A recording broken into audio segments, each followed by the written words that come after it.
Good morning and welcome everyone to the sixth day of the recital. Warm welcome to one and all. We begin the day with the invocation and dedicate the day. Thank you. Om.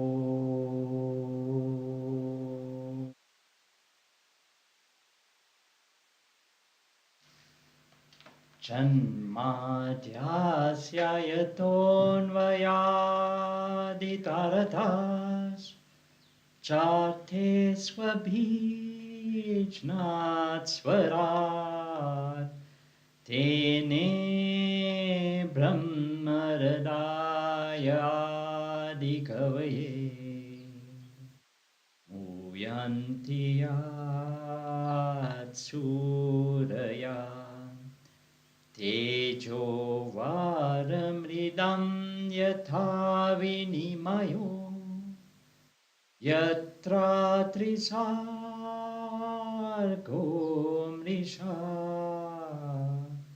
Dhamna svena sada nirastakuhakam Satyam param dhimahi Satyam param dhimahi Satyam param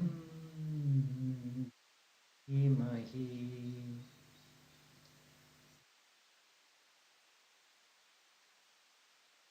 Shanti, Shanti, Shanti.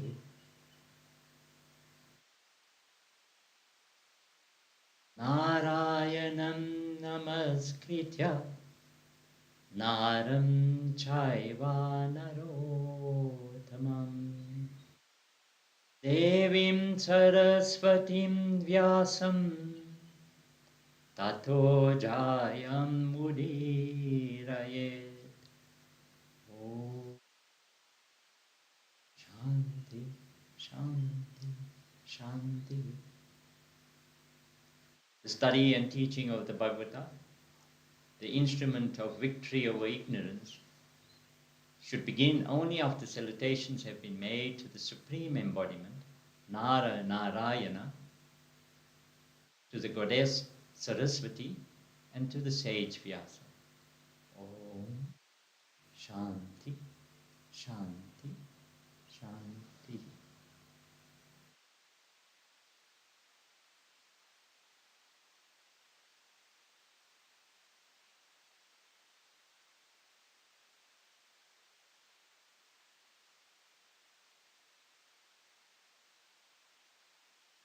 Atai Ka Shashti Damo Jaya Sri Sukha Uvacha. Skanda 10, chapter 61. The destruction of Rukmi. The family life of Krishna.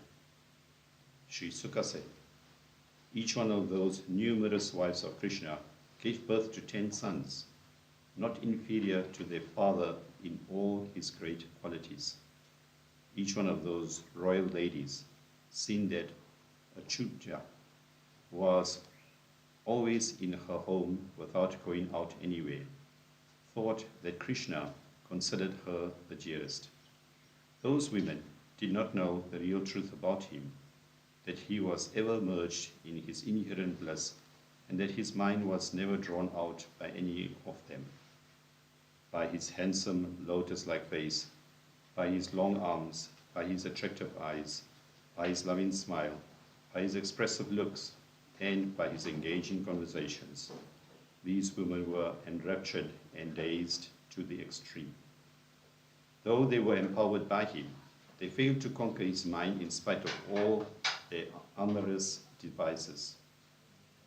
From the bow of their arching eyebrows, moving expressively to make plain the meanings they suggested through their suppressed laughter, these 16,000 and odd wives of Krishna released at him Cupid's arrows, rendered potent by mantras enhancing the delights of love. But by these and other arts, they failed to perturb his mind in the least, obtaining as their husband the Lord who is the consort of Rama, to whom even divinities like Brahma have no access, These women experienced ever-increasing delight through loving glances, smiles, and other intimacies as at initial union. Through, through they had a large number of female attendants.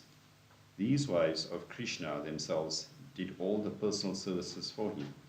Services like receiving him, seating him, giving him agya, washing his feet, giving him beetles to chew, massaging the feet, fanning him, bathing him, applying sandal paste, combing his hair, decorating him with flower wreaths, arranging for his sleep, and bestowing on him every form of attention. The sons of Krishna. From among the issue of all these wives, each with 10 children, I shall tell you the names of the children of the first 8 wives spoken of earlier. The 10 sons born of Rukmi, in no way inferior to their father Hari, were as follows: Pradyumna, Charudushena, Sudeshana, the heroic Charudeha, Suchara, Charugrupta, Bhadra Charu, Charuchanadra, Vichara, and Charu, who was the 10th. Bhanu, Sabhanu, Swabhanu, Prabhanu, Bhanuman, Chandra Bhanu, Prida Bhanu, Ati Bhanu, Shri Bhanu, Pratibhanu. These were the 10 sons of Satyabhama: Samba, Sumitra, Purijit, Satajit, Saharajit, Vijaya, Chitraketu, Vasuman, Dravida, and Kratu. Such were the names of Jambavati's 10 sons, who were highly esteemed by their father. Satya's children were Veera, Chandra, Asvena, Chitragu, Begavan, Risha, Ama, Sangu, Vasu, and the gracious Kunti. All sons of Kalindi, they were Struta, Kali, Risha, Veera, Subabu, Bhadra, Santi, Dasha, Puramasrasa, and Somaka. Lakshmana had 10 sons named Praghosha, Kartavan, Samba, Bala, Prabala, Urkava, Mahakshakti, Sahas, Ojas, and Aparajita. Mitravinda had as 10 sons: Rika, Harsha, Anila, Vidhara, Kridra, Vardhana, Ananta, Mahasa, Pavana, Mahini, and Kushti. Bhadra's sons were named Sankrabhajit, Brihatsena, Sura, Rahasana, Arijit, Jaya, Subhadra, Vama, Ayu, and Satyaka. Through one of the other wives, Rohini, Krishna had Dipitman, Tamra, Tapta, and other sons. Pradyumna, the sons of Krishna, had a powerful son named Aniruddha from his wife Rukmavati, daughter of Rukmi, who resided at Bodhshakata.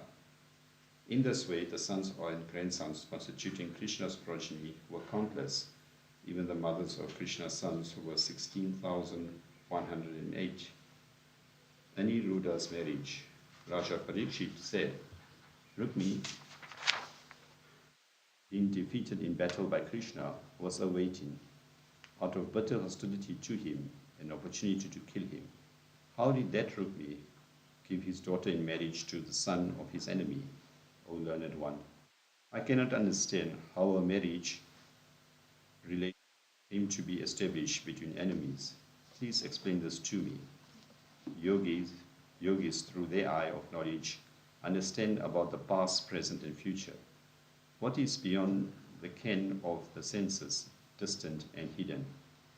Sri Sukha said, Pradyumna, who was Ananga, Kamadeva, one who is without the material body, embodied, took her, Rukmi's daughter, by force single-handed, defeating all rival kings in a Swayamvara, marriage of choice by the bride.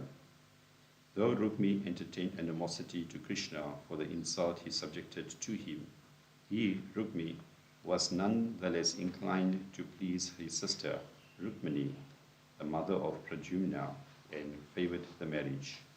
O king, Ali, the son of Kritavarma, married Rukmini's handsome daughter named Charumati. Though he entertained bitter enmity to Krishna, Rukmi, bound by his affection to his sister and in order to please her, gave also his granddaughter, son's daughter, Rochana, in marriage to Aniruddha, his own daughter's son and Krishna's grandson, despite his awareness that it was a forbidden relationship. On that auspicious occasion of the marriage of their grandson, Krishna, Rama, Rukmini, Samba, others went to Pojakata, the city of Rukmini.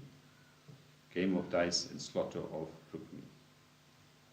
After the ceremonies connected with the marriage were over, some naughty rulers, like the king of Kalinga, prompted Rukmi to challenge and defeat Balarama at the game of dice.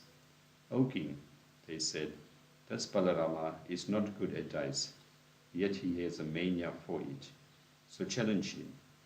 Being thus advised, Rukmi called Bala and set for the game of dice with him.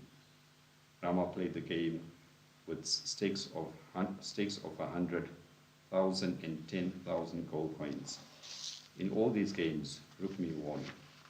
At this, the king of Kalinga laughed aloud at Balarama, showing his teeth. This displeased Rama very much. Next, Rukmi played with a lakh of panas at its stake. Balarama won in that game. But Rukmi falsely claimed himself to be the victor. Balarama's face, naturally handsome with his slightly red-tinged eyes, now swelled up in anger like the sea on a full moon day, and he challenged Rukmi with a stake of 10 crores of panas. Rama won in that also, playing a straight game. But on false grounds, Rukmi claimed victory for himself and asked the witnesses to decide. Just then, an aerial voice announced from the sky, in this competition, Balarama has won, playing a straight game. What Rukmi says is false. Prompted by evil-minded kings and also by the Lord of Death, Rukmi did not accept the validity of that divine voice too. He spoke to Balarama, an embodiment of Sankarashana, in terms of ridicule, thus: you fellows are mere carpets and forest dwellers. Only kings of royal dynasties know how to play at dice and fight with arrows, not men like you. Being thus subjected to insulting remarks by Rukmi and the ridiculing laughter of the other kings, Balarama was inflamed with anger and struck down Rukmi on the spot with his club in that festive gathering. He then caught hold of the king of Kalinga before he ran away 10 steps in fright and knocked out all his teeth, which he had shown in a grin of ridicule at him. The other kings also, being clubbed by Bala, ran helter-skelter with injured and bleeding limbs and heads. When brother-in-law Rukmi was thus slaughtered, Krishna said nothing for or against it, as either way it would displease Rukmini and or Balarama. After having successfully completed their purpose, Balarama and all the Yadavas, who had the support of Krishna, started for Dwarka, putting Aniruddha and his newly wedded wife in a splendid chariot. Iti Shrimad Bhagavate Mahapurane Paramahamsayam Samhitvayam Dashamoskande Uttarardhe Anirudh Vivahe Rukmi Vidho Nameka Shashti Tamo Dhyaya. Atha Dvi Shashti Mo Dhyaya. Dvi Shashtitamo Dhyaya. Raja Uvacha. Skanda 10, chapter 62. The romance of Aniruddha and Usha. The audacious challenge of Bhana. The Raja said, that distinguished Yadava Aniruddha married also Usha, the daughter of Bhana. In this connection there was, it seems, a fierce fight between Hari and Shankara, Shiva. O great yogin, please be good enough to describe all these incidents. Sri Shuka said, Bhana was the eldest of the 100 sons of the great Bali, who offered the earth as gift to Sri Hari in his incarnation as the Vamana. Bhana, Bali's son, was devoted to the worship of Shiva and was very noble in character, generous, intelligent, and truthful. Living in the beautiful city called Sonita, he ruled the country. Thanks to the favor of Shiva, the Devas had to behave like servants before him. He pleased Shiva by playing on percussion instruments with his 1,000 hands when the former performed his Tandava dance. Lord Shiva, who is gracious to his devotees and worthy of being adorned, blessed him by offering to grant any boon he wanted. Bhana chose that Shiva should become the guard of his palace. One day, infatuated with pride of power, he said to Shiva, seated close by, touching his feet with a diadem that shone like the sun, O great divinity, O teacher of the world, O Lord of all, I salute thee who dost fulfill the wants of man who have not attained the satisfaction of their desires. The 1,000 alms that thou hast given me have become a mere burden to me, for, except you, I do not find in all the 3 worlds anyone worthy of my steel. With my hands itching unbearably for a fight, I powdered mountains. I chased the elephants of the quarters, but they ran away in fear. Angered by these words, the worshipful Shiva said, O fool, when you find your flagstaff breaking, know that the battle that will extinguish your pride is near at hand. The fool was delighted to hear this. He returned to his place and remained there waiting for the sign that the Lord of the mountains had indicated as the forerunner of the destruction of his power. Usha falling in love with Anuradha in dream. Bhana had a daughter named Usha. Though she had never heard of or seen him, she cultivated love for Pradyumna's son Aniruddha from an experience of him that she had in a dream. Not finding him when she woke up from the dream, she cried out in a mood of helplessness and bashfulness, sitting amidst her companions, O dear one, where are you? Bhana had a minister by name Kumbhana, who had a daughter named Chitralekha. Being a companion of Usha, Chitralekha asked her with solicitude, You are an unmarried girl. Whom are you calling like this? Please say what is obsessing your mind. Usha replied, In my dream I saw an unknown person, dark blue in complexion and possessing eyes like lotus pearl petals. He is dressed in yellow robes and he has powerful arms. He can have easy entry into the hearts of any woman. I am seeking that beloved of mine. Having made me drink the sweet honey of his lips, he has vanished, leaving me in deep distress, and I am pining for him. Chitralekha said, I shall bring that man to you if he actually exists anywhere in the 3 worlds and shall thus assuage your grief. Please let me know who he might be. Saying so, she drew the exact resemblance of a large number of distinguished personages from Devas, Gandharvas, Siddhas, Charanas, Panagas, Daityas, Vidyaharas, Yakshas, and men. From among men, she drew the portraits of Vrishni leaders like Sura, Vasudeva, Rama, Krishna, and Pradyumna. When Pradyumna's portrait was shown, Usha became bashful. When she drew Aniruddha, Usha hung her head coyly on seeing his figure and said with a smile, He is the person. Chitralekha bringing Aniruddha from Dwaraka. Chitralekha knew him to be Krishna's grandson. So, endowed as she was with yogic powers, she flew to Dwaraka through the air. Reaching there, she lifted up the sleeping Aniruddha from his cot and flew back to Sonitapura with the help of yogic power and presented him to her companion Usha. Usha was delighted to see the handsome Aniruddha and lived in the enjoyment of his company in her inner apartment, which was inaccessible to man. She lavished on him all attention by providing him with costly dress, sandal paste, incense, light, seed, good food and drink, and spent hours in conversation with and service of him. Aniruddha was thus hidden in the maiden's apartments by Usha, being completely absorbed in her, did not even know the passing of day and night. Aniruddha made captive. As she thus lived joyfully with that Yadava prince in violation of the rules of maidenhood, telltale signs of pregnancy began to appear in her.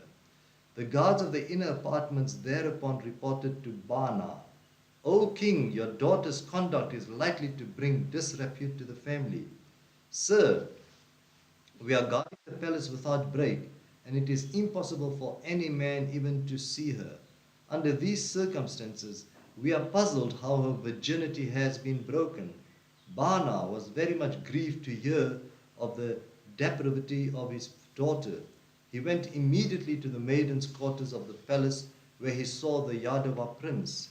He was astonished to see sitting before him Aniruddha, the son of Pradyumna, who was Kama reborn, a youth of unparalleled beauty, blue in complexion, lotus-eyed, long-armed, and wearing yellow robes, having a face embellished by a smiling look and by the luster of his shining earrings and locks of hair, playing at dice with his beloved of perfect form, and wearing on his chest a garland of fresh jasmine buds of the spring season, made slightly crimson with the saffron powder from his beloved's breasts.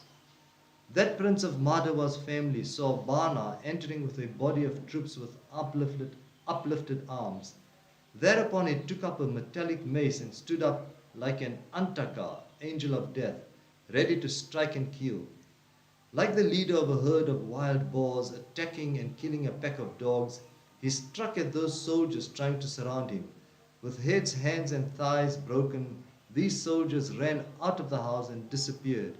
On seeing his troops killed, the powerful Bana, the son of Mali, tied up Aniruddha with Nagapasa, serpent noose, in great anger. Seeing him thus bound, Usha broke down completely with sorrow and cried, shedding copious tears. Iti Shrimad Bhagavate Mahapurane Paramahamsayam Samhitvayam Dashamaskande Uttarardo Niruddha Bandano Nama Dvishashtitamo Dhyaya Atha Trishashtitamo Dhyaya Sri Shuka Uvacha. Skanda 10, Chapter 63, Recovery of Aniruddha, Expedition to Bana's Sonapura. Shuka said, for the 4 months of the rainy season, the relatives of Aniruddha mourned for his loss without any idea of his whereabouts. They, however, came to know from the sage Narada all about Aniruddha's adventures and imprisonment.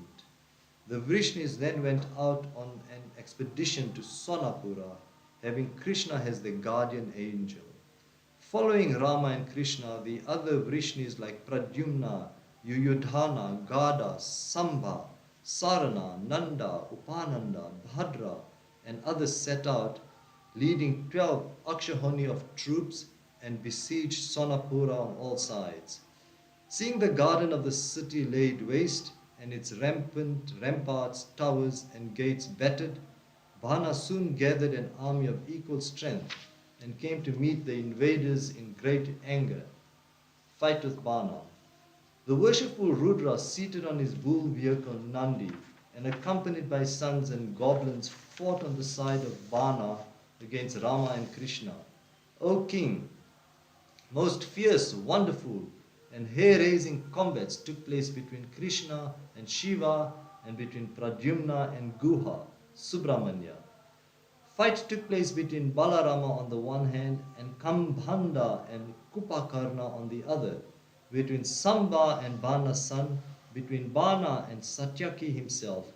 The leaders of celestials like Brahma, sages, Siddhas, Charanas, Gandharvas, Apsaras, and Yakshas came in aerial cars to witness the battle.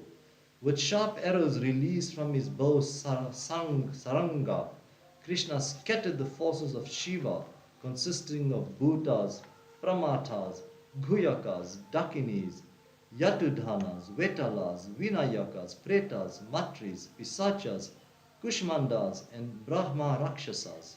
Shiva, armed with the Pinaka bow, shot many kinds of arrows at Krishna, the wielder of the bow Saranga, but the latter destroyed them all with proper counter weapons unperturbed. He destroyed Brahma missile after Brahma missile, wind missile by mountain missile, fire missile by water missile, and Pasupata missile by Narayana missile. Making Shiva dazed with the missile causing yawning followed by sleep, Krishna struck down numerous soldiers of the opposite army with sword, mace, and arrows. Wounded all over the body and bleeding profusely from the arrows of Pradyumna, Guha left the field of battle on his peacock vehicle. Kumbhanda and Kupakarna perished by Balarama's plough weapon, whereupon the leaderless army of Bana took to their teeth. Seeing the gradual destruction of his army, Bana in great anger left his opponent Satyaki and faced Krishna in battle in his chariot. Full of war lusts, Bana at one stretch stringed 500 bows with his hands and aimed 2 arrows from each of them. Hari, the master of the sixfold excellences, cut all those bows simultaneously and besides destroyed the charioteer, the chariot and the horses, and then blew his conch. Bana's mother, Kotara, in order to save the life of her son, now came and stood before Krishna, naked and with hair disheveled. Krishna, the elder brother of Gada, now turned away his face in order to avoid seeing the naked woman. Taking that opportunity, Bana, whose chariot had been destroyed and bow broken, withdrew into his city. When the goblins had all fled away, Krishna was attacked by the fever of Shiva, Sevajvara, having 3 heads and 3 legs and threatening to burn up everything. Thereupon Krishna, who was Narayana himself, seeing that fever approaching, countered it with the fever of Vishnu, Vaishna Vajvara, which is cold by nature. The 2 fevers then fought each other. Under the vigorous attack of Vishnu's fever, the fever of Shiva found shelter nowhere and was forced to take refuge in great fight and lamentation at the feet of Rishikesha, the controller of all the senses.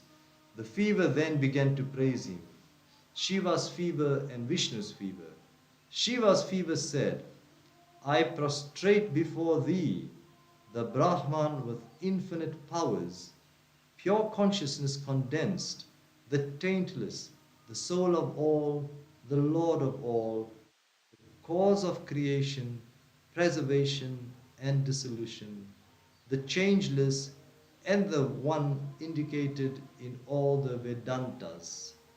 Time, providence, the effects of good and bad actions, the individuality that enjoys and suffers, the special characteristics of entities, the subtle elements, Prakriti, the source of material evolution, the prana or white vital power with its 5 functions, eye sense, the 5 gross elements, and the 11 organs of knowledge and action, the subtle body which is combined of these, the powder of the seed to transmit tendencies to the progeny.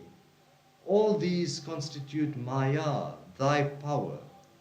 Thou art its contradictory, the pure spirit, which nothing can contaminate. I take refuge in thee. Excuse me.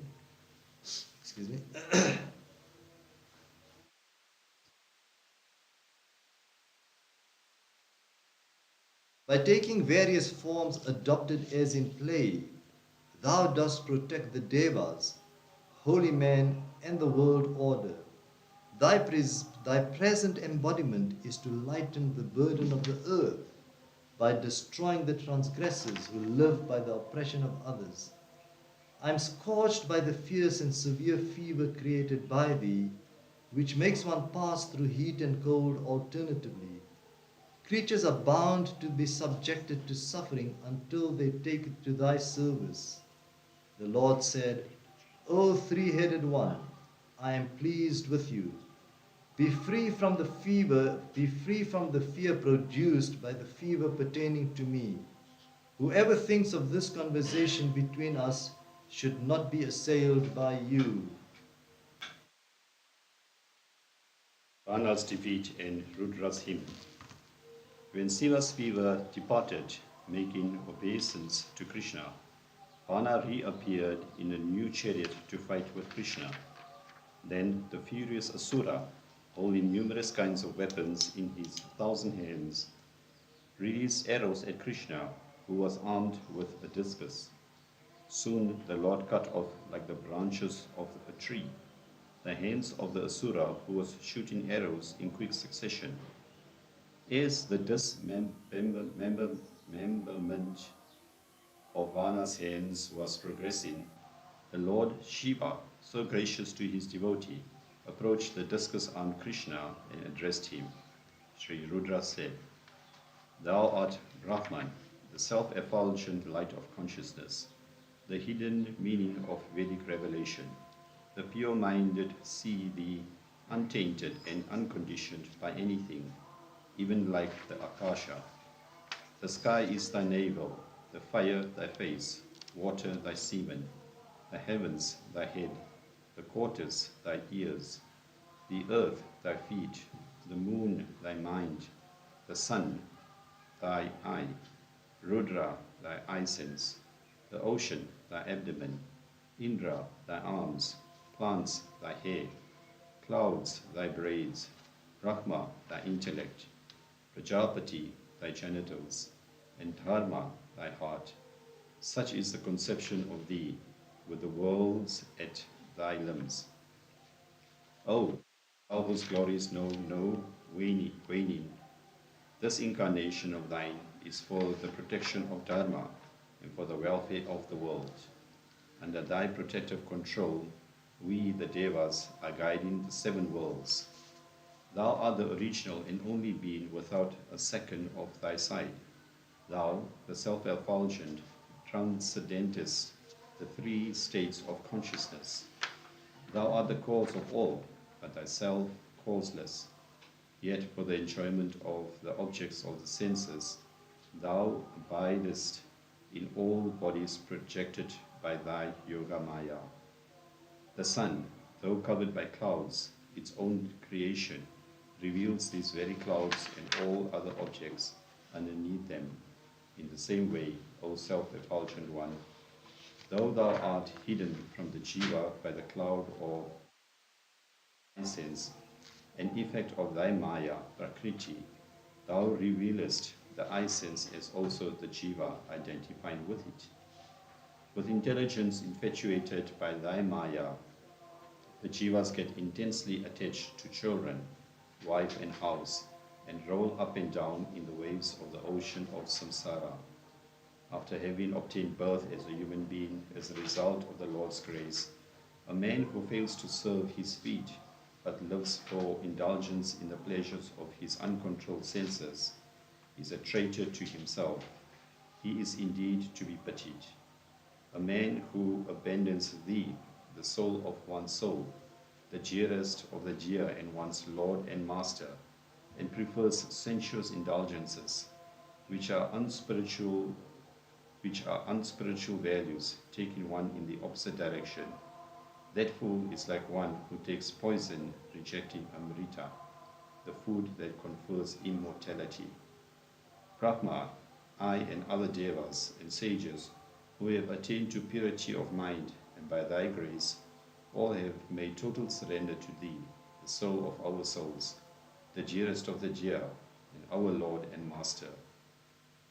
For relief from transmigratory existence, we seek refuge in thee, the cause of the creation, preservation, and dissolution of the worlds, the peaceful, the friend, the spirit within, and the Lord of all. This Banasura is my close servant, and he is therefore very dear to me. O Lord, I have given him refuge. Therefore, may you deign to shower on him thy grace, as thou didst in the case of Prahlada. Reconciliation. Lord Krishna said, O worshipful one, whatever is dear to your heart, I shall do accordingly, and whatever you have decided, I accept. Besides, this Asura, a son of Bali, should not be killed by me. I have given a boon to Prahlada that none belonging to his line would be killed by me. In order to put down his pride, I have severed his arms, and his big army, being a burden to the earth, has been destroyed by me. His remaining 4 arms will never age. This Asura, who is a follower of yours, will have nothing to fear about. After getting this boon from Krishna, the Asura saluted him by prostrating himself before him, and then he brought in a chariot, Aniruddha with his wife, magnificently robed. Congratulated by Rudra, Shri Krishna started back home with Aniruddha and his wife placed in front and surrounded by one Akshobhini of troops. Welcomed by the citizens, friends, and Brahmanas, he entered his capital, which was well watered and decorated with festoons and flags, and where the sound of conch, drums, and kettle drums greeted them. Whoever reads in the morning hours this account of the victory of Krishna in battle with Shankara shall never have any defeat.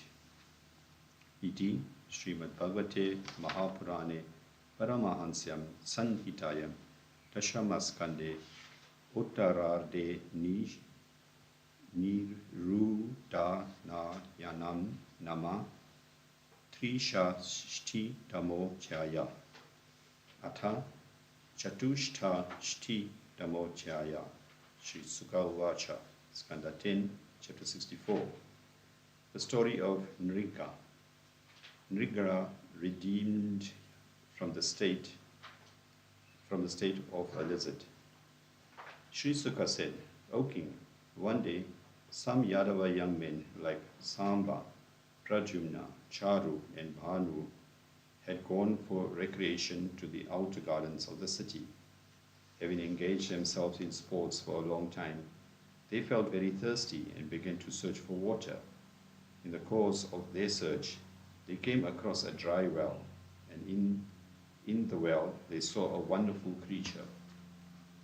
It was a lizard of the size of a mountain. They saw it with great astonishment, and out of pity for it, tried to lift it up from the well. Of leather and fibers, they tried to bind and lift it up, but failed. And so, in great excitement, they reported the matter to Krishna. The lotus-eyed Lord, the embodiment of all powers and the protector of the worlds, came and saw the creature, and with his left hand lifted it up as in play. On being touched by the Lord, it abandoned its lizard body at once and assumed the form of a celestial, with a complexion resembling the color of molten gold and adorned with unique types of robes, reeds, and other decorations. Though Krishna knew everything about this personage for the instruction of people in general, he asked him, O respectful sir, endowed with a handsome form, it behoves you to tell us who you are. I take it that you are an important personage among the celestials. What action brought you to this state of which, O noble one, you do not in the least deserve? Please tell us all about yourself if you consider it fit to be communicated to us who are eager to be informed. Now Nrika became a lizard. How Nrika became a lizard? Sri Sukha said, thus being questioned by Krishna, the embodiment of bliss, that royal personage, Nrika, prostrated himself with his bejeweled crown before Krishna, the consort of the Divine Mother, and said, O Lord, I am the king named Nrika. son of Ikshwaku. In the list of the generous persons, my name might become to thy ears. O Lord, what is there unknown to thee, who art the witness within all and who art possessed of unobstructed knowledge? Yet, as thou hast ordered, I shall narrate everything. As many grains of sand as there are on earth, as many stars there are in the sky, and as many streams of water have fallen in showers of rains, so many cattle have I given in gift. The cows I gave as gift were all young milch cows with calves, obtained by fair means, good in appearance, gentle by nature, and grayish-brown in color. They had their horns kept in gold with hooves shod in silver, and they were decorated with silks and reeds. These gifts I have given to young and high-minded Brahmanas of great austerity and Vedic learning, worthy men of high character and noble nature, whose families were living in want. Not only gifts of cows, but I have given also gold, houses, elephants, virgin brides with attending maids, chinchili, silver beds, cloths, jewels, chariots, and various types of equipment. I performed the rituals laid down in the Vedas and did charities. One day, unknowingly, I happened to give as a gift to a Brahmana a cow that I had already gifted to another, but which chanced to have strayed back into my herd. Seeing the cow being led away, its real owner intercepted it and claimed it as his own. But the new recipient replied that it was gifted to him by Nrika. The two contending Brahmanas, both bent on winning his case, came to me, one claiming that I gave it to him, and the other that he had been robbed of it. I was thus in utter confusion. Caught in this tangled situation involving the breach of dharma, I appealed to both the Brahmanas, offering them a lakh of cows, high milk yielders, if they would release this controversial cow. I said to them, "Be pleased to bless my ignorant self, your servant. Please save me from falling into heinous hell. I shall not give it away," said its present owner, and led it away. "I do not care even for 1,000 cows in its place," said the other, and went away. Finding this an opportune moment, the emissaries of Yama took me to Yama's abode, and then I was questioned by Yama. "Do you want to enjoy the fruits of your evil actions first, or for the good ones? I do not find any end to your good actions and to the heavenly felicities that have accrued thereby." I replied, "I prefer to undergo the consequence of evil actions first." Thereupon he said, "Then go down." And immediately I felt myself converted into a lizard and had this fall. O Keshava, devoted as I was to holy men and to the practice of making generous gifts, anxious as I have been to meet thee, I, thy servant, have not lost the memory of my past birth. O Lord, even great yogins gain an understanding of thee in their pure hearts only through contemplation, making the Veda their guide. It is a wonder that thou, the Supreme Being and the Master of all senses, has come to shine before my very eyes. I, whose intellect had been blinded by this pitiable state, it is one who is fit for liberation that experiences thee. How has this blessing fallen to the lot of a miserable person like myself? O thou, the Supreme Deity, O Lord of the worlds, O Govinda, O Supreme Person, O Narayana, O Rishikesha, O One of Holy Fame, O Achyuta, O Deathless One, permit me to go to the celestial regions. Bless me that whatever region or conditions I am in, my mind ever rests at thy feet. Salutations to thee, Krishna, the origin of all, the supreme being, the all-powerful one, the abode of all beings, and the bestower of the fruits of all austerities and good deeds. Praying so and circumambulating Krishna and touching his feet with his head, he got into the heavenly vehicle with the Lord's permission and departed as the people gazed on. Krishna's advice to his kinsmen. Krishna, the worshipful one, the son of Devaki, who knew all dharma and who respected all holy men, now turned to his royal retinue and said to them for their instruction, even the all-consuming fire cannot consume even a little of the holy man's wealth. How much less can kings, calling themselves lords of the earth in their vanity? I do not consider hala hala as poison, for there is an antidote even for it. Poison that the holy man's wealth is, has no antidote in the world. Poison destroys one who consumes it. Excuse me. The fire is put out by water, but the fire born of the fire stick that a holy man's property is, burns up a clan to its very roots. The holy man's property taken away with partial or unwilling consent will destroy the 3 succeeding generations of the man who thus enjoys it. If it is taken away by force and enjoyed, the 10 past generations and the 10 succeeding generations of the enjoyer will be destroyed. If a king, blinded by royal power and wealth, looks upon the holy man's wealth as a convenient prey for him, it is because he does not see how it is going to cause his own downfall. That foolish man is inviting hell for himself. Counter the number of dust particles wetted by the tears of generous holy men, with guests to feed and families to maintain on account of their being deprived of their livelihood. For that many years will those lawless kings responsible for such acts of deprivation, along with those born in their families, be burned in the hell known as Kumbhipaka as punishment. By depriving a holy man of his livelihood, bestowed on him by oneself or by another, a man becomes liable to be born as a worm in excreta for 60,000 years.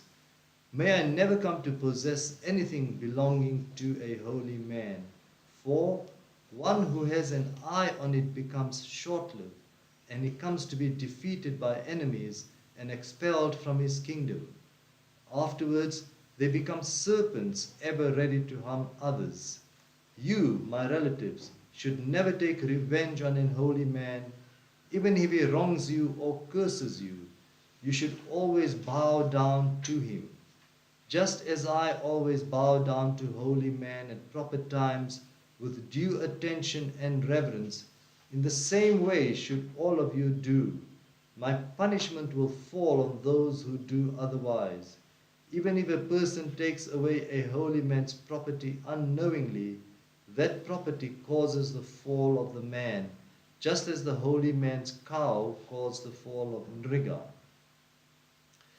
Worshipful Mukunda, the sanctifier of all the worlds, having thus expatiated to the inhabitants of Dwarka, retired to his residence. Iti Shrimad Bhagavate Mahapurane Paramahamsayam Samhitwayam Dashamaskande Uttarardo Nrigo Pakhyane Nama Chatushtitamo Dhyaya Atha Panchashtitamo Dhyaya. Sri Shuka Uvacha, Skanda 10, chapter 65. The diversion of Yamuna's cause. Reception to Balarama at Braja. Sri Shuka said, the worshipful Balabhadra, anxious to see his friends at Nanda's Gokula, once started to that place in his chariot.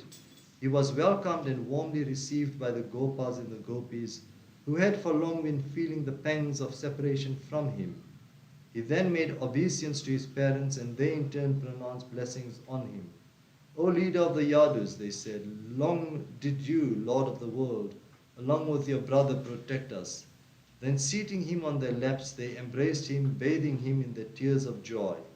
He also made his obeisance to the elders among the Gopis in due form, and he in turn was greeted by the younger among them according to their age and their intimacy with him.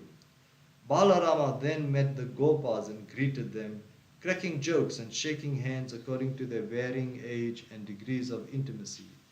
When he had rested and was seated comfortably, the Gopas, who had given up their all for the sake of the lotus-eyed Krishna, surrounded him. After he had inquired about their welfare, they questioned him in a voice choking with emotion. They in turn asked, O Rama, are all our relatives doing well? Now that you are married and have families, do you ever remember us? It is indeed fortunate that the vicious Kamsa had been killed, that all your relatives have been freed, and that having destroyed your enemies, you have now established yourself in a city inaccessible to enemies.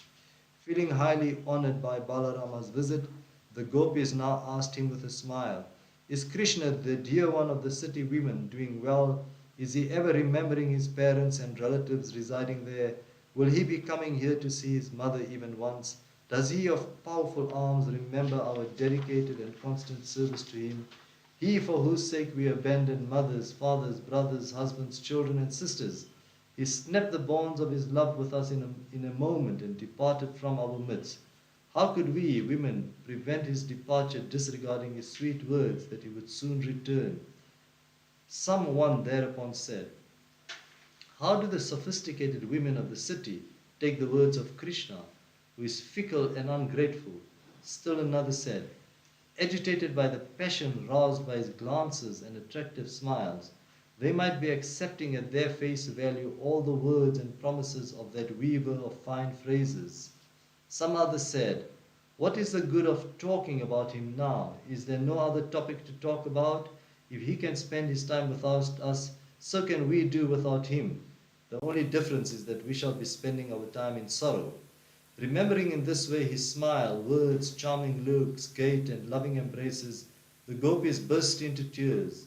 Then the worshipful Sankarshana, who was skilled in the art of conciliation, comforted the Gopis with a message from Krishna, Rama sporting on the banks of the Yamuna.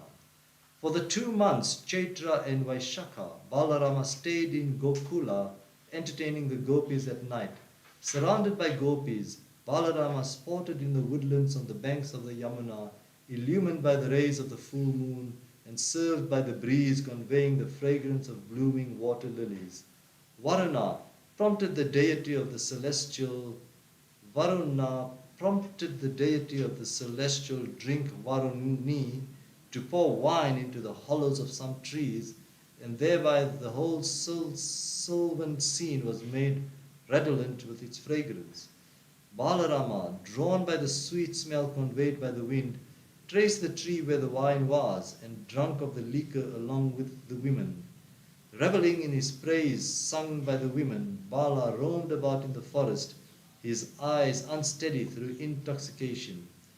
Wearing ordinary garlands and also the special wreath called Vaijayanti, having only one earring and spangled with the dewdrops of perspiration, he went about inebriated and with a smiling countenance, the chastisement of Yamuna.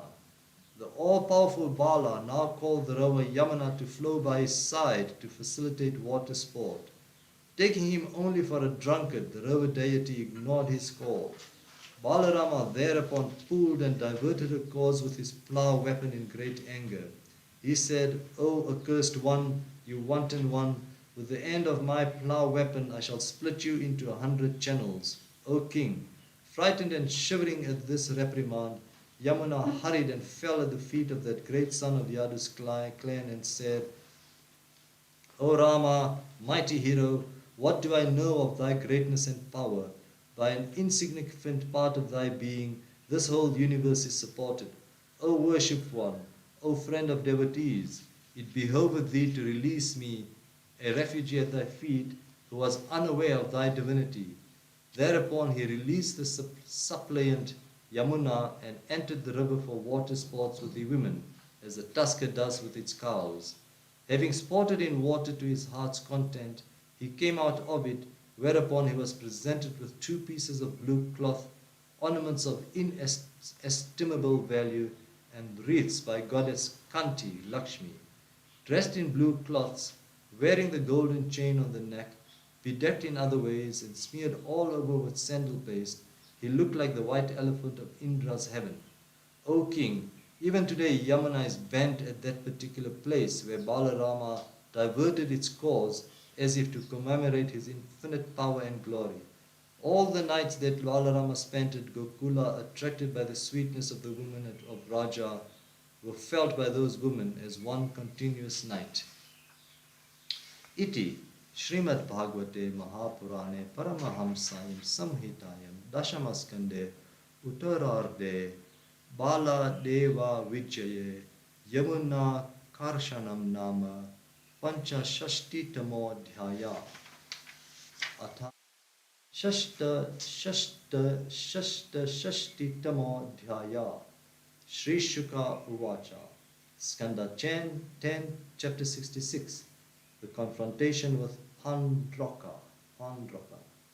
The impudent message of Pandraka and Krishna's reply.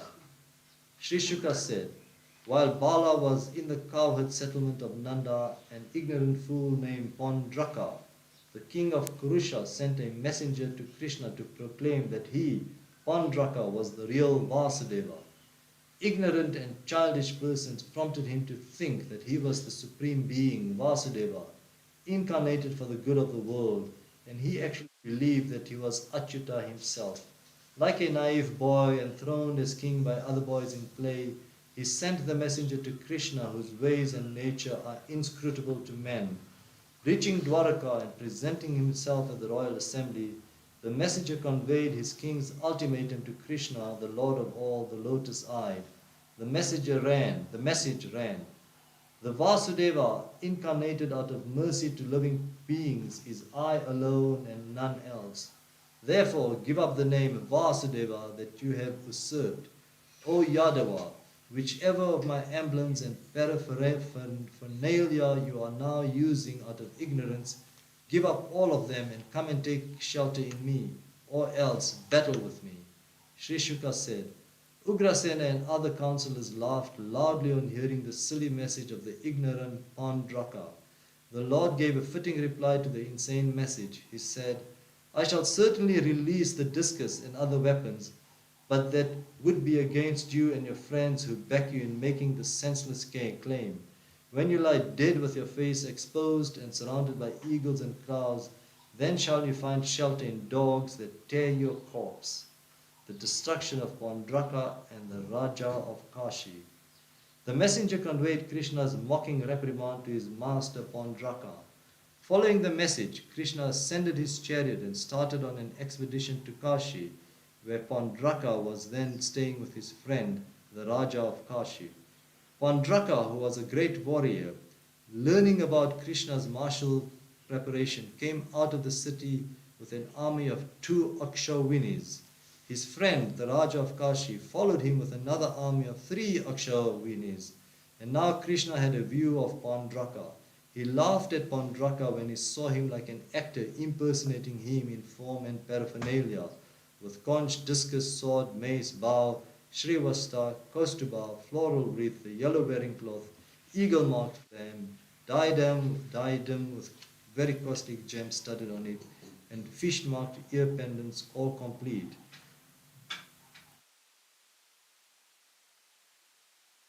The enemies now attacked Hari with various weapons like tridents, maces, throw-lunged clubs, javelins, spears, and arrows. And Krishna, on his part, struck that combined army of Pandraka and the Raja of Kasi, consisting of elephants, horses, chariots, and foot soldiers, with mace, sword, discus, and arrows, and quickly destroyed them like fire at a time of cosmic dissolution. The battlefield, filled with the dismemberment, bodies of horses, elephants, men, mules, camels, and broken chariots. A scene of exhilaration for brave men looked terrifying like the playground of Rudra at doomsday.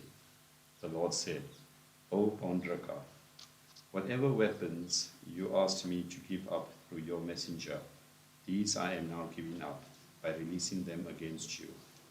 I shall now force you to give up my name, which you have falsely assumed for yourself. You asked me through your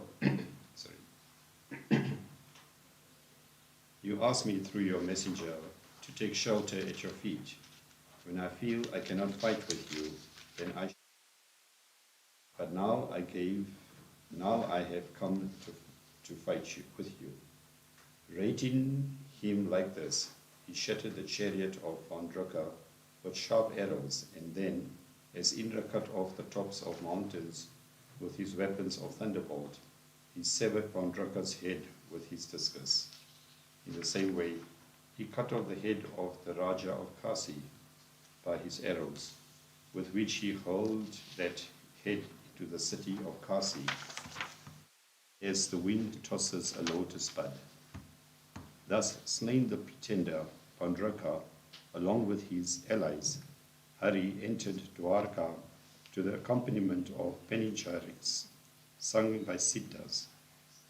In Pandraka, because he was every day identifying himself mentally with the Lord and putting on his emblems, got released from all his bondages and attained identity of form with the Lord. Black magic by the son of Raja of Kasi. In Kasi, on seeing a head with ear ornaments falling at the gate, the people began to wonder and speculate whose head it might be. Finally, identifying it as that of the ruler himself, his wives, children, relatives, and subjects began to wail, "Oh, we are undone, we are undone. Our king is dead." His son, Sudakshina, after performing the obsequies of his father, vowed that he would repay his debt to his father by killing his slayer. Towards that end, he worshipped Parameshwara with great concentration, assisted by his Acharya, the worshipful Siva. Being pleased, asked Sudakshina to choose a boon. Sudakshina chose as his boon the means for killing the slayer of his father. Siva said to him, with the help of Brahmana priests, in adopting the Abhichara rites of worship, black magic, propitiate Dakshinagni, who will carry out your objects as a sacrificial priest does those of a master of a sacrifice. If the ritual is done against anyone other than holy men, your object will be carried out by that Agni along with the Bhutas accompanying him. So the Dakshina started his black magic rituals for slaying Krishna. The Kricha and its destruction. Out of the sacrificial fire arose the Agni fire, taking on a frightening form. The hairs of his head and face were like red hot copper. His eyes emitted sparks of fire, his face with ends of fangs protruding and brows fiercely arching, presented a gruesome appearance. With his tongue he licked his lips. Stark naked and armed with a three-pronged trident, he walked about with his palmyra-like legs, causing tremors on the earth. He ran towards Dwarka, scorching the environs wherever he went. Seeing that personified fire of black magic approaching, the inhabitants of Dwarka got frightened like animals caught in a forest fire. The frightened people rushed to Krishna and exclaimed, "O Lord of all the worlds, the whole city is on fire. Save us, save us."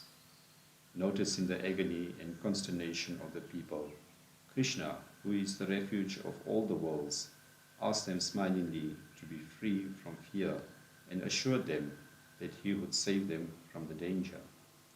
The Lord, the witness of what is inside and outside of all, knew it to be the fierce fire spirit creature connected with Maheshwara.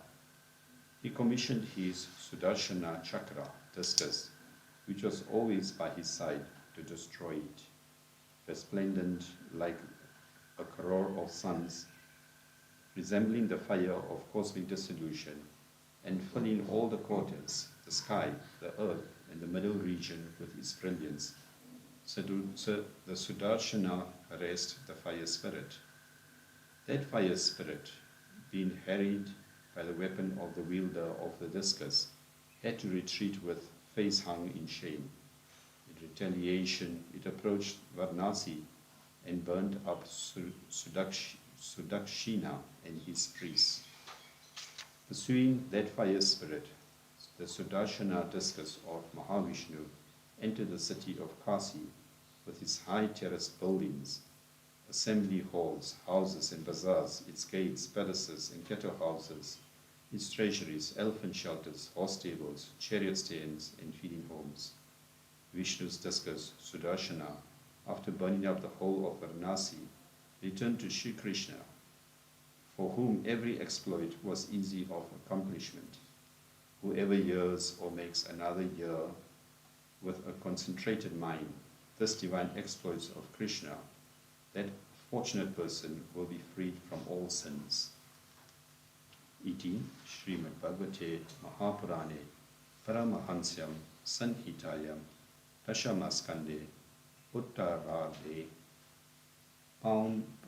Poundakati Vado Nama Shat Shashti Damo Chaya Sapta Shashti Damo Chaya Raja Uvacha Skanda 10, chapter 67. The destruction of Dvivida. The vandalism of Dvivida. Raja Parikshit said, I am anxious to hear more about the exploits of that lordly Rama of wondrous deeds, ineffable and infinite in nature. Sri Sukha said, there was a powerful monkey named Dvivida, a friend of Naraka, and also a minister of Sugriva and brother of Mainda. In order to redeem his debt to Naraka as a friend, he started at a career of total destruction of the country, burning towns, villages, quarries, and culvert settlements. In some places, he scooped up mountains and throwing them, shattered the countryside. His destructive activities were particularly directed against the land of Anartha, which was the place of residence of Hari, the slayer of his friend Naraka.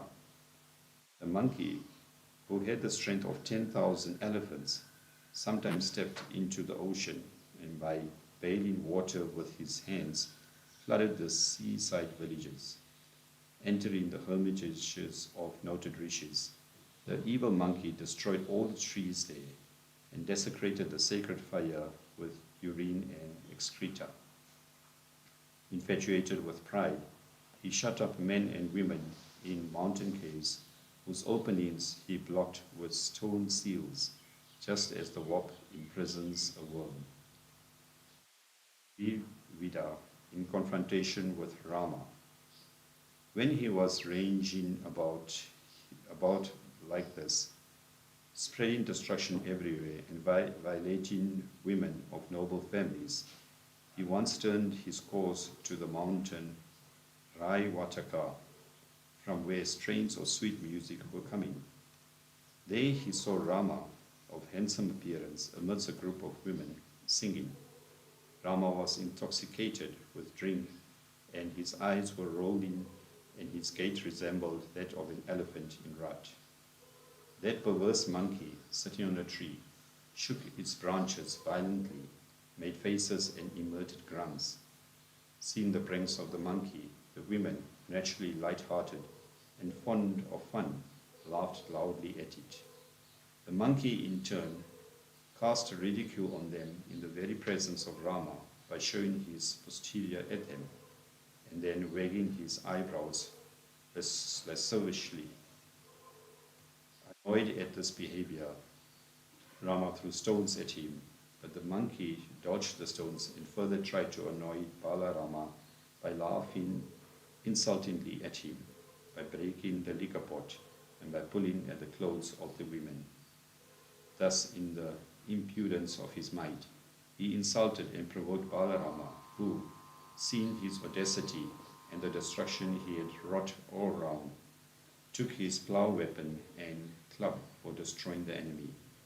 The powerful Dvivida plucked a tree with his hand, and rushing quickly at Bala, dashed it on his head.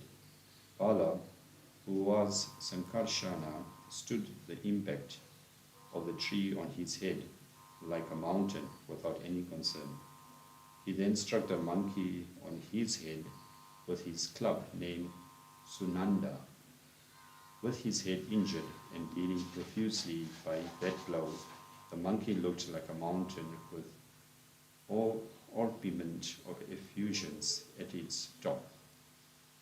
Disregarding those bleeding injuries, like the mountains all being drenched with colored water, the monkey uprooted another tree, removed its leaves, and delivered a mighty blow on Balarama with it.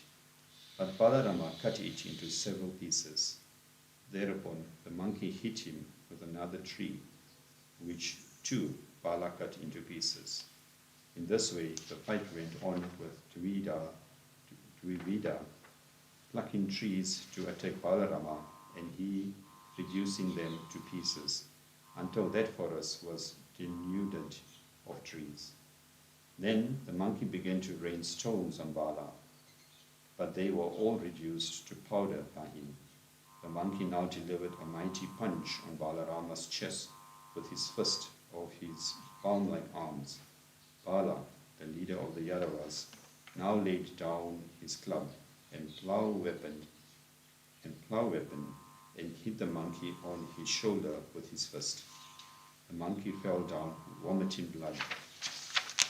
When he fell, the tree and the caves of the forest rocked and tossed like boats caught in a storm. The sky reverberated with various sounds of approval and blessings offered by devas, munis, siddhas, and others. In this way, having done away with that Dvivida, a bane to the surrounding regions, Balarama returned to his palace, acclaimed by all. Iti Shrimad Bhagavate Mahapurane Paramahansyam Sanhitayam Dashamaskande Uttararade Dvivitavado Nama Sapta Shasti Damo Jaya Atha Shashtasha Sti Damo Jaya Shri Sukha Uvacha Skanda 10, chapter 68. The Samba episode and Balarama's humbling of the Kurus. Samba's abduction of Lakshmana and his imprisonment. Shri Sukha said, O king, the victorious Samba, the son of Jambavati, took by force Lakshmana, the daughter of Duryodhana, at the Swayamvara marriage. This proud boy has, slighting all of us, carried away by force his maiden, who had no preference for him. So thought the Kauravas in great anger. They said, we shall bind this impudent fellow. Let us see what the Yadavas can do. Out of our good will, we have given them some territory, and that they are enjoying. They have no right of their own kingship. If the Vrishnis come here, hearing about the imprisonment of a son of their family, they will have their pride shattered, and they will be reduced to a pacific mood, like senses that have been brought under control. Saying so, Karna and others on the Kaurava side took steps for capturing Samba with the approval of Bhishma. The great cow warrior Samba, seeing the sons of Dhritarashtra pursuing him, took up his excellent bow and stood up fearless like a lion, although he was alone. the warriors headed by Karna, who were anxious to capture him, challenged him to stop and covered him with their arrows.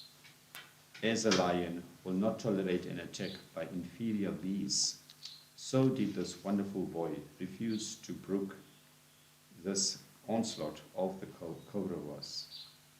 Taking his excellent bow and twanging it, he shot 6 arrows at a time against Karna and 5 other great warriors on the Kaurava side. To the utter astonishment of the enemy, Samba struck each of the chariots with 4 arrows, and the charioteers and the master of the chariots with 1 arrow each. They on their part now destroyed Samba's chariot. 4 warriors killed between them the 4 horses, another killed the charioteer, and still another cut Samba's bow. Thus the Kauravas, having with difficulty deprived him of the chariot, tied him up and returned victorious to their capital with him and their princess. Balarama's mission to Hastinapura. O king, when from a report of Sri Narada the Yadavas heard about this incident, they became extremely indignant and, urged by Ugrasena, resolved to retaliate. Rama, the destroyer of the evils of Kali, did not like the idea of any belligerency between the Kauravas and the Vrishnis. So he pacified those hawks among Vrishni leaders and himself started in a luminous chariot to Hastinapura on a peace mission accompanied by many elders and pious Brahmanas.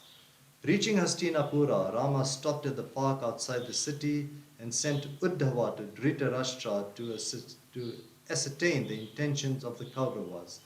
Uddhava went to the city and, doing obeisance and observing proper forms according to the status of the people concerned, informed Dhritarashtra, Bhishma, Drona, Bhalika, Duryodhana and others of Rama's arrival. They were all very glad to hear of the arrival of their dear kinsman Rama. After showing due respect to Uddhava, they went to receive Rama with all auspicious materials for reception. Meeting Balarama, they ceremonially presented him with a cow and argya. Those of them who knew his greatness made prostrations before him. Guru scoffed at Balarama's message. After hearing the expressions of welcome from these friends and relatives, and after he himself had made kind inquiries of their welfare, Balarama spoke to them unhesitatingly as follows. The King of Kings, Ugrasena, conveys the following message to you. Please hear it attentively and comply accordingly. For maintaining concord among relatives, I am for the time being putting up with the unrighteous action of many of you together attacking a single man of good conduct and imprisoning him. You are to release him immediately. The Kauravas were very much incensed at these words of Balarama, which reflected his self-confidence, courage and strength. They replied, Oh, this is a wonderful state of affairs. The power of thine is inexorable. Why? A mere shoe aspires to mount the crowned head. By establishing marriage relationship, by allotting them equally in matters of social relationships like eating, sitting and living together, and by our installing them on the royal throne out of our sympathy and kindness, we have brought these Yadus up to a status of equality with us.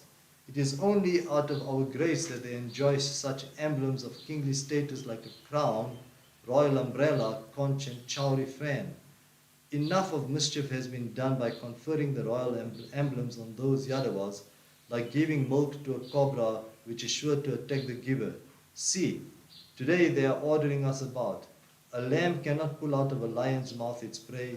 Even so, unless mercifully granted by us, the royal power and privileges resting with the Kauravas and protected by Bhishma, Drona and Arjuna cannot be taken away by force, even by Indra. Balarama's angry reaction. Sri Shuka said, O noble one of Bharata's line, the Kurus, gloating in their pride of birth, allies and wealth, went back to the city after hurling these abusive, insulting remarks at Baladeva. Seeing this bellicose attitude of the Kurus and hearing their abusive speech, Balarama burst into laughter again and again in a mood of extreme anger that made his face very fierce to look at. He said, Men infatuated with pride and power have no desire for a peaceful solution of any problem. Like animals, they obey only the rod. Alas, I came here for the good of these people, restraining the extremely agitated Yadus and the angry Krishna. In spite of it, these low-witted and evil-minded warmongers have belittled me and hurled abuse at me again and again. What an impudence to say that no lordship accrues to Ugrasena, the king of the Bhojas, Vrishnis and Andakas, whose behests are honored even by Indra and his fellow rulers of the quarters. It seems no right accrues to the throne to him who conquered and made his own the celestial mansion called Sudharma, and who snatched away and is enjoying the celestial tree Parijata. Look at this preposterous claim. Even the Lord whose feet Sri Devi is serving is unworthy, it seems, of having royal insignia. To be great and worthy of recognition, where is the need for a royal throne for him whose feet is ever held on our heads with devotion by all of us, Brahma, Parameshwara, myself, and Sri Devi, who are parts of his parts, the dust of whose feet sanctifies the so-called sanctifying deities of the worlds. According to them, we are enjoying the land mercifully assigned to us by the Kauravas, and we are, it seems, the shoes and the Kauravas the head. Ah, how men infatuated with wealth want like people under the influence of liquor. How can such incoherent insults be tolerated by anyone who has the power to enforce his will? The surrender of the Kurus. In great anger he declared, I shall efface this Kaurava race from the surface of the earth. He then rose up with his plough weapon as if he were going to burn out all the three worlds. With the end of his plough weapon, he scooped up Hastinapura, the city of the Kurus, in a terrific fit of anger and pulled it into the Ganga as a punishment. When the city was thus pulled into the river, it began to rock like a boat.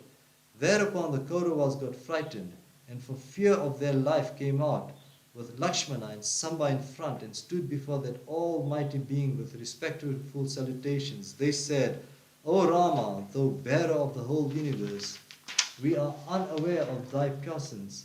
It behoves thee to pardon us, ignorant and malicious men, for our high-handed conduct. Thou art the one cause of creation, preservation, and dissolution of the universe, but thou thyself hast no other cause or support. Great men say that the whole creation a plaything of thine, who art fond of play. Nishesha with 1,000 hoods, thou bearest this mighty universe on a single hood of yours as in play. At the time of dissolution, thou withdrawest the self, and then thou alone remainest. O worshipful one, in thee, who hast assumed a purely sattvika form for the preservation of Dharma, anger is manifested only for the proper discipline of the people. O all-embracing one, thou the center of all powers and beyond all decay, salutations to thee, O maker of to thee our salutations, we take refuge in thee. Sri Shuka said, Balarama was thus pacified and propitiated by the terrified inhabitants of rocking Hastinapura. When they took shelter at his feet, he assured them of his protection and dispelled their fear. The affectionate father that he was, Duryodhana gave as dowry 6,200 elephants, each 60 years old, and 120,000 horses, besides 6,000 gold inlaid chariots of sun-like brilliance and 1,000 bejeweled female servitors. Accepting all this, the worshipful Balarama, the head of the Sattvatas, returned to the city of Dwaraka amidst the acclamations of the people and accompanied by his nephew Samba and his newly wedded wife. Reaching his city, the plough-armed Balarama, approaching his loving relatives, and in the assembly of the Yadus, explained all that he had done at the capital of the Kurus. Thus Hastinapura, as a monument of Balarama's prowess, stands even today with its southern side elevated as if it were going to fall into the Ganga. Iti Shrimad Bhagavate Mahapurane Paramahamsayam Samhitayam Dashamaskante Uttararde Hastinapur Karshana Rupa Sankarshana Vijayo Nama Ashta Shashti Tamodhyaya. Athai Eko Nama Sapta Titamo Dhyaya. Sri Shuka Uvacha. Skanda 10, chapter 69. Krishna as a householder. Narada's visit to Dwaraka to observe Krishna's daily life. Sri Shuka said, hearing that Narakasura had been killed and that the large number of ladies brought from Naraka's family were all married by Krishna simultaneously, Narada became curious to know the truth about it. That a single person had his marriage with 16,000 ladies conducted in different houses at the same time. This is incredible indeed. So he thought, and in the intensity of his curiosity, visited Dwaraka. The city was resonant with the sweet chirping of birds and the buzzing of honeybees hovering over the blossoming trees and plants of its parks and gardens. With astonishment he saw Dwaraka, wherein could be heard the loud warblings of birds like swans and sarasas inhabiting its lakes, full of blossoming flowers like blue lotus, white lotus, sugandhika, red lotus, and water lilies, where there were 9 lakhs of mansions of crystal and silver, studded with sapphires and furnished with articles made of gold and precious stones, which were attractive with its high roads, common roads, 4-way crossroads, bazaars, stables for animals, assembly halls, as well as inner and outer courtyards, and fronts of houses and public roads, swept well and sprinkled with fragrant water, and decorated with waving standards on high flagstaffs, affording ample protection from the hot sun. Narada now entered into the private quarters of Krishna, which received the respectful obeisance of all Lokapalas, guardian deities of the world, and in the construction of which Vishwakarma, the divine architect, had exhausted all his skill. Of the 16,000 magnificent homes of the wives of Krishna, Narada entered one. Coral pillars resting on Vaidurya blocks, walls of Idranila stone, and floors whose shine never faded, canopies made by Vishwakarma with dangling strings of pearls, excellent cots and seats made with ivory and inlaid with gold and studded with precious stones. Everywhere attendant maids, well dressed and bejeweled, as also male servitors wearing coats, turbans, colorful clothes, and earrings of precious stones.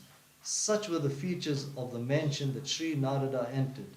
There peacocks, seated on their perches of excellent workmanship, were dancing to the accompaniment of their own joyous crowing, because they mistook for clouds the thick smoke of burning frankincense coming out of the windows.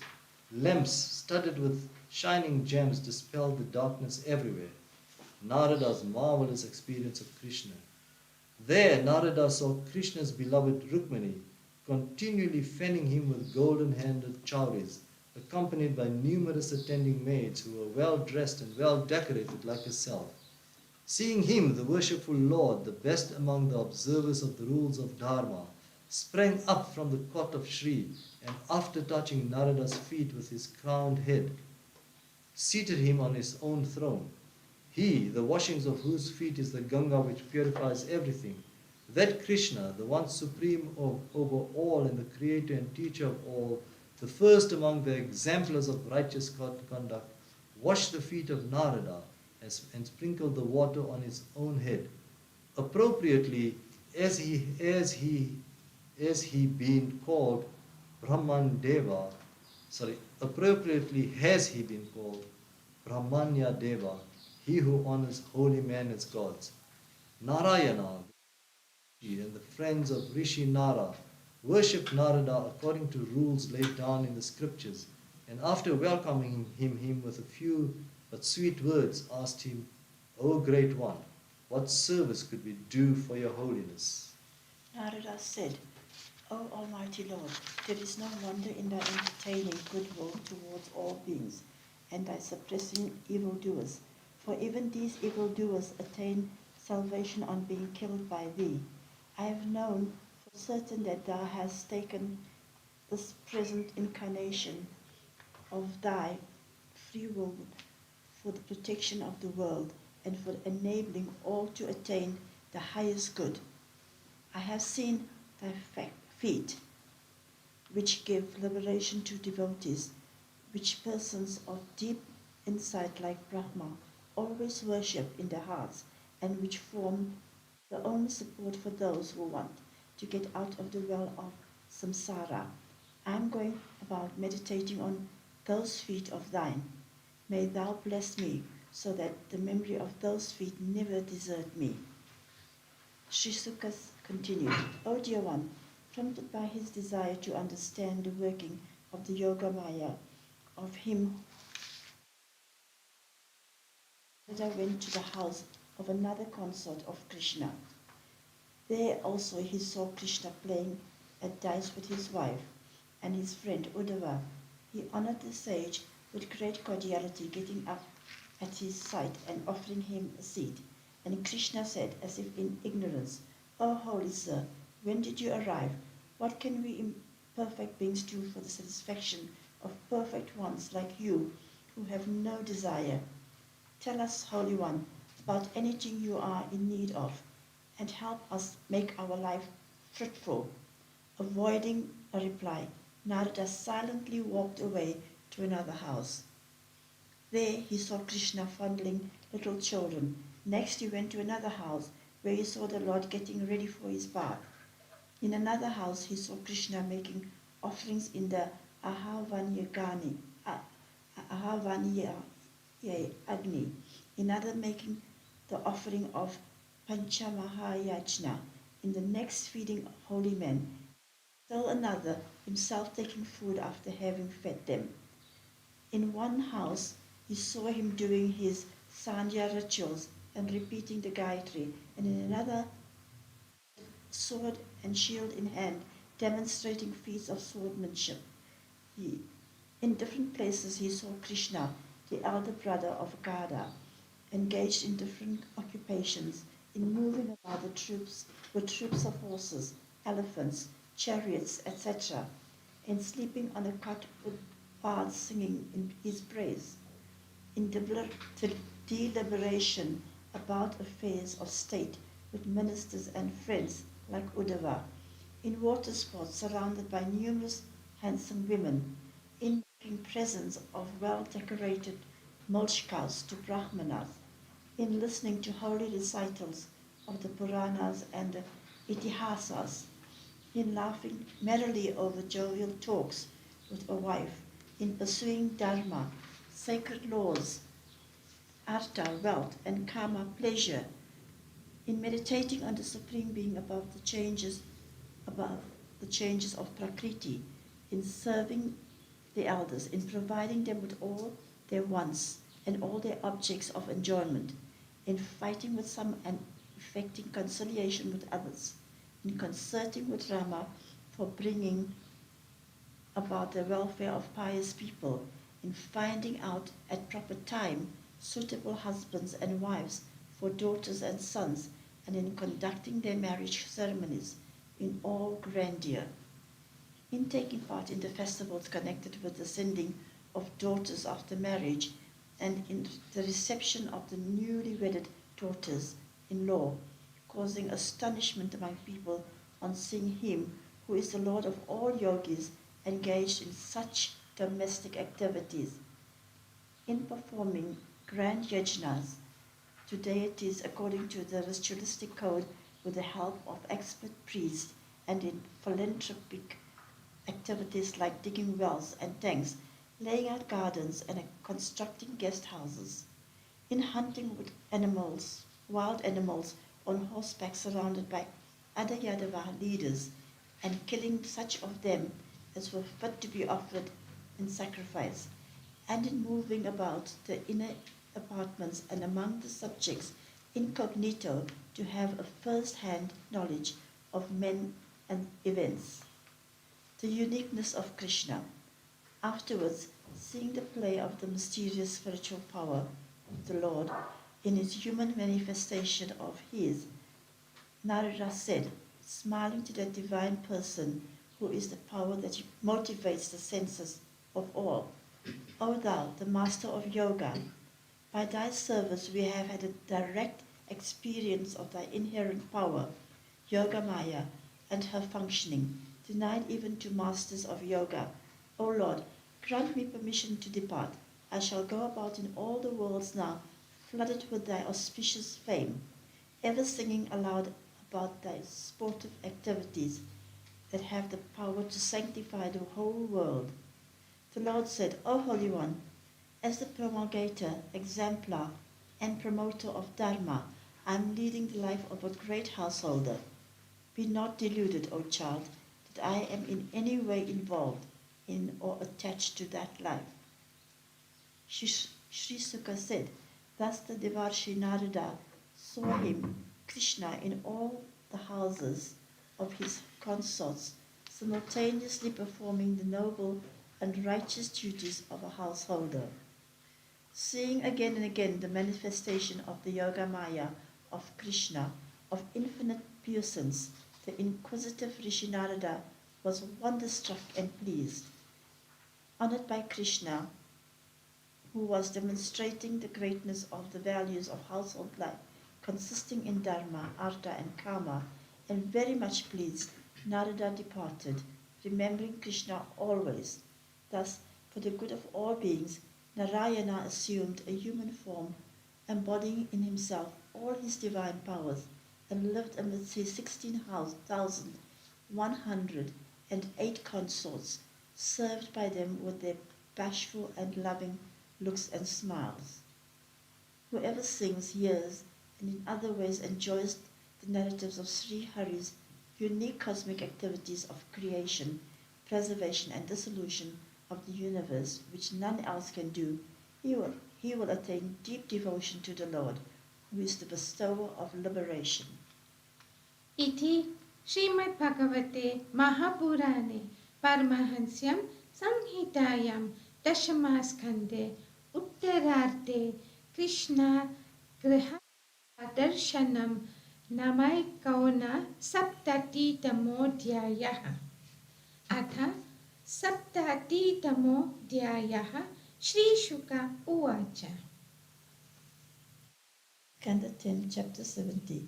Messages from oppressed kings and the Pandavas. Krishna at his morning duties. Sri Sukha said, when at the approach of dawn, cocks began to crow, the wives of Krishna, who were held in his embrace, cursed those birds, being distressed by the thought of the impending separation from him. The buzzing sound of the honeybees, stimulated by the fragrant breeze from the mandara groves, was the signal for the awakened birds to begin their musical chirpings as if they were bards detailed to rouse Krishna. Even that auspicious moment of dawn was felt to be repugnant by Rukmini Devi, who was lying between his arms, for it meant separation from his embrace. Getting up at that auspicious time, known as Brahma Muhurta, Madhava performed the ceremonial wash with water, and with a calm mind meditated on the Atman untainted by ignorance. He meditated on the blissful Brahman, who is the one without a second, undecaying self-effulgent, bliss consciousness, ever established in himself and transcending the trammels of ignorance, and whose blissful existence is revealed by his power that manifests, sustain, and dissolve the universe. He took bath in pure water, put on new dress, performed Sandhya Vandana, finished his Agnihotra sacrifices before dawn, and then sat silent, repeating the Gayatri. Then he made offerings to the orb of the rising sun, the symbol of the Supreme Spirit, Surya Narayana, and also to the Devas, Pitris, and Rishis, who are all only his parts, and conveyed his respects to elders and holy Brahmanas. He then presented every day to holy personages 13,084 gentle cows, all heavy milkers in their first calving, with their horns inlaid with gold and hooves with silver, and decorated with pearl strings and silk cloth.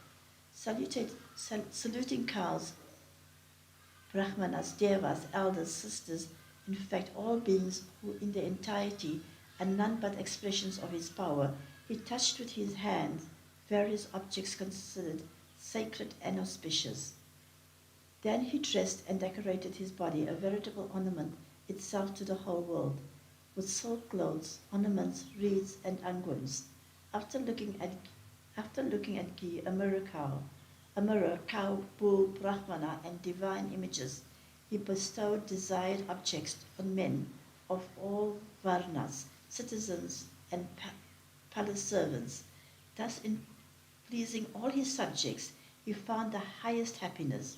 First, he pleased the brahmanas, friends, subjects, and his consorts with flower garlands, bitter leaves, sandal paste, etc., and then himself enjoyed them. By that time, his charioteer came, made prostrations, and stood by him. Having got ready his unique chariot, which were harnessed 4 horses led by Sugriva, he welcomed the charioteer by holding his saluting hands in his, and along with Satyaki and Uddhava got into that chariot as the sun ascended the mount of sunrise in the east.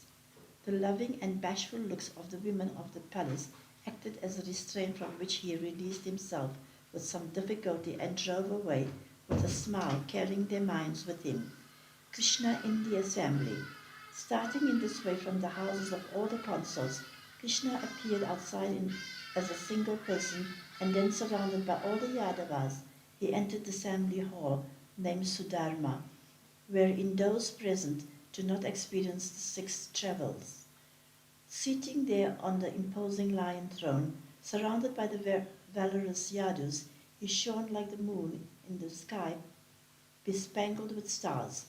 O king, on his arrival, he was entertained by master comedians with their jests, and by dancing masters and their girl students with their dances.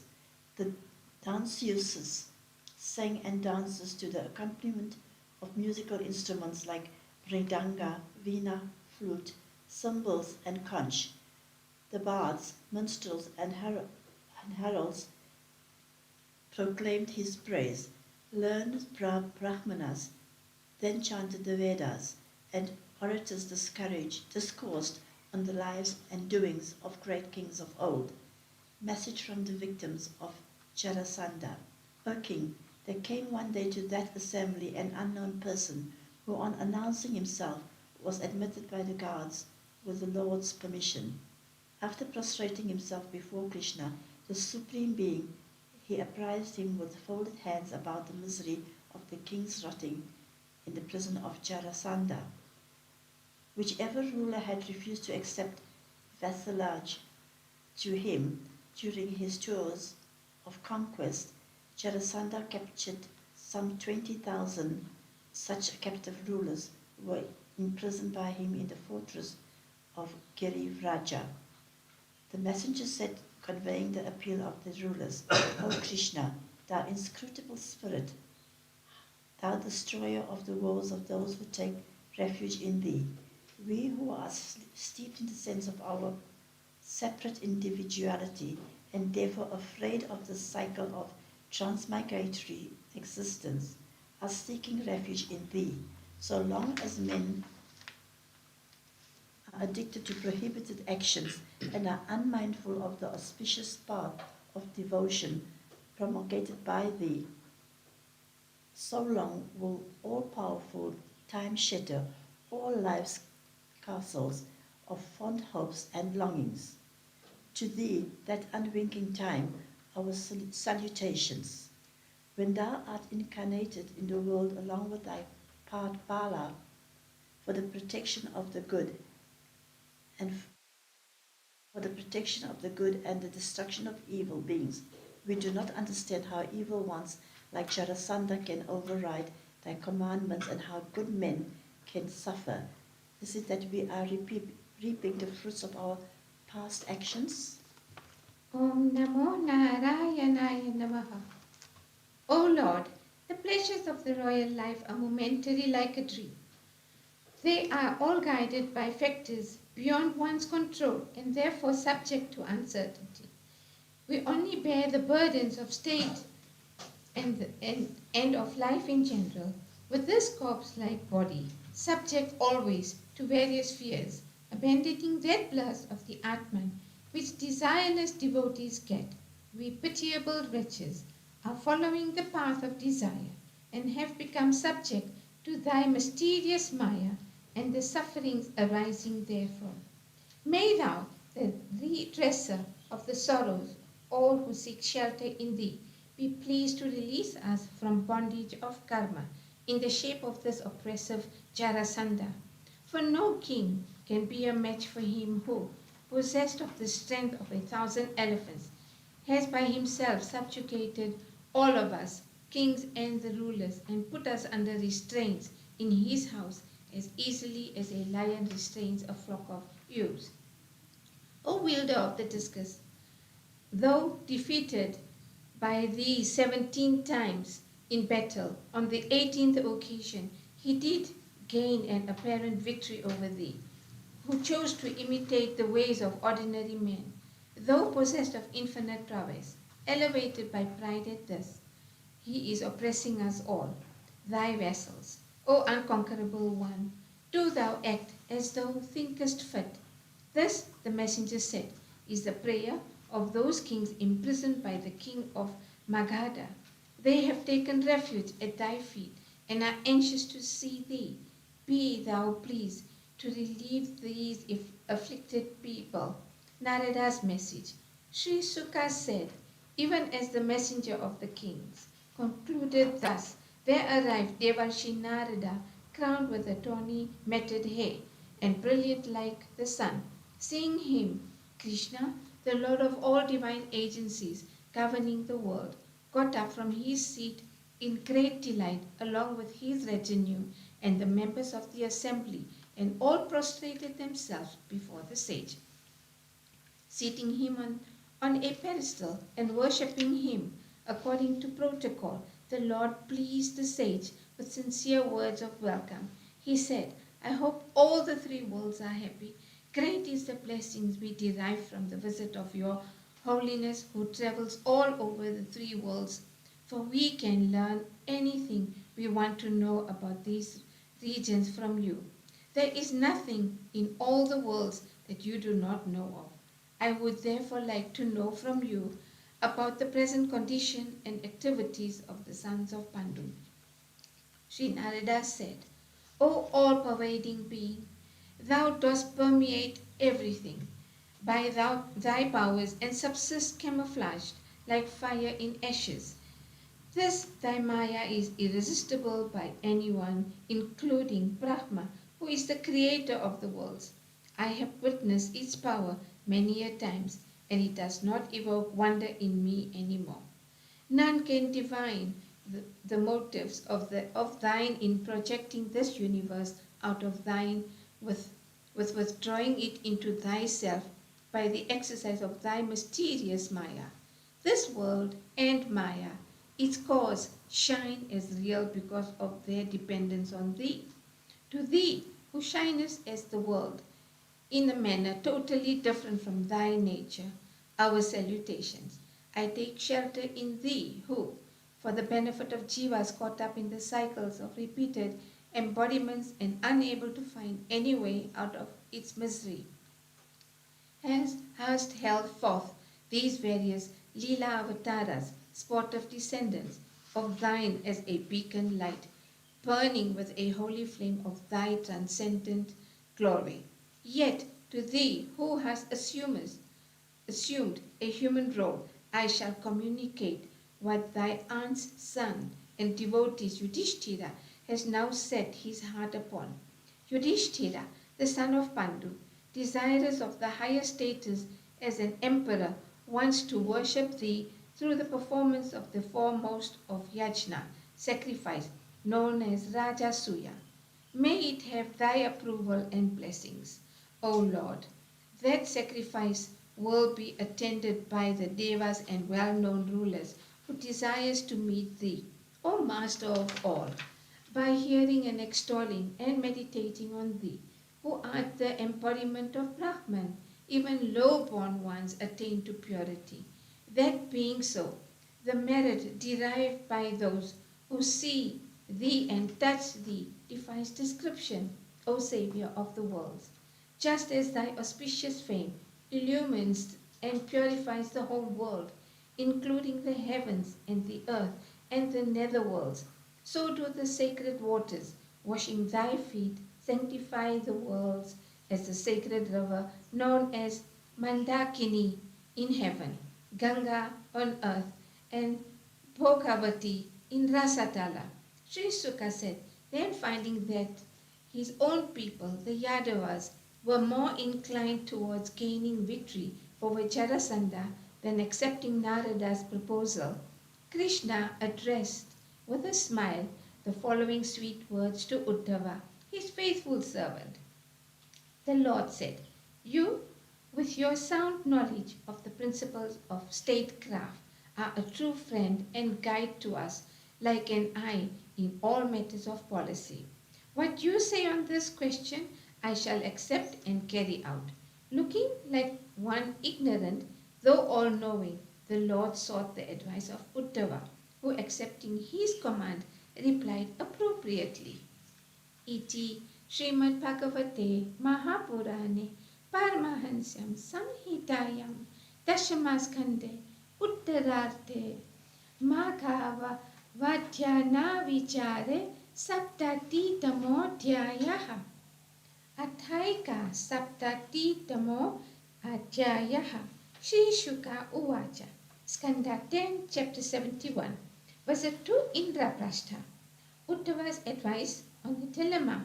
Sri Sukha said, after hearing the words of the Devarshi Narada and grasping the views of the counselor and of Krishna, Uddhava, a man of great understanding, spoke.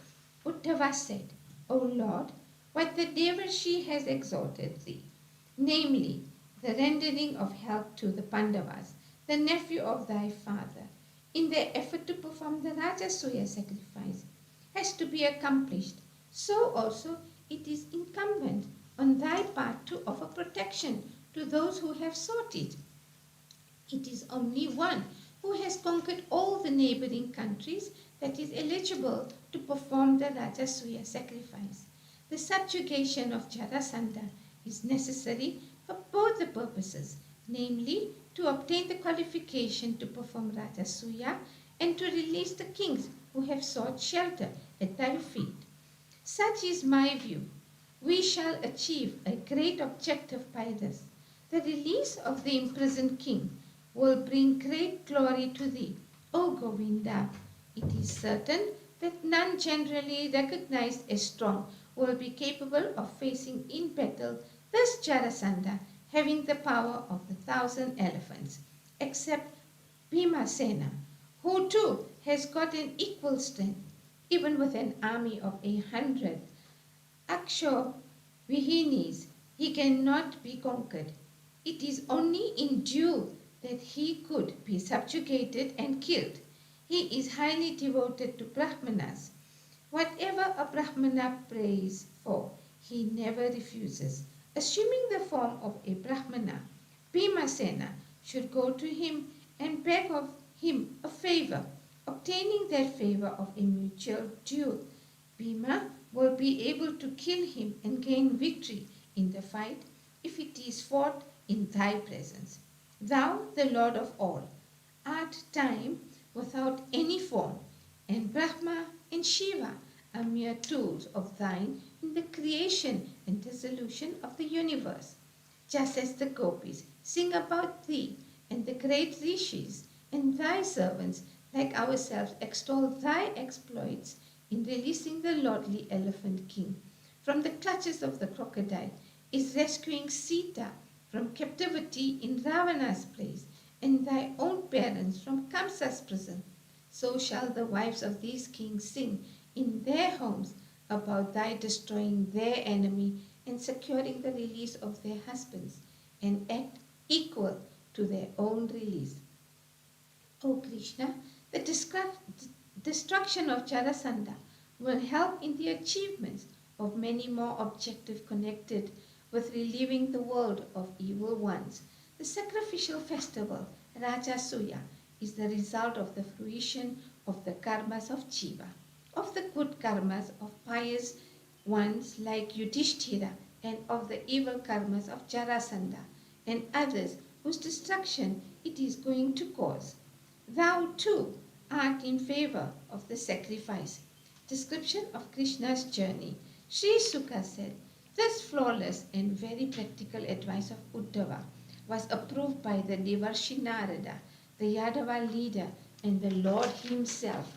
Accordingly, Krishna, the all-powerful Lord, born as the son of Devaki, gave commands to his servants like Daruka and Chaitra to arrange for the journey and took the permission of his parents for undertaking the same.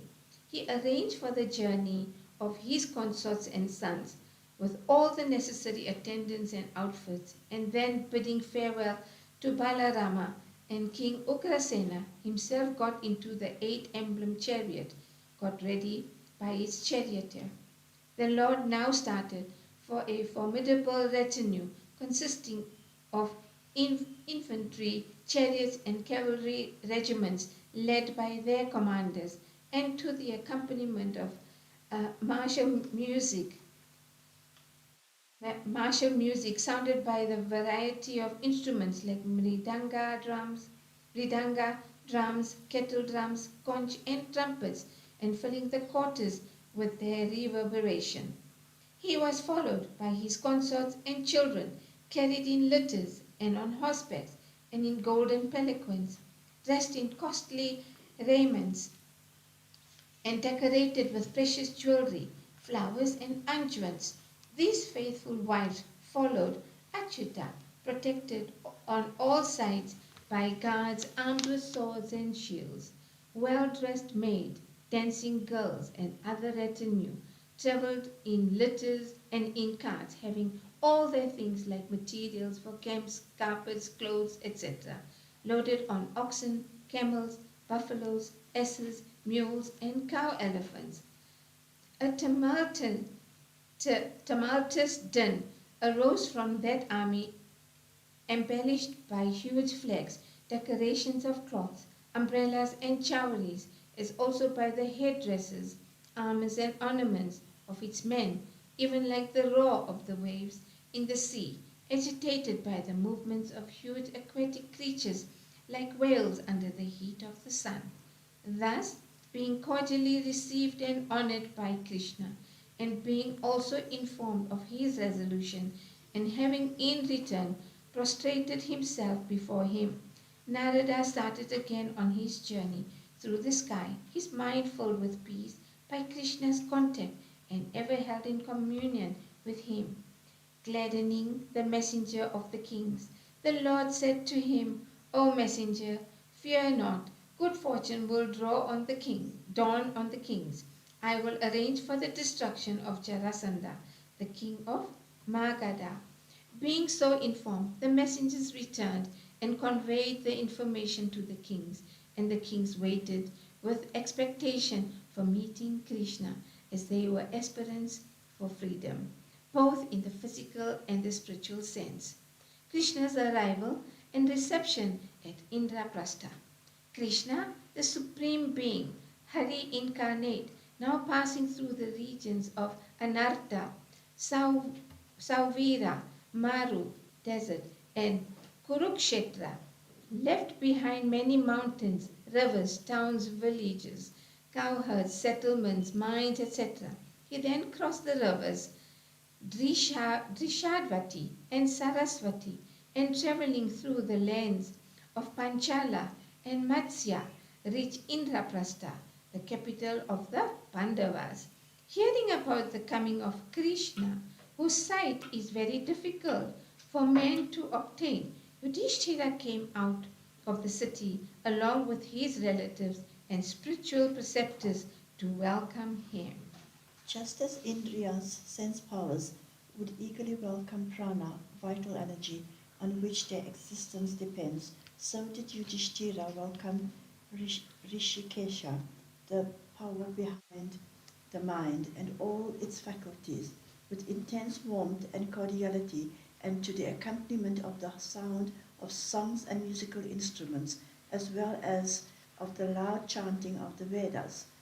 With a heart melting in love at its long-delayed meeting with Krishna, the darling of his heart, Yudhishthira, the son of Pandu, embraced him again and again, hugging with both his hands the body of Mukunda, which is the holy residence of Shri, the king Yudhishthira, whose impurities were all thereby destroyed, attained supreme bliss in complete obliteration of world consciousness.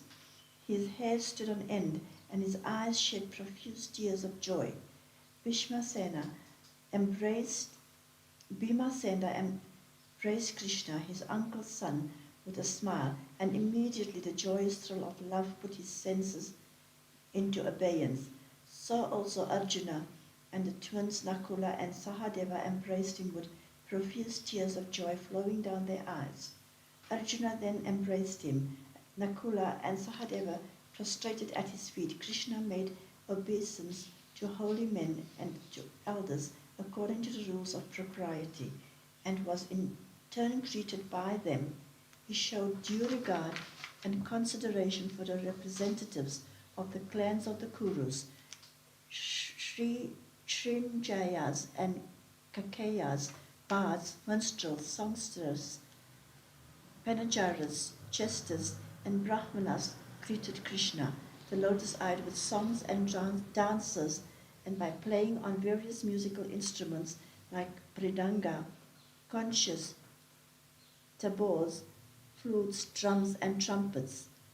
Thus the worshipful Lord, the fame of whose holy deeds transcends everything considered holy, entered the decorated city, surrounded and extolled by friends and devotees. In the city the roads were all well sprinkled with water, which emitted the smell of elephants' echo. In all places there were decorations of banners, gilded arches, and jars filled with water. Everywhere could be seen men and women of beautiful appearance, dressed in new clothes, scented and bejeweled. He had a view of the capital of the king, of the Kurus, full of houses, well illuminated and decorated in front with floral designs. From the windows the smoke of burning incense curled out. Flags were floating everywhere, and the golden domes and silver minarets of mansions greeted his eyes. Hearing of the arrival of him who is the human eye, like a cup that provides an inebriating drink, young women abandoned their household chores and their husbands on their beds, and ran to the roadside to have a glimpse of him, unmindful even of their hair disheveled and clothes loosened in their excitement. The women standing on housetops saw Krishna with his consorts moving along the road that was full of elephants, horses, chariots, and foot soldiers.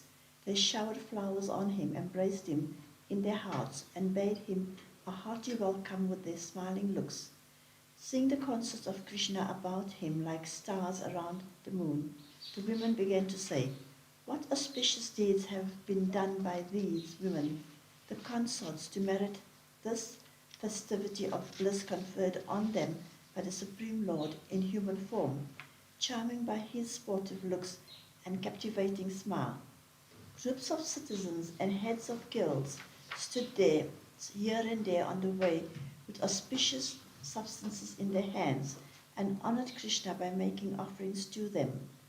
At the gate of the palace, Krishna and his consorts were welcomed and received by the royal ladies, standing with their eyes wide open because of love and excitement, and were taken into the palace. On seeing Krishna, the Lord of the three worlds, but now her nephew, Kunti, the mother of the Pandavas, got up from her cot on which she was sitting with her daughter-in-law, and embraced him. On account of his overwhelming joy, Yudhishthira could not decide in what ways he should worship Krishna after he, the Lord of all Devas, was welcomed and received at home. Krishna duly greeted his aunt and other elderly ladies of the palace, and was in turn saluted by Draupadi and his own sister Subhadra. Panchali, advised by her mother-in-law Kunti offered various forms of worship to Krishna's consorts, Rukmini, Satyabhama, Bhadra, Jambati, and others. Besides Kalindi, Mitra Vindi, Vinda, Sabia, and Satya, and all other consorts who had come were worshipped with offerings of cloth and flowers.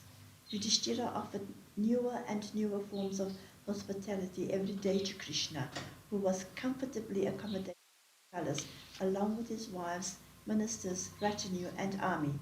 This was the exquisitely designed palace built for the Pandavas by Maya, the Asura architect, in return for his life being saved by Arjuna when Arjuna, along with Krishna, enabled Agni, the fire deity, to consume the forest of Khandava. In order to please Yudhishthira, he stayed at the Indraprastha for some months, spending his time mostly in driving about with Arjuna.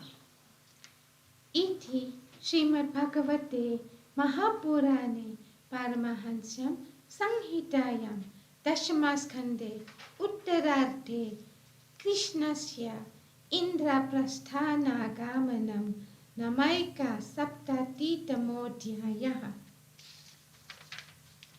Atha Dvisaptatitamodyayah Shri Shuka Uvacha.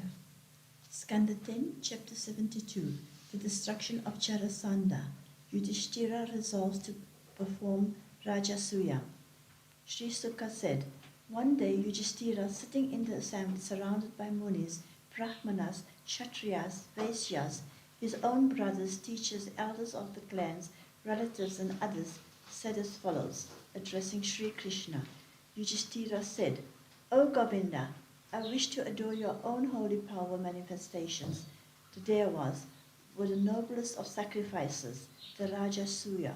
O Lord, help me fulfill this desire. O thou who bearest the world lotus in thy navel, only those who constantly serve thy feet, meditate on thee, sing about thy glory, are able to overcome the evil that obstructs a spiritual vision, and to attain eternal joy. Whatever other things they desire, those also will come to them. Lord of Lords, let the world witness the power and the glory that comes through the worship of thy lotus feet. Let the Kurus and the Srinjayas see the difference in the fortunes of those who are devoted to thee and those who are not. To thee who are Brahman, the soul of all, equal-sighted, and ever established in thy inherent bliss, there is no distinction between what is your own and what is not. Still, thy grace is bestowed on those who serve thee, just as in the case of the Kalpataru, the wish-yielding tree of heaven. Only those who resort to the tree will have their desires fulfilled, not those who keep away from it. According to as men serve thee and take shelter in thee, so are the blessings they derive. There is no partiality involved in it. The Lord said, O King, destroyer of your foes, your resolve is correct. By this your auspicious fame will reach all worlds. This great sacrifice, Rajasuya, the king of sacrifices, will be to the liking of all, the rishis, the pitris, devas, our friends, and of myself. Subjugating all kings, gaining suzerainty over all the countries, and collecting all the sacrificial requisites, this great yaga sacrifice is to be undertaken. O king, these brothers of yours are born of the cosmic divinities, Lokapalas. I have been conquered by you insofar as you have gained mastery over the senses, and thus conquered by your lower self. For I am unconquerable by those who have not conquered their own senses. No one who has made self-dedication to me can be exceeded by anyone, celestials or men, in prowess, fame, wealth, or splendor. The three distinguished Brahmanas approached Jarasandha. Sri Sukha said, hearing these words of the worshipful Lord, The lotus face of Yudhishthira bloomed with joy. He directed his brothers, whose powers had been augmented by the divine energy of Krishna, to subdue the kingdoms in all the four quarters. He sent Sahadeva at the head of the Srinjayas to the south, Nakula at the head of the Matsayas to the west, Arjuna at the head of the Kakeyas to the north, and Bhima at the head of the Madrakas to the east. These powerful brothers, having conquered the kings in the different directions, collected large funds for Yudhishthira to conduct the great sacrifice. While Yudhishthira was worrying over the report that King Jarasandha had not been conquered, Hari proposed a way for achieving this objective, as originally suggested by Yudhava. O king, accordingly distinguished as Brahmanas, Bhima, Arjuna, and Krishna went to Girivraja, where Jarasandha, the son of Pridratra, resided. These disguised Brahmanas went to Jarasandha, who was devoted to Brahmanas, and begged for a favor at a time when he, in pursuance of the householder's dharma, was distributing presents among guests. If they, O king, know us to be guests come from afar to beg of you certain favors, bestow on us what we desire. It will be for our good. What is there unbearable for those endowed with fortitude? What is there forbidden that evil will not do? What is there that the generous would not give? And where is it to be by anyone who is the same sighted everywhere? He is the ignoble one. He is the pitiable one who fails while this perishable body is still in good condition to achieve ends that receive the imperishable praise of good men. The stories of Harishchandra, Rantideva, Mudgala, who subsisted by gleaning fallen ears of paddy, Empressibi, Mahabali, the dove and the hunter, also these provide famous examples of how the imperishable can be gained by the sacrifice of the perishable. Jarasandha agrees to duel with Bhima. Sri Sukha said, hearing their voice, deportment, and their palms, with sounds made by the bowstring, Jarasandha could hazily understand that they were really Kshatriyas whom he had seen sometime somewhere. So he thought, these are certainly men of the royal class, in the disguise of Brahmanas. Still, I am going to give them water, whatever they want, be it life itself. Don't we see that though deprived of all his possessions by Vishnu in the guise of a Brahmana, Bali's unstained reputation only spread everywhere thereby? Though knowing very well that it was Vishnu that had come as Brahmana in order to deprive him of world sovereignty in favor of Indra, and though warned of it and obstructed by his preceptor Sukra, that Asura, King Bali, offered the whole earth in gift to Vishnu. Of what use is a Kshatriya's body, which is perishable by nature, if he fails to earn the vast reputation of having used it in the service of holy men? Musing thus, the generous Jarasandha said to the group consisting of Krishna, Bhima, and Arjuna, O Brahmanas, tell me what you want. I shall give even my head to you. The Lord said, O great ruler, if you have decided so, grant us the favor of a duel. We are Kshatriyas come here for battle and not for food. This is Bhimasena, the son of Prita, and the other is his brother Arjuna, and know me to be their uncles, Krishna, who is your traditional enemy. Om Namo Narayanaya Namaha. Jarasandha, the king of Magadha, on being so informed, laughed loudly and replied in an angry voice, Fool, I shall certainly give you fight. I shall not fight with you, Krishna, who is a weak-minded coward. You are the one who left your own city of Mathura and took shelter on an island in the sea out of fear of me. And this Arjuna, junior in age to me and of slender frame, will not be a match for me.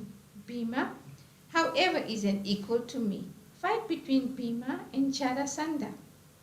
Saying so, he gave a mighty mace to Bhimasena and himself took another and came out of the city.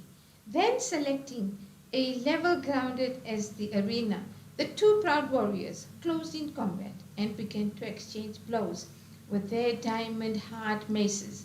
Their fight with dexterous movements, wheeling to the left and to the right, was dramatic like the movements of actors on the stage. O king, the mutually clashing maces of there produced a thunderous sound, like the task of two taskers in combat. When the fast-striking maces of these inflamed warriors fell in quick succession on each other's bodies, on their shoulders, hips, legs, arms, thighs, collarbones, etc., those maces got shattered to pieces like the twigs of the sun plant. Arka, Sakha, when struck on the elephant's body. When these maces were thus broken to pieces, those heroic warriors in great anger began to strike at each other with their iron-hard fists, fighting like two elephants. Their fists produced sounds resembling thunderclaps as they rained punches on each other.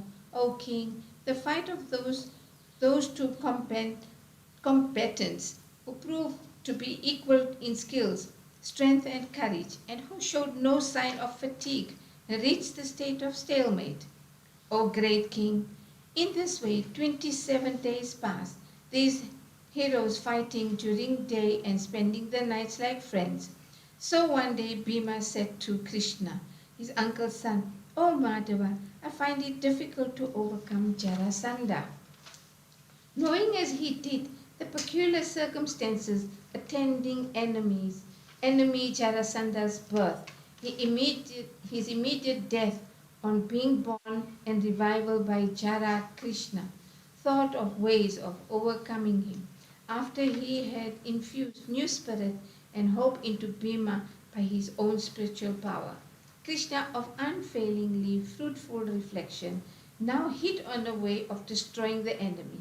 He communicated the strategy to Bhima by the gesture of splitting the twig of the tree, thereby indicating that Jarasandha could be killed if his body was split into two. Mighty Bhima, the most noted amongst warriors, took the hint and holding the enemy by his legs, pulled him to the ground, pressing one of the enemy's leg with his and holding the other with his hand. Bhima split the whole trunk from the bottom up into two, as a great elephant splits the branch of the tree. People then saw the dead body of Jarasandha lying in two halves, each half having only one leg, one thigh, one testicle, one hip, one breast, one shoulder, one arm, one eye, one brow, and one ear. Loud was the wailing of the subjects of the king of Magadha at the death of their rulers. Arjuna and Achyuta embraced Bhimasena on his victory and did him all honor Therefore, the worshipful Lord, the promoter of life of all beings and the possessor of unimaginable powers, installed Sahadeva, the son of Jarasandha, as the king of Magadha. Then he set free all those kings whom the dead king of Magadha had locked up in his prison. Iti Shrimad Bhagavate Mahapurane Paramahansyam Sanhitayam Dashamaskande Uttararte Jarasandha Vadho Nama Dvisaptatitamodyayah Atha Trisaptatitamodyayah Shri Shuka Uvacha. Skanda 10, chapter 73. Liberations of the imprisoned rulers. The hymn of the rulers. Shri Shuka said, there were 20,800 kings whom Jarasandha had effortlessly conquered as in play, and imprisoned in the valley surrounded by mountains. In the course of their prolonged imprisonment, they had been reduced to bones, enfeebled by hunger, bearing shrunken faces, wearing dirty clothes and unclean in body. They now came out and had the vision of Krishna, blue like a rain cloud and dressed in yellow cloth. Seeing him having the auspicious mark Srivatsa on the chest, four-armed, crimson-eyed like the inside of the red lotus, possessed of a handsome and luminous face, wearing glittering fish-shaped ear ornaments, sporting in his hand a lotus mace, conch, and discus, bedecked with diadem, necklace, bracelets, waist girdles, and armlets, wearing on the neck the brilliant jewel Kaustuba, and having floral wreaths spreading over his chest. Seeing him thus, these sin-free kings fell prostrate at his feet, in the mode and manner as if they were absorbing him with their eyes, licking him up with their tongues, smelling him with their nose, and embracing him with their arms. Being redeemed from the wretchedness of imprisonment by the joy of Krishna's vision, these rulers with their palms held in worshipful salutations addressed the following hymns to Krishna, who transcends the ken of the senses. The rulers said, "Salutations to thee, O Krishna, thou the Lord of all divinities. Thou the remover of the woes of devotees. Thou the Lord of immortality. Save us from this terrible samsara, us who have given up attachments to the world and surrendered ourselves to thee. O Madhusudana, we entertain no ill feelings towards this Jarasandha, for, O Lord, the loss of our kingdom through our subjugation by him has now become the occasion for our having thy blessings." The king, who is infatuated by the possession of royal power and wealth, never attains the ultimate good. Through the sense of false values generated by thy Maya, they take impermanent entities like wealth to be permanent. Just as children mistake a mirage to be a water pool, so do men without discrimination see permanence in the changeful products of Maya, formerly bereft of true insight by pride of wealth, and always at feud with one another because of the desire for conquest. We, O Lord, cause the death of large numbers of our subjects mercilessly, and overlooking the standing before us as death on account of our inordinate pride. O Krishna, time, thine own manifestation, irresistible in speed and in power, deprived us of our position and wealth, and thereby of our pride too. By thy grace, we have thus been enabled to contemplate on thy feet. We have therefore no desires for kingdom, an object of enjoyment for the body, which is in itself an ephemeral as a mirage, which is constantly decaying, and which is the source of innumerable ailments. Nor do we desire for the fruits of actions consisting in heavenly enjoyments, which are so delightful to hear about.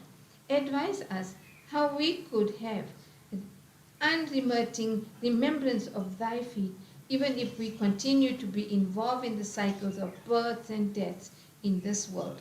Salutations to thee, Krishna. Salutations to the Supreme Being. Salutations again and again to thee, Govinda, who removes the difficulty of those who fall down in prostration before thee seeking relief. Krishna's grace to the rulers. Sri Sukha said, O dear one, being thus extolled by the liberated kings, the worshipful Lord, the embodiment of mercy, the one being fit for taking refuge in, said to them in sweet words. The Lord said, O kings, from now onwards you will have, as desired by you, deep-rooted devotion to me, the Lord of all and the Atman residing in all. O rulers, you are right in your conclusion that my worship alone is really fruitful. You have spoken the truth. I agree that wealth and prosperity make men intoxicated with pride.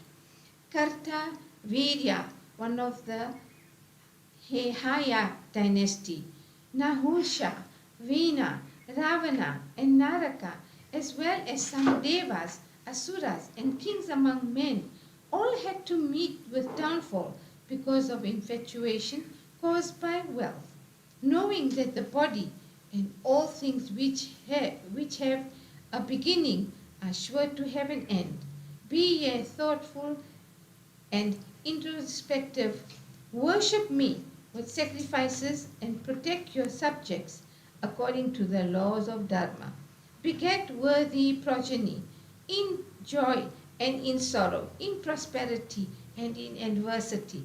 Remain with firm faith in me, living without much attachment to body, wealth, etc., ever finding joy in the Atman, observing strict disciplines in life, fixing the mind in me, you will in the end attain to me, Brahman, without difficulty. Sri Sukha said, directing the kings as above. Sri Krishna, the worshipful one and the Lord of all, arranged men and maids for helping them in cleansing and bathing themselves. O sire of Bharata's family, he directed Sahadeva to present them with dress, decorations, wreath, and unguents suited to men of royal descent. Bathed well, decorated well, and fed well, they were presented with many luxuries worthy of kings, freed from their sufferings and provided with all requisite by the grace of Krishna. Those kings, with their bright earrings, shone like the luminaries in the sky when the clouds clear at the end of the rainy season. Put in chariots inlaid with gold and gems and harnessed to excellent horses, they were sent off to their respective countries with words of cheer and encouragement, thus rescued by the most high-minded Krishna from an extremely irksome situation. They went back to their cities with their minds engrossed in the thought of the Lord of the universe and his activities. They instructed their subjects on the doings of the high soul Krishna, and they led their lives in all earnestness according to the direction given to them by the worshipful Lord. After achieving the destruction of Jarasandha through Bhimasena and duly honored by Sahadeva, Krishna departed along with the Pandava brothers. Reaching Indraprastha, they sounded their conches, proclaiming victory over the enemies, causing joy in the minds of all friends and well-wishers, and distress in the hearts of all of evil men. The inhabitants of Indraprastha were delighted to hear that proclamation of victory, while the news of Jarasandha's death gave full satisfaction to Yudhishthira. Bhima, Arjuna, and Krishna then saluted Yudhishthira and informed him of everything that had happened. On hearing all that, Yudhishthira, the Dharma Raja, righteous king, could only remain mute out of emotion, shedding tears of joy at the gracious condescension and the Lord Keshava towards him. Iti Shrimad Bhagavatam Mahapurane Paramahansyam Samhitayam Dashamaskande Uttararte Krishnadya Agamane Trisaptatitamodyayah Atha Chatur Saptatitamodyayah Shri Shuka Uvacha Skanda 10, Chapter 74. The liberation of Shishupala, the Rajasuya sacrifice. Sri Shuka said, Yudhishthira, who was very much pleased hearing about the grace of Krishna, the all-powerful Lord, and about the destruction of Jarasandha, said as follows, Thy rare directives are immediately accepted and carried out even by the world teachers like Sanaka and by the protecting divinities of the 8 regions like Indra. O lotus-eyed Lord, O all-pervading one, that thou of such transcendent nature should carry out the directions of persons like us, who are subject to various sorrows, but pretend to be lords, is only a feature of thy mysterious divine play. As the light and the heat of the sun remain the same in spite of continuous burning, no action can enhance or dim the spiritual glory of thee, the one without a second, the Brahman, the Supreme Spirit. O unconquerable one, O Madhava, devotees do not entertain the sense of distinctions like I and mine, or you and yours, the distinctions pertaining to this body, which is an object of Prakriti and characterizing the animal man. Sri Sukha said, with these words, when the proper time of the performance of the Rajasuya sacrifice arrived, Yudhishthira, the son of Pritha, with the concurrence of Krishna, selected the proper sacrificial priest, having all the qualifications, including the knowledge of the Vedas. He invited a sacrificial priest, Dvaipayana, Bharadwaja, Sumantu, Gautama, Asita, Vashista, Shyawana, Kanva, Maitreya, Kavascha, Trita, Vishwamitra, Vamadeva, Sumati, Jamali, Kratu, Paila, Parasara, Garga, Vaisabhayana, Atharva, Kasyapa, Domaya, Bhargavarama, Asuri, Vitihortra, Madhuchanda, Virasena, and Akritavrana, and many others like Drona, Bhishma, Kripa, Dhritarashtra, together with his sons and the wise Vidura, were also invited for the sacrifice. O king, all who were eager to witness the yajna, royalties from everywhere, their subjects, Sudras, Vaishyas, Kshatriyas, and the Brahmanas, flocked to the place where it was to be performed. Then the priest ploughed the sacrificial field with a golden ploughshare, and they initiated King Yudhishthira in the vow and discipline of the sacrifice, following the Vedic injunctions. As in Varuna's Rajasuya of old, here also all utensils were made of gold. The invitees to the sacrificial festival, consisting of Indra with other protecting divinities of the quarters, Brahma, along with Bhava and his retinue, Siddhas, Gandharvas, and Vidyadharas, great ones, Yakshas and Rakshasas, celestial birds, Kinnaras and Channaras, ruling kings and their wives. All these invitees from all regions began to trek towards the sacrificial campus of Yudhishthira, the son of Pandu and the devotee of Krishna. Though this was a difficult achievement, it was not so for a devotee of Krishna. So toward all men of understanding, the sacrificial priest, possessed of heavenly luster, helped the great king in the performance of the Rajasuya sacrifice, just as Devas did in the case of Varuna. Performance of Agra Puja to Krishna. On the day when the libations with the juice of the soma plant were made, King Yudhishthira attended very carefully to honor the sacrificial priest, the leading witness of the sacrifice, and other worthy men. When the questions arose who should be honored with Agra Puja or worshipped as the greatest man present, there were differences of opinion regarding the choice among the witnesses of the sacrifice, whereupon Sahadeva said, the worshipful Achyuta, the protector of devotees, is the one deserving that highest honor. All this world, including the Devas, is his manifestation. This whole world, as also the sacrificial rite, is ensouled by him. The sacrificial fire, offerings made in it, the mantras uttered, the yoga of knowledge, the yoga of action, all have him as the goal. He is the one without a second. This whole universe is his form. O year of sacrificial assembly, birthless, self-sufficient, he by himself creates, sustains, and dissolves the universe. By his condescending glance, the various forms of rituals become fruitful, and man attains to life's goal of dharma, artha, kama, and moksha.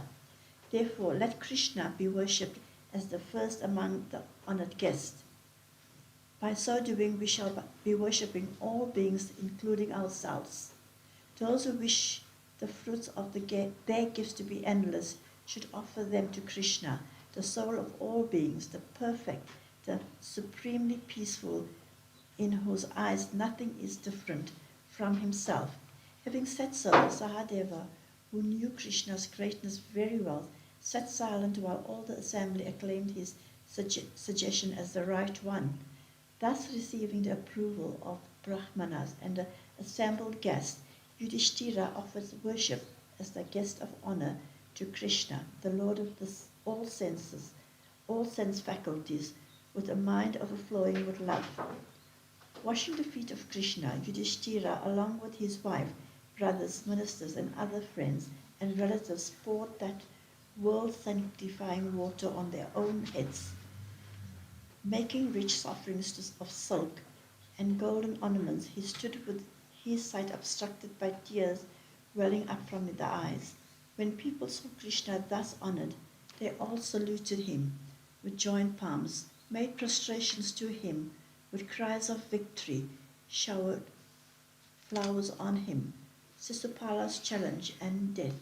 Sisupala, the son of Dhamagosha, being extremely irate on hearing this panegyric of Krishna's greatness, arose from his seat and with uplifted arms spoke in the assembly in angry tones, hurling abusive words at Krishna in his very hearing.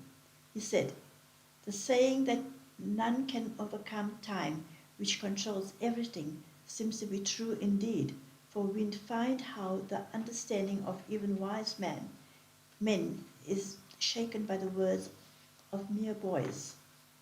O ye noble ones assembled here, you who are not the most competent judges of the qualifications of the guest to be selected for honoring on such occasions, should not have been swayed by a boy's word recommending Krishna as worthy of that distinction. Here are these leading members of this assembly, these rishis who are noted for their austerity, learning, and observances of sacred disciplines, who with all their impurities destroyed are established in Brahman, who are adored even by the celestial guardians of the quarters. Disregarding them all, how can worship as the most honored one be done to this Krishna, a mere cowherd and a disgrace to his family? Won't it be like making sacrificial offerings to a cow? He has no proper affiliations to any varna, ashrama, or family. He is a libertine without any virtue. How can he deserve this honor? He is of clan cursed by Yayati, shunned by good men, and always addicted to drinking. How can he deserve this honor? Abandoning the land of the Brahma Rishis, they are residing in a sea-girt island devoid of spiritual traditions and holy men, and are oppressing their subjects from here. That accursed man Sisupala indulged in more of such abusive speech, but Lord Krishna took no notice of it, as a lion does not notice a jackal's howls. Many in that assembly, unable to stand the insult of the worshipful Lord, closed their eyes and walked out, cursing the king of the Chedis angrily. For all the result of one's good deeds are nullified, and one is spiritually degraded, even if one remains in a place hearing such qualifications of the Lord or his devotees. Meanwhile, provoked by Sisupala's blasphemy, the Pandava brothers and men from the lands of Matsya, Kekaya, and Srinjaya got ready with arms upraised to attack Sisupala, a sign of Bharata race. That Sisupala, quite unconcerned, began to abuse also the partisans of Krishna, in that assembly and took up his word and shield against those who came to attack him. Then the worshipful Lord, retaining his partisans, angrily faced the attacking enemy and cut off his head with his razor-sharp discus. Loud exclamations were heard at the death of Shishupala. The kings supporting him fled with their lives, while all the world looked on. A center of brilliance coming out of the dead body of Shishupala was found to reach Krishna and get absorbed in him, like a meteor falling on the earth. Continuously communing in confrontation with the Lord as his enemy during 3 births, he attained to his being. For continuous contemplation turns one into the nature of the one contemplated upon. The undisputed overlord Yudhishthira distributed among the priests and the assembled guests gifts on a grand scale. After honoring everyone duly, he took the concluding sacred bath called Avabrihashta Snana. After thus helping Yudhishthira to fulfill the yaga, Sri Krishna, the lord of even the great yogis, prolonged his stay at Indraprastha for a few months at the request of relatives. Later, the omnipotent Lord took leave of the emperor, who was reluctant to part from him, and started for Dwaraka with his consorts and counselors. I have already told you in detail about how Jaya and Vijaya, the inmates of Vaikuntha, had to take repeated births and on account of the curse of Kumaras. After performing the Avabrita bath, Emperor Yudhishthira shone in the assembly of holy men and kings, even like Indra, the Lord of celestials. All beings honored by King Yudhishthira, devas, men, denizens of the intermediary world, all praised Krishna and the sacrificial festival and went back to their respective homes. The only one who could not bear the sight of Yudhishthira's vast affluence was Duryodhana, a part of the evil spirit of Kali, a hate of all that is good and the cause of the destruction of the Kurus. Whoever extols the glory of Vishnu revealed in the destruction of the king of the Chedis, in the liberation of the imprisoned kings, and in the conduct of Rajasuya sacrifice, will be cleansed of all the sins. Iti Shrimad Bhagavate Mahapurane Paramahansyam Samhitayam Dashamaskande Uttararthe Shishupala Vado Nama Chatu Saptatitamo Dhyayaha Atha Pancha Saptatitamo Dhyayaha Raja Uvacha. Skanda 10, chapter 75, Duryodhana's humiliation, Rajasuya and the Avabrihatsana. Raja Parikshit said, O godly one, all men, devas, nobles, and others who witnessed the Rajasuya sacrifice of Yudhishthira, the animalist, but, O worshipful one, we heard you saying that Duryodhana was an exception to this. Tell us why it was so. Sri Sukha said, in the performance of the Rajasuya sacrifice of our grandfather Yudhishthira, his relatives, bound to him by bonds of love, rendered him various services. Bhima controlled the kitchen and Duryodhana the treasury. Sahadeva was in charge of reception, and Nakula was entrusted with the collection of old stores. Arjuna was engaged in serving the elders, while Krishna washed the feet of guests on arrival. Draupadi attended to the serving of food, and the liberal-minded Karna supervised the bestowal of gifts. Om Namo Narayanaya Namaha. Satyaki, Vikarna, Kritavarma, Vidura, and others.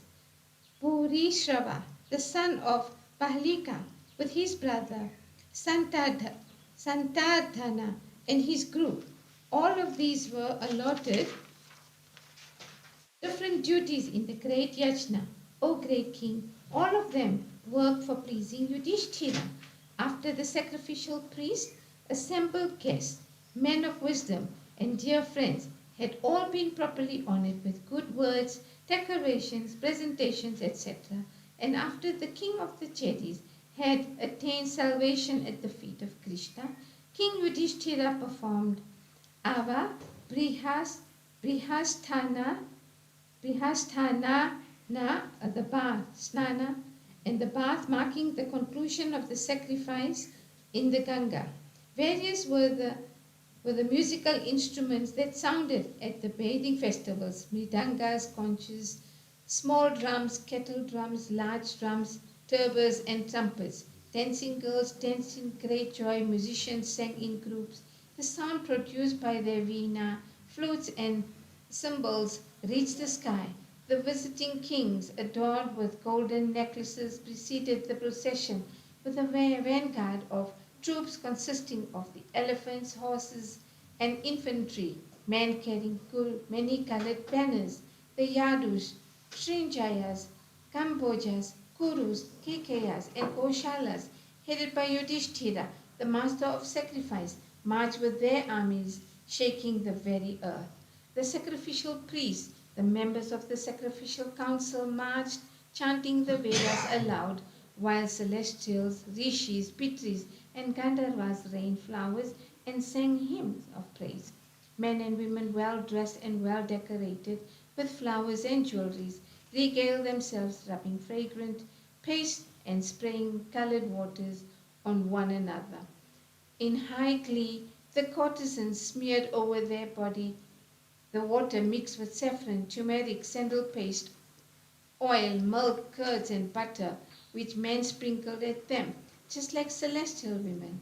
In their aerial cars above, royal women with bodyguards had come out below to see the sacrificial bath. They too were sprinkled over with colored water by Krishna and other relatives and friends, which these ladies received with faces blooming with joy and bashfulness. They in return shrinched this colored water at their kinsmen, clad in wet clothes that revealed the contours of their breasts, hips, and thighs, and with their hair disheveled and flowers wreathed, disarrayed due to excited movements. They presented a sight that stirred the mind of passionate men. Conclusion of the sacrifice. Yudhishthira, now consecrated emperor, seated along with his consort in the chariot, decorated with golden chains and yoked with excellent horses, looked like an embodiment of Rajasuya, the king of sacrifices, with his subsidiary rites. The priest, after performing Patna Samyaja and other rites connected with the concluding ceremonial bath of the sacrificial festival, made Yudhishthira perform Achmana and take his bath in the Ganga with his consort Krishna, Draupadi. At that time, the kettle drums of the celestial mingled with those men and sages. Pitris and men showered rains of flowers out of joy. People of all orders and communities also now took ceremonial bath in the Ganga. For by such a bath, even great sinners are freed from their sins. Next, Yudhishthira, wearing two fresh, unbleached clothes and duly decorated, honored the sacrificial priest and respected guests with presentations of clothes and ornaments. The king, who was devoted to Narayana, honored with presentation all relatives, friends, visitors, and functionaries in fitting manner. Men with faces glowing like those of celestials moved about, decorated with jewel-studded earrings, necklaces, turbans, coats, silk garments, costly pearl strings, etc., while the women shone with their handsome faces, beautified with ear pendants and frontal curls, and wearing golden girdles. Now all the visitors, the sacrificial priests of high status, the Vedic scholars, members who formed the sacrificial assembly, the members of the four, orders of Brahmana, Kshatriya, Vaishya, and Sudra. The rulers come on invitations, being like the celestials, rishis, pitris, and spirit, with their followers, the celestials protecting the quarters. All, de- all departed to their homes, having received the king's adoration and his leave to depart. Just as men never get satiated by drinking the immortal nectar, so did the people feel they had not done enough in bestowing praise on the sacrifice of Rajarshi Yudhishthira, the servant of Sri Hari. The king Yudhishthira, unwilling to part with them, lovingly persuaded his friends, relatives, and Krishna to stay on with him for some time more.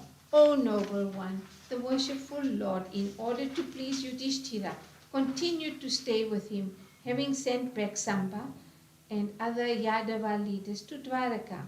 Thus, the king Yudhishthira easily spent the ocean of his mind's aspiration, the performance of Rajasuya, with the utmost ease owing to Krishna's grace, and his mind was now at peace, freed from all anxiety, Duryodhana's discomfiture. Seeing the splendor within the palace of Yudhishthira and the glory of the Rajasuya had brought him, Duryodhana felt sore at heart. That palace, built by the superhuman architect Maya, combined in itself all the splendor that formed the feature of the palaces of earthly emperors, of the king of Asuras and of Indra, the lord of Devas. In that palace, Draupadi was serving her husband. Seeing all this, Duryodhana, the head of the Kurus, who longed for all this glory and fame for himself, also desired Draupadi, burnt within out of jealousy. There within the palace were to be seen the 1,000 consorts of Krishna, each with a face like Sri Devi, moving about slowly on account of the weight of their hips, on feet that sent forth the twinkling sounds of anklets. They were wearing on the chest precious pearl necklace. They had turned crimson from the contact of saffron powder applied on their breasts, and they adorned with tremulous earrings and luxuriant locks. One day Yudhishthira was sitting in the assembly hall on the golden throne with all the imperial majesty, looking like Indra, celestial king himself, extolled by panegyrists. He was surrounded by his relatives and brothers, and above all, had beside him Krishna, who was like an eye to him. Now, O king, the proud Duryodhana, wearing a diadem and necklace, approached the hall, surrounded by his brothers. Holding a sword in hand, he came in showering abuses at the guard at the entrance in order to show off his importance. On account of the device of visual illusion that Maya had incorporated, he saw water on dry land and held up the ends of his clothes, while he mistook the watery surface for dry land and fell into the water. O noble one, seeing his plight, Bhima, the ladies, and other kings present laughed, though restrained by Yudhishthira, but they received mischievous prompting from Krishna. Humiliated and crestfallen, Duryodhana was stunned into silence by burning anger, and he went away immediately to his capital Hastinapura. All good men in the assembly cried, Alas, alas, and Yudhishthira felt unhappy at heart. The Lord in whose presence all this took place remained silent over what happened, for it was a strategy engineered by him to cause the great Mahabharata war, whereby the earth's burden were to be lightened. O king, I have now answered your question. By Duryodhana showed displeasure at the great Rajasuya sacrifice. Iti Shrimad Bhagavate Mahapurane Paramahansyam Samhitayam Dashamaskande Uttararthe Duryodhana Nama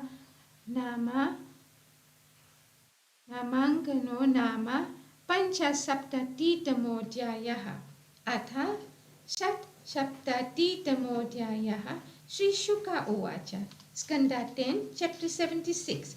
Battle with Salva. Salva obtaining an aerial vehicle. Sri Sukha said, O king, hear of another wonderful deed of Krishna, who assumed a human body for this divine sport. It relates to the destruction of Salva, the king of Saubha. At the time of Rukmani's marriage, Salva, a friend of Shishupala, was among the company of Jarasandha and other kings who were defeated by the Yadus. In the hearing of all the kings, Salva had vowed on that occasion, I shall rid the world of the whole race of Yadavas. You be the witness of my prowess. Having taken such a vow, that stupid man adored the all-powerful divinity, Parameshvara, subsisting merely on a daily morsel of sand. The worshipful Lord, Parameshvara, the consort of Parvati, on being propitiated, gladdened the heart of his devotee by granting him boons at the end of the year. Salva chose as boon a vehicle impervious of any attack by celestials, asuras, men and Gandharvas, which could also anywhere as desired, and which would be a terror to the Vrishnis. At the instance of Shiva, the lord of mountains, who bestowed the boon, Maya, the conqueror of his foes, built on Salva an aerial vehicle of steel named Saubha, which was a big as a palace. Salva's attack and Pradyumna's defense. Having obtained such a vehicle, which could go anywhere, invisible and unapproachable because of an aura of darkness that hid it always, Salva, ever mindful of his enmity towards the Vrishnis, flew towards Dwaraka. O thou hero among the Bharatas, with a huge army, Salva beleaguered Dwaraka and destroyed all the outer woodlands and gardens of the city. Attack was directed against the Gaupuras with their gates, their many storied mansions, their walls and recreation grounds, while weapons were showered from the aerial cars above. Falling boulders, uprooted trees, flashes of lightning, rains of stones, serpents and cyclonic storms, clouds of dust, all released from Salva's aerial vehicle, converged on the place. Attacked in this way from Saubha, Dwaraka, the city of Krishna, was very much afflicted as the earth by Tripurasura. The worshipful Pradyumna, of great name and courage, pacified the distressed subjects and got into his chariot to face the attackers. Following him, great car warriors and experts in archery like Satyaki, Charudeshna, Samba, Akrura, with his brother Kritavarma, Bhanu Vinda, Gada, Sukha, and Sarana, all male protected by guards, sallied forth, followed by regiments of elephants, horses, and infantry. Then began a battle between the Yadus and Salva, which was as fierce and thrilling as the battle between the Devas and the Asuras. In no time, Pradyumna, with the help of divine missiles, nullified the effect of the magical warfare of Salva as the sun dissipates the darkness of night. With 25 arrows, golden handled, and with sharp metallic tips, Pradyumna struck the commander-in-chief of Salva's forces. He struck Salva himself with 100 arrows, each of his soldiers with an arrow, the commanders with the regiments of 10 arrows each, and the chariots with 3 arrows. Men of his own army and the enemy expressed great admirations for valiant Pradyumna's wonderful feat of arms, sometimes seen in many forms, sometimes with a single form, and sometimes completely invisible. That aerial car, Saubha, made by Maya, was a phenomenon beyond the conception of anyone. Without standing anywhere stationary, that vehicle now appeared on the earth, next in the sky, now on mountain top, next in water, and again in a fast circling ball of fire. The Yadava warriors shot the arrows wherever they sighted Salva with the Saubha and his army. These arrows, burning to the touch, like fire and sun, and deadly like vipers, poisoned harassed Salva's vehicle and army, and Salva himself swooned. The Yadava warriors were also harried very much by Salva's arrows, but eager to conquer the earth and the heaven, they managed to stand their ground firmly. Salva's powerful minister, Dulman, who was previously hit by the arrows, now approached Pradyumna and hit him with a metallic mace and gave out a wild yell of exultation. Pradyumna's withdrawal. Finding the great warrior Pradyumna injured on the chest by the stroke of the mace, his resourceful charioteer, the son of Daruka, withdrew his chariot from the field of battle. Krishna's son Pradyumna was restored to consciousness in a few minutes, whereupon he addressed his charioteer thus: O Suta, it is a pity that you took me away from the field of battle. It should not have been done. Except me, who has been forced to break the rules of Dharma, owing to the cowardice of a charioteer, none in Yadu's line is known to have turned back in the field of battle. When I, who have withdrawn from safety from the field of battle, happen to meet my fathers, Rama and Krishna, what reply can I give to their questionings? My brothers' wives will laugh at me as a coward. They will ask, O hero, say, how you came to exhibit the cowardice of a eunuch in the battle of the enemy. The charioteer said, O long-lived one, I have done this only with the knowledge of the rules of warfare. The rule is the charioteer must protect the master of the chariot when he is in danger, and the master of the chariot should protect the charioteer too when he is in danger. In the light of this rule, finding you overwhelmed by the enemy and thrown into the swoon by stroke of the mace, I took you away from the thick of the battle. Shrimad Bhagavate Mahapurane Paramahansyam Samhitayam Dashamaskande Uttararthe Shalyava Yudhe Shat Sapta Titamo Dhyaya Atha Sapta Titamo Dhyaya Shri Shuka Uvacha. Skanda 10, chapter 77. The destruction of Salva. Krishna faces Salva. Sri Shuka said, doing Achmana with water, Pradyumna put on his mail and took his bow and asked his charioteer to drive him back to the proximity of the powerful Dulman. Smiling, Pradyumna struck Dulman, who was destroying the Yadava army with 8 arrows. His 4 arrows killed the 4 horses and one the charioteer. 2 others cut off the enemy's bow and flagstaff, and the last one his head. Gada, Satyaki, Samba, and other Yadava heroes destroyed the army of Salva.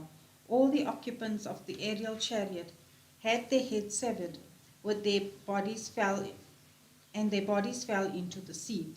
For 27 days the din of this fierce battle of mutual slaughter between the Yadavas and Salva's armies raged. Meantime, Krishna, who was away at Indraprastha on Yudhishthira's invitation, had completed his mission connected with the Rajasuya sacrifice and had granted liberation to Shishupala. Seeing many omens portending evil, he now took leave of the elders among the Kurus and sages, Kunti Devi, Yudhishthira, and others, and hurried to his own city of Dwarka. He thought within himself, I have come over here with my elder brother. Surely some kings, the allies and of dead Shishupala, the ruler of Chedi, must have attacked my capital. Taking this opportunity, seeing the danger threatening his people from the aerial vehicle Soba, the king and King Salva, Keshava entrusted the protection of the city to his brother Rama, and then calling his charioteer Daruka, said, O charioteer, quickly drive my chariot to where Salva is. You need feel no fear or hesitation. Salva is an adept in the magical art, much of what he has put up is illusory. Instructed in this way, Daruka drove the chariot. Soon the enemy forces of the Yadavas began to see Garuda, the emblem of Krishna's chariot, moving about in the ranks. Seeing Krishna, Salva, whose army had by this time been decimated, hurled a very fast-moving whistling lance at the charioteer of Krishna. With his arrows, the Lord cut into 100 pieces that lance, which was approaching fast across the sky like a meteor, illumining the quarters. He attacked Salva with 16 arrows, and just as the sun pours his rays across the sky, he spread arrows at the aerial car, Sova, which was moving about in the sky. With his arrows, Salva hit the left arm of Krishna, in which he held his bow, Saranga, and to the wonder of all, the bow Saranga fell down from his hand. There arose the tumultuous cry, ha ha, from those witnessing the battle. Salva, the master of Soba, cried out as follows to Janardana in a loud voice, O fool, in the presence of us all, you abducted the wife of our friend Shishupala, who is your cousin, the son of your own father's sister. That friend, because of not being properly guarded, met with his death at your hands in the assembly hall. If you, who boast that you cannot be defeated, dare to stand before me for some time, I shall send you to a realm from which you shall never return. Salva's magical warfare. The Lord said, O witless one, you are talking vain words. Don't you see death standing near you? Brave men show their courage in action and not in vain words like you. Saying so, the worshipful Lord rose to anger, struck Salva in his neck with his fast-moving mace. Salva thereupon trembled and vomited blood. When the mace had come back to the Lord, Salva disappeared from sight. A little while after, a man appeared and fell prostrate before him, Achyuta, and said, weeping, that he was sent there by Devaki Devi. He said, O Krishna, thou of powerful arms, your dear father has been bound up by Salva and led away as an animal by the butcher. On hearing this, the merciful Lord, following the ways of men, was struck with grief out of love for his father, and said like an ordinary man, how could it be that this insignificant Salva has led away my father, defeating Rama, who is ever unperturbed and who is unconquerable, even by the Devas and Asuras? This is my fate, firm and unalterable. While Govinda was thus reflecting, Salva, the master of Sova, appeared before him with a figure resembling Vasudeva, the father of Krishna, and said to him, here is your father, for whose sake you are living. I am going to kill him in your very presence. Protect him if you can, O fool. After this foul speech, that expert in magical art severed the head of Vasudeva with his sword and entered with it into his aerial car Sova that was waiting in the sky. Even that great personage Krishna, though ever established in his inherent knowledge, was for a moment overwhelmed by human feelings. But presently he understood that it was all the fabrication of the magical art of Asuras, in which the Asura teacher Maya had instructed Salva. Roused from his dejection, Krishna looked around, but could find neither the messenger nor his father's body. He looked like one roused from the experience of a dream. Now seeing Salva seated in his aerial car and moving about in the sky, Krishna decided to kill him. This is the self-contradictory version of some rishis. They do not realize that it goes against what they themselves have said earlier. Where is sorrow and infatuation, attachment and fear, the characteristics of ignorant persons? And where is Krishna, whose knowledge and experience of the spiritual verity is always undimmed and who is ever endowed with all the powers and majesties of divinity. He, by the service of whose feet saints attain to that intense knowledge of the Atman, which wipes away the beginningless ignorance, causing the contrary notion of the body being Atman, and by whose service they are established in that endless state of the divine bliss. How can there be infatuation and other forms of weakness for that Supreme One, the final goal of all wise men? The slaughter of Salva. The Lord, whose prowess nothing can dim, struck at the valiantly fighting Salva with his arrows, shattered his armor and bow, and sheared off the jewel on his crown, besides smashing his aerial vehicle to pieces with his mace. Struck by the mace released by Krishna, Soba, that aerial vehicle, fell into the sea, shattered to pieces. Thereupon Salva, abandoning that vehicle, stood on the ground and rushed at Achyuta with a mace in hand. With the missile known as Phala, Krishna cut the arms of Salva. Then, with a view to destroy Salva, Krishna took up his discus, brilliant like the sun at the cosmic dissolution. With that in hand, he looked like the mountain of sunrise in the east, with the sun's disk on his crest. As Indra cut off the head of Vritra with his thunderbolt, so did Krishna sever Salva's head, adorned with earrings and diadem. The cry of ha ha rose from the people all round. When the Soba was shattered by the stroke of the mace and the sinful Salva killed, the celestials sounded their drums in the heavens, and Danta Vaktra, a close friend of Salva, now came forward to attack in order to avenge the death of his friend. Iti Shrimad Bhagavate Mahapurane Paramahansyam Samhitayam Dashamaskande Uttararthe Saubhavado Nama Saptatitamo Dhyaya Athashta Saptatitamo Dhyaya Shri Shuka Uvacha. The salvation of Danta Vaktra. Confrontation with Danta Vaktra.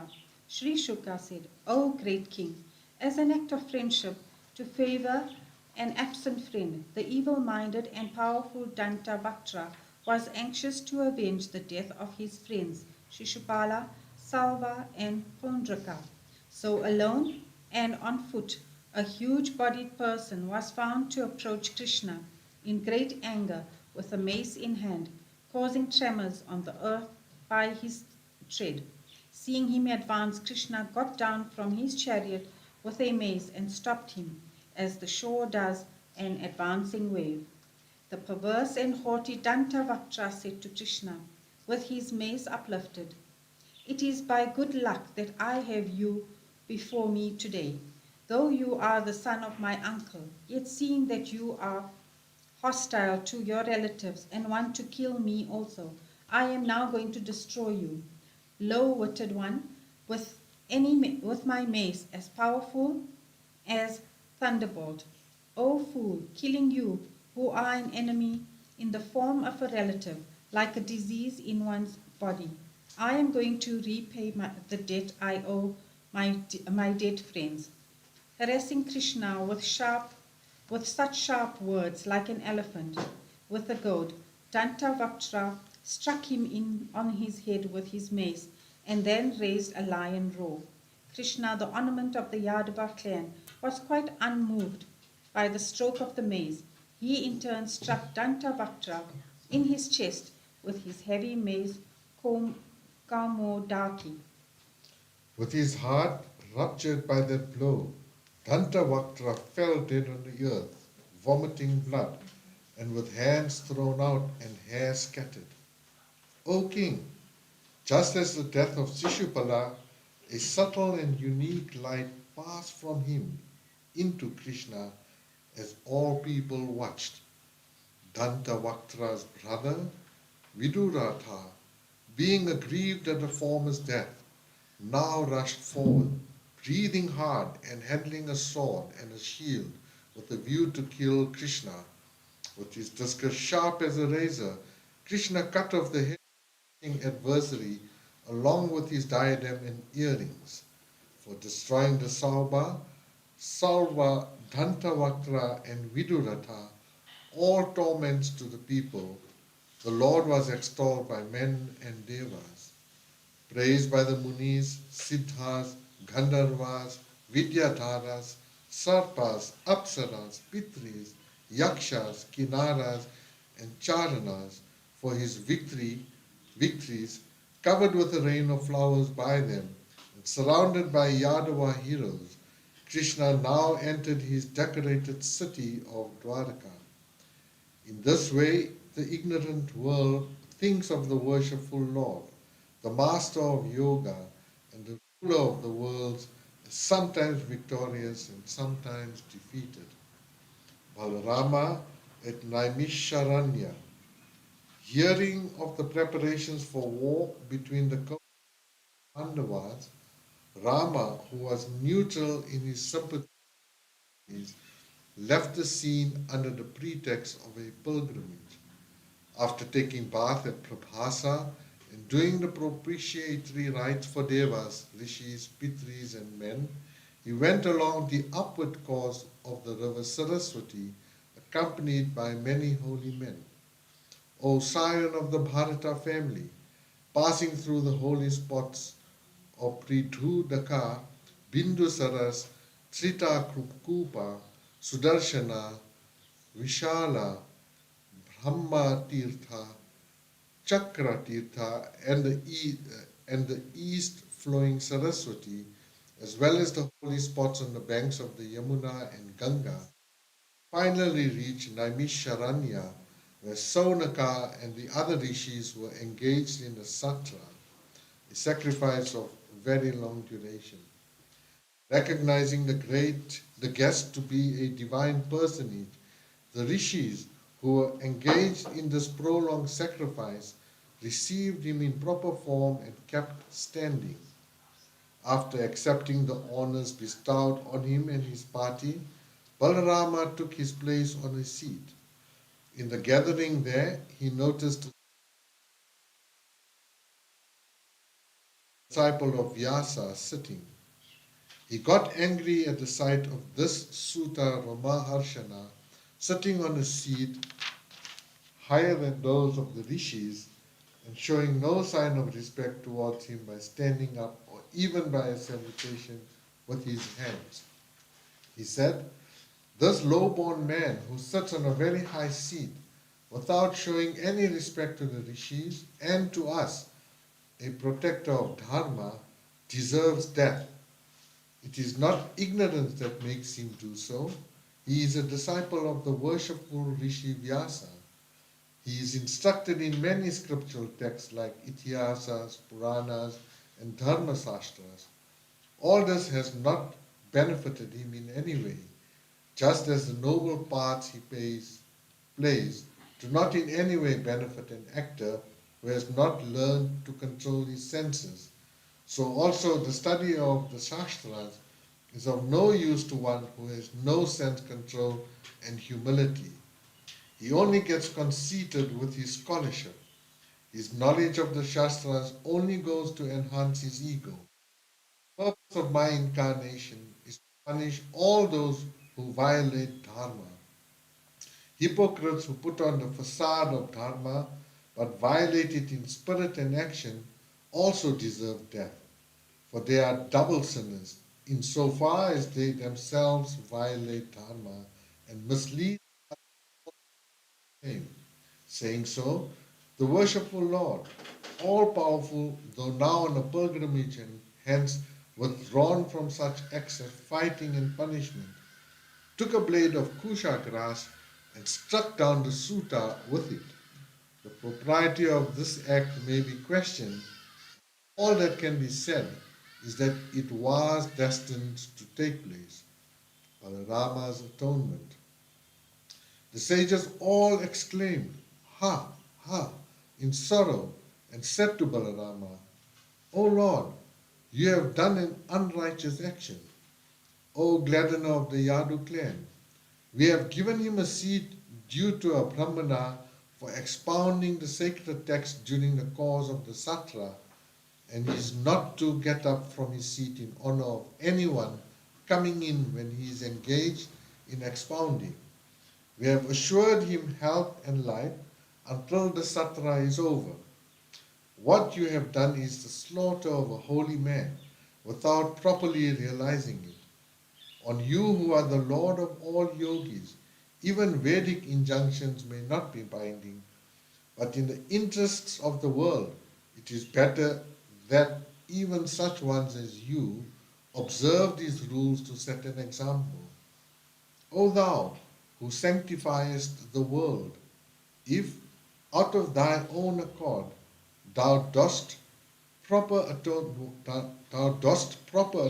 for the sin of killing a holy man, that would promote the world's welfare. Otherwise, people will follow thy wrong example. Rama said, I shall do expiation for the slaughter.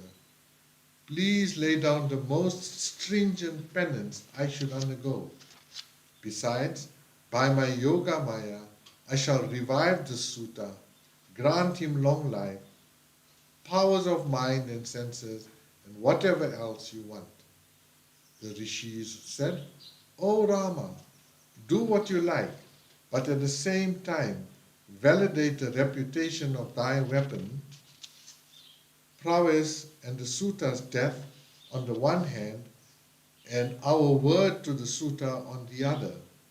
Lord Balarama said, the Veda says that it is the father himself that is born as the son. So his son, Ugrasravas, will have a long life, a powerful mind and sense faculties, and he will recite the Puranas to you. Sages, if you tell me what else you want, I shall do accordingly. As I do not know what penance I should perform in atonement, please instruct me about that. The rishis said, there is a terrible Rakshasa named Balvala, the son of Ilvala. He defiles our satra on every full and new moon days by casting putrid blood, feces, urine, liquor, and flesh. By slaying this sinful Rakshasa who distresses us in this way, thou wilt be doing a great service to us. After that, by going round the whole of Bharatavarsha for 12 months as a pilgrim and taking bath in all the holy streams in the country, thou wilt become purified. Shrimad Bhagavate Mahapurane Paramahansya Samhitayam Dashamaskande Uttararthe Baladeva Charitre Balva la Vado Paru Pakamo Pakrumo Pakrimo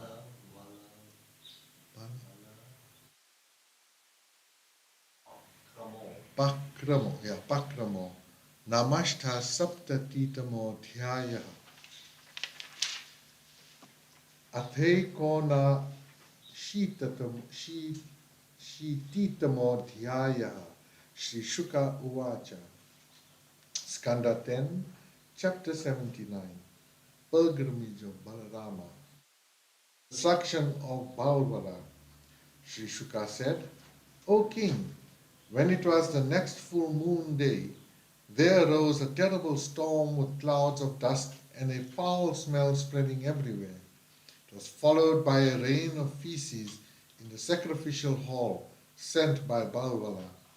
The Rakshasa himself appeared soon with his trident. His body was huge in size and blue in color like the inside surface of a split mount of antimony. The hair on his head and face were in color like heated copper, and his brow was curved and his molars fierce to look at. Seeing him, Balarama thought of his pestle, the weapon for shattering enemy forces, and of the plow weapon, the destroyer of demonic beings. Dragging down the sky-ranging Balwala by his plow weapon, the irate Balarama delivered a blow with his pestle on the head of that demon who was troubling the holy men. With his forehead shattered and blood pouring, and giving out a dreadful howl, he fell dead on the earth, like a mountain cleft by a thunderclap. The Munis extolled Rama, pronounced their unfailing blessings on him, and gave that great one a bath of consecration as Devas did to Indra at the time of the destruction of Vritra. Presented him with the wreath known as Jayanti, ever brilliant because of being made of unfading lotus flowers, and two cloths and ornaments with celestials. The all Bharata pilgrimage of Balarama. Afterwards, permitted by those munis, Balarama proceeded to and bathed in the river Kaushiki, and from there went to the holy lake, the source of the river Sarayu. Traveling along the course of the Sarayu, he arrived at Prayaga, where he performed the holy bath in Ganga, performed sacred rites for propitiating devas and other beings. Raha's hermitage, known also as Hari Kshetra, bathing Pati, Gandaki, and Vipasa, he reached Gaya, where he performed rites for the Pitris. At the confluence of the Ganga with the sea, he bathed and did three rites. Then he proceeded to Mount Mahendra, where he met Parsurama and made obeisance to him. Proceeding from that place, he took bath at Sapta Godavari, where the Godavari divides into 7 streams, and at the Ven, Lake Pampa, and the Bhimarati.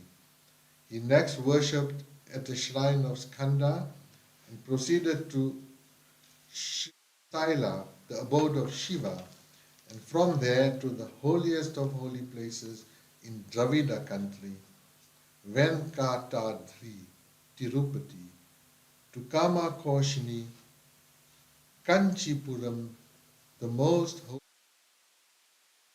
and to Srirangam, where there is a special manifestation of the Lord. He then went to Rishabha mountain, a place holy to Srihari, the southern Madura, and reached the great sun-destroying Setu at the shore of the ocean.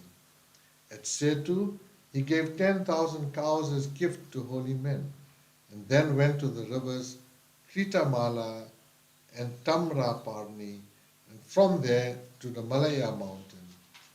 He was Agastya, who was performing austerities there. Receiving his blessings, he reached the shore of the southern sea and worshipped at the shrine of Durga as Kanyakumari. From there he went to Falguna, more commonly known as Anantapuram, that is modern Trivandrum, where Mahavishnu has manifested himself as Padmanabha and took his bath in the holy lake Panchapsaras, Padma Tirtha, where he made a gift of 10,000 cows to holy men. Then traveling through the countries of Kerala and Trigartha, he reached Gokarna, a holy place of pilgrimage sacred to Sri Parameshwara.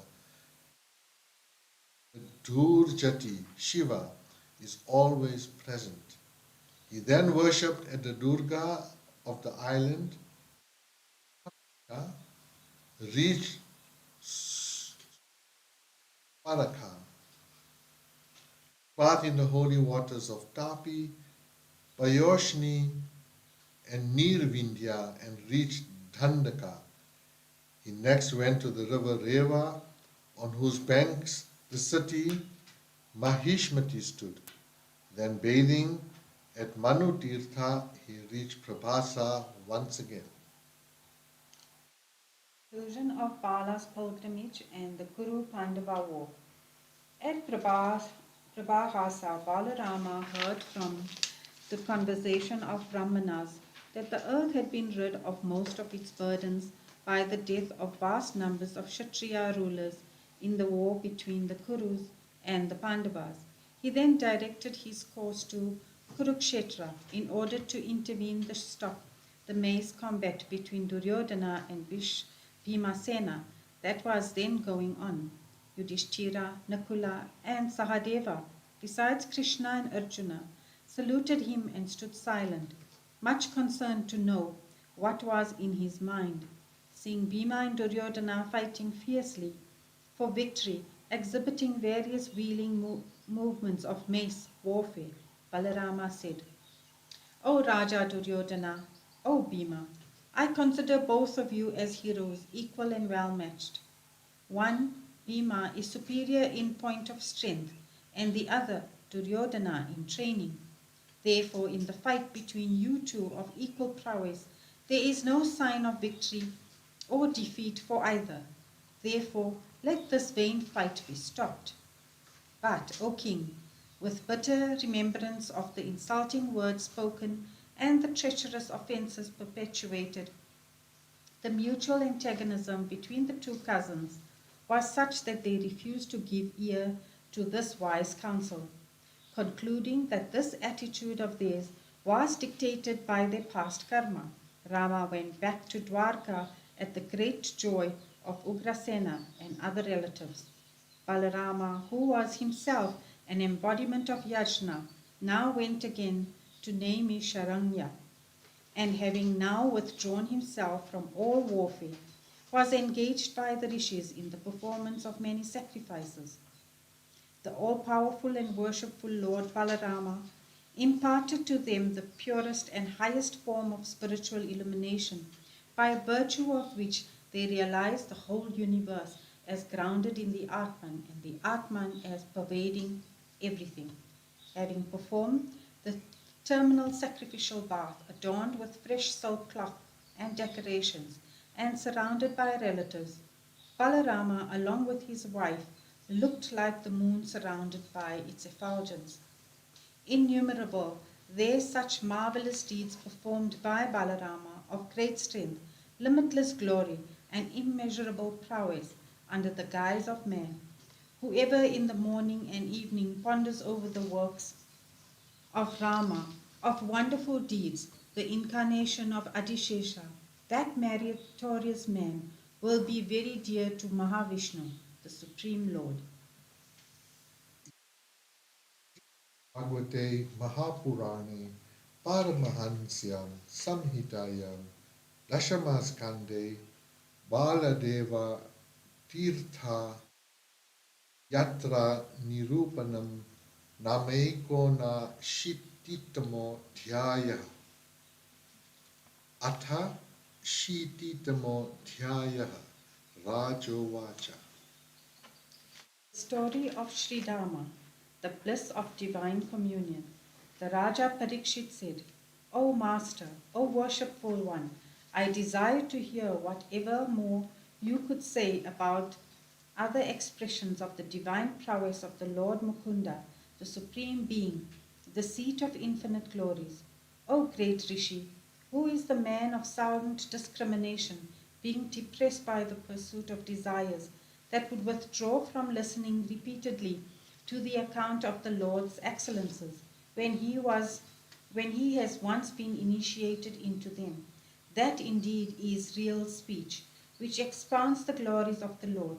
That indeed a true hand which performs his service. That indeed a worthy mind that remembers the Lord as dwelling in everything.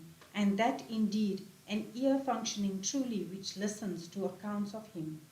One is said to have a head really if that head bows itself down to living and non-living beings, devotees and images, as symbols of the divine. One is said to have eyes if one has the insight to see the divine presence in them both. And one is said to have bodily parts if they get drenched with water with which his feet and the feet of his devotees are washed. A poverty-stricken condition of Sudama. Sutta said, being thus questioned by Parikshit, a protege of Vishnu, the worshipful Sukha, the son of Padarayana, spoke with his mind fully absorbed in the Lord Vasudeva.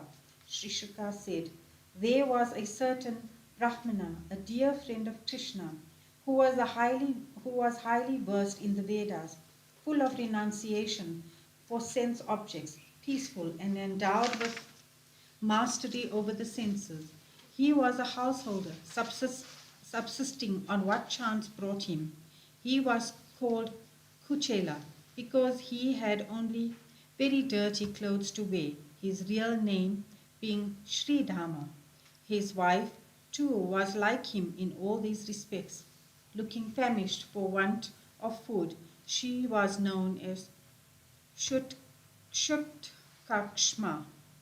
The good lady, a chaste and devout wife, one day said to her husband with great trepidation, and with a face faded because of extreme poverty, O Holy One, the worshipful Lord Krishna of the Satvata clan, the veritable consort of Shri, the goddess of prosperity, is a friend of your holiness. He is a lover of pious men and a haven of refuge for all. O venerable sir, approach him who is the one support of all good men. He will give plenty of wealth to you, an indigent householder. He, the lord of the Bhojas, Andakas, and Vrishnis, is now residing in Dwaraka, the supreme guide and master of the world that he is. It is said that he gives himself up to those that adore him. It is then needless to say that he will grant wealth and fulfillment of desires to such devotees, though these may not be very desirable in the last resort. Being thus entreated several times by his wife in all humility, Kuchela finally decided to go to Dwaraka with the thought that the most precious gain from this undertaking would be the opportunity to meet Krishna, the Lord of abounding fame. He therefore asked his wife, O good lady, give me whatever there is in the house to be offered as a present. She gave as material for presentation 4 handfuls of flattened rice, got for begging from the neighboring houses of Brahmanas, and bundled in a piece of cloth. Taking it, that very holy personage walked to Dwaraka, thinking all along the way he could meet Krishna. Passing through 3 military checkpoints and 3 gates, the Brahmana, along with some other holy men, entered the rather inaccessible residential quarters of the Andakas and the Vrishnis, who were devoted to Krishna. Then he neared the 16,000 houses of Krishna's consorts and entered into one which appeared most splendid among them. Thereupon he felt as if he was enjoying the bliss of Brahman. Seeing him from a distance, Achyuta, who was then sitting with his consort on a cot, got up in haste and rushed out to greet that Brahmana and grasped him by his arms. The contact of his dear friend filled the mind of Krishna with bliss and brought tears to his lotus eyes. He seated his friend on his own cot, honored him with gifts and washed his feet, and then, O king, he who is the worshipful Lord, the Holy One, who sanctifies the whole world, took that water and sprinkled it on his head. Next he smeared his friend's body with fragrant unguents, adored him with lights and fumes of sweet-smelling incense, offered him betel leaves, and presented him a cow. He then spoke to him words of welcome. Rukmini Devi, who was none but Sri Devi, found that Brahmana dressed in rags, unclean and unkempt, and having all the veins standing out of his famished body. Everyone in the palace was astonished to see Krishna, the faultless flame, worshipping that Brahmana of very dirty appearance with such great delight. when great meritorious deeds must have been done, what great meritorious deeds must have been done by this Brahmana to deserve all this attention. He is unclean and unkempt, like a beggar and penniless, liable to be shunned and considered degraded by people in the world generally. Lo, he has been embraced like an elder brother by Krishna, the Lord of the three spheres and the abode of Shri, getting up from the cot where he was seated with his consort. Reminiscence of the Gurukula days. O King, Krishna and the Brahmana sat hand in hand and began to talk about the memorable experiences they had during their residence in the Guru's abode. The worshipful Lord said, O learned one, in the Vedas and Dharma Shastras, after leaving the Guru's abode, giving the Guru Dakshina, parting present to the Guru, have you wedded a well-matched wife or not? Your mind has not been corrupted by attachment to the life of the world, O learned one. I understand that you do not care for wealth at all. There are some who, though devoid of desires, work as I do for the welfare of the world, abandoning all self-centered motivation implanted by nature. O learned one, do you remember our life at the teacher's abode, a period of life during which the Vedic student is expected to gather that knowledge by knowing which he can transcend the darkness of ignorance? He through whom one is born in this world of one's first Guru. For the twice born ones, he who invests them with the sacred thread and gives them eligibility for all Vedic rites in the second Guru, who should be venerated like Ishvara, even more than first Guru, and he who gives spiritual illumination to members of all ashramas, orders of life, is the greatest of all gurus, and that is myself.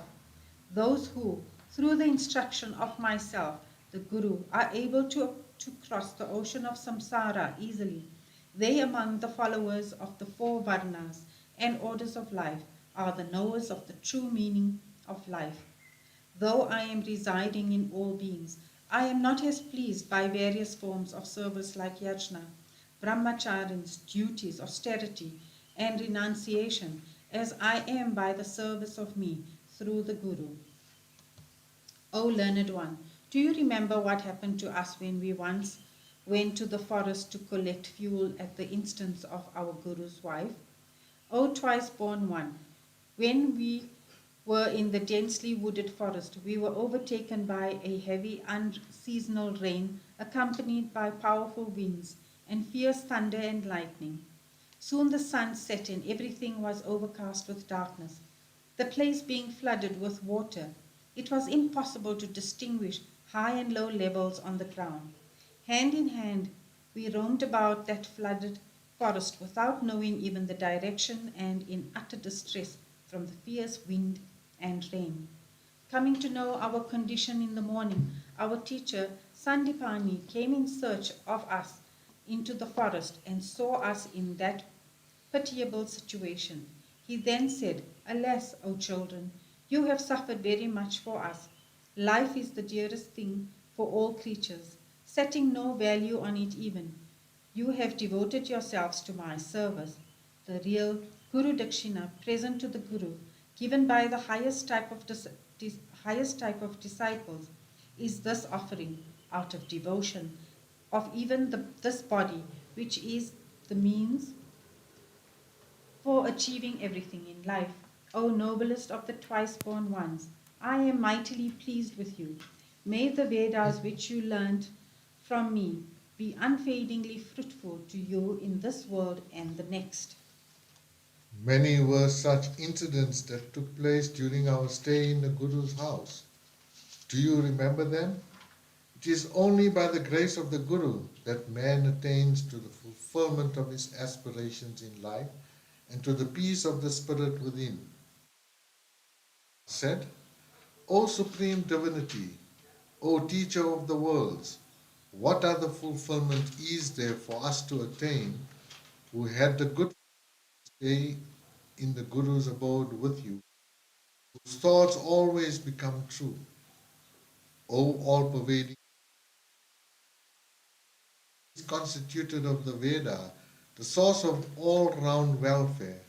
Residence in the Guru's abode is merely for conformity with human ways. The Shrimad Bhagavate Paramahansyam Samhitayam Dashamaskande Uttararte Dhamma Charite Shititamo Dhyaya Atheva Shititamo Dhyaya Skanda 10, chapter 81. Grace abounding, the handful of flattened rice. Sri Shuka said, Sri Hari, who has insight into the minds of all beings, and smilingly to that great Brahmana in the course of conversation, said smilingly to that great Brahmana in the course of conversation, the worshipful Lord Krishna, the goal of all spiritual men and the promoter of spiritual living, looked longingly at his friend and said smiling. The worshipful Lord said, O venerable one, what present have you brought for me from home? Even a trifle offered to me by a devotee with love, I consider as great. What is given by people without devotion, even if it be of great value, does not give me any satisfaction. Whatever is offered to me with devotion, be it a leaf or flower or fruit or even water, I accept with delight such offerings born of man's deep faith and love. Though addressed in this way, the Brahmana, bashful and looking down, did not present that handful of flattened rice to the Lord, who is the consort of Shri, the goddess of prosperity. Lord Krishna, who is really the witness of the innermost thoughts of all, understood the cause of his coming and thought, he never worshipped me for wealth. My friend is now coming to me at the instance of his loyal wife. I shall grant him wealth beyond the dreams of men. So, he himself took hold of the small quantity of flattened rice tied in a rag, which that Brahmana was carrying attached to his wearing cloth. He took hold of it, exclaiming, Oh, what does it contain? Oh friend, I am very fond of flattened rice which you have brought for me. It will give immense satisfaction to me, the soul of all the worlds. With these words, he took one fistful of that flattened rice and ate it, and then took another in hand.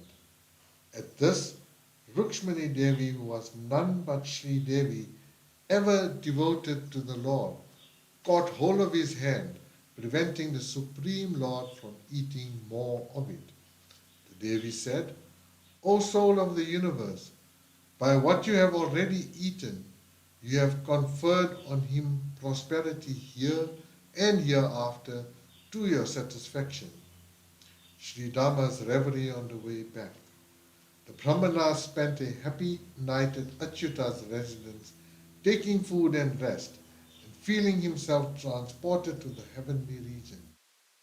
Next morning, he started home, adored and for some distance accompanied by the Lord, who confers prosperity on the world and who is himself ever established in his inherent bliss. Sudama had neither prayed to Krishna for wealth, nor had Krishna given any, as far as he knew them. He felt ashamed that he had gone for such a paltry thing as wealth, but experienced great joy in feeling that the visit gave him occasion. He thought within himself, Ah, today I have witnessed the love of holy men, how he regards them as adorable beings. Me, the poorest of the poor, he was chest, which is the residence of Shri. I, the poorest of the poor, and a sinner to boot. And where is Krishna, the abode of Shri? Though a degenerate man, because I bear the signs of his holiness, he embraced me. Like a brother, he made me sit with himself on a cot, on which he usually sits with his queen. His entire body was fanned with chowri by his consort. By every form of service, including shampooing of feet and application of sandal paste, I was honored by him, who is the God of all gods and the lover of holy men. The service of the Lord's feet is the source of man's welfare in all respects, whether it be for attainment of heaven or moksha, for the acquisition of wealth in rasatala, or merciful Lord did not give me any wealth, only because a poor man on getting wealth is likely to become extremely vain and proud and cease to think of the Lord. Krishna blessing Sri Dharma with prosperity. Thinking thus within himself, he reached where his house stood and saw there the towers of mansions luminous like the sun, moon, and fire. He found there numerous parks and gardens full of chirping birds and lakes abounding in flowers like blooming blue lotuses, red lotuses, kalhara, and water lilies. At the house were several well-dressed male guards and female attendants of beautiful appearance. As he stood confused, thinking, what is all this? What place is this? How has it been converted into this condition? And so on. That high-souled one was received with tumultuous sounds of musical and percussion instruments by a batch of men and women radiant like celestials. Hearing that her husband had arrived, his wife, full of joy and excitement, came out of the house like Shri from her abode of lotus. As she saw her husband before her, tears of joy flowed down the eyes of that devoted wife out of the excitement of love. With eyes closed, she mentally prostrated before him and embraced him. He was amazed to see his wife like a luminous celestial sitting in an aerial car surrounded by bejeweled female attendants. Delighted, he with his wife entered into the house, which, like Indra's abode, was gems, beds soft like the froth of milk, cots made of ivory, articles of daily use made of gold, chowry fans with golden handles, golden thrones with soft pillows, canopies of brilliant hues with pearl strings dangling, walls of crystals and emeralds on which were handsome figurines of females holding brilliant lamps of precious stones. Lavish luxuries of such description greeted the Brahmana's eyes at his house. But unperturbed by all that, he began to cogitate in his mind how all that wealth had come to him quite undeserved. He reflected, the reason for the attainment of this kind of heavenly prosperity by me, a hapless man perpetually poverty-stricken, must certainly be the meeting I had with the embodiment of all divine majesties. My friend, the leader of the Dasharhas, is an enjoyer of unlimited abundance, and his gifts to suppliants are always abundant. However big, he showers his blessings on them as clouds to rain, without any announcement, and in such plenty as if they were a trifle.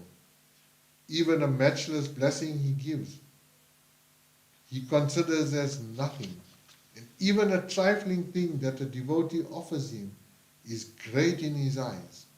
That is why the Great One Krishna much satisfaction the insignificant handful of flattened rice carried by me.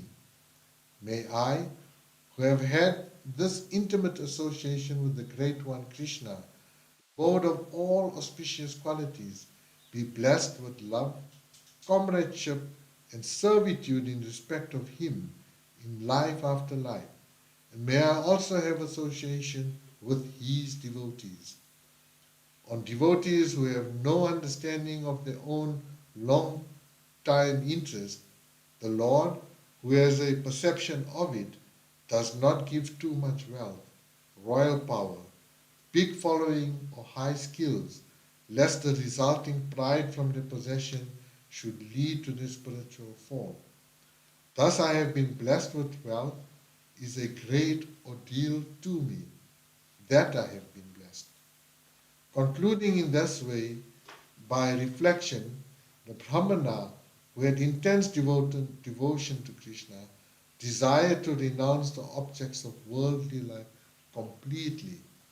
Not to please his wife, he lived in the world, enjoying the unprohibited objects without getting involved or cultivating attachment for them. The holy men are the special object of honor for Sri Hari, the God of gods, the presiding deity of all yajnas, and the Lord of all. There is nothing else for him to adore. In this way, that Brahmana, Krishna's friend, discovered that the Lord, who is unconquerable by others, can be conquered by devotees by virtue of their devotion. He therefore spent his time in continuous meditation on him until the knot of his heart's bondage was cut and he attained to Mahavishnu's realm, the goal of all pious men. By listening, and particularly about the Lord's devotion to holy men, aspirants will attain love of God and get liberation from the shackles of karma. The Shrimad Bhagavate Mahapurane Paramahansyam Samhitayam Dashamaskande Uttararthe Pritukopakhyanam Naimeka Shititamotyaya Dvaya Shititamotyaya. Festival at Syamanta Panchaka. Camp at Syamanta Panchaka. Sri Shuka said, while Rama and Krishna were thus residing in Dwaraka, there took place a full and prolonged eclipse of the sun, as at the end of the Kalpa.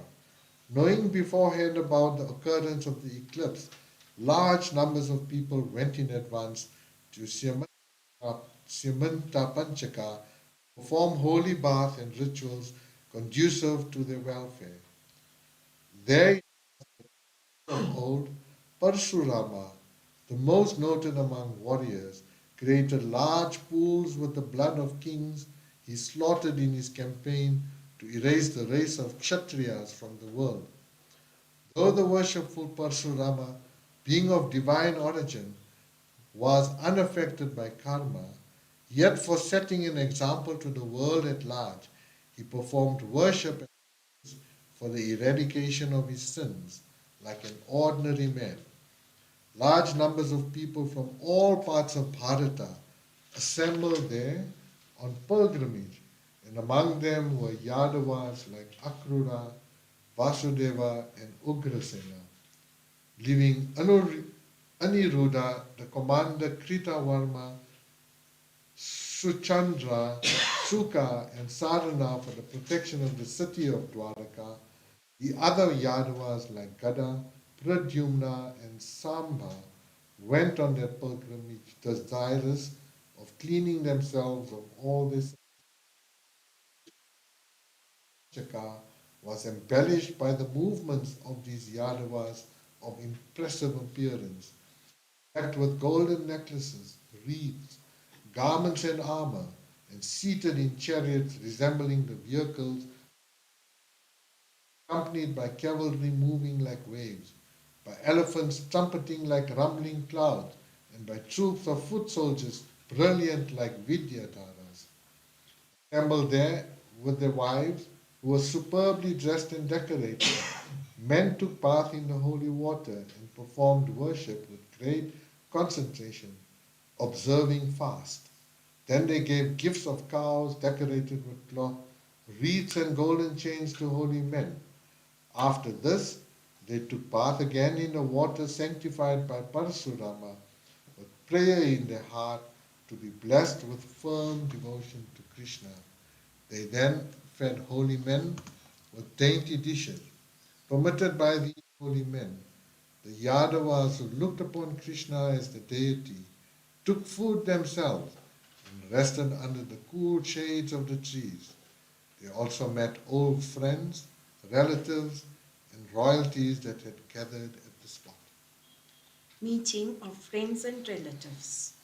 While they came across rulers of many countries, allies as also hostiles, rulers of Matsya, Sinara, Kosala, Vidarbha, Kaurava, Srinijaya, Kamboja, Kekaya, Madra, Anartha, Kerala, etc., they also met friends like Nanda and his gopas, and above all the gopis, who had for long been pining for the sight of the Lord. Owing to the excitement of this surprise meeting, the lotus of their hearts and faces bloomed fully, and they embraced one another in blissful abandon, shedding tears of joy, experiencing horripilations all over the body, and having their voices choked with emotion. The women, too, on meeting together, viewed one another with frank and friendly looks, accompanied by smiles, conveying cordial love, and they held each other in tight embrace, their saffron-painted breasts pressing against breasts, and their eyes shedding tears of joy. These ladies, after saluting the elders and after receiving the obeisance and welcome from those younger to them, began to exchange notes about Krishna's sportive actions. Prita, Kunti, the mother of the Pandavas, seeing her brothers, sisters, their children, parents, sisters-in-law, and Krishna all together, began to converse, forgetting all her sorrows.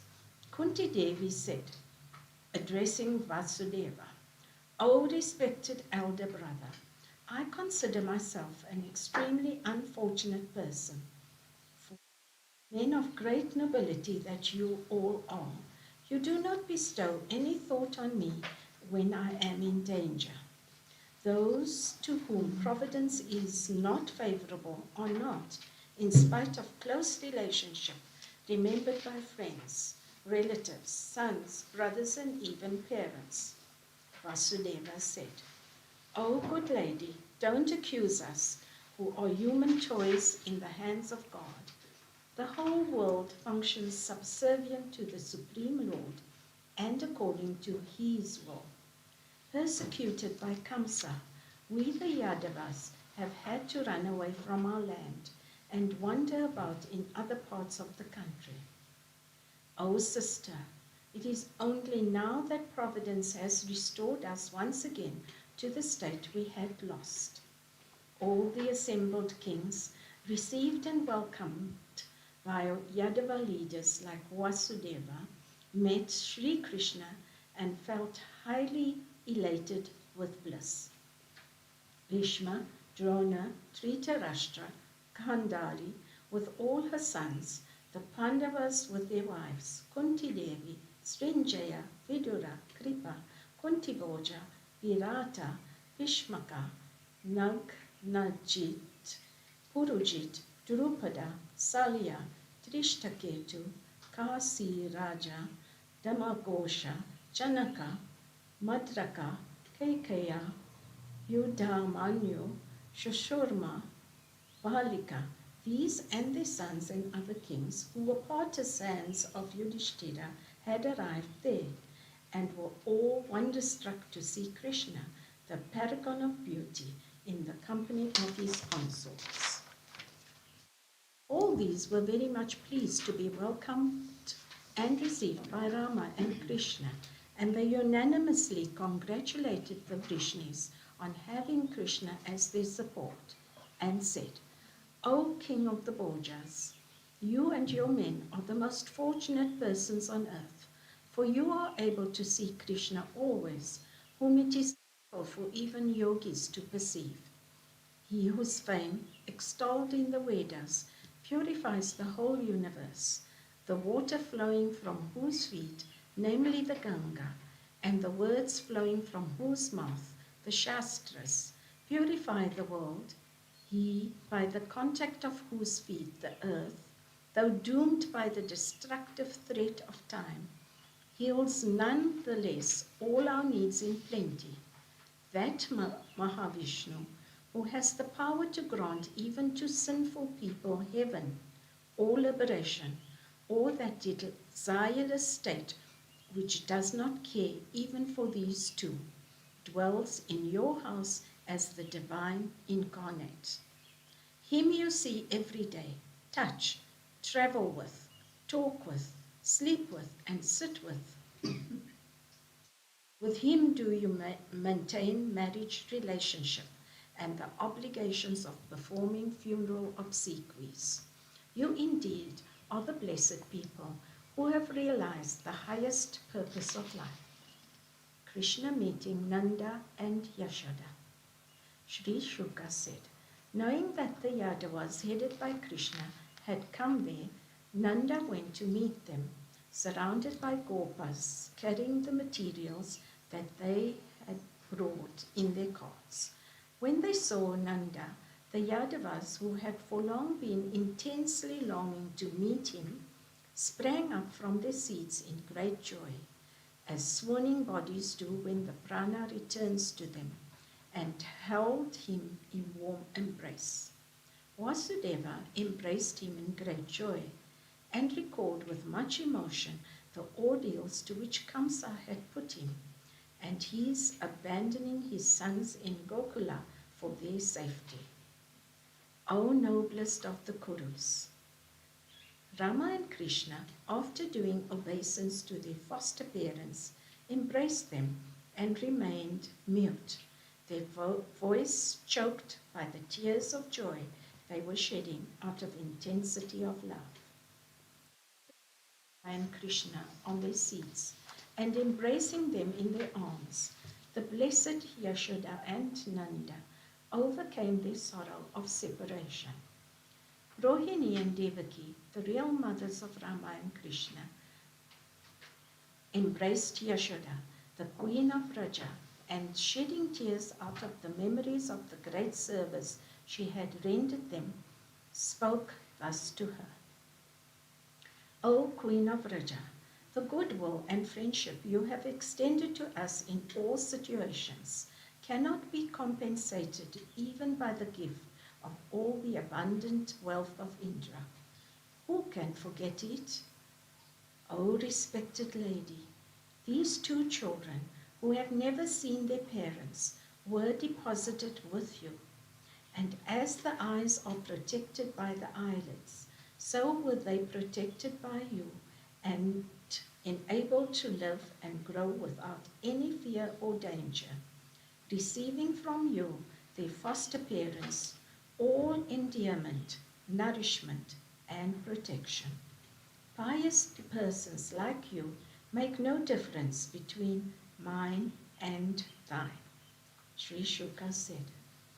The gopis, finding their dear Krishna near after such a long interval, gazed at him steadily, cursing the Creator who had given them eyelids, which by winking obstructed their sight of him occasionally. They drew him through the eyes into the heart, where they embraced him and attained to that Krishna consciousness, which is difficult of attainment, even for yogis merged in samadhi. Krishna meeting the gopis. The Lord privately met the gopis, who were communing with him as described above in their hearts, made inquiries about their welfare, embraced them, and said as follows. Do you remember us who have been compelled to be away from you for such a long time, engaged in the destruction of enemies for promoting the interests of our clan? Do you for this reason mistake us to be ungrateful? There is no ground for this, as it is providence that unites and separates people in this world. Just as the wind brings together and scatters such diverse objects as clouds, cotton, grass, and dust, so does the Creator unite creatures for a time and then separate them. Devotion to me is what bestows the immortal bliss of liberation to beings. Fortunately, you are endowed with that love of me which helps one to attain to me. O women, just as material objects of this world have 5 elements, earth, water, fire, air, and sky, as their source and place of dissolution, as also what is within and without them, so am I in regard to all beings, material and non-material. But it is to be noted that all material objects reside only in their material cause, the elements, and not in their enjoyer, the jiva. And the jiva lives in its material environment, which is a combination of elements, as its enjoyer only, and not as its cause. But both these, the enjoyer jiva and the objects enjoyed, subsist in me, the cause of all causes, and are expressions of me, the Supreme Being. I am thus both the enjoyer through the jivas and the enjoyed through the objects. Sri Shuka said, instructed in this way by Krishna in the spiritual science, the gopis, through constant and deep contemplation on it, were able to cut the knot of eye sense and attain to him. O thou, with the world lotus in thy navel, thy feet are the object of contemplation for great yogis of deep understanding and meditative power. They are also the only support for lifting up those who are lying at the bottom of this dilapidated well of life in this transmigratory existence. May these feet ever shine in the hearts of us leading the housewife's life. Thus did the gopis pray.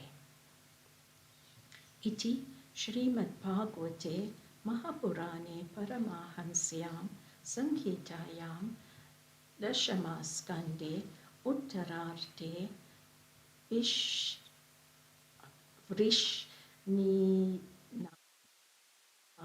Sangamo Nama Dvaya Dvayashi Titamo Dhyaya Ata Trayashi Titamo Dhyaya Shri Shuka Uvacha. The consorts on their marriage with Krishna. Krishna meeting devotees. Sri Shuka said, the worshipful Lord, the sole refuge and spiritual guide of the gopis, having blessed them in this way, made inquiries of Yudhishthira and other friends and relatives about their welfare.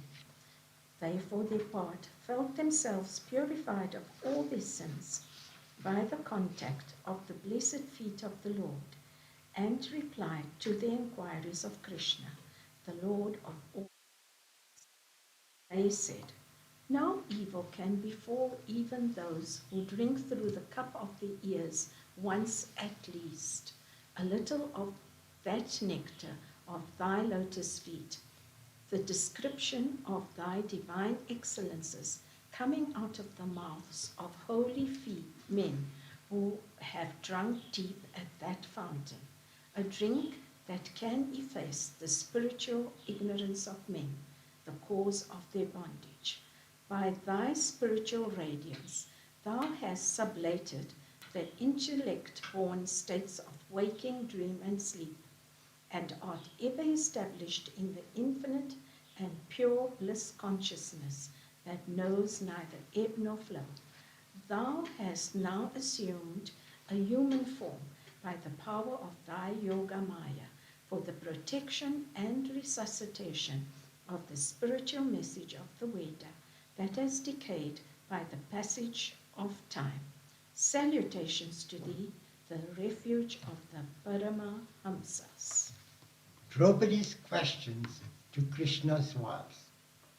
Sri Sukha said, while the men were thus extolling the Lord, the most noted among those holy fame, the womenfolk of Yadavas and Kauravas gathered together and began to discuss among themselves about the holy accounts of the Lord's deeds and lives that had by now spread in all the three worlds.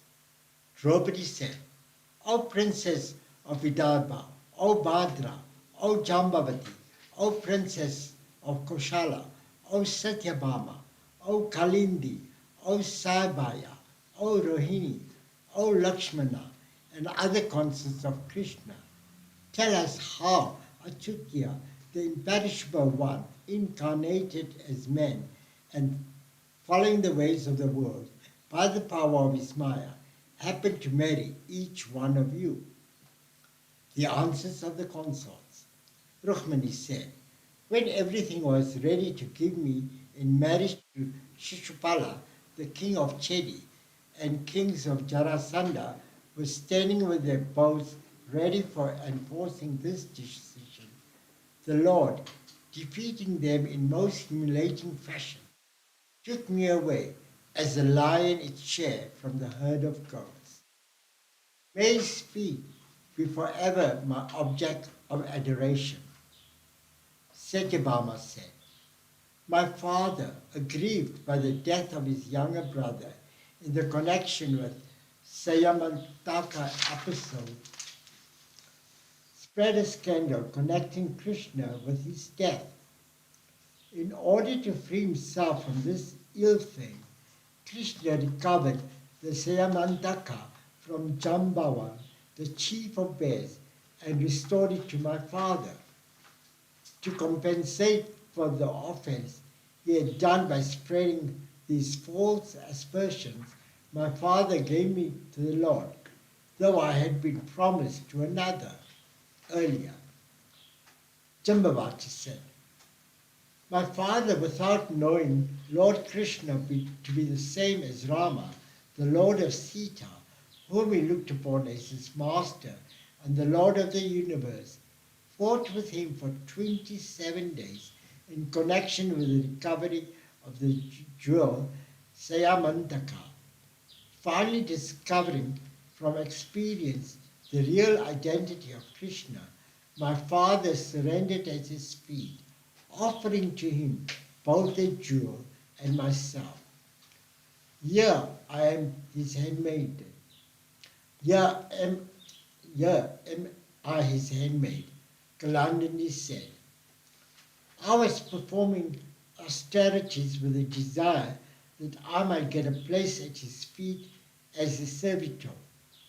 He was pleased to come to my place with his friend and hold my hand in wedlock. I am content to is even a sweepress in his household. Mitravinda said, he came to my Swayamvara, marriage by choice, and overcoming the assembled kings and my oppressive brother, took me away to Dwarka, the seat of prosperity, as a lion would its prey from the midst of a pack of dogs claiming it.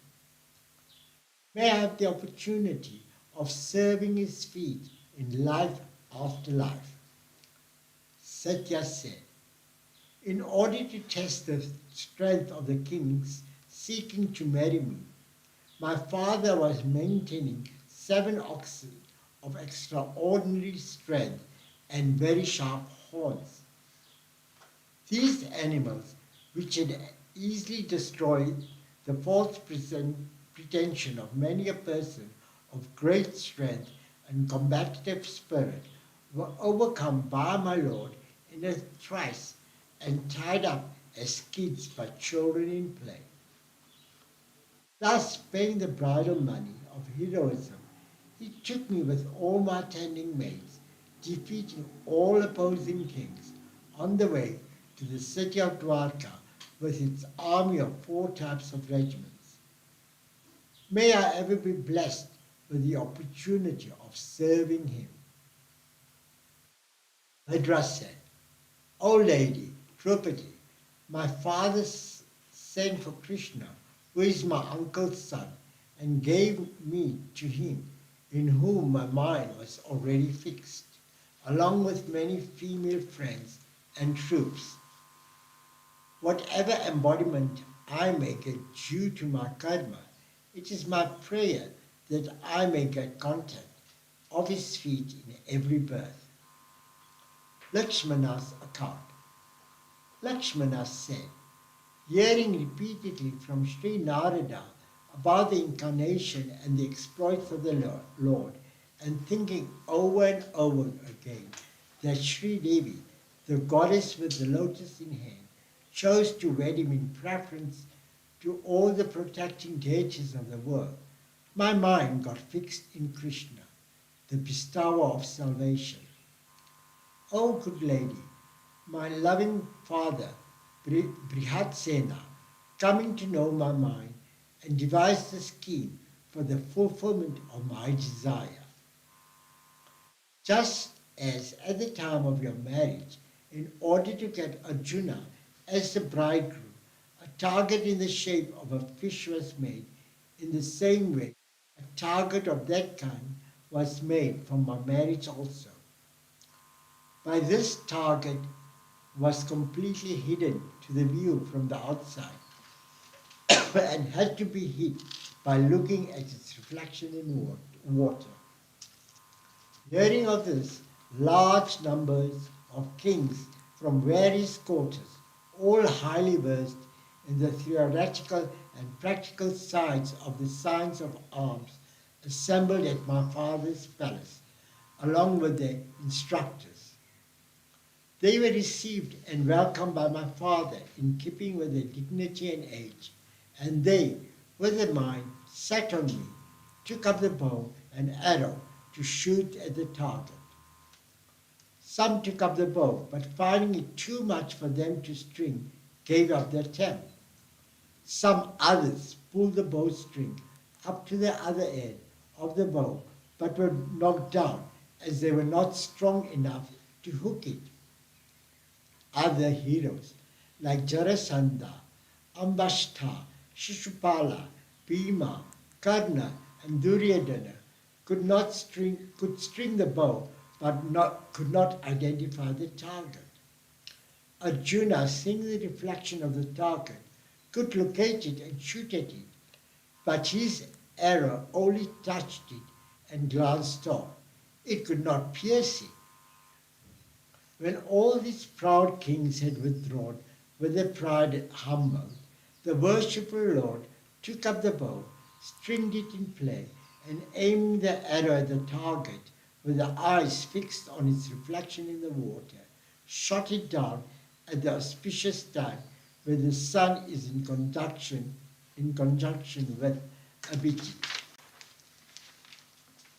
With the cries of victory, cattle drums were sounded in the sky, and the devas rained flowers on earth in a joyous mood. Then I bashfully entered that assembly hall, producing a sweet tinkling sound from my anklets as I walked in. Dressed in a pair of pure white silks and my braids profusely decorated with flower wreaths, I held in my hand a glittering golden necklace to put on the chosen bridegroom. Then I lifted my face, adorned with luxuriant locks and gleaming earrings, and glanced at the assembled kings with a cordial smile. I slowly approached Krishna with a heart full of love for him, and put the marriage garland over his shoulders. Immediately, mridangas, tabors, conch, drums, and kettle drums sounded. Dancers danced and musicians sang. O daughter of Yajnasena, when I thus chose the worshipful Lord, the supreme master of the universe, the assembled kings, motivated by strong amorous sentiments, felt antagonized and would not acknowledge the validity of the choice. Meanwhile, the Lord seated me in his chariot, yoked to 4 excellent horses, and manifesting his 4 hands, stood there ready for a fight, with his bow Satna uplifted. O Queen, as his king looked on paralyzed as if it were, Turuka drove away the gold inlaid chariot in which the Lord had taken me, even as a lion nonchalantly carries off its prey in front of the other stunned animals. Those kings pursued him, some of them overtaking him, stood in front, obstructing his passage, and with bows uplifted, stood in readiness to oppose him, like a pack of dogs before a lion. Many of them fell dead in the field with hands, legs, and necks, severed by the arrow shot from the Lord's bow Sadka, while the others took to their heels. Then, just as the sun steps into his home in the west, the Lord entered the city of Dwarka, which was full of huge colorful banners, hiding the light of the sun, and which was decorated with arches and buntings. Dwarka, whose fame had spread all over the earth and heaven. My fathers honored the Lord's friends, relatives, and other associates with liberal presents, fine clothes, decorative materials, beds, seats, and other articles of daily use. To the Lord, who is ever self-fulfilled and needs nothing, my father presented out of devotion a large number of female servitors, wealth, troops with the 4 types of regiments, weapons, etc. By abandoning every attachment in preference to the Lord, and by practicing austerity, we have been privileged to become the housemates of Him who is ever immersed in His inherent bliss. The other consorts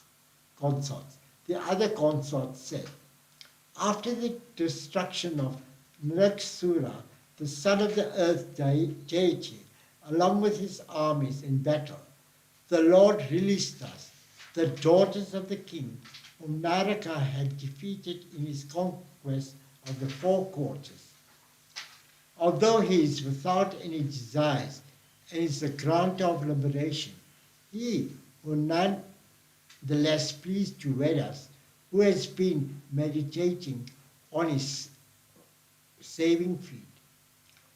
O noble lady, we have no desire for empire, the state of Indra, the enjoyments available in both the worlds, the 8 psychic powers, the state of Brahma, or even Vaikuntha, which confers liberation. Our one desire is that we may always be able to carry on our heads the holy dust of the foot of Gadadhara, the whole of the maize, which emits the fragrance of the holy saffron dust from the breast of Shri. Our longing is for the contact of the holy feet of Him, who tends cows, the feet which form the one object of our desire, of the gopas and the gopis, as also of the women of the forest tribes of Vrindavana and of the trees and creepers there. Iti Shrimad Bhagavate Mahapurane Paramahansyam Sangitayam Dashamaskande Uttararde Traya Shititamo Dhyaya Ata Chaturashi Titamo Dhyaya Shri Shuka Uvacha. Sacrifice as Syamantaka Panchaka, the visit of the rishis. Sri Sukha said, all the ladies, Prita, Kandari, the daughter of Subala, Panchali, the daughter of Yajnasena, Madhavi, Subhadra, and the wives of the assembled kings, as also the Lord's own gopis. All were wonder-struck and shed tears of joy on hearing the description of the intensity of love with which those consorts of Krishna were bound to him.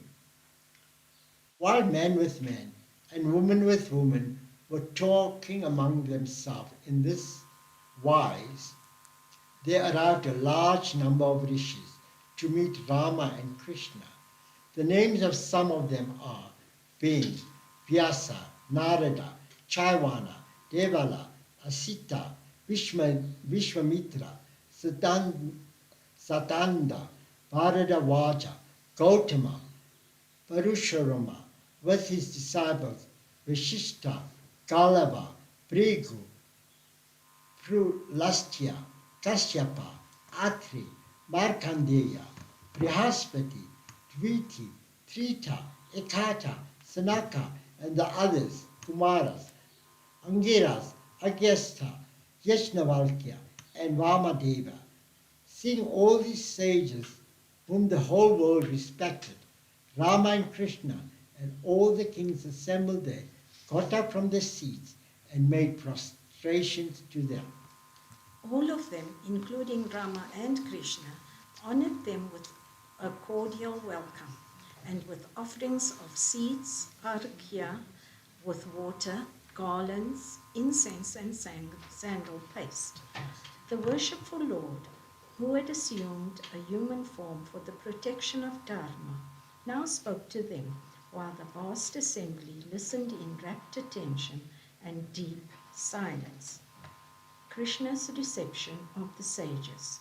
The Lord said, "Life has now proved fruitful, for we have now the blessing of a meeting with you all, the greatest among yogis, a privilege which even the celestials cannot easily have.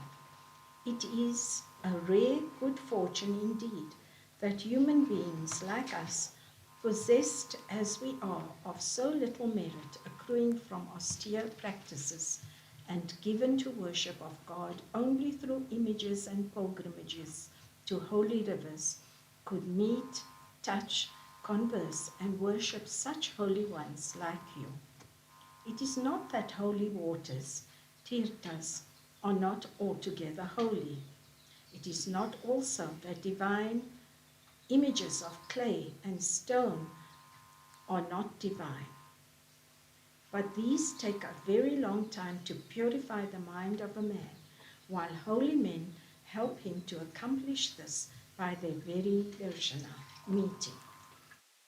Fire, sun, moon, stars, earth, water, sky, is, speech, mind, and all such entities worshipped by men cannot efface their sinful tendencies which obstruct the growth of devotion. For such worship is prompted by self-centered motives generated by the consciousness of difference, not oneself from others. But even a brief contact with enlightened ones destroys the ignorance that is the source of these sinful tendencies. He who considers this corpse-like body composed of the three humas as the Atman, he who thinks of his wife and other close relatives as his own, he who looks upon clay and stone as objects of worship and water pools as holy waters, but never sees any divinity in the wise and holy men, he is to be termed a veritable ass, conveying grass for cattle. Sri Shuka said, hearing these words of Krishna, of unhindered wisdom, the drift and connection of which were difficult to understand, the sages sat silent, perplexed in mind. Reflecting for long, the sages understood that this attitude of a servant and suppliant found in him, who is the ruler of all, was only assumed for setting an example to the world.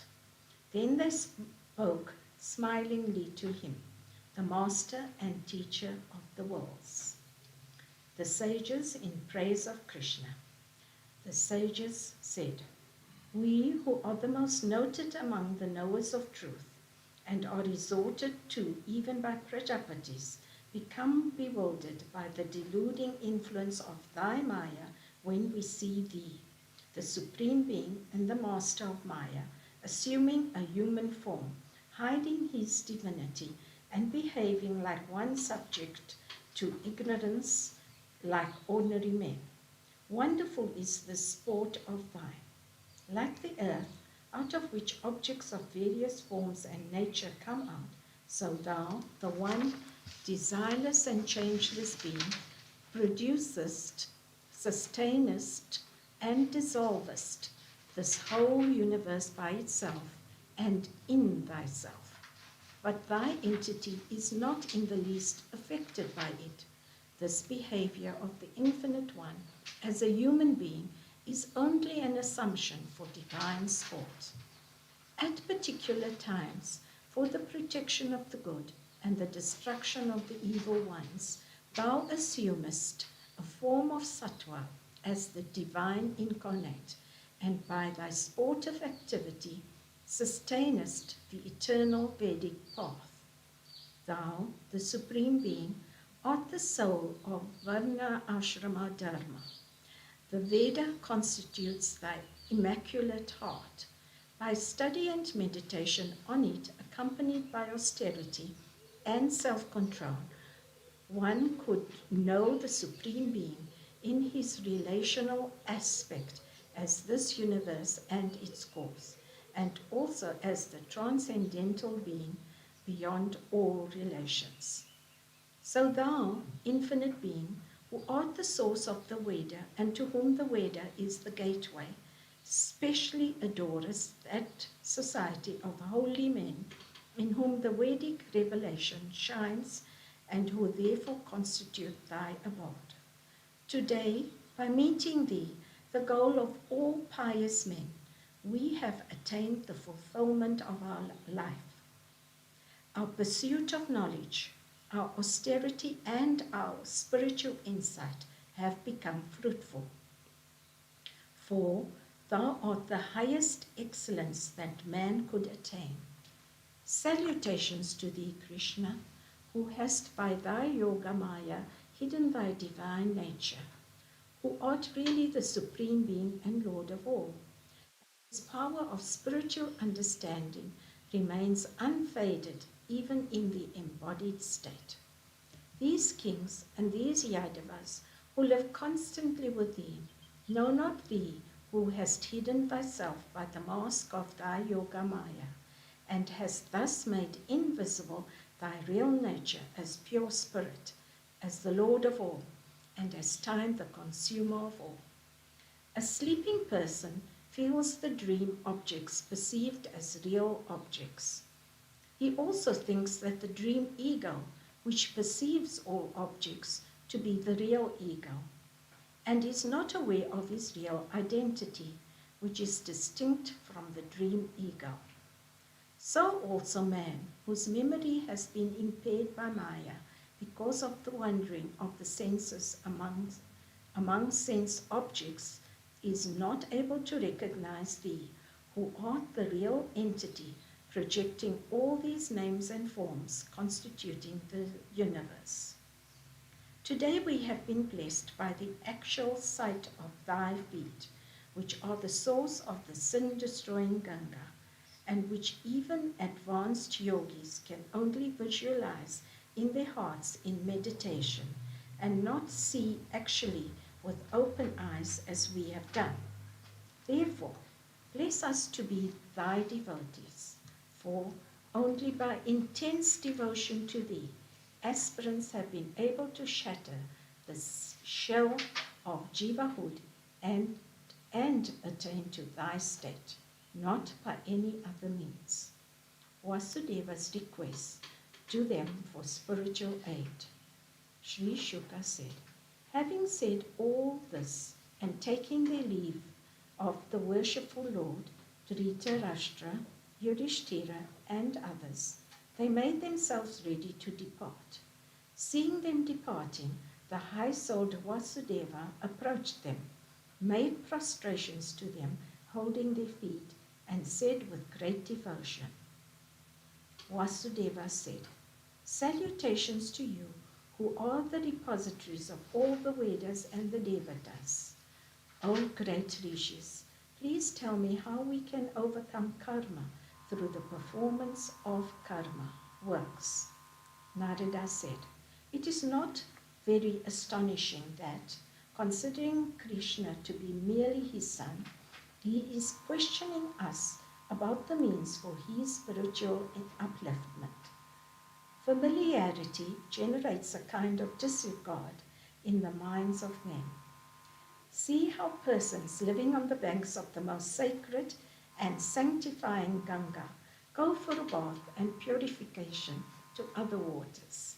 The Lord's awareness of himself as the perfect spirit is not impaired in the least by time or the cosmic processes of creation and dissolution, or by inherent transitoriness, as in the case of lightning, or by an extraneous agency, or by causes springing from the gunas of Prakriti.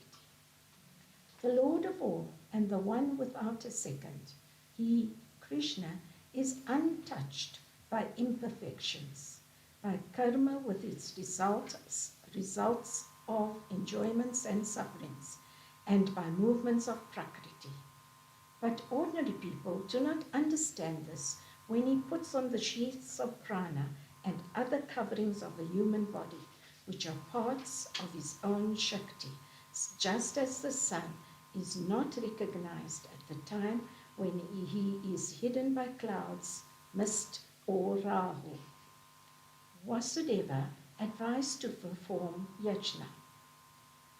Then the sages said, addressing Vasudeva in the hearing of all the assembled kings, as also of Rama and Krishna, it has been ascertained that the best way to efface all the effects of past actions is to adore Vishnu, the bestower of the fruits of actions, by the performance of yajnas with deep faith and sincerity.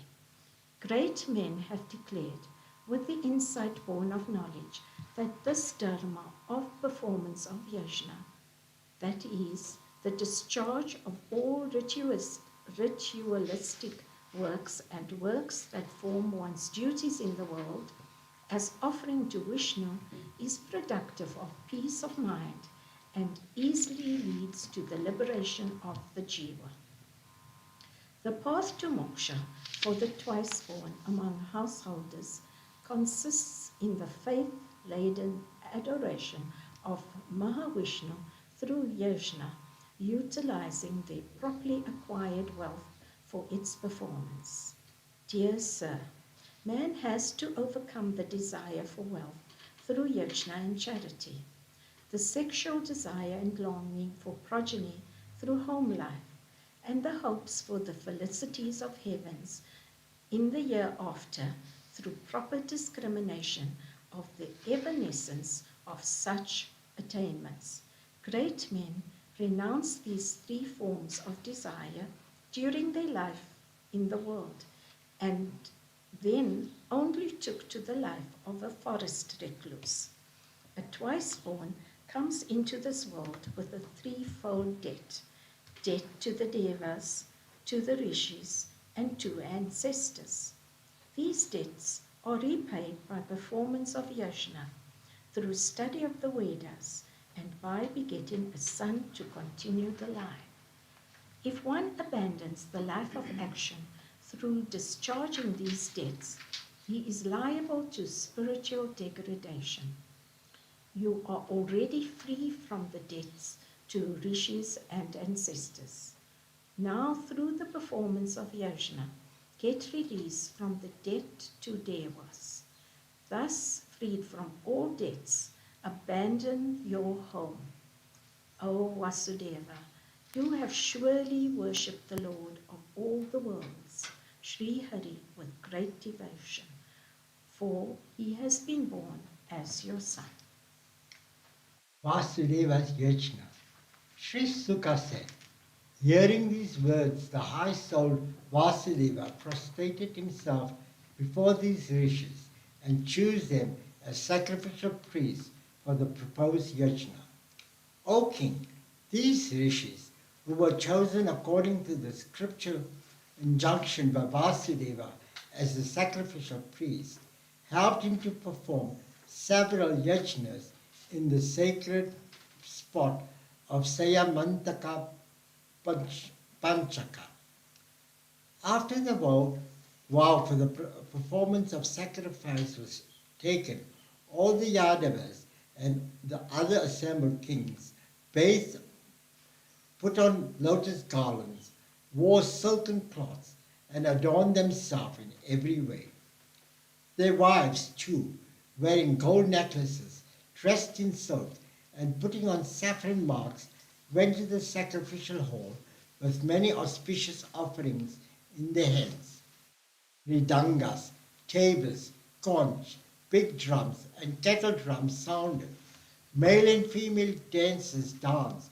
Bards and minstrels gave recitals of panegyrics, and Gandharvas women with sweet voice sang along with their husbands. The priests, by the way of initiation into the sacrificial rite, poured consecrated water over Vasudeva, who, having applied collyrum to his eyes and smeared the body all over with butter, stood surrounded by his 18 queens like the moon amidst the stars. Thus initiated and wearing a deerskin as dress, is shown in the company of these 18 ladies, dressed in silk and wearing ornaments like bracelets, pearl strings, earrings, and anklets. O great king, the sacrificial priest and the members of the sacrificial assembly, dressed in silk and wearing jewelries, appeared in splendor equal to those in Indra's sacrificial hall. Krishna and Rama, who constitute the one Lord who regulates the destinies of all the jivas, were prominent there in the company of their consorts, sons, and relatives, who were all the expression of his divine glory.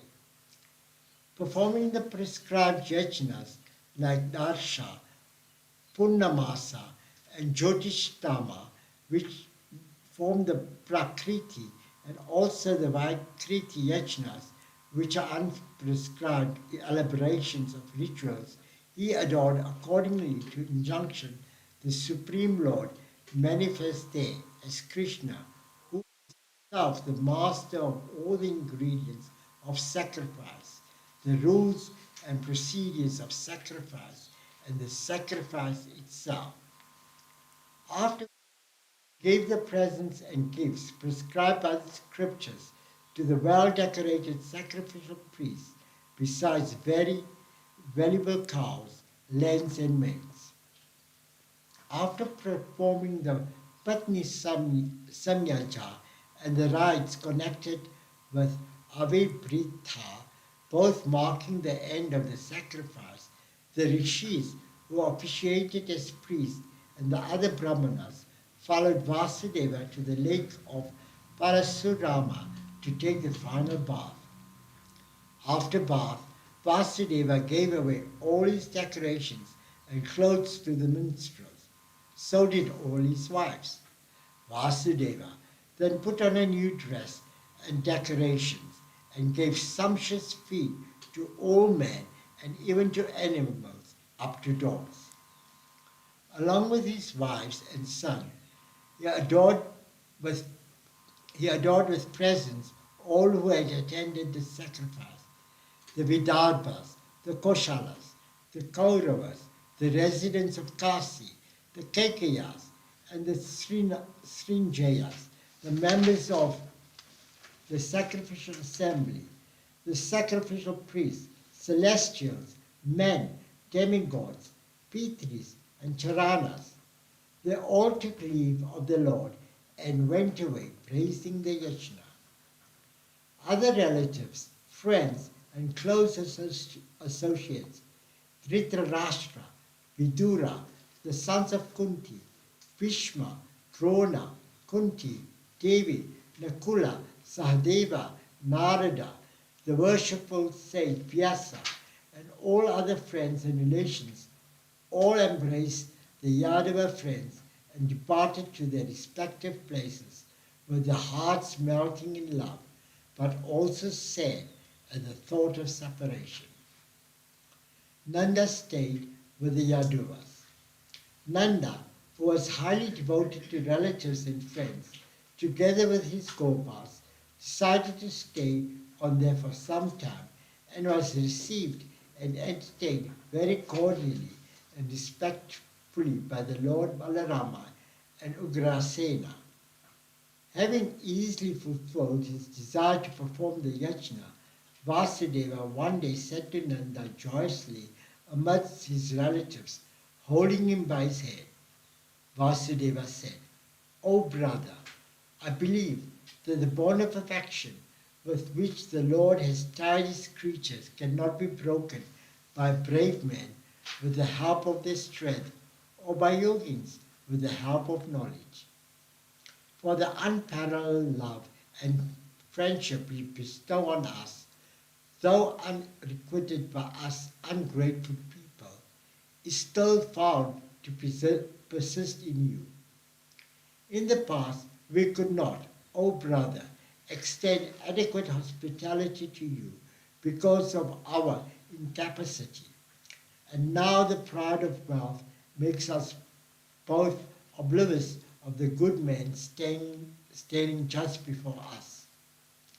O you whose nature is to honor all, it is better that power and prosperity of state do not accrue to a man whose pursuit is the ultimate spiritual summum.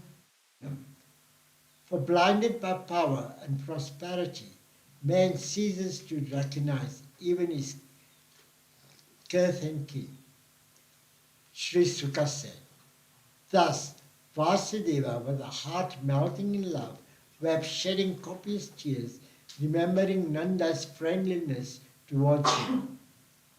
Nanda, due to his affection for Rama and Krishna, and out of his desire to oblige Vasudeva, stayed on for about 3 months, each day postponing the date fixed for his departure.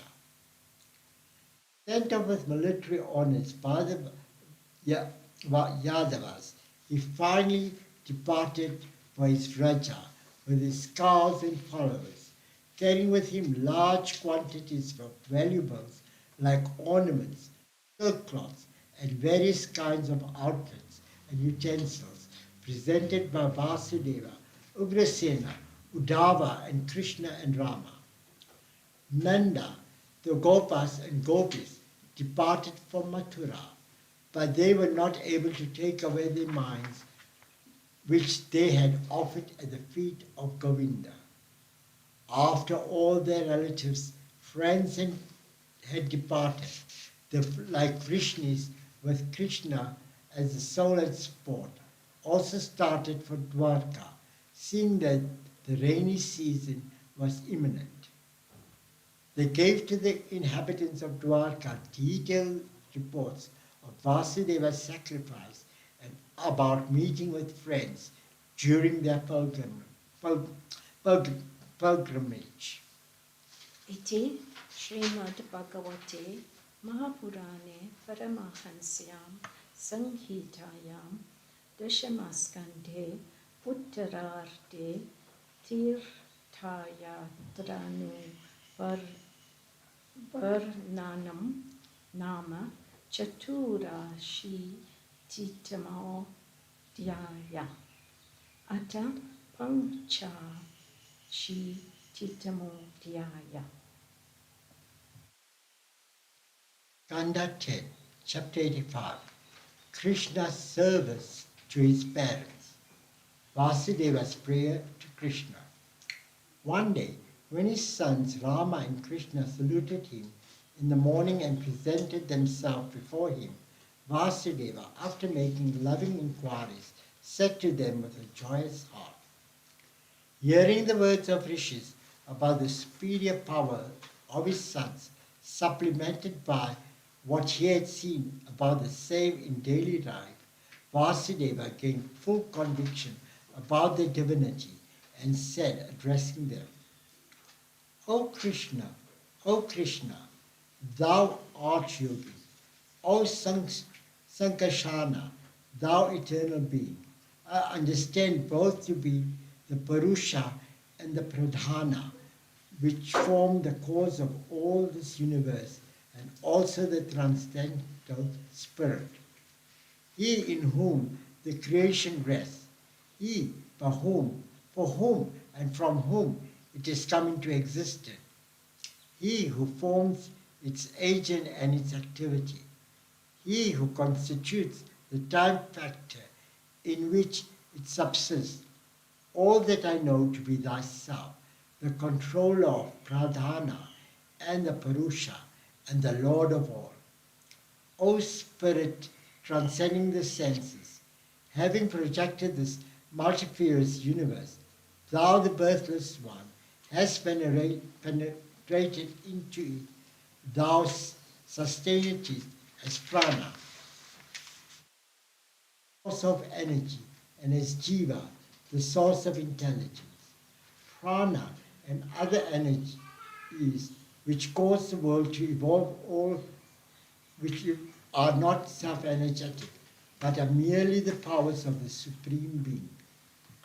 We understand this form from the dependence of prana and other powers on him to be a factor, as a sharp sword depends on its wielder to strike an enemy.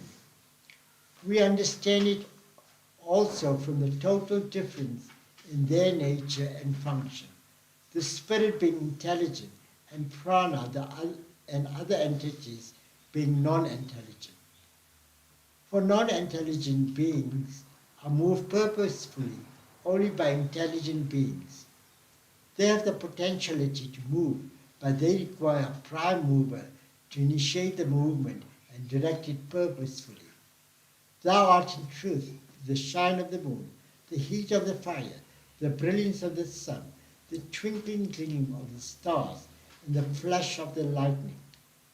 Thou art motionless, stance of mountains, and the earth's power of bearing its fragrance too. O Lord, thou art the power of water, to quench thirst and enable life to thrive. Thou art its quality of taste too. The vital airs derived from thee alone their capacity to invigorate the senses, mind and body, and to enable entities to move and walk about. Thou art the luminous of space, the quarters and the sky. Thou art the root sound that is sprung from that element called spurta, also known as para. Thou art the articulate sound called pashanti. Thou art the omkara called madhyama, and thou art the distinctive words called vaikari. Thou art the power of the senses, the deities presiding over them, and the power to control them. Thou art the intellect's power to grasp and understand. Thou art the jiva's superior power to remember and recollect.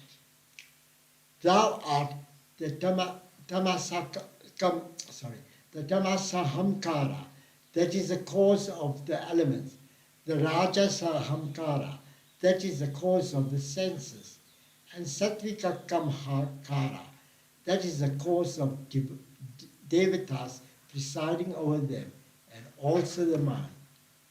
Thou art pradhana, root matter, that helps the evolution of transmigrating jivas. Just as amidst the changing forms of objects made by various substances, like gold and mud, the substance alone remains ultimately, so among the perishing objects of the world, thou alone art the eternal imperishable being. The three gunas of sattva, rajas and tamas, which constitute prakriti, and all the effects like pleasure and pain, are projected on thee by thy own yoga maya. projection on thee. They do not exist in thee in a way that transforms thy being. So long as Yoga Maya projects it on thee, the world is seen there, and thou art implicit in it as its cause. When it is not so projected, thou art rela- rela- sorry, relationless. Those who are relationless. Those who are not aware of this subtle presence of the universal spirit, behind the changing world, seen and transcending it, transmigrate as the result of their karmas. O Lord of all, human birth with all the faculties of the mind fully developed, it is very difficult to get. Having got it, I have, because of thy Maya, wasted it without bestowing attention on this real purpose, namely to seek thee. I am this body, and those connected with this body are mine. With this cord of self-centered affection, thou hast bound in this whole world. You, that is Rama and Krishna, are not my sons, but he, the Supreme Lord of both Purusha and Prakriti.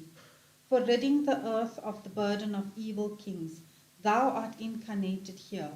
Thou thyself hast declared this. O friend of the afflicted, I have now taken refuge at those feet of thine which erase man's worldly woes. I, who look upon this perishable body as the self, have been thinking of thee, the Supreme Lord, as merely my son. This bodily infatuation and the consequent tendency for sense enjoyments are the cause of this erroneous view. So enough of this addiction to sense enjoyments. Thou, the birthless and eternal being, yet I have taken my births for the protection of the Dharma that I have myself set up. So didst thou declare to us at thy birth in the labor room itself. Though thou art bodiless existence like the sky, yet like the sky thou dost assume many forms through the limitation and give them up.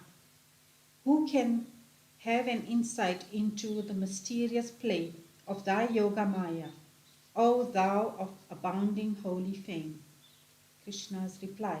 Sri Shuka said, the worshipful Lord, the ornament of the Yadava clan, hearing these words of his father, bowed down in humility and said to him with a smile. The Lord said, O Father, I consider that the words you have spoken, conveying the truth about us, our children, are of supreme import. O the noblest of the Yadus, all beings, we, you, this brother of mine, these inhabitants of Dwarka, in fact everything moving and unmoving, should be looked upon through investigation as the manifestation of the divine, as you have done in our case, just as the five elements present themselves and disappear, assume smallness and bigness of size, appear as single and as many in their effects, like pot and other things. So the Atman, who in his essential nature is self-effulgent and self-conscious, unconnected with the body and free from the bondage of the gunas, appears in this modified state, created by himself as the many, as an object, as impermanent, as non-separate from the body, and as subject to the bondage of nature. Devaki's desired to see her dead sons. Sri Shuka said, O king instructed in this way by the worshipful Lord, Vasudeva gave up the outlook that sees multiplicity and stood joyfully silent. O noblest of the Kurus, Devaki, the embodiment of all Devis, hearing with wonder how her children had brought back the dead son of the Guru, thought with deep sorrow about her own sons killed by Kamsa, and said to Rama and Krishna with tears flowing from her eyes out of intensity of feeling, out of intensity of feeling. O Rama, thou immeasurable one. O Krishna, thou awarder of the fruits of yoga to all the master yogis. I know thee to be the overlord of even creator Brahma and the original being. Thou hast taken birth to me in me as the divine incarnate in order to rid the earth of the burden of evil kings who have degenerated from their ideals in the course as long ages and who have thrown in the winds all the disciplines and dictates of the scriptures. I seek refuge in thee by a fragrant of a fraction of those being the creation, sustenance, and dissolution of the universe are carried on. Thou didst bring from the Lord of death the long dead son of thy Guru at his request, and gave him to the Guru as parting present, Guru Dakshina. In the same way, it behoves thee, the master of all yogic powers, to fulfill my desire to see my sons killed by the king of the Bhojas. Mission to Sutala and Mahabali's prayer. Sri Shuka said, O Bharata, commissioned in this way by their mother, Rama and Krishna repaired to Sutala, one of their nether worlds, by the power of their Yoga Maya. When they entered Sutala, Mahabali, the king of the Daityas, recognized in them the soul and master of the whole universe, as also the deity of his adoration. Intensely delighted with this meeting, he and all his retinue got up from their seats and made prostrations before them. Bali gave them seats to honor, washed their feet, and sprinkled on the head of himself, the others, the water that is sacred enough to sanctify everything in the universe up to Brahma. He honored them with all the affluent resources, offering splendid clothes, ornaments, unguents, betel, lights, delicious food, his family members, his wealth, and himself. O King Mahabali, holding the Lord's feet again and again to his head, and with a heart melting in love and eyes shedding tears and hairs standing on end, spoke in a faltering voice. Mahabali said, Salutations to the infinite being, who as Adishesha holds the whole universe on one of his heads. Salutations to thee, the resting place of the worlds. Salutations to thee, Krishna, the promulgator of the Samkhya and Yoga disciplines, the all-pervading being and the Supreme Spirit. Thy vision is very difficult for beings to attain, yet sometimes it is also obtained easily through thy grace. For example, see how thou hast vouchsafed thy sight to us coming here. Though we are creatures characterized by rajas and tamas, Daityas, Dhanavas, Gandharvas, Siddhas, Vidyadharas, Charanas, Yakshasas, Rakshasas, Pisachas, Bhutas,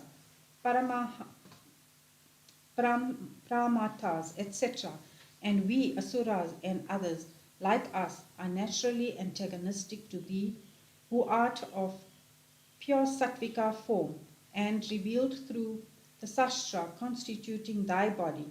Among these, some who commune with thee with intense antagonism of confrontation, and others with the persisting concentration of sexual passion attain to thee with a speed impossible for devas, who are constituted of the quality of sattva.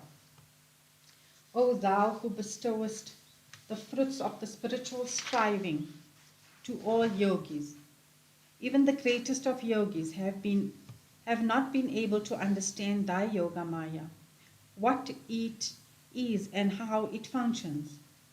Then what to speak of us, Asuras, without caring for the shelter of thy hallowed feet, which is the quest of those who have no desires. We have consigned ourselves into the unused empty well of worldly life. May thou be pleased to lift us up from it and help us live as ascetics underneath trees, the shelter of all men, resorting to them, subsisting on the fruits they give, or travel with a tranquil mind, alone or in the company of men, with universal love. O Lord, thou supreme controller, discipline and direct us. Render us sinless, a person who remains firm in his faith, in thy commandment, Bhagavata Dharma, gets free from the compulsions of Vedic ritualism. Restoration of Devaki's children. The Lord said, in the Swayambhuva Manvantara, Marichi had 6 sons by his wife Urna. These celestials laughed at Brahma, who attempted to have intercourse with his own daughter. For this offense, they had to be born as asuras immediately, born as the issue of Hiranyakasipu. They were afterwards transferred to the womb of Devaki by Yogamaya. Born of Devaki's womb, they were killed by Kamsa. Devaki Devi, thinking of them as her sons, is mourning over their loss. These 6 sons are now with you, O King of Asuras. In order to assuage the grief of our mother, we shall now take them with us. Being now free from the curse, they will afterwards go to their own sphere. These 6, Smara, alias Kritiman, Udgita, Parishwanga, Patanga, Shudra, Brit, and Girini, will by my grace attain salvation afterwards. So saying, and adored by Mahabali, he came back to Dwarka with these 6 and presented them to his mother. Mother Devaki, overwhelmed with affection for her children, shed milk from her breast, seated them in her lap, embraced them and smelled the crown of their head again and again. Deluded by the Maya of Vishnu, the power that keeps the world going, she felt herself immersed in joy with the conduct of her dear ones, and fed them at her breast. Taking this immortal drink of Devaki's breast milk, the remnant of what Krishna, the wielder of the mace, sucked, and having the contact of Narayana's body, they gained back the consciousness of their past. They then prostrated themselves before Govinda, their parents, and Balarama, and while all were looking on, attained to the divine sphere.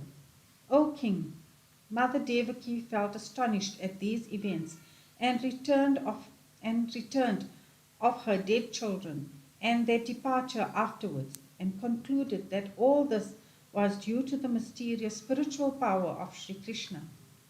O Prince of the Bharata's line, numerous as such sportive exploits of Krishna, the Supreme Being, the possessor of infinite puissance. The Sutta said, this sacred narrative about Murari, described by Sukha, the son of Vyasa, is a delight to the ears of devotees, more valuable than a precious ornament and a panacea for the sins of man. He who listens to it with one-pointed attention and makes others do so will attain to his state, which is beyond the ravages of time.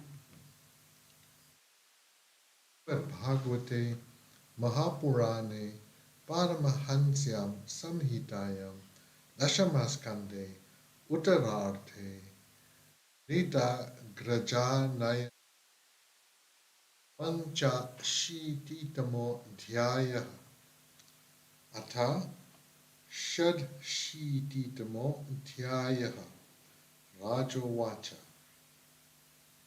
Marriage of Subhadra and story of Shrutadeva. Arjuna weds Subhadra.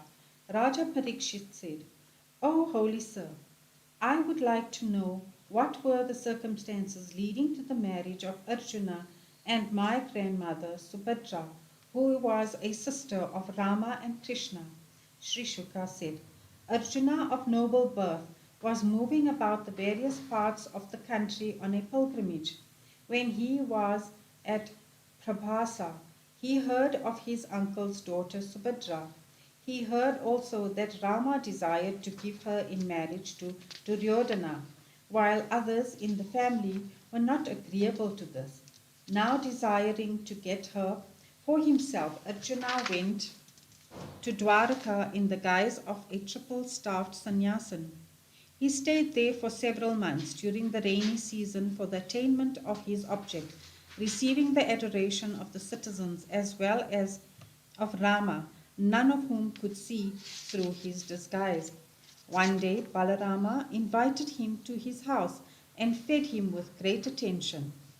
There Arjuna beheld that maiden whose superb beauty could capture the mind of any hero. Instantly he fell desperately in love with her, and his heart got agitated and his eyes wide open. She, too, fell in love on seeing him, whose form would charm the mind of any woman. She stood there, smiling with a bashful look, her heart and her gaze fixed on him. Arjuna had no peace of mind from now. His heart being agitated by his strong passion for her, his thoughts were always fixed on her, and his brain was engaged in devising plans for taking her away with him. One day, when the girl came out of the citadel in a chariot to attend a religious festival, Arjuna, the great car warrior, carried her away with the permission of Devaki, Vasudeva, and the Lord himself. Ascending his chariot, he held up his bow and drove away all the valiant guards that came and surrounded him, and amidst the hue and cry of the people there, carried her away as a lion carries away his prey. Hearing about this, Rama got furiously agitated like the sea on the full moon day. He calmed down when Krishna and other relatives pleaded with him, holding his feet. Rama, now reconciled, sent as presents to the couple costly articles for personal use, an army with the 4 types of regiments, and servitors, both male and female. Krishna's visit to the pious Shrutadeva and Bahulaswa. Sri Shrutadeva was a Brahmana devoted to Krishna named Shrutadeva who found life's fulfillment in devotion to Krishna, who was wise, full of peace, and free from sensual indulgences. He was a householder living in the city of Mithila, in the country of the Videhas, meeting the limited wants of life with what chance brought him without much effort on his part. Daily he got sufficient income for his upkeep, not more. Satisfied with it, he discharged all his ritualistic duties properly. O respected one, the then ruler of the place, Bahulaswa of the royal line of pride and conceit. Both the king Bahula and the Brahmana Shrutadeva were dear to Achyuta, the worshipful Lord. Being highly pleased with both, once went with many sages to Videha in his chariot got ready by Daruka. He went to Mithila with Narada, Vamadeva, Atri, Vedavyasa, Parshurama, Asita, Aruni, myself, Sukha, Brihaspati, Kanva, Maitreya, Chyavana, and others. O king, as he arrived at different stations, men in the cities and the villages received him with ingredients of worship in hand, as they do the rising sun. Here, in the present instance, were the planets constituted of the accompanying rishis. He passed through the countries of Anartha, Dhanva, Kuru, Jangala, Kanka, Matsya, Panchala, Kunti, Madhu, Kekaya, Koshala, and Reena, and as he passed through, the men and women of these countries absorbed through their eyes the lotus face of the Lord with its loving looks and charming smile. By the sight of Krishna, the supreme spiritual teacher of all the worlds, the darkness of blinding ignorance, hiding the people's eye of knowledge, cleared, and they attained to spiritual wisdom and liberation. And further, hearing all along the way the glorification of his own sin destroying holy fame, sung by celestials and men everywhere, Krishna gradually reached his destination of Videha. Hearing of the arrival of Achyuta in the country, the citizens and the villagers went to receive him in great joy, with materials for worship in their hands.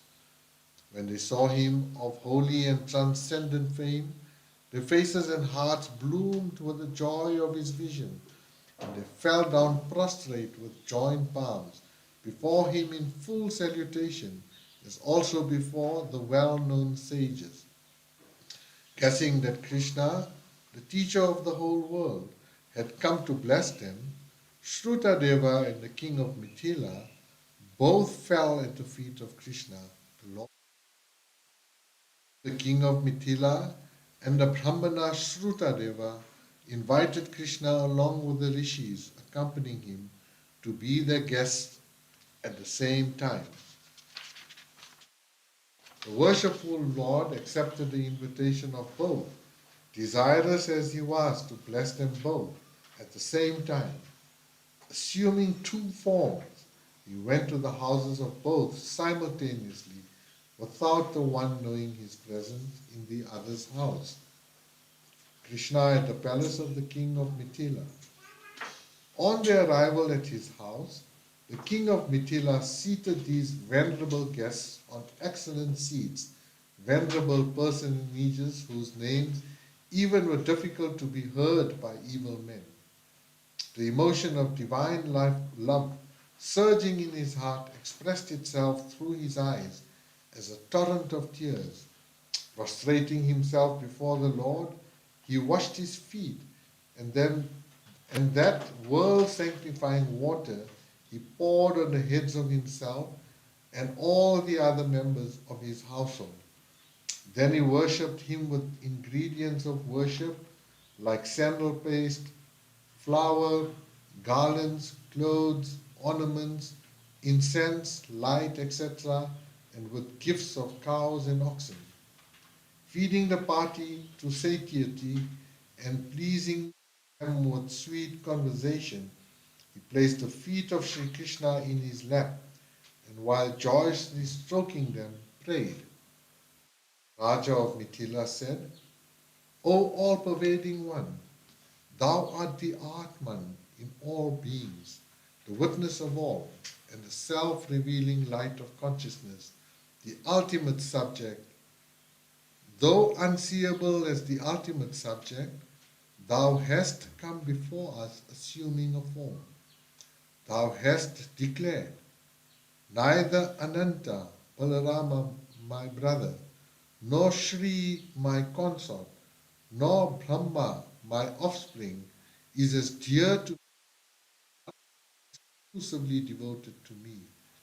To vindicate this declaration of thine, thou hast appeared before our eyes. Which man will abandon thy lotus feet, knowing that thou dost make a gift of thyself to sages who have no wealth other than thyself, and who are at peace because they have no possession except thee? Born in the line of Yadu, thou hast by thy sportive activities spread thy holy and world-sanctifying fame everywhere, hearing about which men caught in the cycle of samsara might get released from it and attain salvation. Salutations to thee, Krishna, worshipful Lord, whose consciousness is never obscured by ignorance. Salutations to thee, who as Narayana art absorbed ever in undisturbed samadhi. O Fading One, deign to live here for some days along with the sages and sanctify this line of Nimi with the dust of thy holy feet.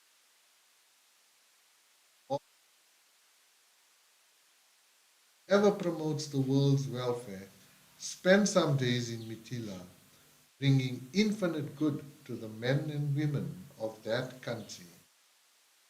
Krishna at the house of Shrutadeva. Achyuta reached his house, Shrutadeva too prostrated himself before him, and the Munis as the king of Mithila did. Then he danced about in great joy, his clothes whirling about in his vigorous dance. Offering them straw seats and mattresses to sit on, he welcomed them and washed their feet along with his wife. That pious Brahmana sprinkled this holy water everywhere in his house, over its inmates and himself, and filled with joy thereby, he had the satisfaction of fulfilling the most cherished object of his life. He worshipped the Lord with fruit, incense, herbal water, fragrant substances, tulsi, kusha, lotus petals, and other such easily got ingredients, and fed him with a simple, pure, and wholesome meal. He cogitated in his mind how he, one consigned to the discarded well of the householder's life, could get this association with Krishna and the holy sages in whom he resides and whose sanctify even holy places. After doing hospitality in the proper way, he seated them comfortably and along with his wife and other members of his family began to stroke their feet. In the course of it, he said, Shruta said, it is not just now only that thou hast revealed thy presence to us. At the very outset, thou didst enter into the categories of creation which thy Shakti had brought forth. The sleeping man's mind, which is a part of thy power, Maya, projects in dream the dream egos and the objects experienced, and also interpenetrates them and shines through them. So dost thou shine in this universe projected by Maya as the centers of consciousness who are the experiences and as their objects which are the experienced. Thou shinest especially in the pure hearts of these men who always hear about thee, speak about thee, offer worship to thee, salute thee, and converse about thee. Though thou art in the hearts of all, thou art far off for those whose minds are distracted by the impressions of various actions. Thou canst not be grasped by the unaided power of the individual mind. Only a mind saturated with devotion can grasp thee. Salutations to thee, who revealest thyself as the Supreme Spirit, to those who have the true knowledge of the Atman. Salutations to thee, who comest as death to those who fail to recognize themselves as the Atman and look upon themselves as separate individual bodies. Salutations to thee, who art embodied as Prakriti and its evolutes, the causal and manifested conditions of the universe. Salutations to thee, whose vision cannot be hidden by thy own Maya, but which causes ignorance in others. May thou of such greatness deign to instruct us, thy servants. Lord, how are we to serve thee? Man's trouble cease when he realizes thee. Krishna on the true import of devotion. Him who said like this, the worshipful Lord, who alleviates the sufferings of self-surrendered devotees, replied smiling, holding his hand in his own. The Lord said, O learned one, know that these holy men, the rishis accompanying me, have come here to bless you. They travel all over the world with me in their heart, sanctifying the region they travel with the dust of their feet. Only very slowly, in the course of a long time, do holy images, places of pilgrimage, and sacred rivers purify those who see, touch, and worship them. And even this power they derive from the sanctifying looks of holy men. A holy man excels others by birth, because the many auspicious and virtuous tendencies he brings with him. He becomes all the more so by austerity, learning, and contentment, and above all, by installing me in the heart through devotion. This four-handed form of mine is not dearer to me than the holy man. For the holy man is the embodiment of all the Vedas, while I am only the embodiment of all the Devas, whose greatness is underwritten by the Vedas.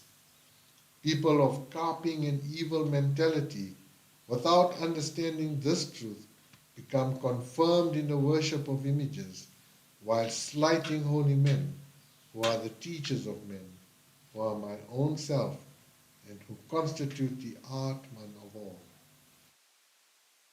The holy man remembers always that this holy universe is, in its gross and causal condition, constitutes my form because of the enlightenment received through my intuition.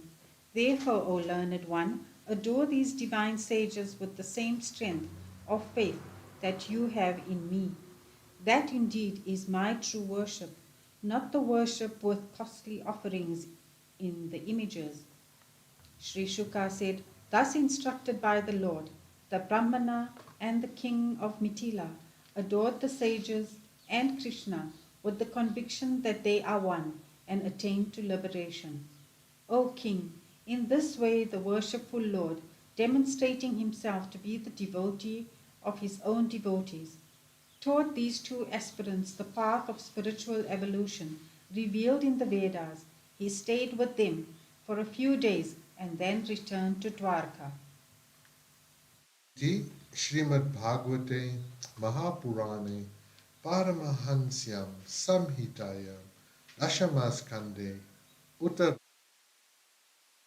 Uttadeva Nu Praho Nama Shad Shitamo Dhyaya Atha Sapta Shitamo Dhyaya Parikshiduvacha. The hymn of the Vedas. Can the Veda reveal Brahman? Raja Parikshit said, O enlightened one, the Vedas, being constituted of words, can only describe entities coming within the scope of the three gunas of Prakriti. How can they then really reveal Brahman, the absolute being, who is not included in the gunas of Prakriti, who cannot be defined or described as an object before us, and who is beyond the relation of cause and effect? Sri Shuka said, the all-powerful Lord created faculties like intellect, mind, senses, and prana in the jivas in order that they may enjoy sense contacts in the world, may perform works, gain the felicities of heaven in the hereafter, and attain to liberation from samsara. It is not proper to doubt the efficacy of the Vedas, for it is the ignorance-shattering science ending in the knowledge of Brahman, accepted as such by the most ancient of ancient wise men from endless time. A man accepting it with deep faith and sincerity and living a life of renunciation attains to the blessedness of abidance in the Supreme Spirit. In order to make this clear, I shall narrate to you an episode relating to sage Narayana. It is a conversation that took place between Narada and Rishi Narayana. Once in the course of his peregrination all over the universe, Narada, the beloved of the Lord, went over to Padaraya Ashrama to see the Rishi Narayana, who is engaged during the whole kalpa in austerity constituted of dharma, righteousness, jnana, knowledge, and sama, practice of samadhi, for the material and spiritual good of the men inhabiting Bharatavarsha. Narada put this very question to sage Narayana, who is sitting there surrounded by rishis living in the village of Kala Pagrama. The worshipful Narayana narrated to Narada what took place during a seminar on Brahman at a sacrificial assembly held in Janaloka by the ancients. The worshipful Narayana said, O son of self-born Brahma, it was in Janaloka, under the auspices of the mind-born sons of Brahma, who are lifelong celibates, and amidst the residents of that region of that Brahmashra, or prolonged discussion on Brahman, participated in by a large number of servants and self-controlled sages took place. You had gone to Shweta at that time to pay obeisance to its lord Aniruddha, when this assembly for the discussion on Brahman took place in Janaloka. The question investigated then was the very question you have now raised. Though all these sages were equal in learning, austerity, character, and even sightedness towards friends, foes, and neutrals, they made one among themselves Sanatana the speaker, while the others heard him with deep attention. Sanatanana the speaker said, in order to awaken a sleeping emperor in the morning, the minstrels attached to his court come and proclaim his glorious deeds to praise him. In the same way, in order to awaken the Lord at the end of the pralaya from the cosmic slumber into which he had entered when the previous kalpa had ended, withdrawing into himself the whole universe and the powers connected with it, the Shrutis, the Vedas, recited a hymn recalling all his distinctive majesties. Maya functions as ignorance in Jiva and as power in the Lord. The Shruti said, Hail, hail unto the Supreme Master, unconquerable. Withdraw thy Maya, constituted of the three gunas, from covering the knowledge of all jivas, moving and unmoving, with the pall of ignorance. But in thee, the controller of Maya, Maya is not the veil of ignorance, as it is in the jiva, but thy inherent puissance and divine majesty. The Vedas reveal thee as sometimes manifesting thy inherent power of Maya, and at others as subsisting in thyself, with all powers quiescent.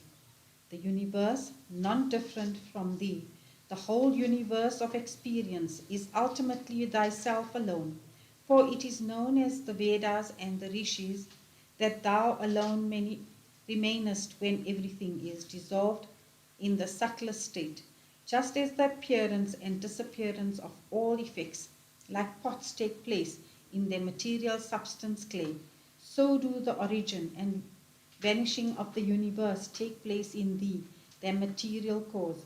But there is this difference, that, unlike clay, thy substance is not in the least affected by the creation and dissolution of the universe out of thee, as everything that is conceived by thought and touched by the senses are only thy manifestation and therefore thyself. The various deities and forms of worship described in the Vedas really relate to thee only, though indirectly.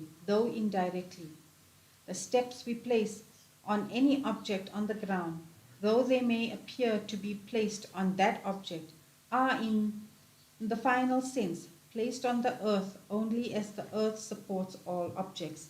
So too do all the words and teachings of the Vedas point towards thee, though they may appear to deal with deities, identity of the goal of devotion and knowledge.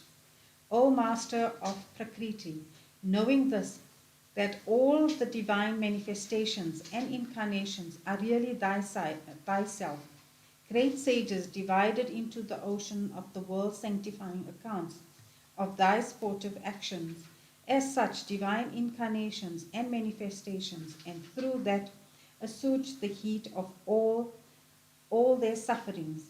O thou the Supreme One, it is then needless to say that those who overcome the limitations of space, time, and mental modifications and intuit thy being will overcome all sufferings and be established in thy state of unbroken bliss. The Lord is the transcendent and as eminent. Man can be said to be a man truly alive only if he adores thee. Otherwise, he is merely a pair of bellows, a breathing machine. For thou art the power that activates the insentient cosmic categories, enables them to take the shape of the universe, including man. In the human personality so formed, though as the Purusha permeates the 5 sheets of bodies, koshas, the Annamaya, Pranamaya, Manomaya, Vijnanamaya, and Anandamaya, interpenetrating all these and taking their shape, thou art described also as transcending them as their support by the statement Brahma Pucham Pratishta. Brahma is the tail, the support, the one remaining as the unsublatable and ultimate residue when all the distinctions of cause and effect are eliminated. The spiritual ascent. Among the followers of the path of the rishis, those who are most gross-minded called Sarkarayanas meditate on thee in the stomach region, that is the center of the navel called Manipura, probably including also Muladhara.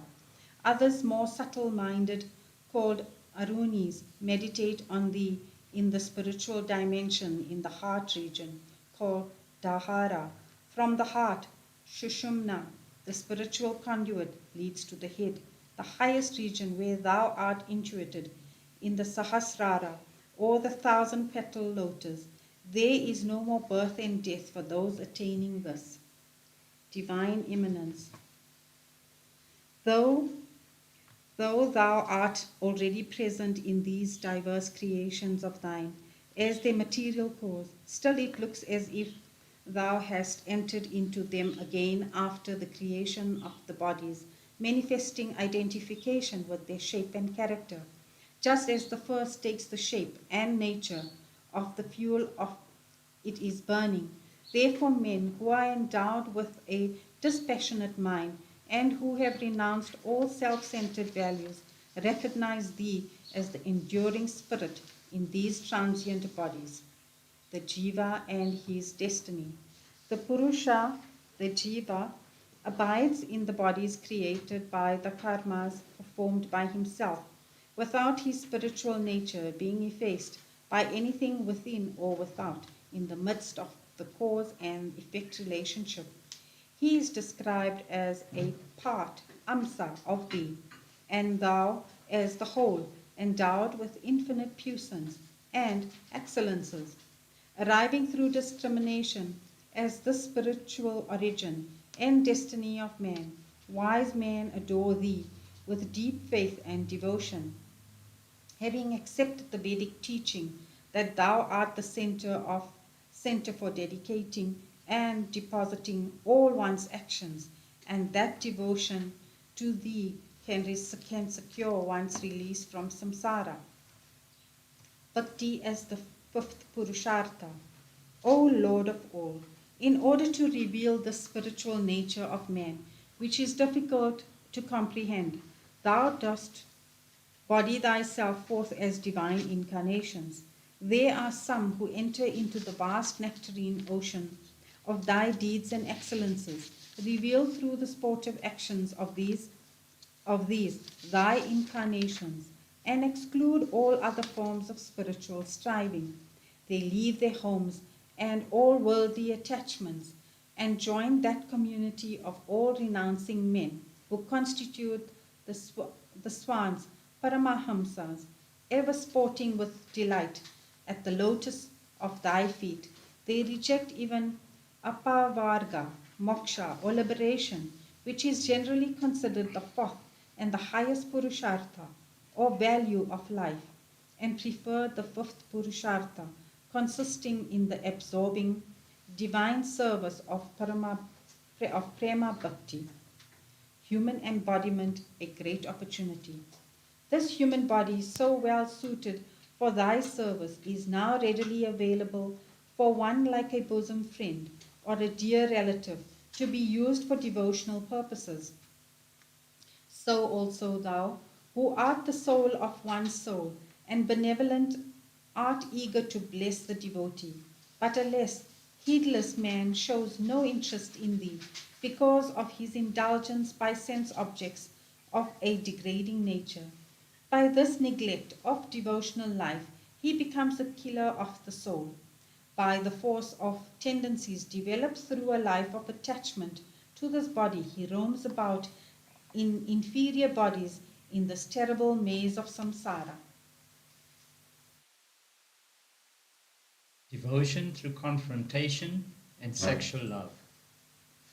Through remembrance, the antagonists attained to the same spiritual goal as the sages who had established complete control over the vital forces, mind and senses, and meditated on thee in the heart.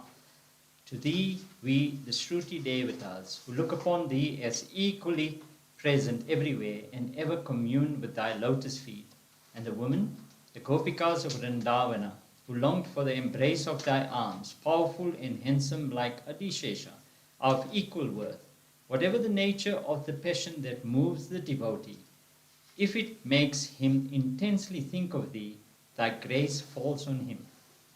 None can know thee except by thy grace. Thou art the primeval being, prior to whom or by whose side there are none else existing. Lo, how can any of the others who came from thee and after thee, and who are bound to dissolve into thee, know thee? From thee the creator Brahma arose, and from him the two types of divinities. And when thou enterest into thy cosmic slumber, drawing everything unto thyself, there is nothing left to be known as gross or subtle, or as a combination of both. No movement of time, no scripture. How can anyone, therefore, know the subtle truth about thee, unless instructed by thee? So to practice devotion to thee, and win thy grace is the easiest way of salvation for man.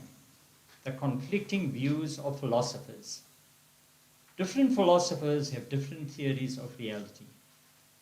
The Vaisheshikas say that real entities arise from a previous state of non-existence. Naiyayikas have the theory that existent entities perish. The Samkhyas contend that the spirit is many and therefore different in each body. The Mimamsaka realists find the truth in the fruits of ritualistic works. All these theories are guesswork based on misconception. So, also the materialist theory that man is a product of the three gunas of Prakriti, and that every being is therefore a separate and perishable individual, is a theory based on the ignorance of thy nature.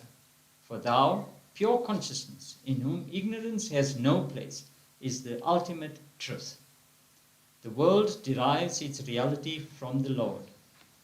This universe of three gunas, a mental projection, and the individual self or the jiva, are asat, something non-existent in themselves, but become sit or derive existential value because of thee who art the substance behind them. The knowers of the self therefore recognize all this as self, or existing, because all form an existent expression of thyself. A product of gold is not rejected as illusory because it exists in identification with its substance, gold. Having manifested the universe, thou dost indwell in it as its substance, as gold abides in all products of it. Devotion versus Vedic ritualism. Those who adore thee as the soul and substance of everything overcome death, planting their feet on his head, as it were, with utmost contempt. The others, who are averse to this truth, are bound by thee to the life of samsara, like animals with the rope of Vedic ritualism, even though they be great scholars.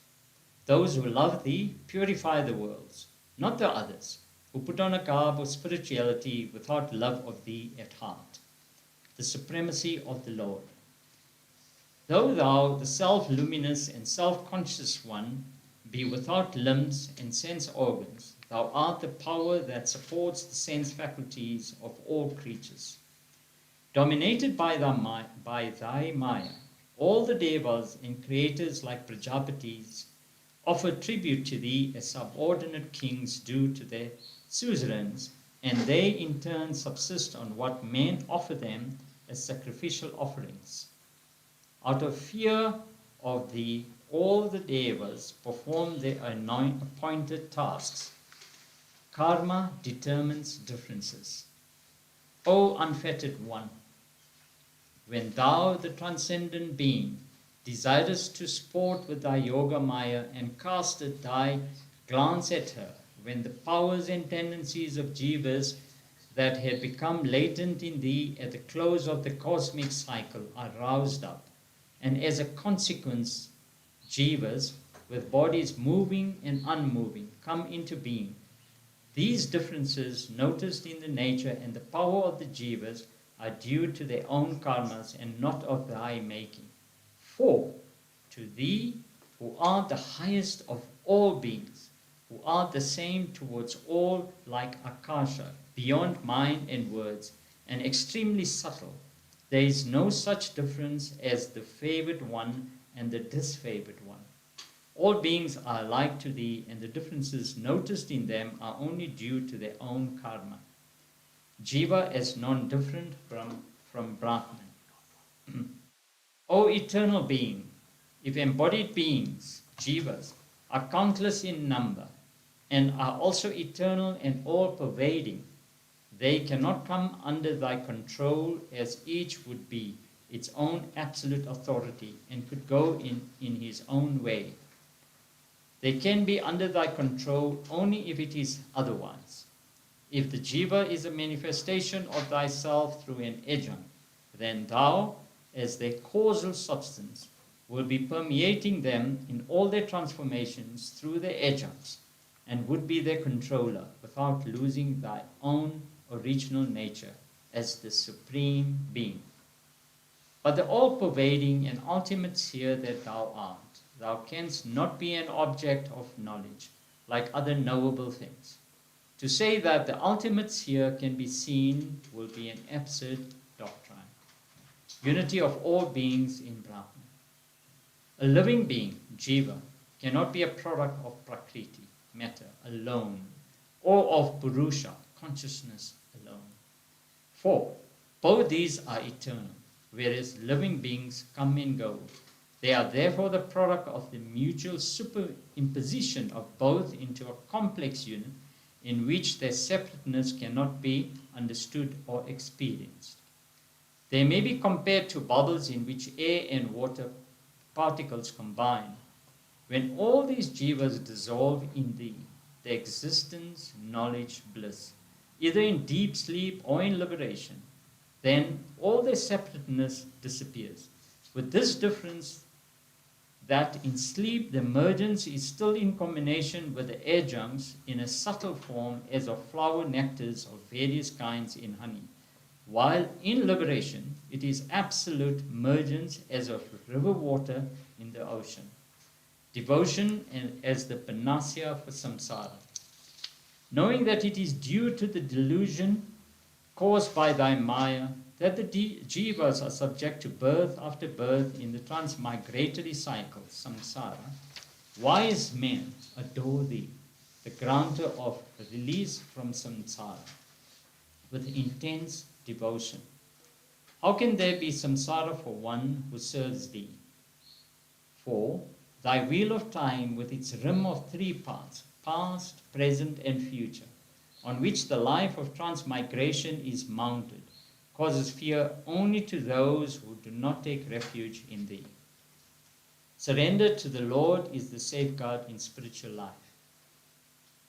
O birthless one, even though a person might have gained control over his senses and the pranas, if he has not surrendered himself at the feet of the Guru, all his effort to discipline the extremely fickle mind, which is like an uncontrolled horse, will result only in the pain and trouble of striving, and he will be overwhelmed with deep sorrow because of failure.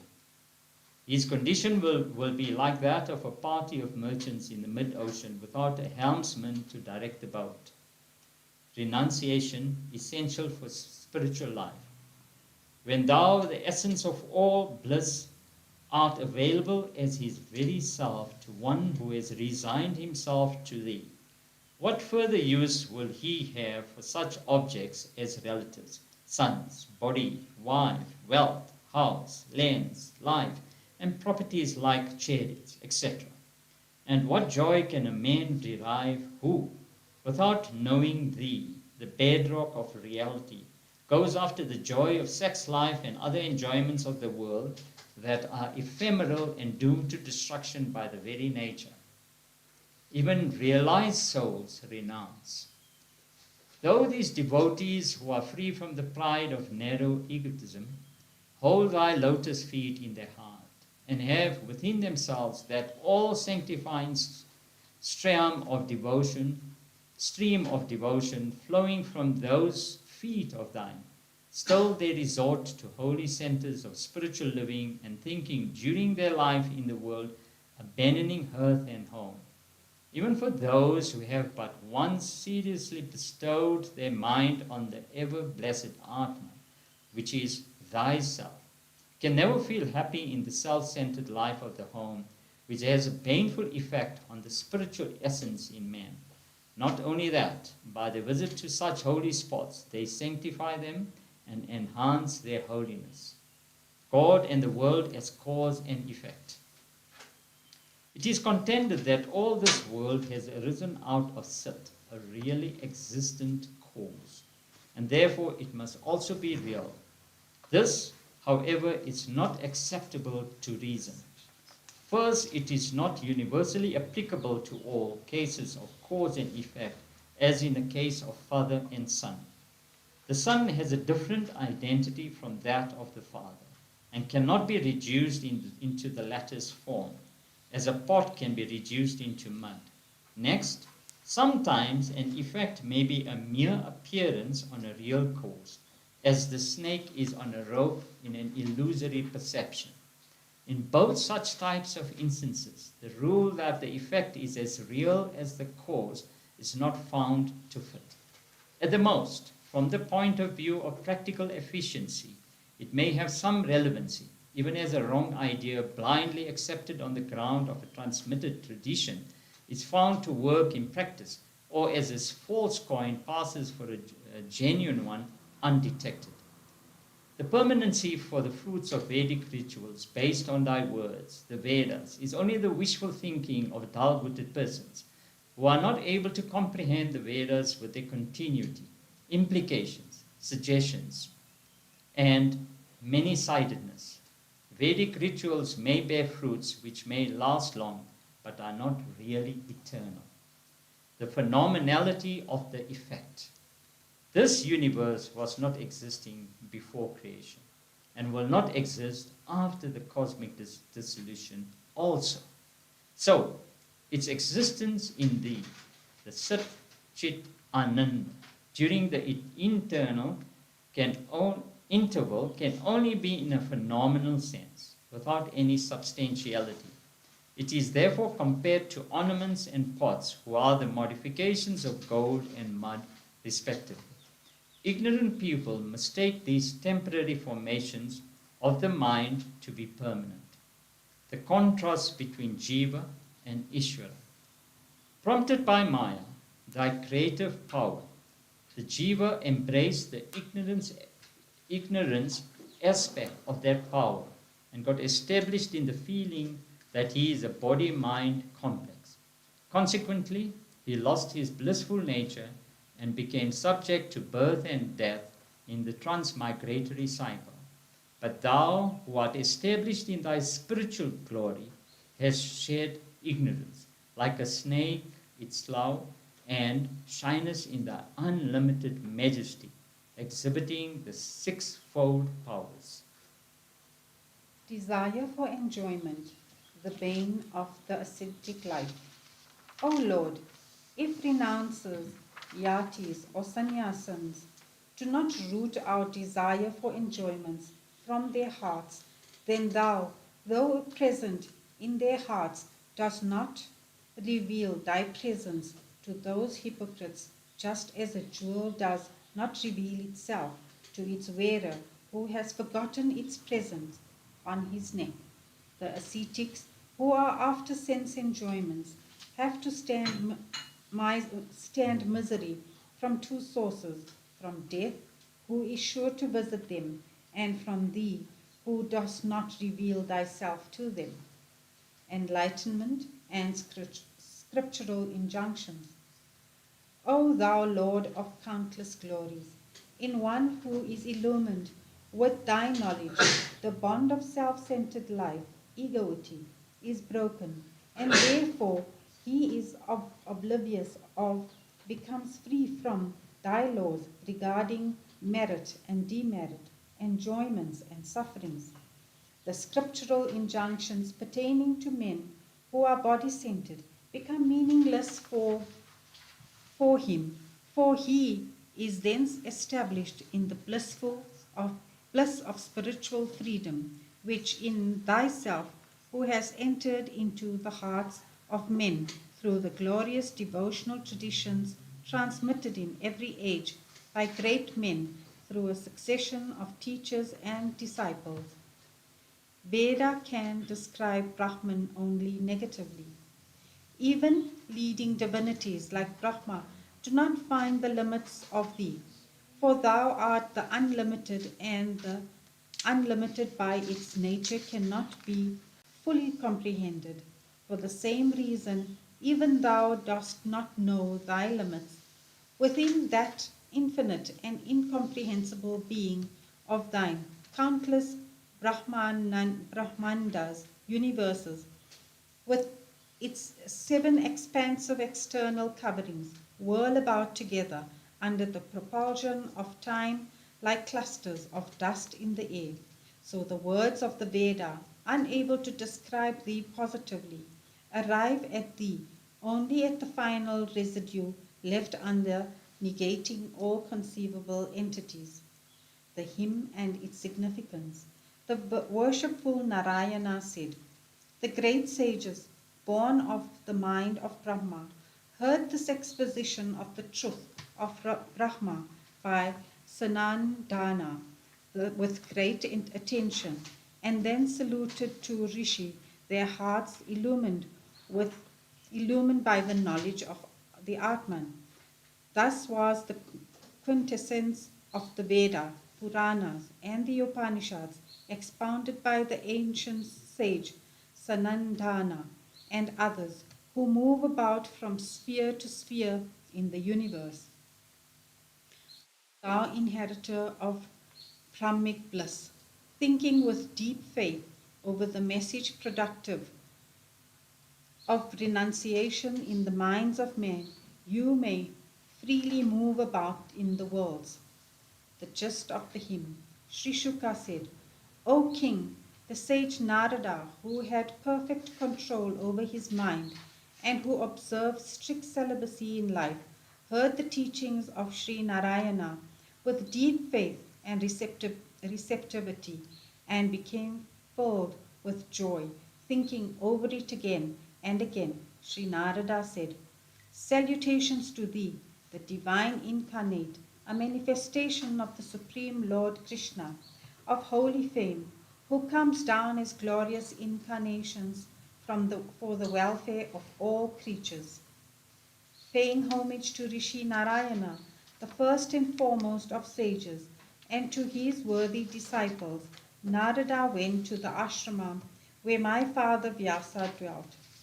Received respectfully by Vyasa, Narada took a seat and narrated to him what he had heard from the mouth of Sri Narayana, and I learned it from my father. Thus I have answered through the account of the above conversation your question of how Brahman, who is beyond the gunas and not within the scope of description by words, can be grasped by the mind. Meditate always on Hari, who, as the Creator, resigned this universe for the benefit of the jivas, who, as its material cause, remains unaffected as its substratum during its creation, sustentation, and dissolution, who is the Lord and Director of matter and the jivas, who, after creating the categories, enters into his creation along with the jiva as the indwelling spirit and directs its evolution into various world systems and bodies of living beings, who governs the jivas, providing them with food and other conditions for higher evolution, who through the instruction as the Guru enables the jivas who take refuge in him to abandon identification with the body, even in the waking state, as in the state of sleep, and who, being ever established in bliss consciousness without the slightest trace of ignorance, is capable of giving complete freedom from the fear of all beings. Iti Shrimad Bhagavate Mahapurane Paramahamsyam Samhitayam Dashamaskande Uttararde Narada Narayana Samvade Vedastu Tuti Nama Saptashiti Tamodhyayah Atashtashiti Tamodhyayah Rajo Vacha. The story of Vrikashura and Rudra. Mahavishnu is difficult to propitiate.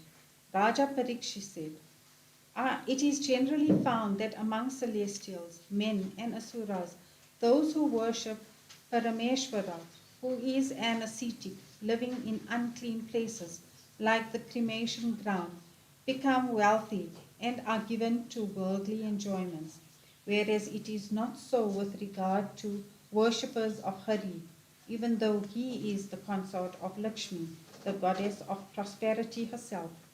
Here we have a grave doubt.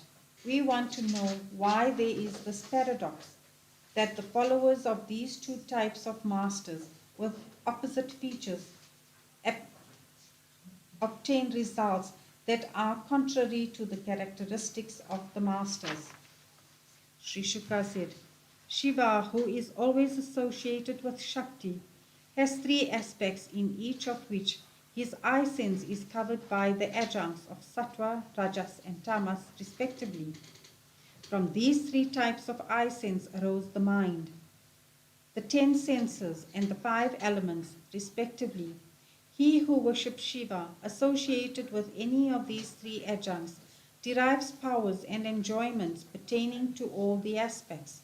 But Hari is Nirguna, not associated with any of the gunas of Prakriti. He is pure spirit, transcending Prakriti. He is only the pure witness of all transformations of Prakriti, with no eye sense associated with them. One who adores him transcends all the three gunas. His reward is pure bliss and not any of the powers and enjoyments derived from Prakriti. After your grandfather Yudhishthira had finished his Ashwamedha sacrifice, he was hearing from the worshipful Lord an exposition of Dharma. In the course of it, he put to the Lord the same question you have now raised. The worshipful Lord Krishna, who was none but the Supreme Being incarnated in that form in Yadu's line for the good of all beings, was very much pleased with the question and answered him as follows. The worshipful Lord said, He on whom I am going to bestow my grace, I slowly deprived him of all his wealth. When his wealth is gone, his friends and kith and kin desert him. making him sink into utmost sorrow and despair. When his further efforts to gain wealth has also failed, thanks to my will, he becomes filled with dispassion and gets associated with my devotees. On such a one I bestow my grace. For this reason, people do not adore me, the Supreme Brahman, who is extremely subtle, being of the nature of pure existence, consciousness, bliss, unlimited, and impossible to be conceived with an impure heart. Men therefore adopt usually the worship of other deities. As a consequence, they obtain soon from those easily propitiated deities kingdom, wealth, and such worldly blessings, and become so filled with arrogance and infatuation, thereby that they forget themselves to the extent of disregarding and becoming oblivious even of the deity who favored them. Vrikasura granted boon by Shiva.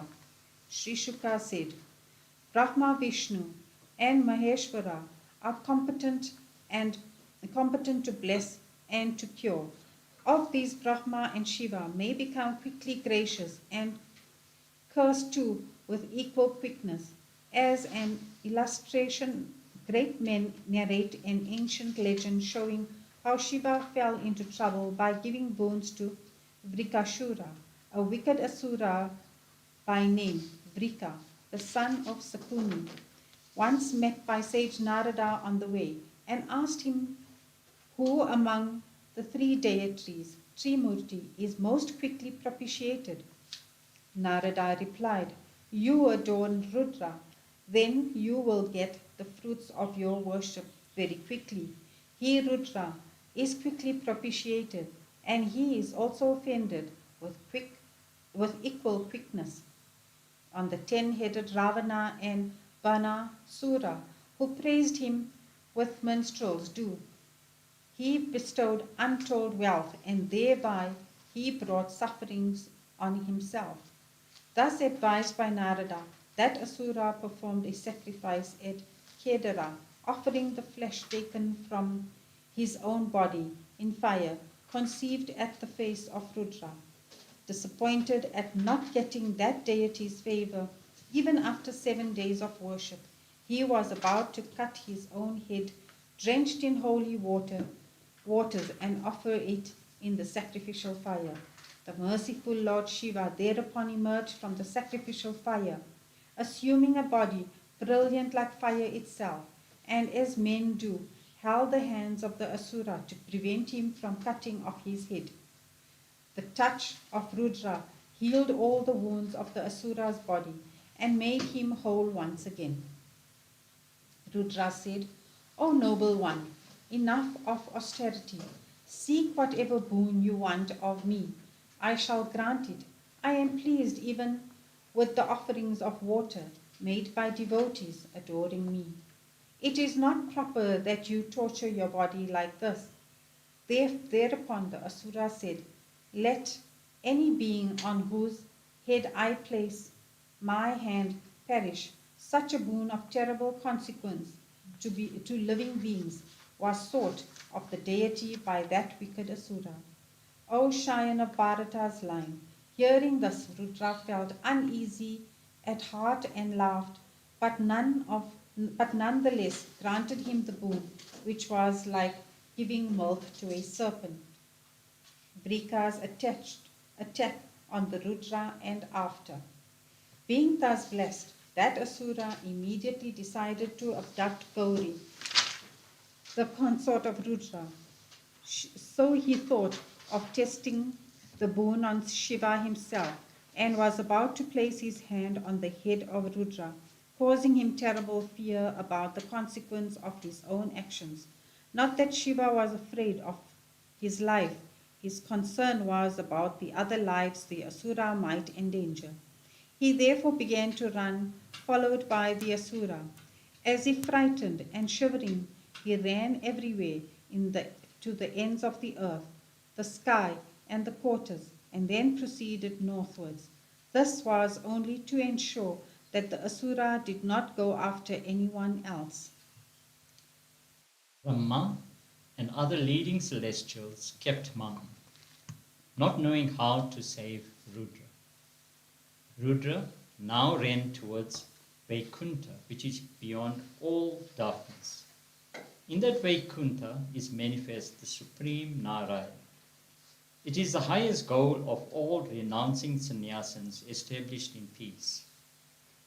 Attaining to that, none returns to the inferior realms.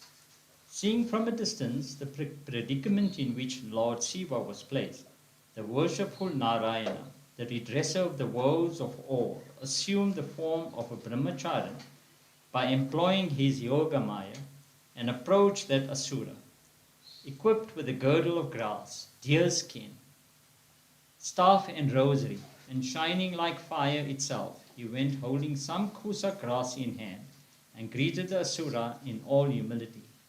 The worshipful Lord, as Brahmachari, said, O son of Sakuni, you seem to be very tired, having travelled such a long distance. Please rest a while. After all, the body is the means for obtaining all desirable ends. It should not therefore be strained in this way. Sir, kindly tell me what you are at, if you think it could be told to me. People generally attain their objectives with the help of well-wishers. Sri Sukha said, the words of the Lord acted like a shower of nectar on Vrikasura. His exhaustion abated. He narrated all that happened in a reminiscent mood. The worshipful Lord rejoined, if it be so, I warn you that the words of Rudra are not to be taken seriously. By the curse of Daksha Prajapati, Sri Rudra has been reduced to the state of a Pisacha, a demigod of evil propensities, with ghosts and goblins as his followers. O the greatest of Asuras, O dear one, if still you have faith in the bona fides of Sri Rudra, the so-called master of the world, you better test the truth of his words by placing your hand on your own head, rather than exhausting yourself like this by running. O mighty Asura, if you find Sambhu's words untrue, then it is time to kill him, so that he may not play hoaxes like this anymore. That evil-minded fellow, deprived of his common sense by these clever and persuasive words of the worshipful Lord, placed his hands unwittingly on his own head. Immediately he fell down dead, and with his head split as if struck with a thunderbolt, voices from high heavens cried, Hail, offered salutations, and exclaimed, Well done, well done. When the sinful Vrikasura perished, Devas, Rishis, Pitris, and Gandharvas showered flowers, and Lord Shiva was saved from a sore predicament. The Supreme Being, Mahavishnu, now said, addressing the liberated Lord of the mountains, O Lord Mahadeva, he has been killed by the weight of his own sins. Who can hope to remain happy, doing injury to holy personages? Much less can it be so in the case of those who do sacrilegious offenses to a divinity and teacher of the worlds. He who narrates or hears this account of the rescuing of Sri Rudra by Hari, the Supreme One, the soul of all souls, the reservoir of all powers and glories, the one beyond mind and words, he will gain freedom from the cycle of births and deaths, as also from all enemies. Iti Shrimad Bhagavate Mahapurane Paramahansyam Samhitayam Dashamaskande Uttararate Rudramokshanam Namashta Shitimo Dhyaya Athai Konana Vatitamo Dhyaya. Sri Shuka Uvacha.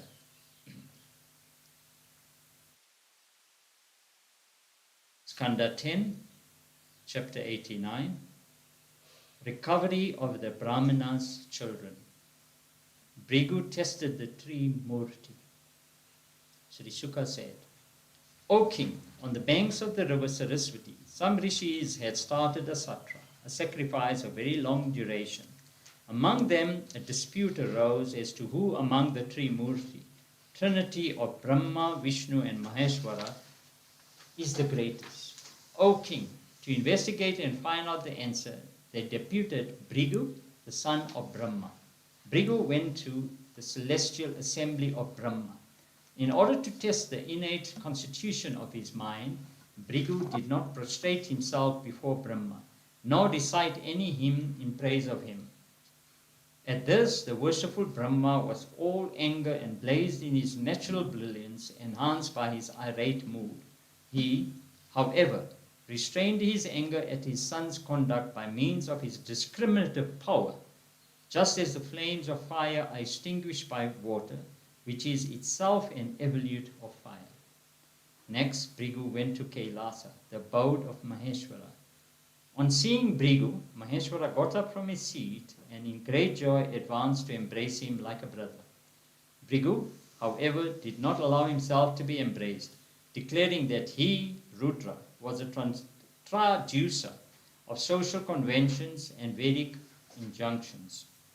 Sri Rudra was extremely angry at this and with eyes burning in anger was about to strike Bhrigu with his trident. But Parvati, the consort of Parameshwara, fell at his feet and pleaded with him not to strike at Bhrigu. The sage then left for Vaikuntha, where Janardana Mahavishnu resides. Bhrigu gave a kick at the chest of Vishnu, who was then lying with his head resting on the lap of Sridevi. The worshipful Lord Vishnu immediately got up and, coming down from the bed with Sri, prostrated before the sage and said, "O great sage, welcome to you. Please take rest on the seat for a while. It behoves you to pardon us for not being immediately aware of your arrival. O beloved sage, your feet are very tender and my chest very hard and likely to injure your feet." Saying so, he began to stroke the feet of the sage with his hands. The Lord further said, "Deign to purify me, the worlds residing in me and their guardian deities, by washings of your feet that sanctify even holy places by their contact.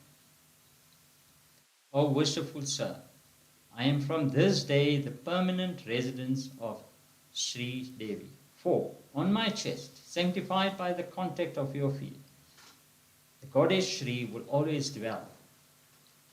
This is the Shri Vatsa mark on Mahavishnu's chest." Sri Sukha said, when the Lord spoke like this, the sage Bhrigu was steeped in bliss and felt perfectly fulfilled to hear his highly dignified and meaningful words. He stood there silent, overpowered by devotion and shedding profuse tears. Bhrigu then returned to where the Munis versed in the Vedas for performing the satra and informed them of what he had experienced. Wonderstruck at what they heard, the Munis became free from all doubts and concluded that Mahavishnu is the highest deity, the mountainhead of all tranquility and fearlessness. From him has originated the pure dharma, wisdom, renunciation based on proper understanding, the eightfold powers, and the fame for holy deeds, which purify the minds of men. Great men say that he is the supreme goal of sages, who do not exploit others, who are at peace with all, who have unruffled equanimity of mind, who own no possessions, and who are endowed with universal benevolence. He loves to reveal himself in a form of pure sattva. Holy men are his dearest objects of worship. People who are without worldly desires, who are established in peace, and who are endowed with discrimination, adore him. Maya, with its three gunas, has evolved for his manifestation in three types of forms: the Rakshasa forms, the Asura forms, and the Deva forms. Of these, only the forms of pure sattva are the means for the attainment of holiness and purity. Sri Sukha continued, for the removal of men's doubts, the rishis assembled on the banks of the Saraswati, thus investigated and arrived at this conclusion. Through the adoration of him, they attained him as their goal. The sutta said, the traveler on the roads of samsara will get complete relief from exhaustion if he imbibes through the cup of his ears this holy and fear-destroying nectar, the narrative of the Lord's sportive activities, flowing from the lotus-like mouth of Sri Sukha, the son of Vyasa, the bereaved Brahmana and Arjuna. Sri Sukha said, O king of the Bharatas, in those days at Dwarka, an infant born of a Brahmana's wife died immediately after birth, the very moment it contacted the earth. The grief-stricken Brahmana took the dead infant to the door of the assembly hall at Dwarka, and laying the dead body there, began to lament as follows. My child has died because of the misdeeds of Kshatriya who persecute holy men and who are evil-minded, covetous and given to licentiousness. Poverty and irremediable misery are the fate of the subjects of a king who is oppressive, wicked, and devoid of sense control. The Brahmana's second and third infants, also born dead, were taken and laid at the assembly hall with lamentations as before. On occasion of the death of the ninth infant of the Brahmana, when he went for his routine lamentation to the assembly hall, Arjuna, who was then on a visit to Krishna, happened to hear his approach. Arjuna thereupon said, O learned one, of what use is your wailing like this? There seems to be not even a single Kshatriya, even of an inferior class, who bears a bow in hand in this land of yours. Ah, all the so-called Kshatriyas here seem to be Brahmanas gathered in a sacrificial assembly hall. The ruling kings of those countries where good men suffer because of danger to their wives, children, or wealth. These cannot be considered real Kshatriyas, but only as mercenaries acting the role of kings for earning their livelihood. I shall give protection to the next child of you both, afflicted as you are by the loss of your children. If I fail to fulfill this vow of mine, I shall enter into fire as expiation for the sin of not helping a holy person like you.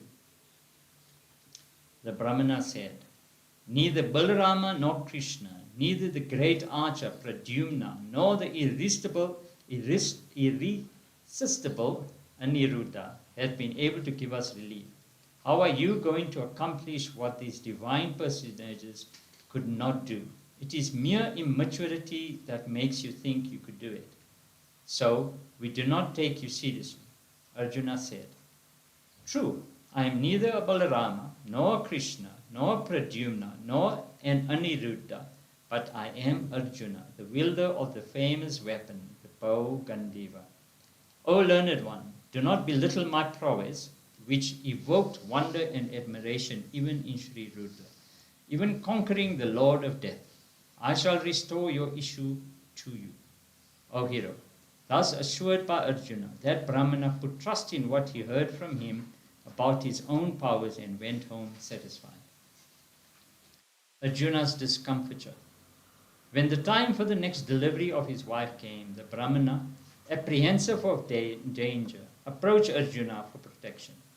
Arjuna thereupon did the initial purificatory rite with water, made prostrations to Parameshwara and salutation to the divine weapons, and stood in readiness with his bow strung.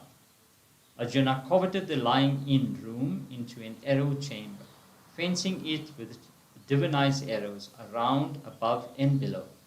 An infant was born to the Brahmana's wife in due time, but after crying a few times, it disappeared bodily into the sky. Thereupon the Brahmana spoke insultingly to Arjuna in the presence of Krishna. How stupid I was to have believed the boastful words of this eunuch of a fellow. Was neither Aniruddha, nor Pradyumna, nor Balarama, nor even Krishna could protect. Where is another capable of protecting? Fie on Arjuna, given to breach of promise. Fie on the boastful man's power. It is only his perversity that has made him offer to bring back what destiny has destroyed. Abused in this way by the Brahmana, Arjuna, utilizing his mastery of occultism, went to Sanyamini, where the worshipful Yama, the ruler of dead spirits, dwells.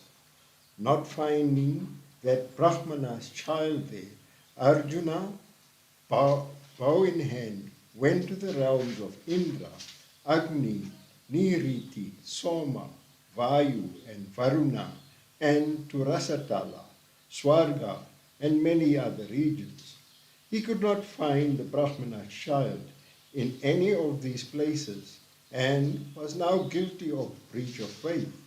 To fulfill his vow, he now made ready to throw himself into the fire, but was prevented by Krishna, who said to him as follows: I shall show you all the children of the Brahmana. Do not condemn yourself. Those who now condemn us will perpetuate your good name afterwards. Trip to Vaikuntha. Saying so, the all-powerful Lord Krishna ascended his divine chariot along with Arjuna and started in a westerly direction, passing through the 7 continents with their 7 boundary mountains, crossing the 7 seas, separating them, and climbing past the Loka mountains. They entered into the intense darkness that extends beyond it. O leader of Bharatas, there in that darkness, the 4 horses yoked to the chariot, Saibya, Sugriva, Megha Pushpa, and Palahaka, lost their tread. When he saw this, the worshipful Lord Krishna, the rewarder of all yogis with the fruits of their practices, sent his divine discus, having the brilliance of 1,000 suns, to lead the way. Like the arrows of Rama, shot into the midst of the army of Rakshasas, the discus Sudarshana, equal to the mind in speed, cleared that dense and awesome darkness, shattering it with all its brilliant rays. Through the passage of light made by the forward movement of the discus, Arjuna had a glimpse of the limitless and expansive light of the spirit beyond all darkness. Struck by his external senses, like the eye became indrawn. Going further, the chariot passed through an expanse of water crowned by huge waves raised by powerful winds. On the surface of that water was an imposing and attractive edifice supported by innumerable bejeweled columns. There he saw Adisesha, a huge and awe-inspiring serpent, luminous with countless gems on his 1,000 hoods, set with 2,000 gleaming eyes, in size equal to a mountain of sparkling crystal, and gleaming with blue necks and tongues. On the body of that Adisesha, he saw seated the Supreme Lord, the transcendent Mahavishnu, blue like a thundercloud, dressed in yellow cloth and having a serene face and attractive long eyes.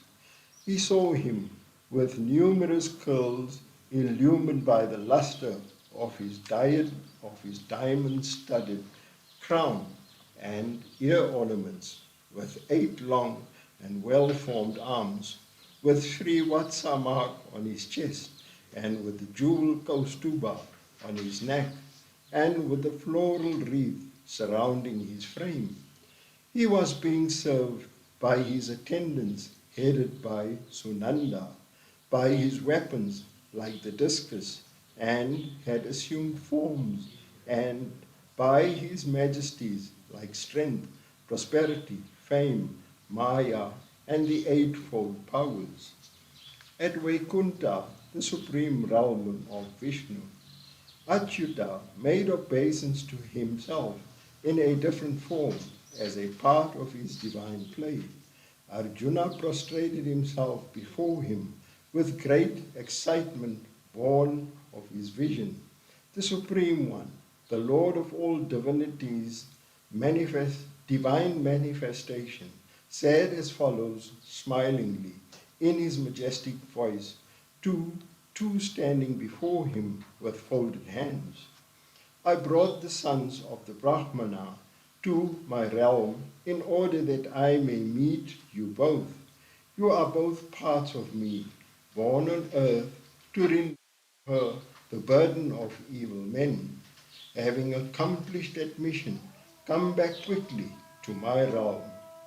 You leaders of men are the incarnations of the Rishi Nara and Narayana. Though you have no desires of your own to achieve, perform your duties in the world for the good of the society and maintenance of Dharma. Commanded thus by the worshipful Lord, they both agreed to abide by his instructions.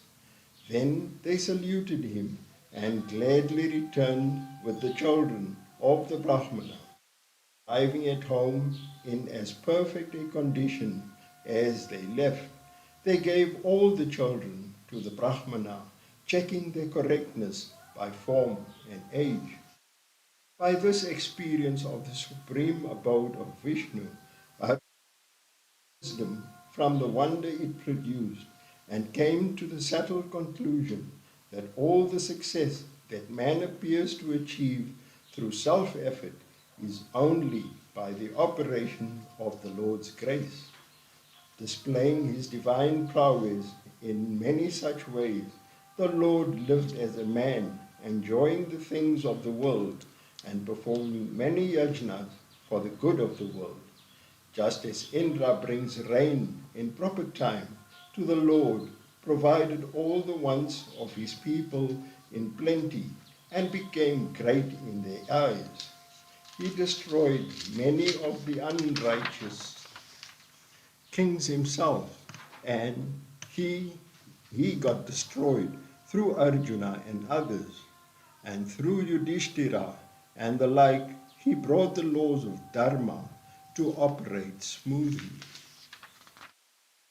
Iti Shrimad Bhagavate Mahapurane Paramahamsayam Sanghitayam Dashamaskande Uttararde Dvi Jakumaranayanam Nama Eko Nana Vati Mate Modhyaya Atha Navatita Shri Shuka Uvacha. Krishna, the Immaculate One, the city of Dwaraka. The Lord, the consort of Lakshmi, lived happily in his city of Dwaraka, which was inhabited by the leaders of the Vrishni clan and was noted as a center of plenty and prosperity. There one could see women with the grace of blooming youth, immaculately dressed, with a complexion brilliant like lightning, and playing ball games on the terraces of their homes. Its streets were marked by the frequent movements of brilliantly dressed royal guards, of caparisoned horsemen opposing elephants, and of chariots with golden embellishments. The city had numerous parks and gardens, besides lines, flowering trees from which hum of honeybees and the warblings of birds could be heard on all sides. There the Lord resided, Krishna amidst his wives. In the garden city, the Lord sported on the splendorous homes of his 16,108 consorts, as the single husband of all ladies, living with them at the same time in their different mansions, assuming as many forms as they were in number. In these palaces there were tanks, lakes, whose waters were fragrant with pollen of blooming aquatic flowers like Kalhara, Utpala, Kumuda, and Kamala, and within various types of birds fluttered, chirping. Krishna, of imposing majesty, with his body smeared over with saffron powder, from the breasts of the women, entered into these lakes for water sports along with the womenfolk. The sounds of musical instruments like mridanga, clay drums, kettle drums, and veena were sounded by musicians, bards, minstrels, and heralds as they recited panegyrics on Krishna. Achyuta, sporting with those smiling women, sirening water, mutually looked like the lord of the yakshas, sporting with so many yakshis.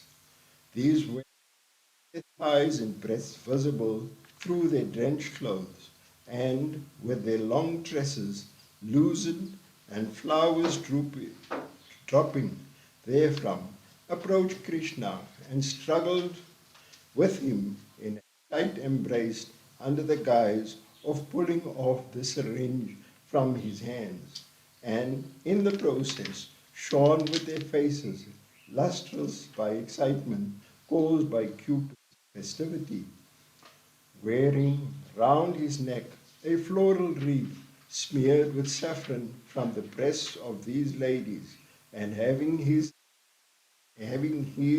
amassed looks loosened by the movements of the game. Krishna sported like an elephant king amidst his cows, syringing water, siring water profusely at his consorts, and they in turn doing the same towards him. Krishna and his consorts gave away as present the ornaments and clothes they wore for the sport to all the songsters, dancers, instrumentalists, and the other. Because of these sports, the minds of these women were entirely captivated by Krishna, by his various amorous dalliances, by speech, laughter, jokes, jests, and embraces. For a while they remained silent, their minds absorbed in him who grants liberation to all jivas.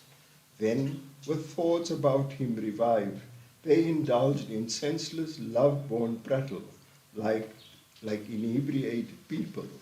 Hear from me a sample of what they said. The madness of spiritual love. The consort said, O osprey, the Lord, withdrawing his senses and mind, is in deep sleep, but you are crying all through the night, disturbing his sleep. Is it or is it right for you to do so? Perhaps you too are in the same predicament as ourselves, your heart rent asunder by the lotus-eyed one's playful sidelong glances, rendered all the more charming by his smiles. Why, O Chakravaki, are you crying piteously with your eyes closed at night? Is it because you are missing your husband? Or is it because you are too long to be a handmaid of Achyuta like us and wear on your braids flowers that have been offered at his feet? O ocean, why are you crying day and night without a wink of sleep? Is it because, just as we,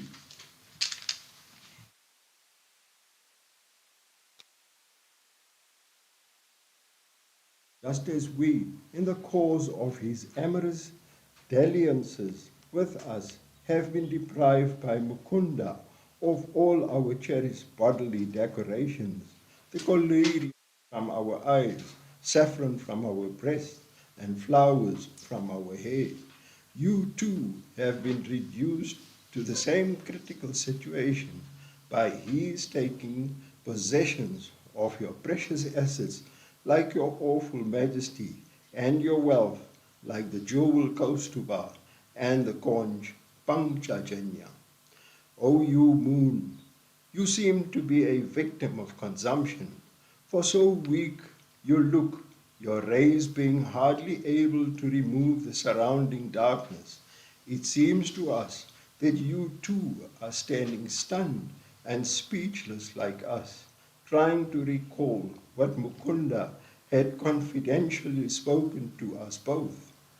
O Malaya breeze, what harm have we done to you? Why are you aggravating the love torture of your hearts, already pierced by the sidelong glances of Govinda? O rain cloud of a tract of hue, to you the Lord of the Yadavas must surely be very clear, be very dear, and you too, like us, must be constantly thinking of that one with mark of Srivatsa on his chest. For unless you are bound to him by bonds of love and feel great anxiety and sorrow on account of constant thought of him like ourselves, why should you be shedding such profuse tears in the shape of rain? His very thought, his very thought produces poignant grief. Why then this continuing attachment for him? O sweet-throated kokila, your charming and melodious sound, capable of reviving even dying people like us, makes us feel that we are hearing the very voice of that one of most entrancing speech. Tell what compensation we can give you for this. O mountain, you do not move or speak. You must therefore be engaged in some deep thought. But beware, if you are longing to have Vasudeva's son to place his feet on your peaks, your fate will be the same as ours, who have been longing to bear them on our breasts. O rivers, consorts of oceans, just as we feel our hearts are vacant and our bodies emaciated, for what of the loving looks of Madhu's Lord? Are you to become lean by drought and deprived of the lotus blossoms that used to enhance your beauty for lack of a view of your husband? The ocean, as rain, liaison officer between you two, has failed to do his duty. Welcome, O Swan, drink a little milk. Tell us, Sauri Krishna, we understand that you are his messenger, he, the unconquered and unconquerable one. Is he in good health? Does he of fickle love remember all the confidential talks he had with us once? If so, messenger of that unworthy one, why should we wait on him at all? If he wants us, you may ask him, the fulfiller of all our longings, to come here. But note without Sri Devi, among women, is she the only one solely dedicated to him? No, we all are. By virtue of this kind of love bestowed on Krishna, the greatest of all, endowed with yogic powers, the consorts of Krishna attain to the highest spiritual state. He, the Lord Krishna, attracts the minds of women who have heard of him even once. Then what to speak of those who have constantly seen him, the object of great hymns and songs? How holy were those ladies who, looking upon him, the Lord and teacher of the whole universe, as their husband, stroke his feet and performed intimate services for him. The glory of this form of austerity consisting in divine service can only be adequately described. The Lord, who is the goal of all spiritual aspirants, observed the duties of a follower of the Vedas and demonstrated in his life the state of the householder, in which the three ends of life, dharma, artha, and kama, are realized. The family of Krishna. Krishna, who observed the dharma of the householder, had 1,108 consorts. Of these ladies of his household, the name of the first 8 wives, beginning with Rukmani, and their sons have been already stated. The Lord begot 10 offsprings in each of his wives. This is no matter of wonder in the Almighty Lord, whose will is law. Among these sons of Krishna, 18 were famous personages and car warriors of high prowess.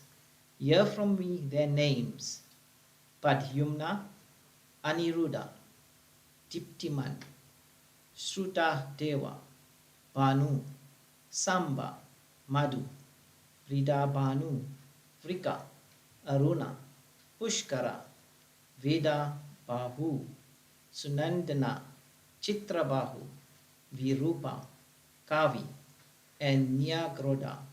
All these were recognized as experts in chariot warfare.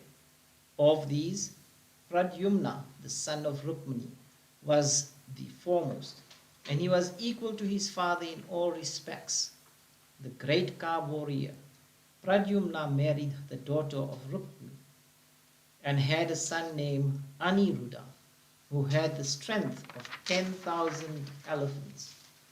Aniruddha, the son of Rukmini's daughter, married granddaughter of Rukmini and had a son named Vajra, who alone survived the fratricidal slaughter among the Yadavas in connection with the iron pestle incident. Of Raja, Pratibahu was born. Of him, Sabahu. Of him, Santasena. And of him, Satasena. None born in this line of the Yadus was poverty-stricken, or issueless, or short-lived, or devoid of devotion for holy men. O king, even in 10,000 years, it is not possible to describe the number of the famous and heroic princes born in the line of the Yadu. We have heard that for the education of the numerous children of the Yadavas, 3 crores and 8,800 teachers were engaged. No one can calculate the number of the crores and crores of Yadavas who resided in Dwarka, over which king Ugrasena ruled. A large number of fierce asuras who were born on earth as men became a menace to the people. In order to destroy these evil persons, the Devas were ordered by Hari to be born in the line of Yadus. There were 101 sub-clan among them. The all-powerful Hari was born as their leader and set the standard for them, and all the Yadavas who abided by this example prospered. These Yadavas had their mind so absorbed in the Lord that they had very little body consciousness when engaged in such physical activities as lying, sitting, walking, talking, playing, and bathing. The glory of Krishna. O King, Krishna, that center of holiness and spiritual excellences, has eclipsed the sanctifying efficacy of the Ganga. The holy water flowing from his feet through his sportive actions as a divine incarnate, the accounts of which are easily available for one to hear and are very efficacious in purifying the mind. He absorbed into himself all who came to him with intensity of feeling, whether it was through love or antagonism. His invincible majesty received their humble attention and service of Sri Devi, whose favor all Devas seek. His name effaces the sins of all who chant it or hear it chanted. He promulgated the multifarious Vedic Dharma through the clans, Gotras, of various rishis. All these achievements are not to be wondered at in Krishna, who wields the mighty wheel of time as his weapon. It is just a trifle for him. Obeisance to Lord Krishna, who is both the abode and indweller of all beings. Though reputed as born of Devaki, he is really the eternal and ancient one, surrounded by attendants of the Yadu clan. He destroyed the forces of unrighteousness by the prowess of his arms. He redeemed all beings, animate and inanimate, from their sins. By his benign and smiling countenance, he inspired divine love into the hearts of the womenfolk of Raja and Mathurapuri. A person who desires to serve Krishna, the Supreme Being, and attain to his feet should listen to the narratives of the Lord's action in all his sportive manifestations, especially in his incarnations as the leader of the Yadava clan, actions appropriate to his mission and destructive of the karmic bondage of devotees, and undertaken by him for the preservation of the Bhagavata Dharma, the path of spiritual redemption established by him, by constant and continuous practice of hearing, singing about, and remembering the glorious deeds of the Lord. Man's devotion to him grows day by day, and by virtue of it, he attains to the state of the Lord, overcoming the otherwise irreversible and inevitable approach of death, which engulfs all beings. It is seeking that state that kings go to the forest, abandoning their kingdom. Iti Shrimad Bhagavate Mahapurane Vyasikam Ashtadasho Sahasrayam Paramahamsayam Samhitayam Dashamaskande Uttarade Shri Krishna Charit Anuvarnanam Nama Navatitamo Adhyaya Iti Dashama Skanda Samapta Hari Om Tat Sat.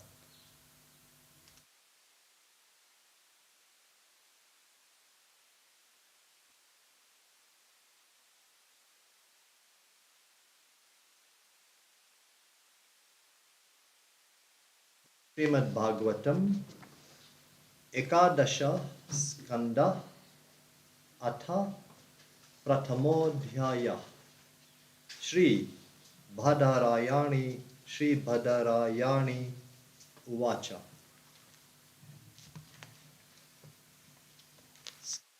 And 11, chapter 1, the curse of the holy man on the Yadavas, destruction of Yadavas.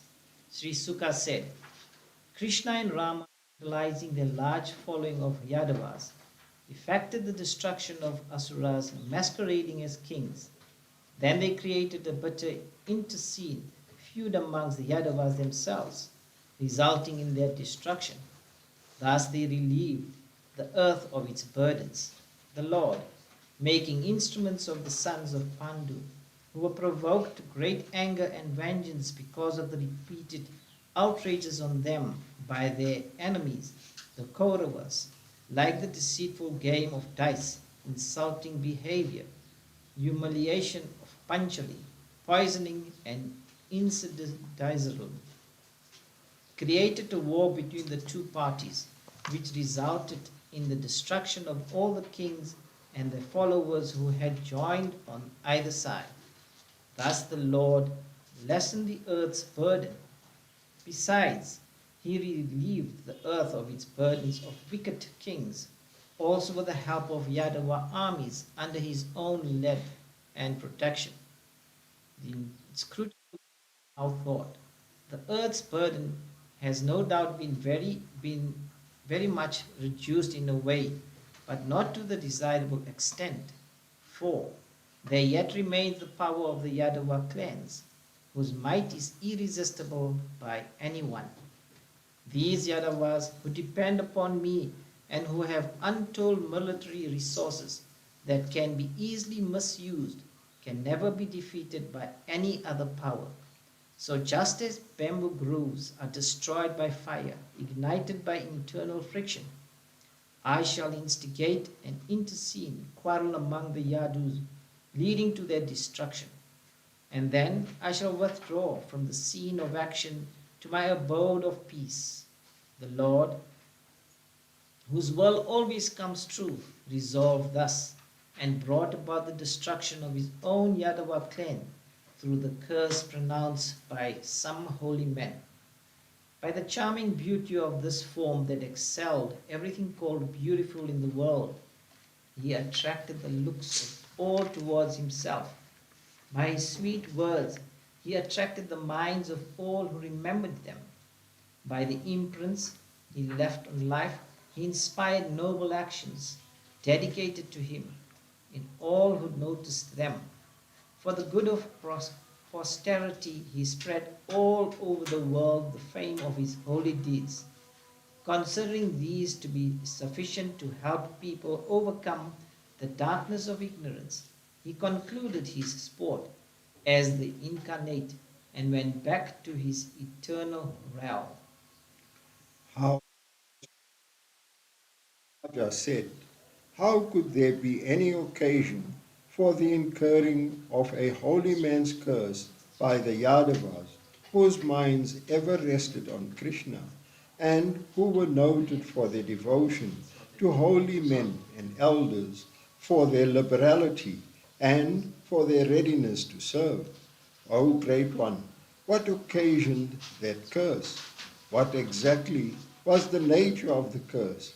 How did the quarrel arise among the Yadavas, who were noted for their unity? Please tell me all about these matters. Sri Sukha said, endowed as he was with a form that was concentrated essence of everything beautiful, performing various contributive to world welfare, though himself self-fulfilled and free from all desires, the Lord of holy fame, who resided at Dwaraka, demonstrating the ideal of a householder's life, felt none the less that there was a part of his mission that still remained unfulfilled, the destruction of his own clan. In the course of his life at Dwaraka, engaged in works that were holy, joy-giving, and purifying, the Lord, who was now in the destructive role, once invited some sages for the performance of certain rites. After the ceremonies were over, Dwaraka. Among them were Vishwamitra, Asita, Kasyapa, Vamadeva, Atri, Vashista, Narada, and several others. Some playful youth, dear members of respectable Yadava families, approached those sages with a show of respect and asked them a question. They had dressed Samba, the son of Jambavati, like an expectant woman, and showing him, asked the sages, O sages of unerring insight, here is this young woman, beautiful and expecting. She is too bashful to ask you directly, so she is asking you through us. What will be the sex of the child to be born to her? She is keen to have a boy. O king, the sages felt extremely angry at this insulting behavior of the young man and said, O fools, she will deliver a pestle, and that will be the ruin of your clan. Frightened by the curse, the young men immediately dismantled the made-up abdomen of Samba, only to find within it an iron pestle. What have we unfortunate fellows done? What will our people say on coming to know of this?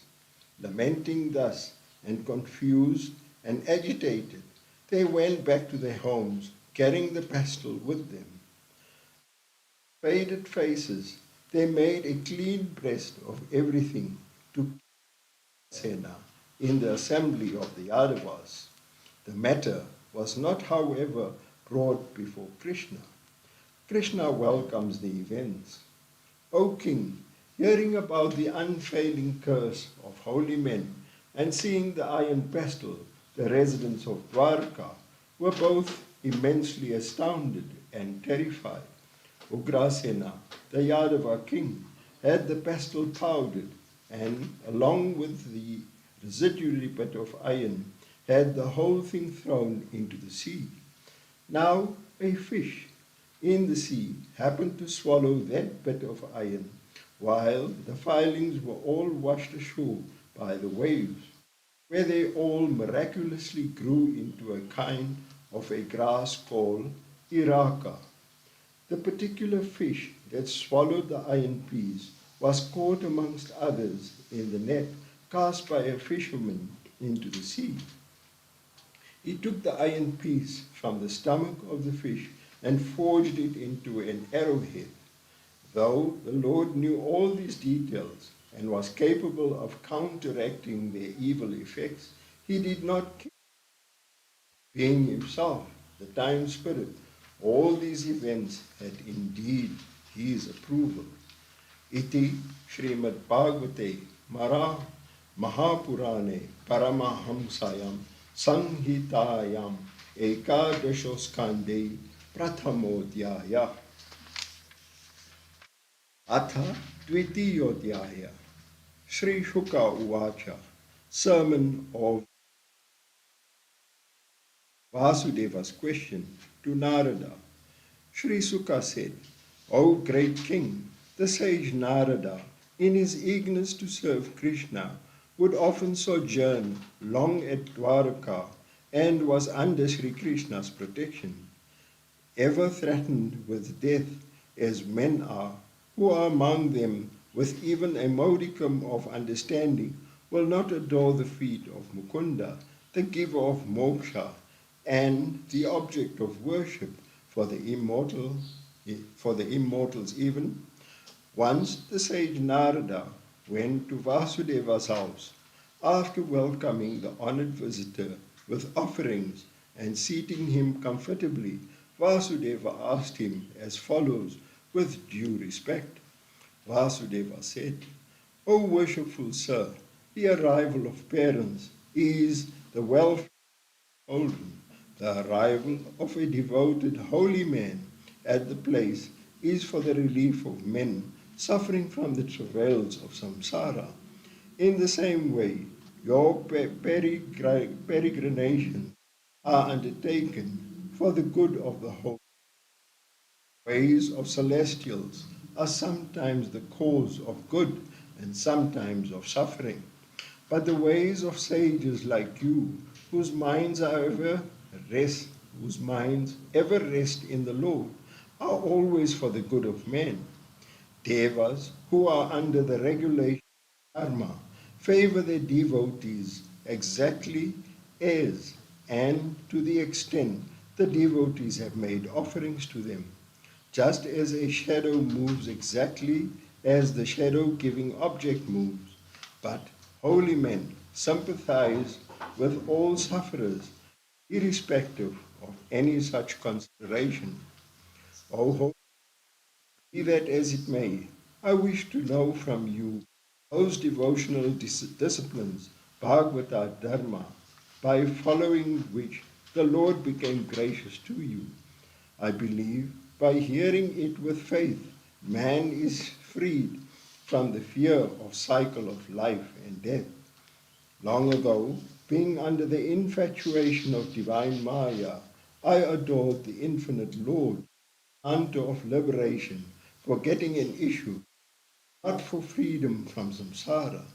Instruct me how, by my association with you, I can quickly attain liberation from this samsara, which is full of sorrows and fears. Narada's answer. Sri Sukha said, O king, questioned thus by the wise Vasudeva, the Devarshi Narada, whose mind was roused to devotional heights by the thoughts of the Lord's excellences, spoke as follows with great joy. Sri Narada said, O noble Yadava, your eagerness in putting a question of this kind is highly commendable, for it relates to Bhagavata Dharma, devotional doctrine, which sanctifies the world. by hearing this holy doctrine, by extolling it, by meditating on it, by respecting it, and by propagating it, even great sinners stand purified. Your question, by the question you have intensified my remembrance of the worshipful Narayana, the Lord of all, the most auspicious one, the sanctifier of all, who take his name and excellences.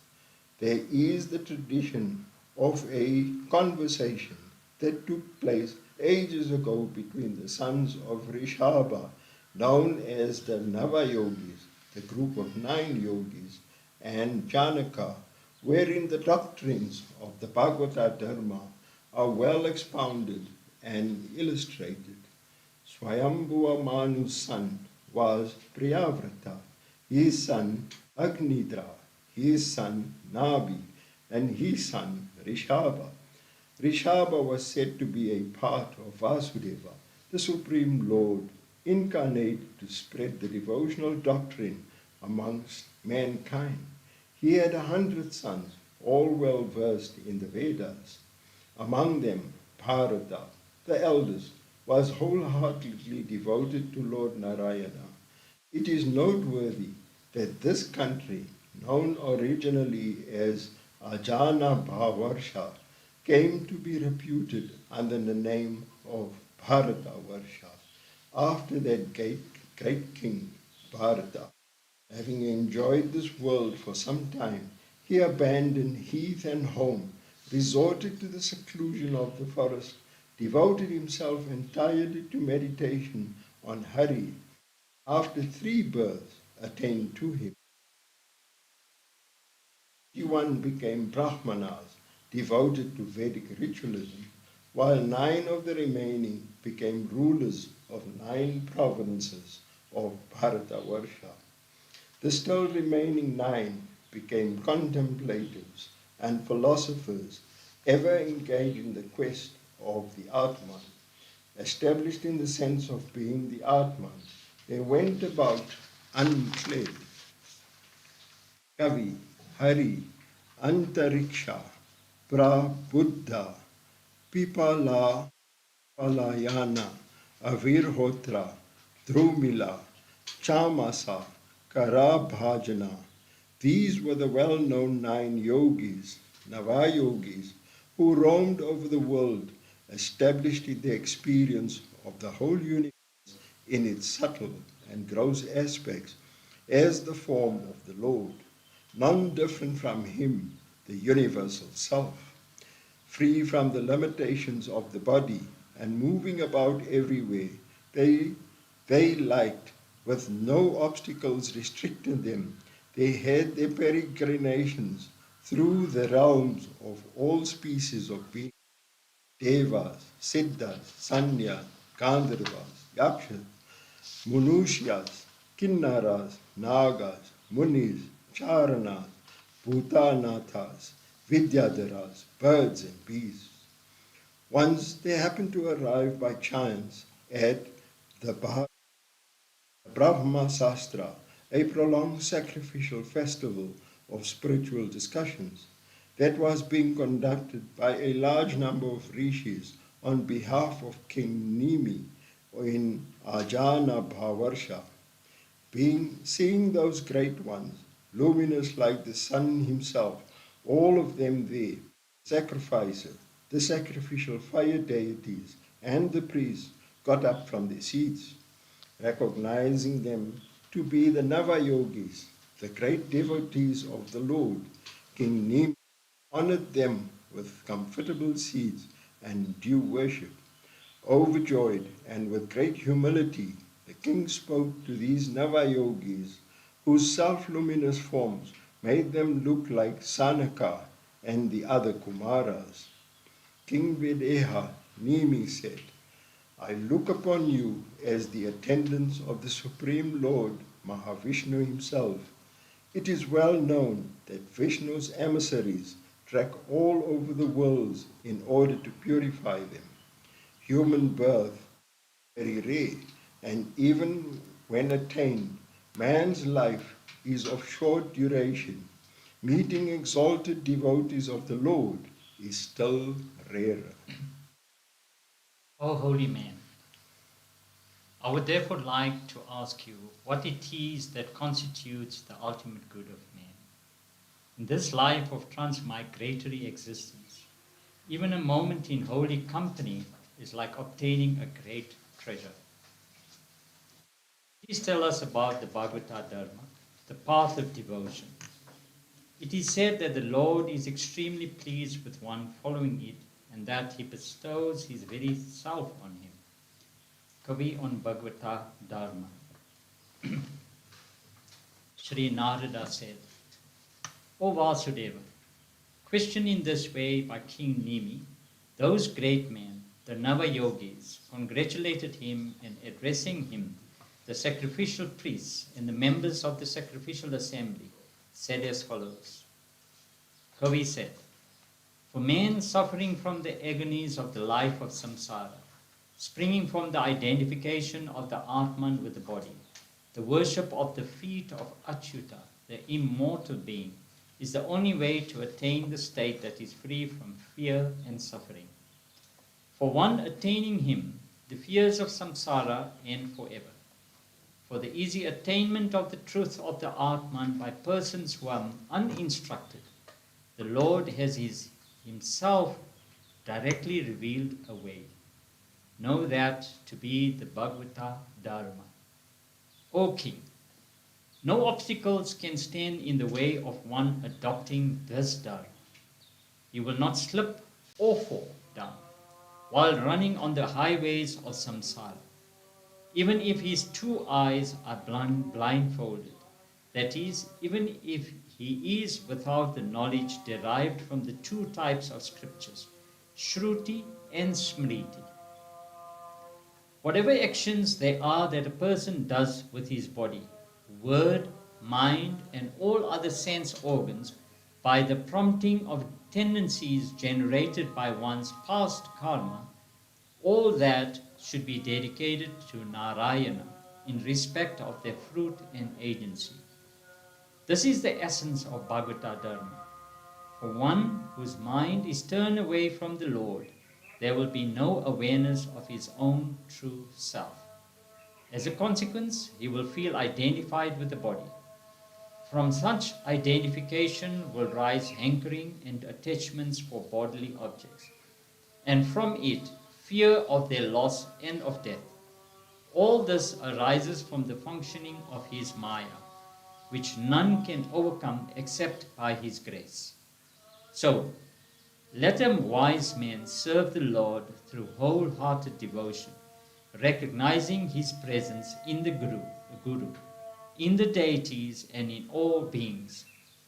The objective world, a second existence distinct and different from the subject, seems to exist, but it has no such separate existence in reality. Such existence as it has is like that of the contents of a dream or of a reverie, which is entirely based on the dreamer's mind and did not exist apart from that mind. So, let a wise man control the movements of the mind, which is projecting itself through images and cogitating over them at the prompting of desires. In order to gain such control, let a person move about in the world without attachment for anything, constantly hearing about the sanctifying incarnations and the sportive actions of the Lord, and chanting without any bashfulness his holy names indicative of his attributes and sportive actions. In an aspirant devoted to this discipline of chanting the beloved Lord's name constantly, there develops intense love that melts his heart. As a consequence, he laughs and cries in ecstasy, chants the names of his Lord aloud, and sings about his deeds and excellences, and sometimes dances like one, inebriated and entirely oblivious of the external world. The sky, air, fire, water, earth, celestial luminaries, living beings, waters, trees, rivers, oceans. In fact, all such features of nature should be recognized as the body of the Lord and greeted with prostrations in a mood of intense devotion to Him. The efficacy of the practice of the Bhagavata Dharma is wonderful. Just as to one eating every bowl of rice gives pleasure, strength of body, and freedom from hunger at the same time, so does the devotee who has surrendered himself to the Lord obtain simultaneously three things: intense devotion to the Lord, experience of Him, and detachment from all objects of the world. Thus, O King, an aspirant who is engaged in the constant service of Achyuta comes to have devotion, detachment, and realization of Him at the same time. Afterwards, he attains to the supreme peace of moksha. Hari on Bhagavata Totama. The Raja said, "Now, be gracious to tell me all about a Bhagavata, one devoted to the Lord. What way of life does he follow?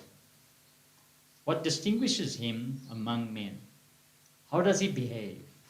What are the characteristics that make him dear to the Lord?" Hari said, "He who sees the Atman in all creatures as a glory of the worshipful Supreme Lord, and sees all creatures as grounded in the Lord, the soul of all, he is a Bhagavata Totama, the best among the devotees.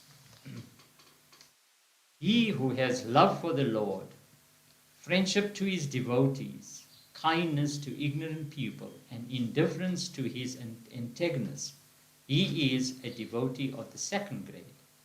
He who worships the Lord with devotion in images alone, but shows no consideration to his devotees and other fellow beings, he is the third grade. Bhakta, the lowest. A person who, while contacting the objects of the senses with their respective senses, does not react with revulsion or with joy, but remains absolutely unperturbed, seeing the whole sensate world as Vishnu's Maya, power, is indeed a Bhagavata Totama, the best of devotees. He who, due to the continuous existent experience of Sri Hari, is never overpowered and confounded by birth, death, hunger, fear, greed, weakness, and other failings, natural to a soul in this transmigratory existence, arising as they do from the functioning of the body, senses, vital forces, mind, intellect, etc., is indeed a Bhagavata Totama, the best of devotees. He in whose mind there is no place for desires, their resultant actions, and their residuary tendencies, who has Vasudeva alone as his support. He is indeed a Bhagavata Totama. He who entertains no egotistic sense in this body, accruing from high birth of great deeds or from one's social status or spiritual elevation, he is the one dearest to Sri Hari. He who has no feeling of I, or you, or mine, and his, with regard to his body and wealth, who feels the presence of the Lord everywhere, and who is ever peaceful, he is indeed a Bhagavata Totama. That person of confirmed faith and experience is the greatest among the devotees of Vishnu, whom all the wealth and resources of the three worlds will not detract even for a trice, for his firm grasp of the holy feet of his Lord, which is yet only a distant aspiration, even for celestials seeking it. How can patience prevail again in the heart of a devotee, which has once been cooled by the moonlight of peace, radiating from the toenails of the all-powerful being, meditated upon by him in the heart? How can there be the heat of the sun when the moon has once arisen? Hari destroys all the accumulated sins of the those who take his name, even once in a distressed state. No wonder then that a devotee who ties himself to his lotus feet with the cords of love never misses him from his heart. Such a devotee is the greatest among the Bhagavatas we have been speaking about. It is Shrimad Bhagavate, Mahapurana, Paramahamsyam, Samhitaya me Kadamaskande Dvitiyo Dhyaya.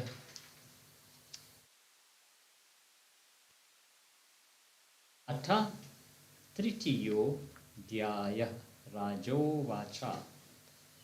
Skanda 11, chapter 3. Sermon of the Nava Yogis 2. Antariksha on Maya. The king Nimi said, we desire to know more about Maya, the divine power of the Supreme Lord Mahavishnu, which can delude the minds of others. Speak to us on this theme, O worshipful masters. I do not feel satisfied in the least with the nectar of Sri Hari's excellences flowing from your lips. To one like me, who is afflicted by the grueling heat of samsara and ever threatened with death, your nectaring words on Sri Hari form the best antidote to misery. Tariksha said, O heroic king, the supreme being, the soul of all and the first cause, formed out of the primordial categories which he himself had projected, the bodies of beings high and low, so that with these bodies they might have the enjoyments and sufferings due to them by virtue of their karma, and also that those who are devoted to him might attain release from samsara. That power verily is the Lord's Maya. Having formed the bodies of beings with the 5 elements, he enters into them by virtue of his power, and diversifying himself as the mind and the 10 senses, provides the jiva with objects for enjoyment with the senses. This verily is the Lord's Maya. The jiva, who is really the Prabhu, the master of the body, or the Lord of all, enjoys the sense objects with the senses manifested by the inner ruler, the Lord as the pervader, and in the course of it comes to think of the body as his self, and gets irrevocably attached to it, and suffers the travails of samsara. This is verily the Lord's Maya. The embodied being performs work with the organs of action, generating new tendencies and wonders in the transmigratory existence, assuming body after body to enjoy the pleasant and unpleasant fruits of actions performed earlier. This is verily the Lord's Maya. Performing fruit-producing works with his organs of action and enjoying the pleasurable and painful results accruing from them, the jiva is subjected to repeated births and deaths in the transmigratory cycle until pralaya, the dissolution of the created worlds. When the dissolution of the fundamental categories is due, time, the limitless, withdraws the whole universe, both in its gross and subtle aspects, from the manifested to the unmanifested state. This is verily the Lord's Maya. Then there will be 100 years of terrific drought without a drop of rain, and the sun of the epoch of dissolution will burn the worlds with his intense heat. This is verily the Lord's Maya. From the base of Patala, the nether world, will spread the rising flames of fire emitted from the mouth of Adisesha, augmented by burning winds. This is verily the Lord's Maya. Then will the clouds of the deluge rain sprouts of rain of the girds of an elephant's trunk for a full 100 years, dissolving the whole universe. This is verily the Lord's Maya.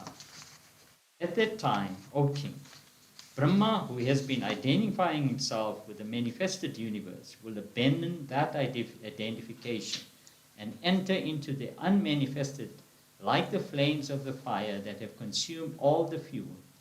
This is verily the Lord's Maya. When the element earth is deprived of its specific property of smell by the action of the wind of the epoch or deluge, it resolves into its causal condition of water. And water, when rid of its specific quality of taste by the wind, is in turn reduced to its causal state of fire. This is verily the Lord's Maya. Fire, when it is deprived of its specific quality of luminosity by the darkness of the epoch of dissolution, gets dissolved into air. When air is deprived of its specific quality of touch by akasha, it dissolves into akasha, and akasha, deprived of its specific quality of sound by time, dissolves into its cause, the tamasa aspect of ahankara. This is verily the Lord's Maya. King, the senses and the intellect on the one hand, and the mind with the presiding deities on the other, dissolve in the rajasika and sattvika aspects of eye sense, ahankara, respectively, and this three-pronged eye sense of sattvika, rajasika, and tamasika nature and their objects dissolve in mahatattva, the fundamental category. That mahatattva resolves in the prakriti. This verily is the Lord's Maya. Such is the Lord's Maya, the cause of creation, preservation, and dissolution, having its three aspects of sattva, rajas, and tamas. I finished describing it. What else do you want to know? Prabhuda on Bhagavata Dharma. The Raja said, O great sage, tell me the way by which even men of gross intellect may quickly get over this Maya of the Lord. Maya, which is ordinarily difficult to cross for persons who have not conquered the senses. Prabhuda said, men who have entered into the married state and who therefore engage themselves in actions calculated to give them happiness and to prevent unhappiness are generally found to reap only contrary results. Wealth brings sufferings to men in the beginning, middle, and end. It is difficult to produce, and when produced, it is liable to cause total ruin. What joy can therefore the possession of plenty of these ephemeral resources, consisting in cattle, houses, and children, yield? One should understand that all the heavenly realms attained hereafter as a result of karma performed now are likewise impermanent. These heavenly regions are all relative like the principalities of petty chieftains, equaled by many and excelled by others, and all are liable to destruction alike. Therefore, one who cares for his own spiritual teacher, who is versed in scriptures, who has a direct knowledge of Brahman, and who has attained to tranquility should, through sincere and loving service of the Guru, looking upon him as dear as his own self and as venerable as the deity himself, learn at his feet the Bhagavata Dharma, by the observance of which Sri Hari, who is the soul of one's self and who gives his own self to the sincere devotee, is pleased. First, he should learn to give up attachment to the objects of the senses and cultivate attachment to holy company. He should cultivate kindness, friendliness, and humility towards others as befits their situation in life. He should observe purity of mind and body, perform his duties, be patient and avoid vain talks. He should study scriptures, be straightforward, observe continence, and practice harmlessness to creatures and sameness in happiness and sufferings. He should learn to see the presence of the Supreme Being everywhere as the Lord of all and as the Jiva, and habituate himself to live in solitude, to live without caring much for a house of his own, to carry on with cloth enough to cover his nakedness, and feel content with whatever he gets. He should learn to have firm faith in the scriptures concerning Mahavishnu, and at the same time have no cavilling attitude towards the sacred texts of others. He should learn to control the mind, speech, and body through pranayama, silence and desirelessness, respectively. He should be truthful and have control over the mind and senses. He should hear and sing about and meditate on the excellences of the Lord of wonderful deeds, about his incarnation and his sportive actions. He should learn to dedicate all his actions to him. He should offer all that he is to the Lord. His sacrifices, charity, japa, good conduct, objects liked by him, his wife, children, houses, and even his own life. He should have friendship with holy men who look upon Krishna as the soul and master of all, and he should see as manifestations of the Lord all the moving, unmoving beings, especially men, and among them those of righteous conduct and saintly life.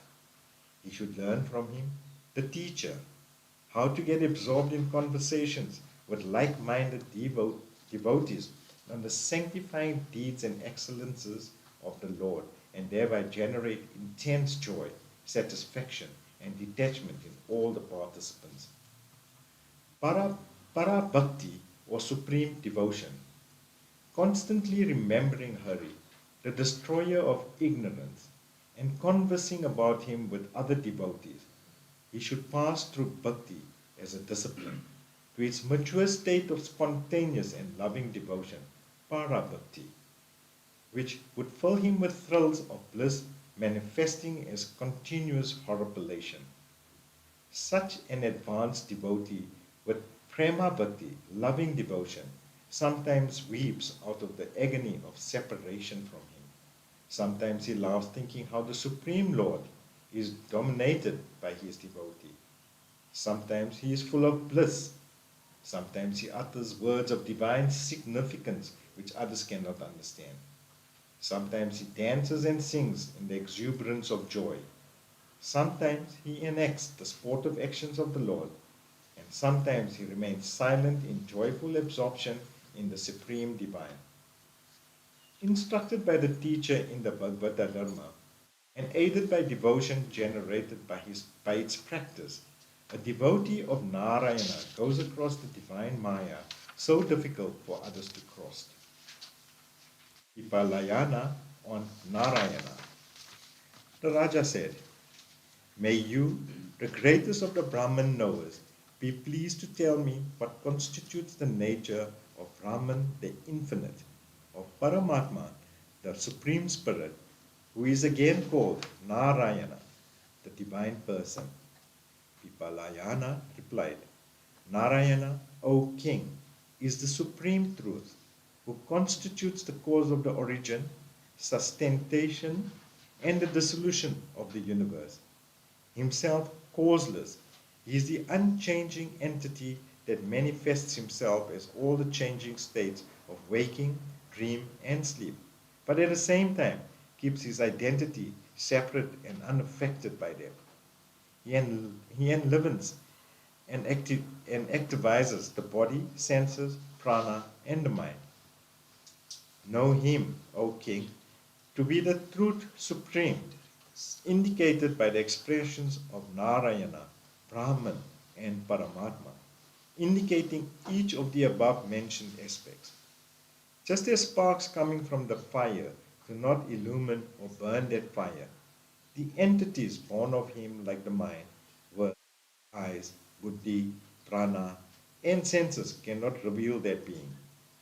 Even the Vedic sentences, the basic source of Atman knowledge, reveal him not directly, but only by implication through their negative stance. For without an indirect implication of a positive background, an ultimate negation is impossible. But that ultimate ground is not a nihil, but Brahman of infinite power, who comprehends in himself everything in the form of cause and effect and what is beyond that. What is non-dual Brahman at first, that verily is afterwards pradhana with the three gunas of sattva, rajas, and tamas. He is himself what manifests as sutratman, representing the power of action, and as mahat, representing the power of knowledge. He is again the ahankara, the I sense, which constitutes the adjunct of the jiva. He, the supreme truth, shines as the devatas, senses, their objects and experiences. Thus, that which shines as everything requires no proof for its existence. The inadequacy of the human faculties to apprehend him cannot be trotted out as sufficient reason to deny the existence of him who is implied through all perceptions. The Atman has never been subject to birth. He never grows. He never weakens or dies. He is the continuing witness of all the changing conditions of the body. He is unchanging, pure awareness present, always and everywhere. He is seen as many and momentary only when he is reflected in the modifications of the senses.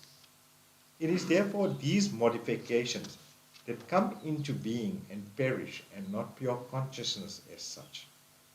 It is comparable to the prana, vital force of a jiva that continues through all the different embodiments of the jivas.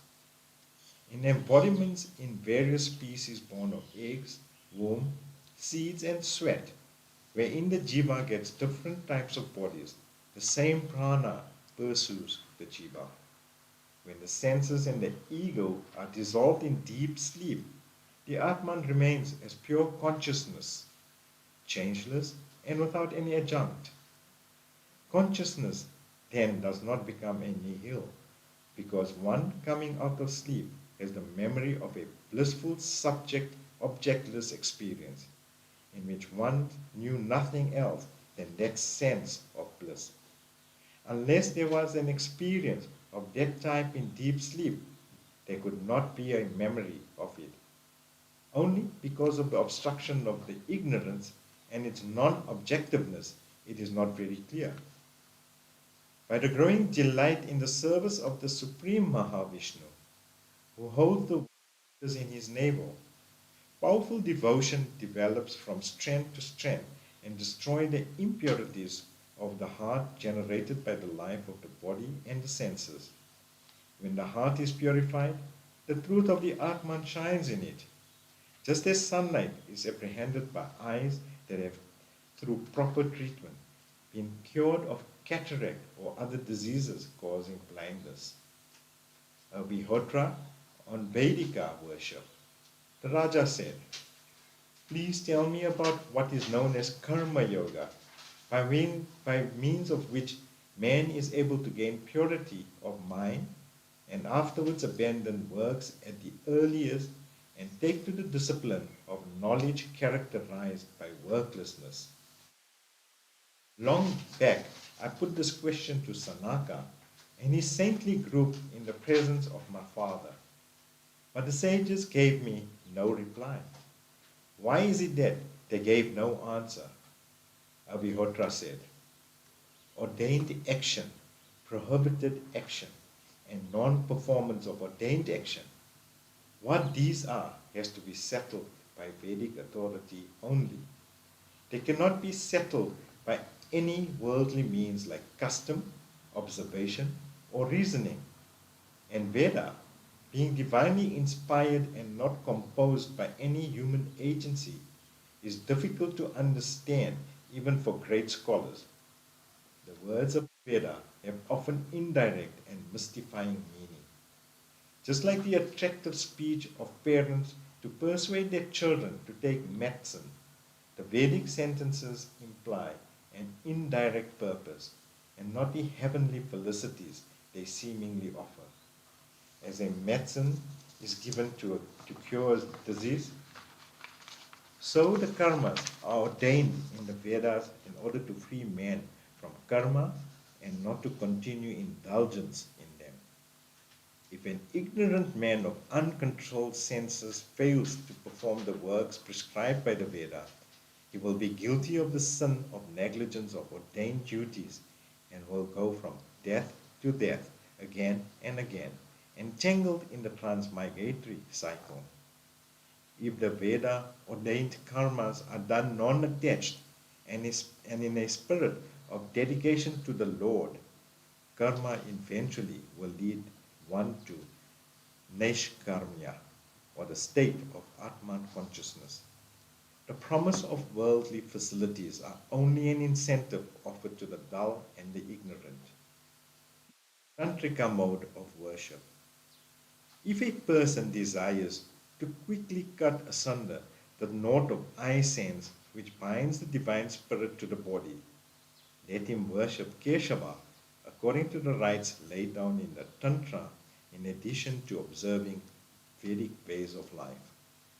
With the blessings of the Acharya, let an aspirant receive from him instruction in the ceremonial worship of the Mahapurusha, Mahavishnu, and let him worship any form of his that is to his liking. After bath, let him sit facing the image of any representation of the Lord, purify his body by pranayama and bhuta suddhi, protect himself by rites like nyasa, and then worship Hari. After preparing the floor, the flowers, and the other ingredients of worship, and doing prokshana by sprinkling water on the seat, the aspirant should worship the image of the deity in a mood of great devotion with all available ingredients, or he may do mental worship to him, installing him in the heart. Making ready the vessels for holding the water of Aradhya and Padya, one should concentrate on the deity intensely in the mind and then transfer the divine spirit into the holy image. He should first do nyasa, protective placement of mantras relating to the heart and other parts of the body, as also with the mula mantra, then worship him with the mula mantra. Uttering the mula mantra, one should adore one's chosen ideal as a whole, as also all parts of his body, his weapons and attendants, with agriya, padya, and bath, with ceremonial presentation of cloth and ornaments, and with offerings of sandal paste, garlands, unbroken grains of rice, flowers, incense, light and food items. One should then chant hymns in praise of Hari and prostrate before him. Let the holy image of Hari be worshipped, feeling oneself infilled by him. One should then put on one's head the remnants of worship like flower and sandal place, and transfer the Lord thus adored back to his place, that is, to the heart, as the last item of worship. He thus worships Achyuta, the Supreme Lord and the soul of all, installing him in the fire, sun, water, or one's own heart. That pious man will soon be liberated from samsara. इति श्रीमद् भागवते महापुराणे परमाहंस्यां संहितायां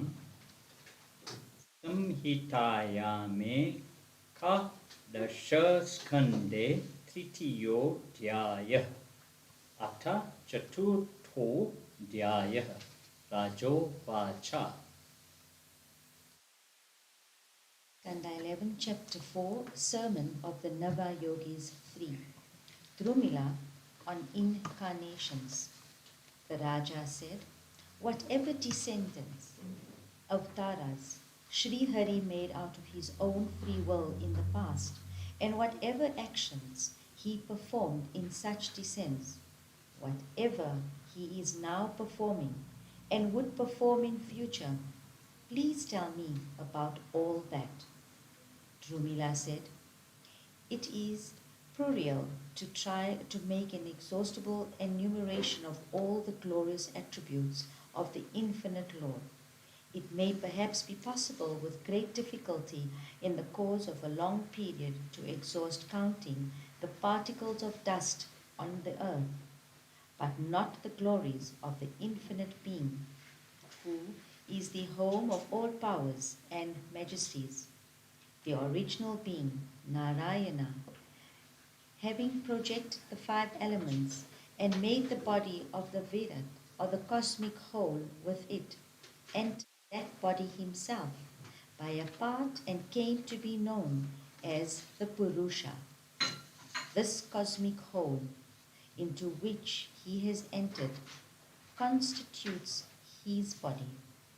The organs of knowledge and of action of all living beings have their source in his organs. So also, the knowledge of created beings has its origin in his inherent consciousness, and their physical and mental strength, power of senses, and of will arise from his prana.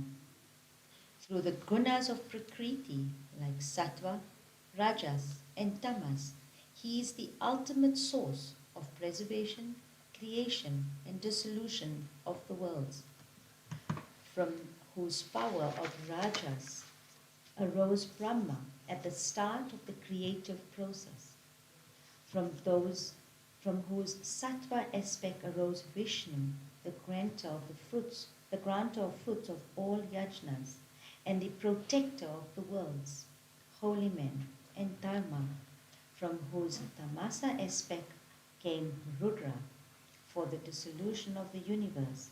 He is that original being, Adya Purusha, whom through Brahma, Vishnu, and Rudra effects the creation, preservation, and dissolution of the universe. Narayana.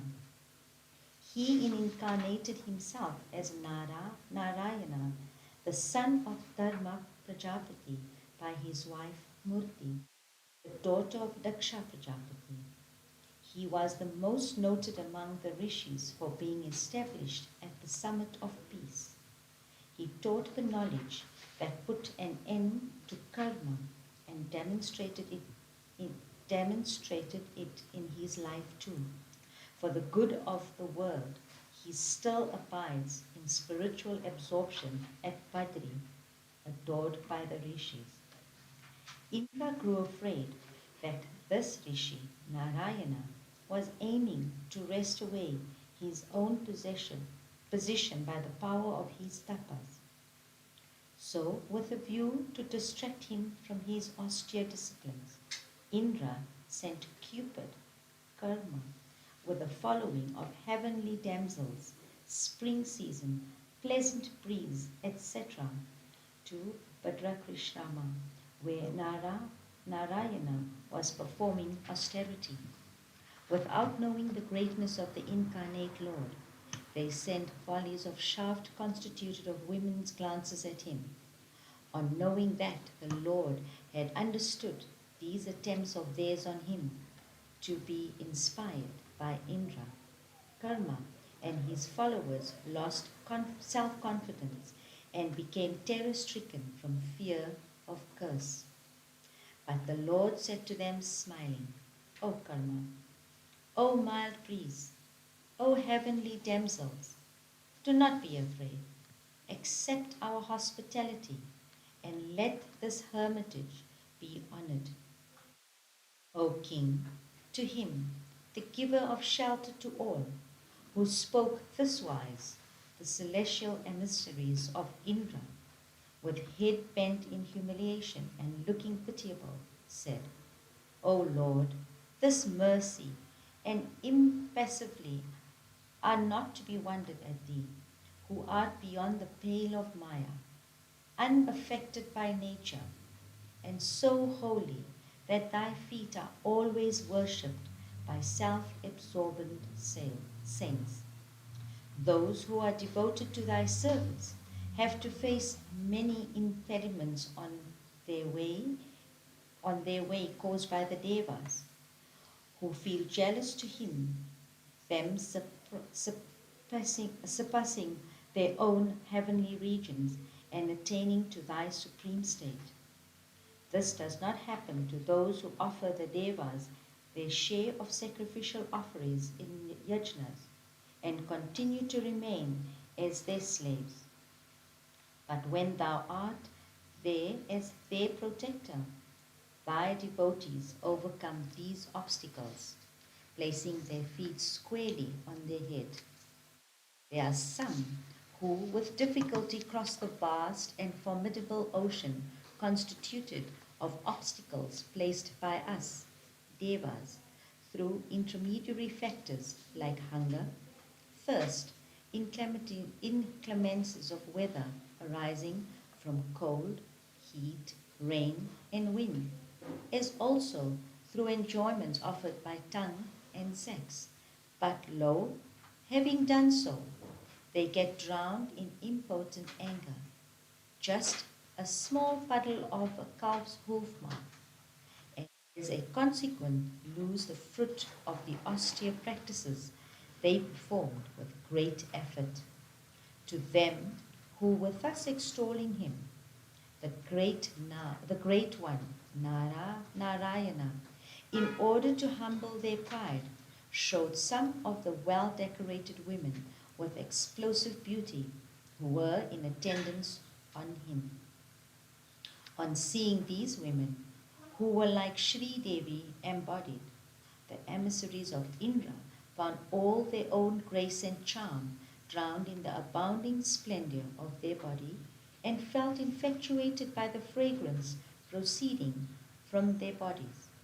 To these agents of Indra, who lay before him in prostration with their pride, humbled Narayana, the Lord of Lords, said smiling, "You may take from among these beauties anyone who will not be too much of a surprise to the inhabitants of heaven by her splendor, but who none the less will be the beauty queen of heaven." Accepting the proposal, these heavenly attendants prostrated themselves before the Lord and selecting Urvasi, the most noted Apsara women, went their way with their head.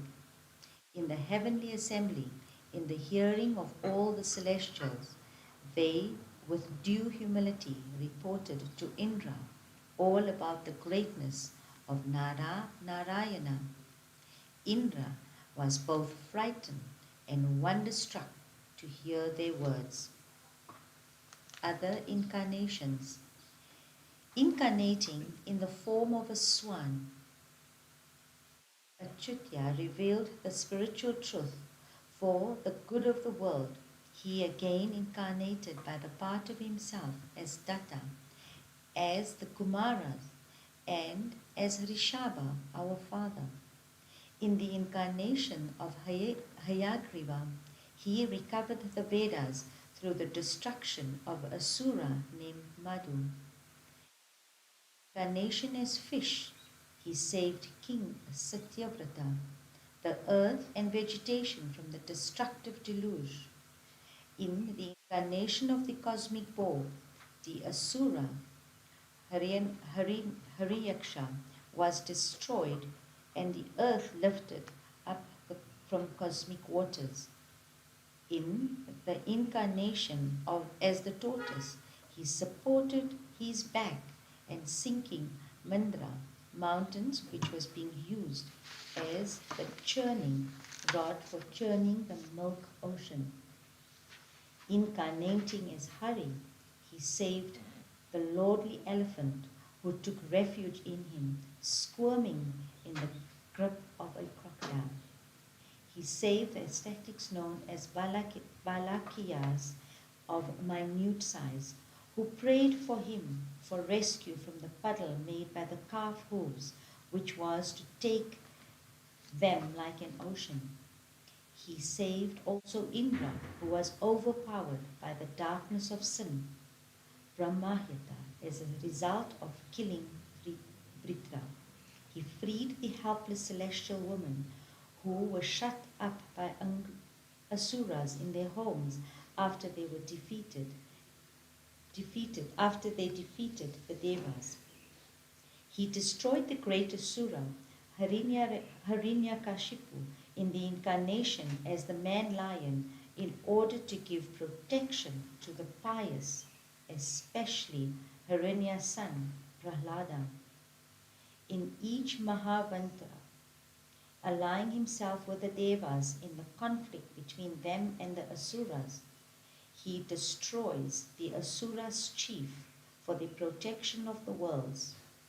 Born of Aditi as Vanama, he gave possession of the earth from Mahabali, the son of Diti, through the ruse of begging for a favor.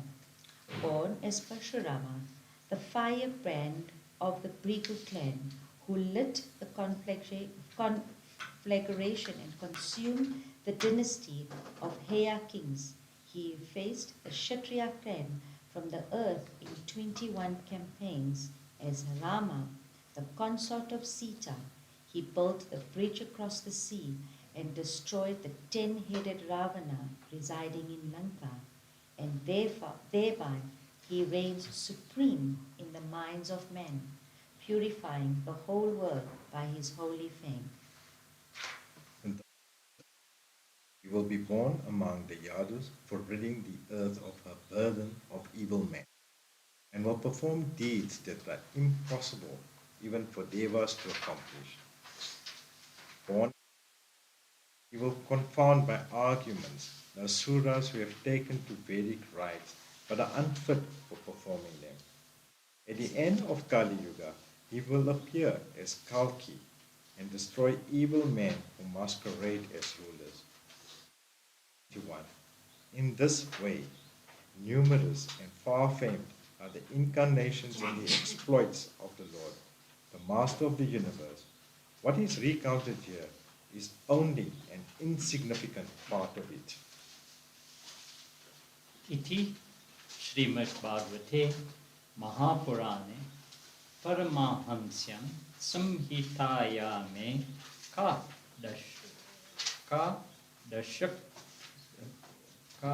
Dashas Khande Chaturtho Dhyayah Atha Panchamo Dhyayah Rajo Vacha.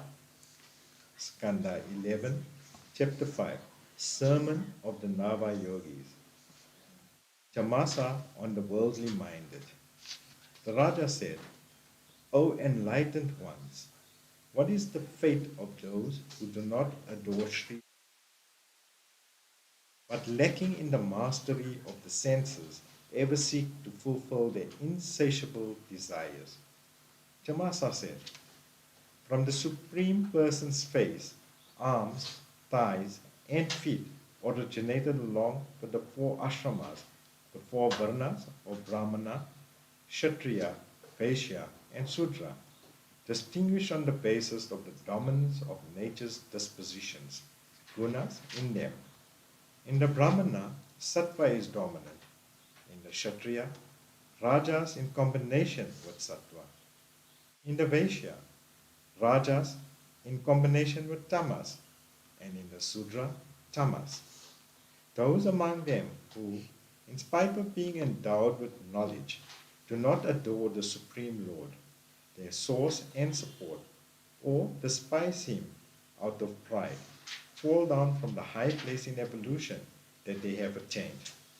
But ignorant persons like women and the Sudras, who have had no facilities to hear about the Lord's excellences and take his name, deserves to be pitied and helped by personages like you. There are, however, Brahmanas, Kshatriyas, and Vaisyas, who by birth and education have full qualification and facility to adore Sri Hari. but fail to do so, being taken up with eulogistic declarations of the Vedas concerning the rituals and heavenly felicities to be acquired through them, though without real skill in karma, which consists in performing them without being bound by them. These pseudo-scholars are too proud and vicious even to make enquiries of knowing once about these matters. Taken up entirely with the eulogistic passages promising heavenly felicities, they go about making attractive speeches on the pleasures attainable through rituals. Owing to the dominance of rajas, their resolutions are of a cruel nature. Given to sexuality and ferocious like serpents, these hypocritical and arrogant people of sinful nature cavil at devotees so due to Achyuta. Women are the deity they worship. Their homes are for them abodes for lustful satisfaction. They spend their time in talking with like-minded people on their worldly plans and pleasures. Further, they make a mere show of doing yajnas, but these are done without proper procedure, gift of food or dakshinas, sacrificial presents. Without any awareness of the sin in a slaughter, they kill animals merely for their own consumption under the guise of sacrificial rites. Blinded by overweening pride arising from wealth, power, high birth, learning, gifts, beauty, strength, work, etc., these cruel-hearted men heap insults on the divine Mahavishnu and his votaries. These senseless people do not heed the great teaching of the Veda on the Supreme Being who exists in all embodied beings as their self and as their inner ruler pervading everything like the sky, unaffected and unattached. They perversely interpret the Veda as a means for the satisfaction of their sensuous desires. Misinterpretation of Veda. In this world, all are instinctively prone to sexual indulgence, meat eating, and alcoholic drinks. No Vedic commandments are required to prompt them in such indulgences. Whatever Vedic sentences are there on these subjects, they are not commandments but only permissions given to regulate and control these desires with a view to eliminate them gradually. Such are the permission to marry and have union with one's wife, to take meat offered in yajna, and to drink at the Sotramani sacrifice. Their object is gradual abstinence through restricted indulgence. The only purpose of wealth is to enable that way of righteous living by which one gains knowledge and an enlightenment which brings about immediate peace. But alas, man spends it only for worldly purposes, for supporting one's home and for enjoyments. In the midst of his worldly entanglements, he does not perceive the inevitability of death. In Sautramani Yaga, what is ordained is only smelling of liquor, not its drinking.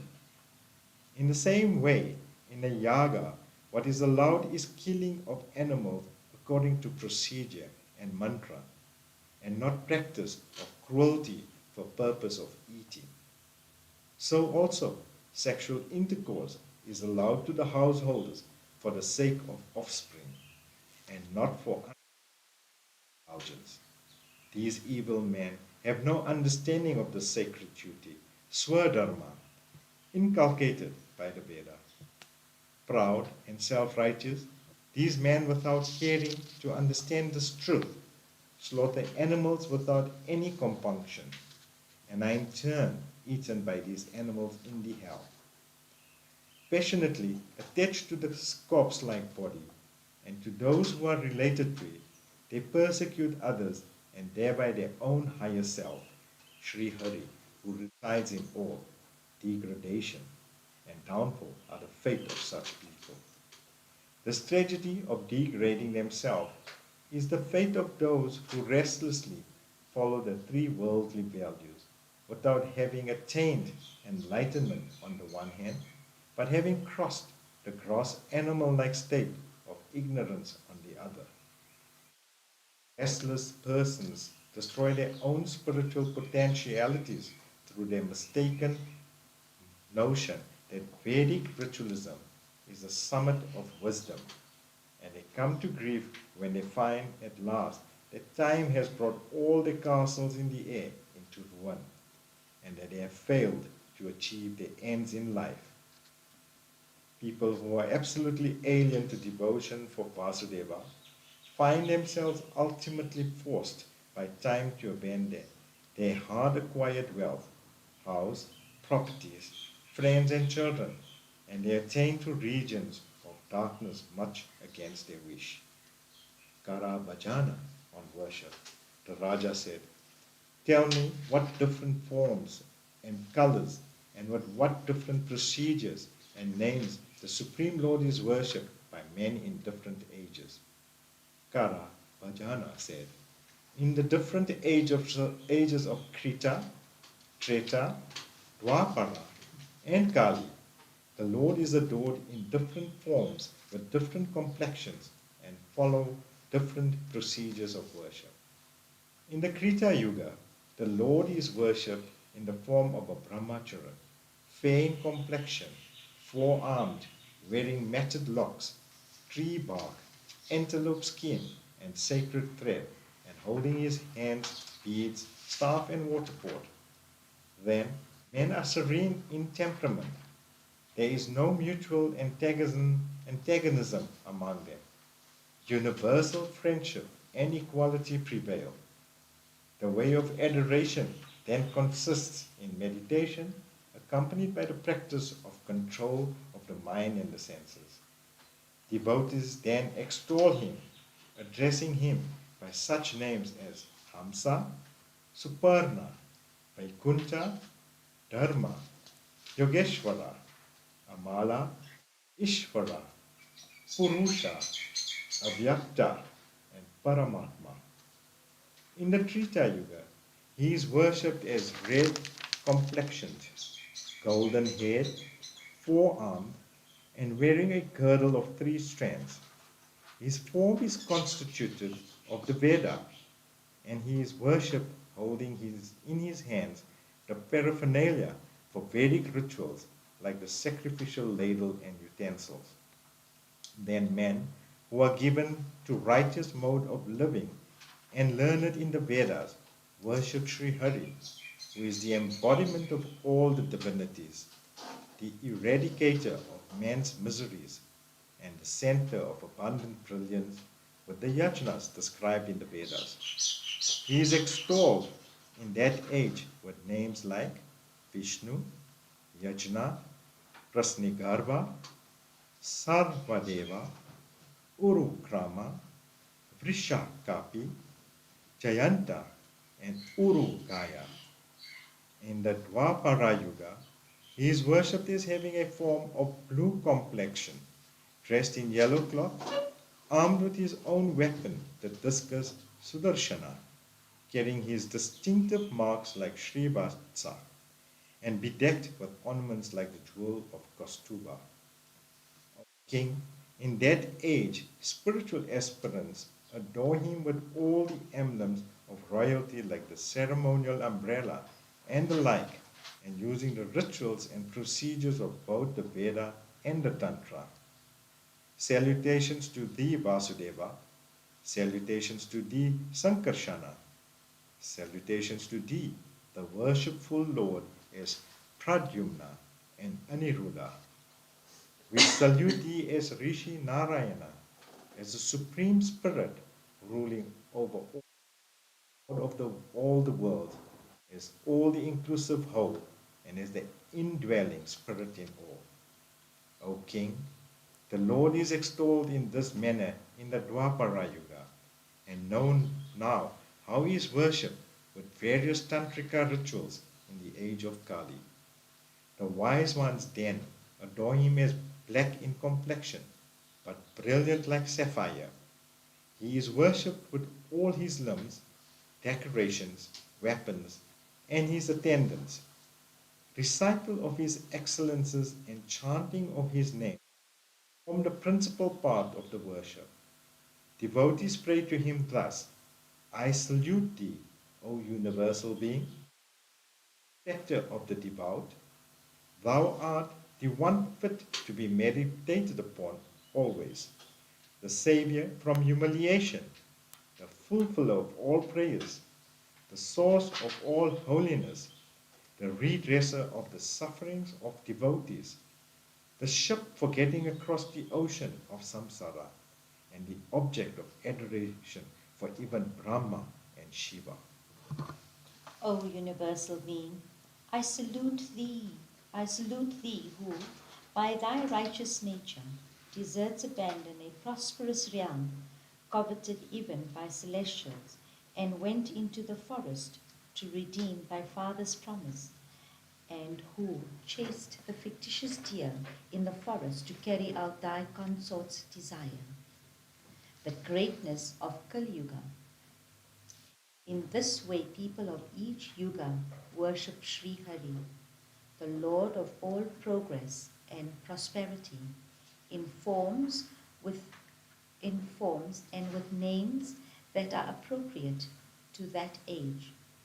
Great men who see into the heart of things and understand their good sides look upon the age of Kali with greater favor than the other ages.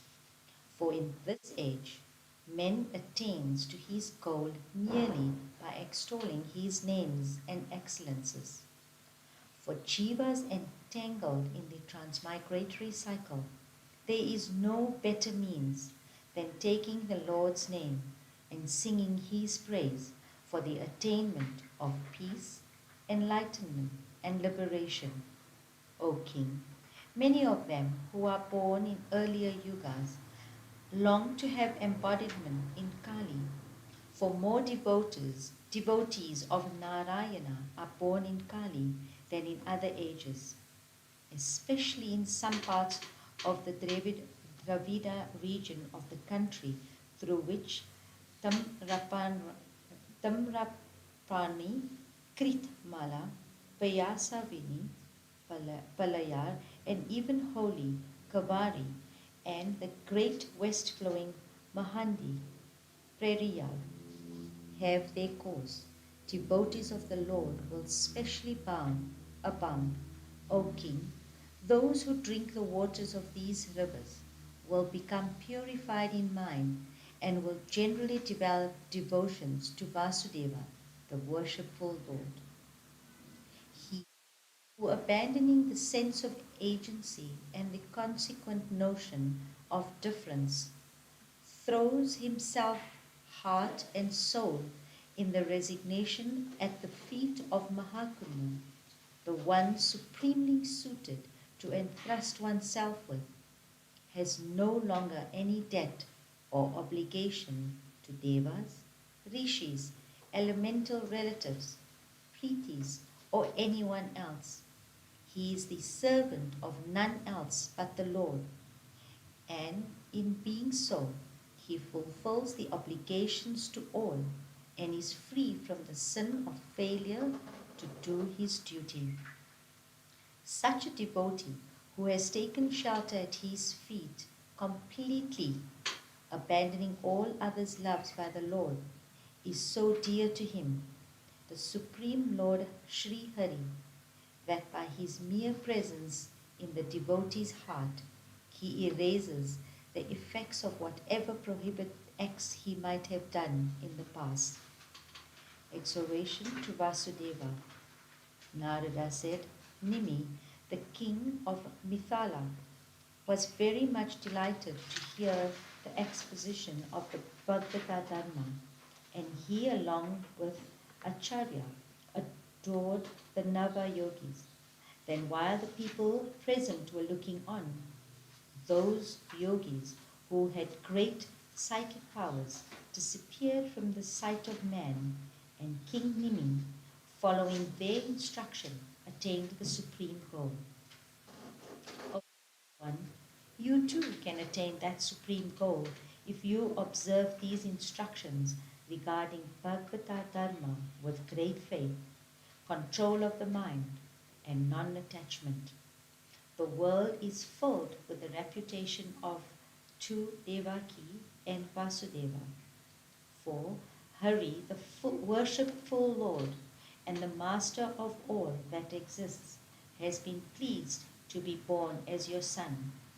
You, who love Krishna as your son, have had your mind purified by all kinds of intimate contacts with him, like seeing, touching, and conversing, besides sleeping with him, eating in his company, sitting with him, etc.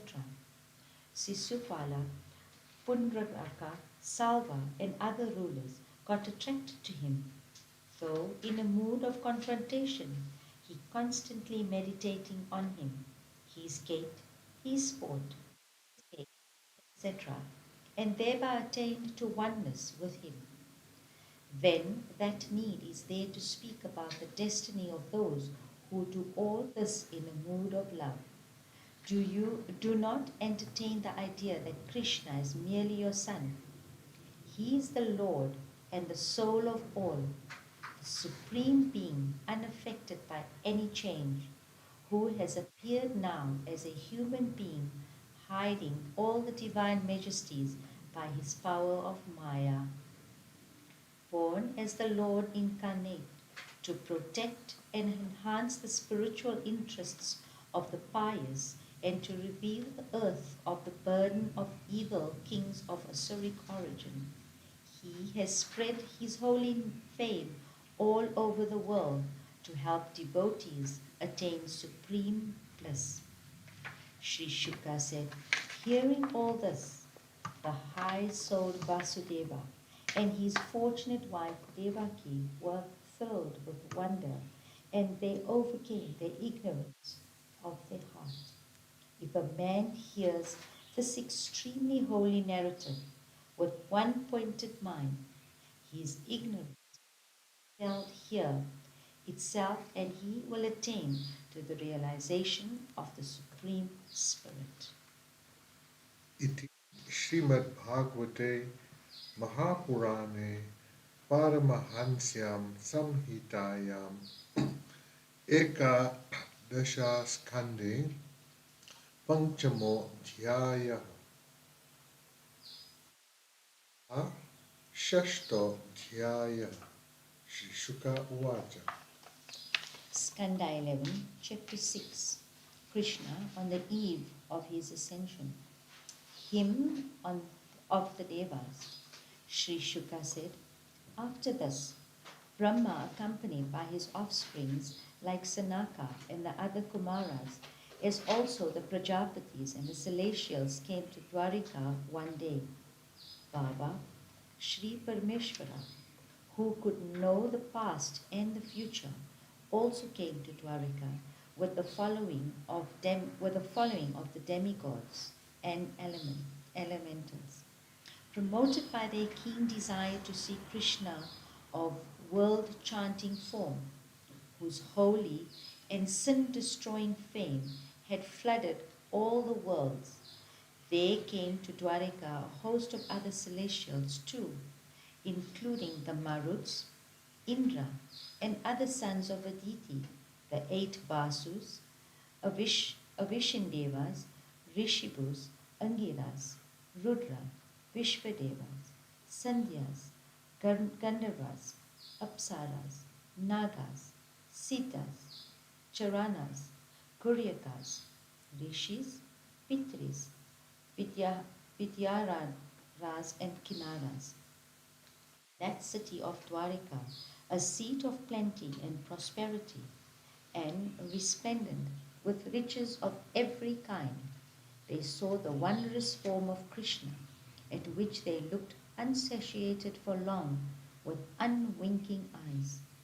After almost covering the noblest one of Yadu's line with heaps of garlands made of celestial flowers, they began to extol him, the Lord of all the worlds, with a hymn noted for its beauty in expression and meaning.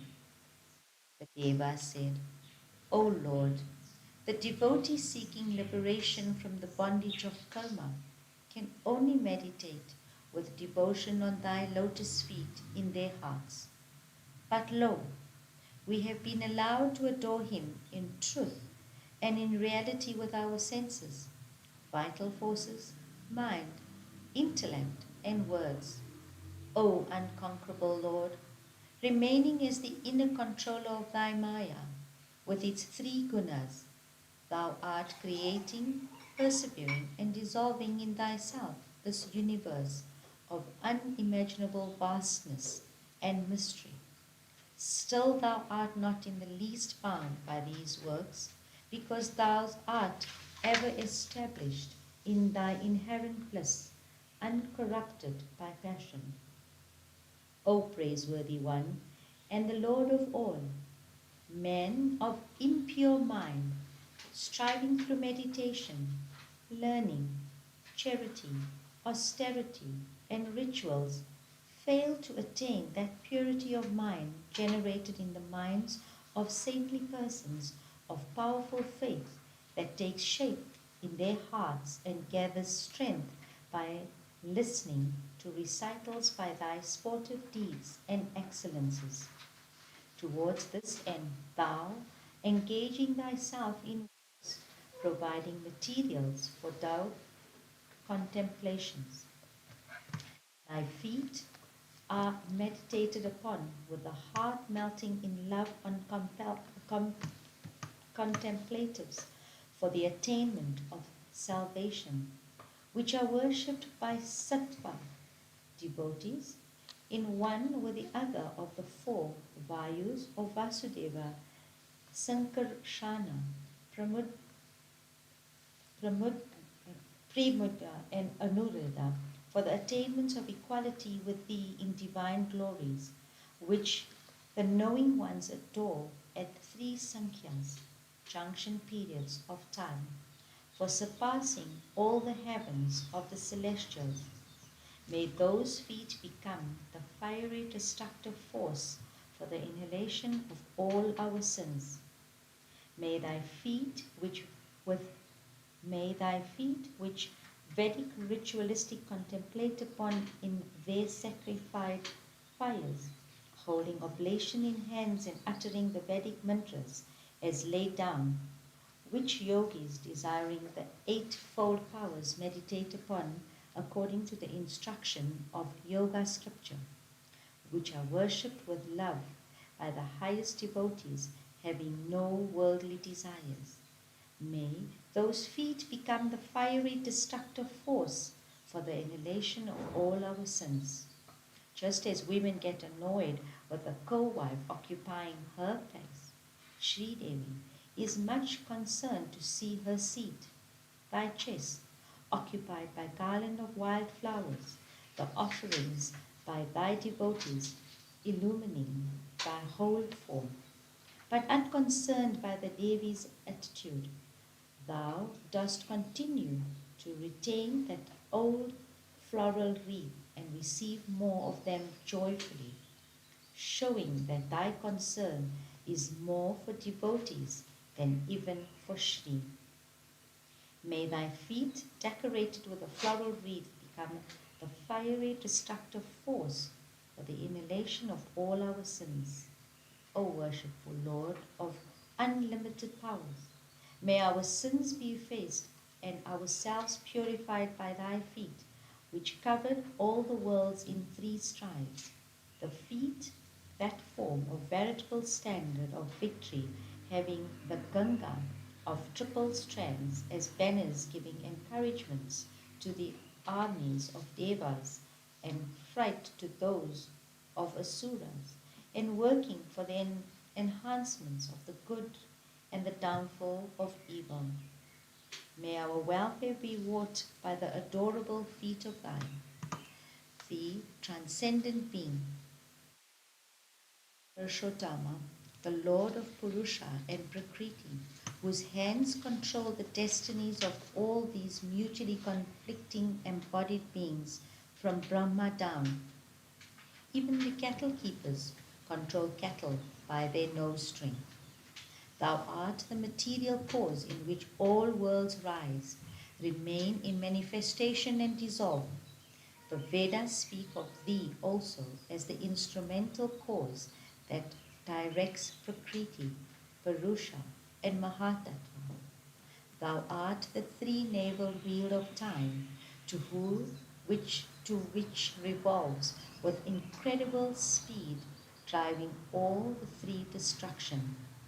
Thou art therefore verily the Purushottama, the spirit transcending the ingathering all, the Purusha, the cosmic being deriving his power from thee, bears in association with Yoga Maya, the Mahatattva, which is the universe in embryo, with continuing association with Maya. The Purusha projects the embryotic universe in the cosmic shell, egg, brilliant and converted with shelter of sheaths. O Rishikesha, Lord of all senses, all the experiences, joyful and otherwise, that the play of Maya pours on thee through sense contacts, fail to involve and blind thee. Even when thou art in the enjoyment of these objects, they do not affect thee in the least. Others, even while keeping themselves aloof from them, live in constant dread of their influence. Thou art therefore the master of the whole universe, moving and no wonder then that all thy 16,000 and more wives could not produce even the least excitement in thy mind by all those volleys of Cupid's shafts, consisting of charming sidelong glances, accompanied by ravishing smiles, which were fortified by mystic formulae of love, and shot from their arcing eyebrows, conveying messages of love. The two streams flowing from thee, the hymns and songs conveying the sanctifying waters of thy sportive deeds, and the river Ganga carrying the water that has washed thy feet, have the power to destroy the sins of the whole world. People who follow the commandments of the Veda bathe themselves in these streams, in the divine excellences by hearing them and physical contact, and of earthly sojourn. Sri Sukha said, having extolled Govinda in this way, along with Parameshwar, Brahma, stationing himself in the sky and making due prostrations, addressed the Lord as follows. Brahma said, O Lord, in times gone by we came to thee, praying that the earth deity may be relieved of her burden of evil men. So hast truly accomplished this. Thou hast established Dharma in the minds of men who venerate truth. Thou hast also spread thy sanctifying fame all the world over, line of Yadu, with a form of unparalleled beauty. Thou didst engage thyself in various sportive actions for the good of the world. O Lord, by hearing and singing about those divine and sportive actions of thine, men in the age of Kali would get purified and easily overcome the darkness of ignorance. Thou Supreme Being, it is now 125 years since thou incarnated thyself in the line of the Yadus. O thou, the universe, thou hast now accomplished all the purposes of the Devas, and there is nothing more for thee to accomplish. By the curse of the holy men, even the clan of the Yadus is on the verge of extinction. So, thou thinkest it fit, may thou be pleased to come back to thy transcendental abode. Protect us, thy servants appointed as guardians of the world. The Lord said, O Brahma, leader of the celestials, I have already decided upon the course you have suggested. I have fulfilled all your wants, and I have lightened the burden of earth. Now there is this Yadava clan, proud and domineering because of their plentiful wealth, supported by strength and courage. They would have overrun the whole world had I not been holding them within bounds as the shore halts the advance of the sea. If I go away leaving behind this powerful and overbearing clan of Yadavas, they will ruin the society by their unrestrained excesses. Their destruction has already started with the curse pronounced on them by the sages.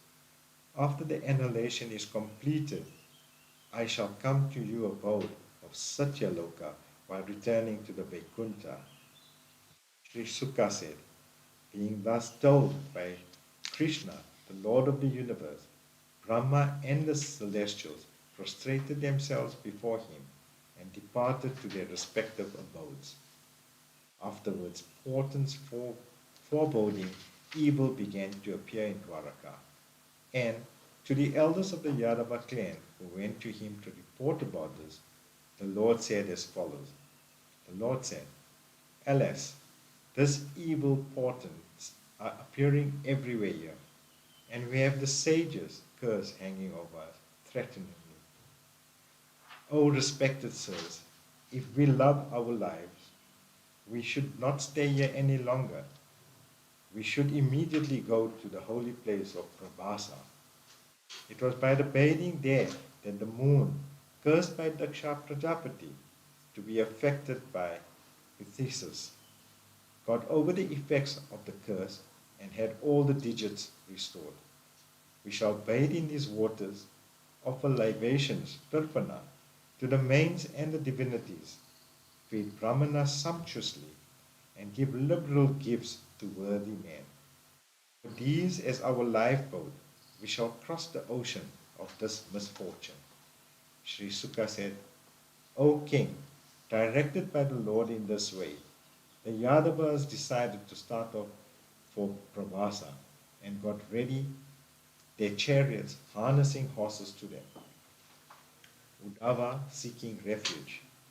Witnessing all these terrifying portents and hearing the words of the Lord, Uddhava, his constant attendant and follower, approached Krishna in solitude and making due prostrations, spoke to him with joined palms.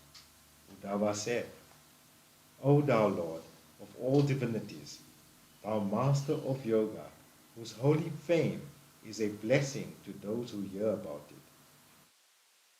making ready to quit this world after bringing about the destruction of this clan of the Yadus. For though capable of warding off the curse of the holy men, thou didst nothing to neutralize it. Keshava, my lord, to remain even a minute without thee is impossible for me. Therefore, deign me to take me also to thy realm with thee. Krishna, hearing about thy holy and auspicious deeds, a veritable ambrosia for the ear, even common people have begun to feel everything else as insipid.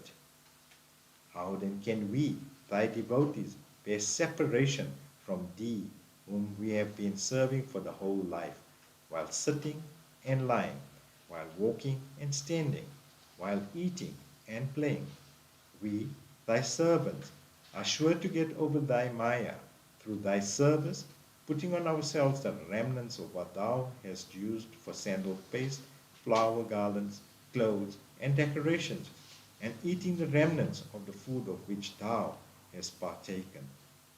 There are other ascetics, having the quarters alone as their wearing cloth, ever engaged in spiritual disciplines and practicing unbroken continence.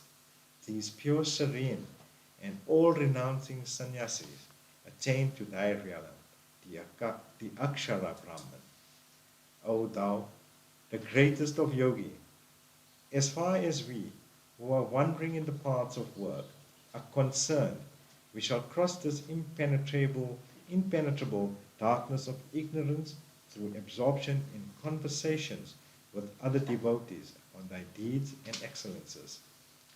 Remembering and extolling thy ways in human embodiment, thy deeds, speech, and teachings, thy world-enchanting gate, we shall easily get over the impenetrable darkness of ignorance. Sri Sukha said, O king, being appealed to in this way, the worshipful Lord, who had taken birth as the son of Devaki, spoke as follows to his dear servant and wholehearted devotee, Uddhava. Iti Shri Bhagavate Mahapurane Paramahansyam Samhitayam Ekadashas Khande Shashtodhyaya Atha Saptamo Dhyaya Shri Bhagavan Vacha. Skanda 11, chapter 7. Krishna's instruction, Avadhuta's sermon on his teachers. Krishna's exhortation, the Lord said, What you have said about my intention to depart from the world to my abode is indeed true. Brahma, Ishvara, and other divinities too are desirous of this. I have accomplished all the purposes of the Devas for which, at the request of Brahma, I incarnated in part, or with Balarama as a part of mine. This clan of the Yadavas, doomed by the fire of the holy man's curse, will perish through mutual strife among its members. And this city of Dwaraka will be inundated by the sea on the 7th day from now.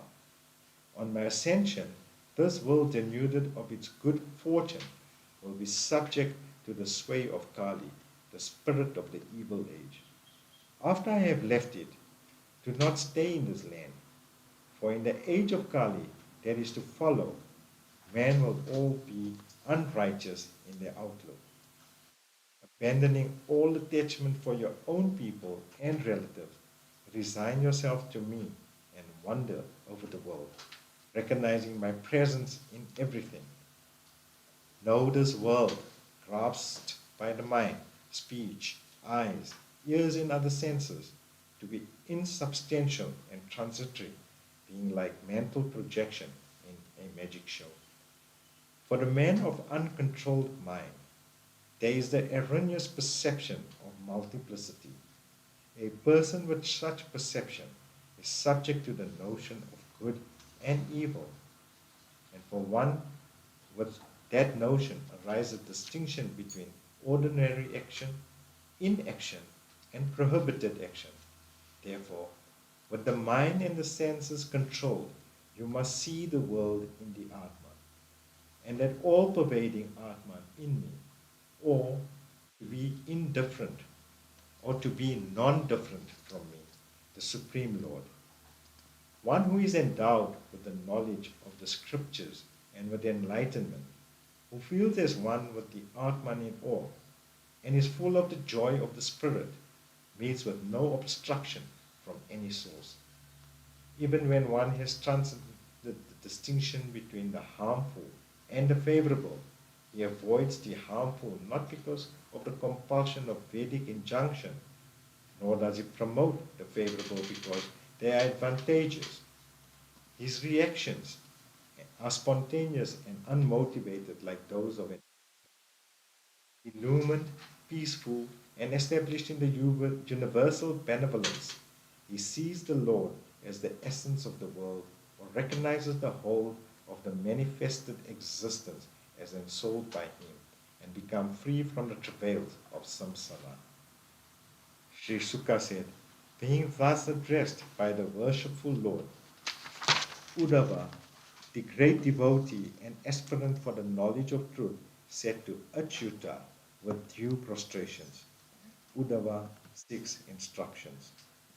Uddhava said, O thou bestower of the fruits of yoga, O thou the wealth of yogins, O thou who revealest thyself through yoga, O thou the originator of yoga, thou hast, for my spiritual welfare, instructed me in abandonment of all attachment, sannyasa, renunciation. O powerful one, this abandonment of all objects of desire is very difficult for those who are in the midst of enjoyments. I think it is well nigh impossible for those who have no devotion to thee, the soul of all. The ignorant fool that I am, Maya has bound me with the feeling that I am the body, and all those connected with it are mine. O worshipful Lord, instruct me, thy servant, how I could soon achieve that abandonment of all attachments commanded by thee. There is none except thee, even among the divinities, who is capable of instructing me about that Atman who is a self-effulgent and self-conscious truth. For as far as this subject is concerned, all embodied beings, including Brahma, are confounded owing to thy Maya, which makes them feel that what is external alone is the truth. Therefore, buffed by the difficulties of worldly life and thereby filled with disgust for the same, I seek refuge in thee, Narayana, the friend of the Jiva, thou who art pure, infinite, all-knowing, and the Lord of all, and art established in the eternal Vaikuntha, the spiritual essence in man. The worshipful Lord said, generally speaking, persons endowed with the capacity to investigate the truth of things lift themselves from the evils of instinctive life by their own discriminative power. They need no teacher for this, while even all lower creatures are to some extent capable of looking after their own welfare. Man who is endowed with intelligence and discriminative power can surely be his own teacher. For by observation and inference, by he is able to understand that contributes to his ultimate good. When a jiva obtains a human birth and becomes proficient in the path of knowledge and devotion, he comes to clearly understand me, the spirit endowed with all powers. Many are the types of bodies created, some with me, 2, 3, or 4 legs, some with many legs, and some with. Of all these, the human body is the dearest to me. Unable to find me, the pure spirit, by sense perception, earnest spiritual aspirants seek the body through presumption and inference. The presumption is that the buddhi and the other instruments functioning in the creation of the knowledge are in themselves lifeless. The display of consciousness in them can be explained only by accepting a consciousness behind. Inference is that as the buddhi and the senses are in nature of instruments, they must be functioning for the purposes of an intelligent agent. These, however, can point only to the intelligent principle in the individual, but not as a supreme spirit. Avadhuta's question by Yoda. An illusion of this great men cite an ancient antidote in the shape of a conversation between Tattreya and Avadhuta of blazing spiritual power and King Yadu. King Yadu, a knower of Dharma, once met his Avadhuta wandering everywhere fearlessly as he chose. He was young and bore the signs of the highest enlightenment. King Yadu said, O Holy One, though possessed of great wisdom, you are found merely to roam about in the world like a young boy. How then did you, who do not do any work, cultivate this outlook which requires great training? Men are found to engage themselves in the observance of duties and in the pursuit of wealth, pleasures, and moral values. In all this, they are motivated by their desire for longevity, fame, and prosperity. You are strong, learned, capable, handsome, and eloquent. But you show no desire for anything, nor do you care to do any work. You merely wander about sometimes like a senseless man, sometimes as one inebriated, and sometimes like one possessed. While all men are being burnt in the fire of sexual craving and greed, you remain unaffected by it like an elephant that has plunged into the river, into the waters of the Ganga. O Holy One, kindly tell me, what is it that fills your heart always with joy, though you are without any object of sense or enjoyment and are compassionless and alone? Of Abhidharta, earth. The Lord said, being thus questioned after due prostrations and in all humility by King Yadu, who was highly intelligent and devoted to holy men, the Avadhuta said to him as follows. The Avadhuta said, O king, I have several gurus whom I have mentally accepted as such. Learning many lessons from them, I have become free from desires and bondages and am roaming the earth at large. Hear about those gurus. There are 24 gurus whom I have restored to. From their ways and characteristics, I have learned the lesson I need. The 24 are the earth, air, sky, water, fire, sun, moon, pota, dove, python, ocean, river, honeybee, elephant, honey gatherers, fish, pingala, the courtesan, kurara, osprey, maiden, arrowsmith, snake, spider, and wasp, the sakri. O grandson of Nashuha, hear now from me which guru taught me what and how. A man of self-control should not move away from his chosen path, even when attacked by beings under the sway of their primordial tendencies, knowing it to be due to their own destiny. Pradhaba, this lesson I learned from earth. Further, a spiritual aspirant should learn from the mountains of the earth and the trees on them to strive unselfishly for the good of others and find the meaning of his existence in such striving. Becoming a disciple of trees, he should live for others. Air, sky, water, and fire. The sage should be satisfied with as much of food as is required to maintain his prana, to keep his knowledge bright and the faculties of his mind and senses intact. He should not crave for tasty foods. Even if the yogi happens to be in contact with sense objects of various descriptions, he should remain like the air, untouched by the good and the bad effects of such contacts.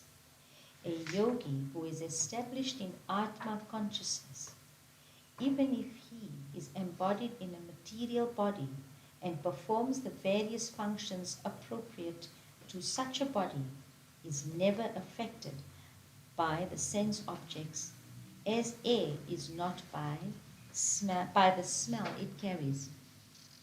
Identifying himself with Brahman, the sage should realize that, like the sky, the self, the Atma, is uncircumscribed and unaffected by the body, because the self indwells all beings, moving and unmoving, and because he is invariable presence everywhere in all beings.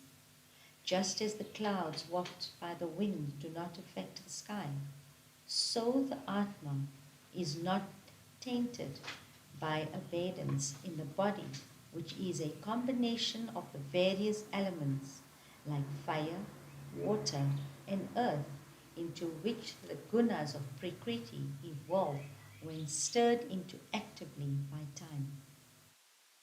Pure, holy, and naturally loving and sweet, the sage exercises a sanctifying influence of men, or men, in which respected he resembles the holy waters of the Ganga, which purify men by sight, contact, and praise. Impressive and replenished by the fire of tapas, inviolable in his greatness, having no possessions, not even a bowl, but only his stomach as a receptacle for food, eating anything and everything. The sage, who is ever in communion with Brahma, remains unpolluted like the all consuming fire, sometimes hiding his identity, sometimes revealing as worthy of worship by those desiring their own welfare. The sage consumes the food offered by donors in order to burn up their past and future sins, as fire does with all matters put into it. This world, which is of this nature of cause and effect, has been created by the all powerful Lord by his power of Maya. He has entered into it and is manifesting himself in different forms through the adjunct of the body mind, just as fire does, residing in the fuel, fire, and sun. The changes that time, the inscrutable, brings on an individual from the time of conception to the events that at the cremation ground affects only the body and not the Atman, just as the waxing and the waning of the moon are only of its digits and not of the moon itself. The torrential speed of time is, every moment, effecting the birth and death of the bodies that the Atman assumes, but the changes involved are not noticed at the time, just like the emergence and subsidence of tongues of flames in a raging fire. Just as the sun absorbs the water with his rays and releases proper time as rain, so the yogi accepts objects of the senses with the senses, not for his own enjoyment, but to release them to needy people at the proper time. When the Atman abides himself, no difference is experienced. When he abides in adjuncts, gross-minded people think of him as many. It is just like the one sun reflected in different adjuncts, like pans of water being looked upon as many and diverse. Lessons from the bird Kopata. One should not have intense love or attachment to anyone. Otherwise, he will be subject to excruciating suffering like the afflicted bird Kopata of the story. On the branch of a tree in a forest, a Kopata had built its nest, and had been staying in it with his wife for some time. Following the ways of householders, the Kopata couple were bound together by intense love, their eyes, limbs, and even thought being closely united, ever inseparable in lying, sitting, moving about, standing, playing, and eating. They merrily spent their time in sporting amidst the trees, without the least suspicion of any danger overtaking them, catering to his pleasure and loved by him. The female had all the needs fulfilled, even under difficult circumstances, by her husband, the male Kopata, who, for want of self control, was a slave to her.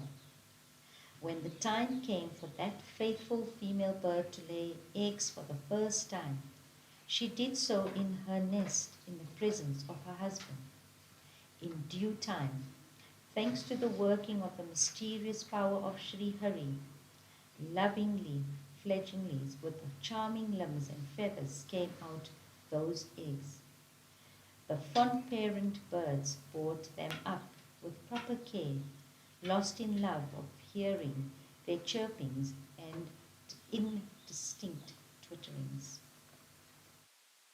Those parent birds derived the highest delight to see their fluttering soft wings, their sweet sound, their immature movements, and the eager advance to meet them when they returned to the nest. Infatuated by the Lord's Maya and bound together by strong bonds of love, they anxiously nourished their offspring. One day they had gone out into the forest to collect food for their fledglings and were away for a long time from their nest. A fowler who was moving about in the forest happened to see these chicks fluttering about their nest. He thereupon cast his net and caught them in it. Now the kapota and its wife, ever enthusiastic about nourishing their offspring, returned to their nest with food for feeding the infant birds. Seeing her young chicks crying and tangled in the fowler's net, the female bird rushed to them, screeching in great distress.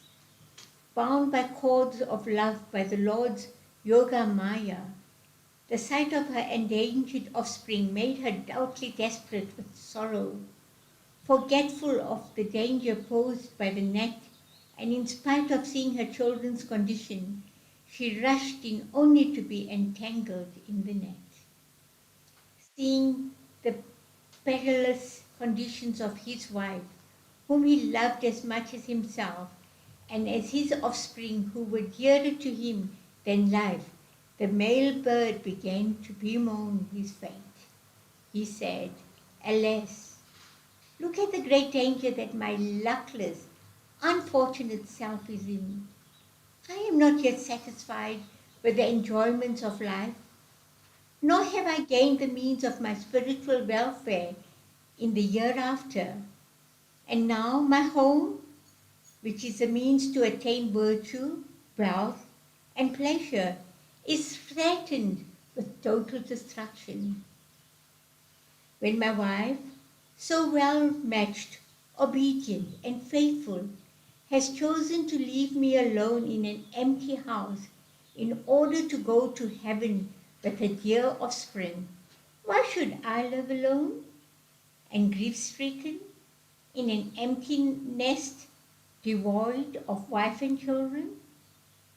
Seeing them all entangled in the meshes of the nest and struggling in the throes of death, that male bird, senseless and piteous with grief, threw itself also into the net.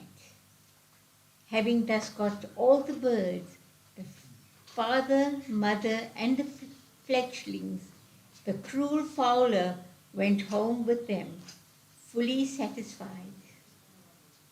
Thus, a householder whose senses are uncontrolled and mind restless, who is always engaged in the concern of the family, runs the risk of perishing with the whole family, like the kapota parents and their fledglings.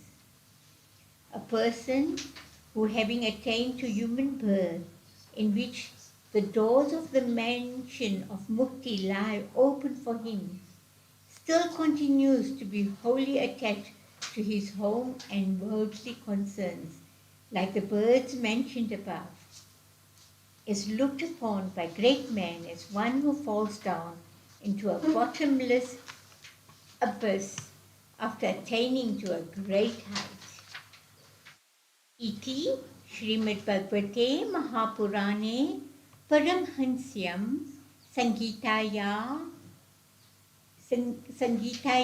Me Kandash Skande Saptamo Dhyayaya. Atha Shashtamo Dhyaya. Brahmana Uvacha. Skanda 11, chapter 8. Avaduta's sermon on his teachers. Lesson from the Python. The Avaduta said, just as the heaven affords sensuous pleasures to creatures, so does the hell too, along with the sufferings predominating it. For example, the life of lower creatures like dogs, pigs, worms, etc. appear hellish to us, but such creatures too get sense enjoyments appropriate to their life. So a wise man should not hanker after sense enjoyments. Whatever food comes to one by chance, irrespective of whether it is tasty or not, adequate or inadequate, one should consume it like a python without making any effort to obtain it.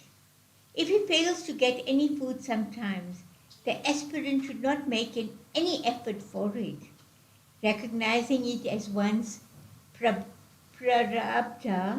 destiny, he should lie quietly in a place like a python, making no search for food.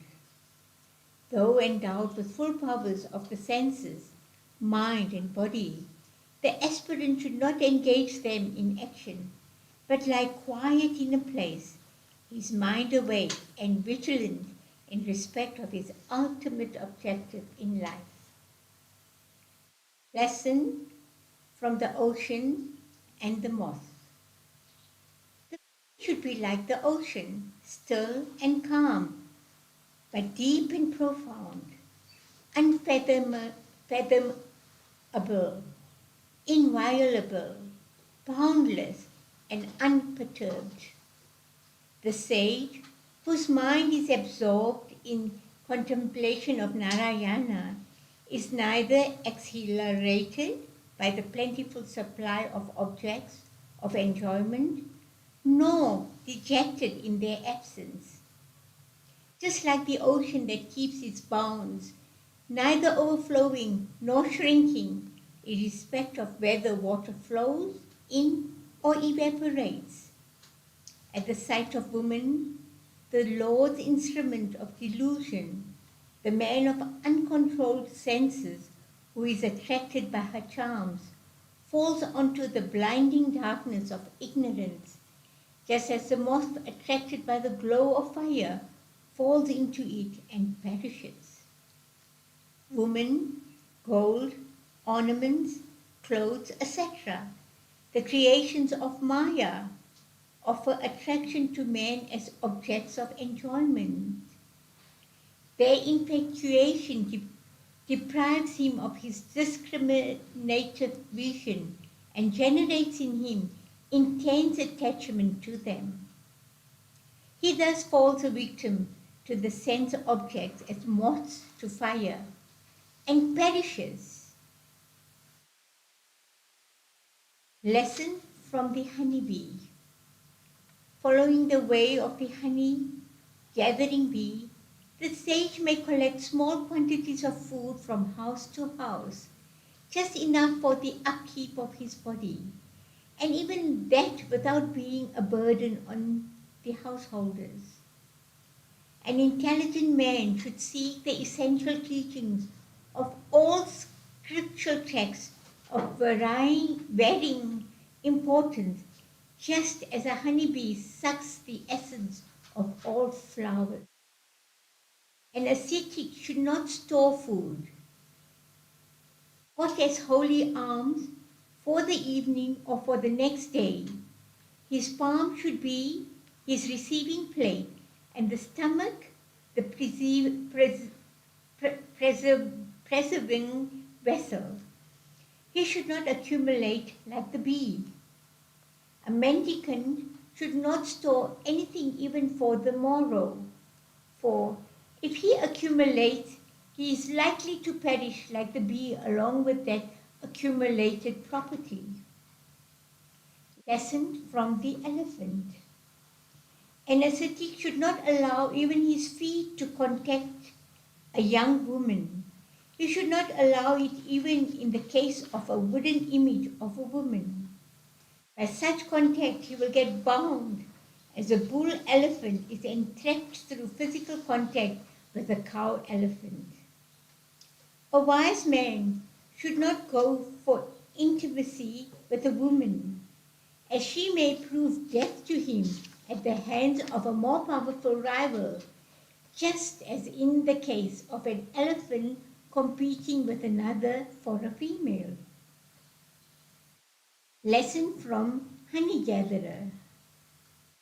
The wealth accumulated by a miser without himself enjoying it or making charitable gifts of it is knocked away by someone who knows about it, just as the honey gathered by bees is taken away by the honey collector. The first portion of what a householder cooks for with things procured with great difficulty for his household purposes is consumed by ascetics, just as the honey gathered by bees is first consumed by the honey gatherer. For it is the duty of the householder to give the best portion of what he cooks as bhiksha to ascetics. An ascetic need not therefore worry about his food. Lesson from the deer. A forest-dwelling ascetic or a sannyasin should not listen to vulgar music, lest he should thereby get entangled. This he should learn from the example of the deer, which is captured through the hunter's imitative cry of the doe. The rishi, Rishyasringa, the son of Mrigi, was enslaved by women and became a mere toy in their hands because of witnessing their sensuous dances and listening to their songs and instrumental music. Lesson from the fish. Just as fish perish by swallowing the angler's baited hook, so do men perish through the attraction of the palate, which causes intense excitement to the mind. By abstinence, wise men conquer all the senses except the palate, whose craving only becomes intensified by such abstinence. Even if a person has gained mastery over all the other senses, he cannot be called a conqueror of the senses until he has subdued the palate. If the palate is conquered, all the other senses are as good as conquered. Lesson from Pingala. O Prince, once a well-known courtesan named Pingala in the city of Vidaha. I learned a great lesson from her. Listen. Once dressed in all her finery, with libertine of a woman stationed herself outside her door, ready to receive any lover who wanted her service in privacy. Viewing the passers-by, that greedy woman thought that some among them, beautiful and capable of paying her handsomely, would come seeking her.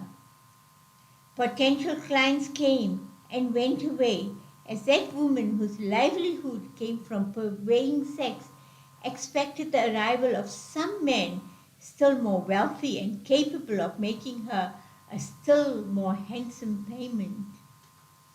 Motivated by greed, she waited outside, went in, and came out again, thus foregoing sleep till midnight.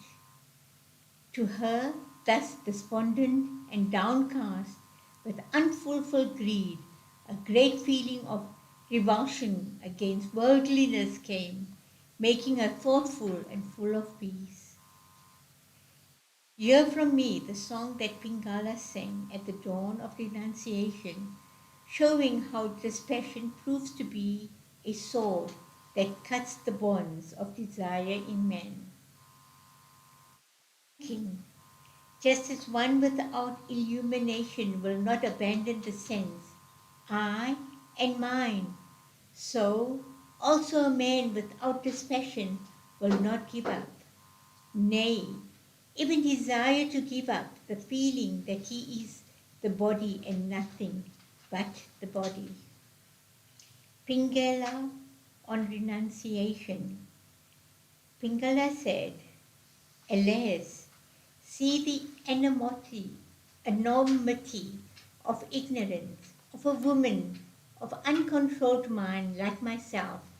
Under its promptings, I, the stupid woman that I am, have been seeking satisfaction for my passions through unworthy creatures looked upon as lovers.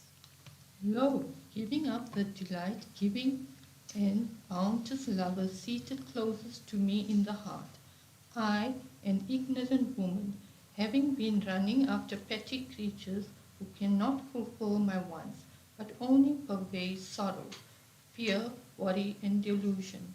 Alas, vain and vile has been my struggle in life to gain livelihood through prostitution, a most detestable way of life in which, by selling my body to lustful, miserly, and despicable males, I hope to gain wealth and pleasure.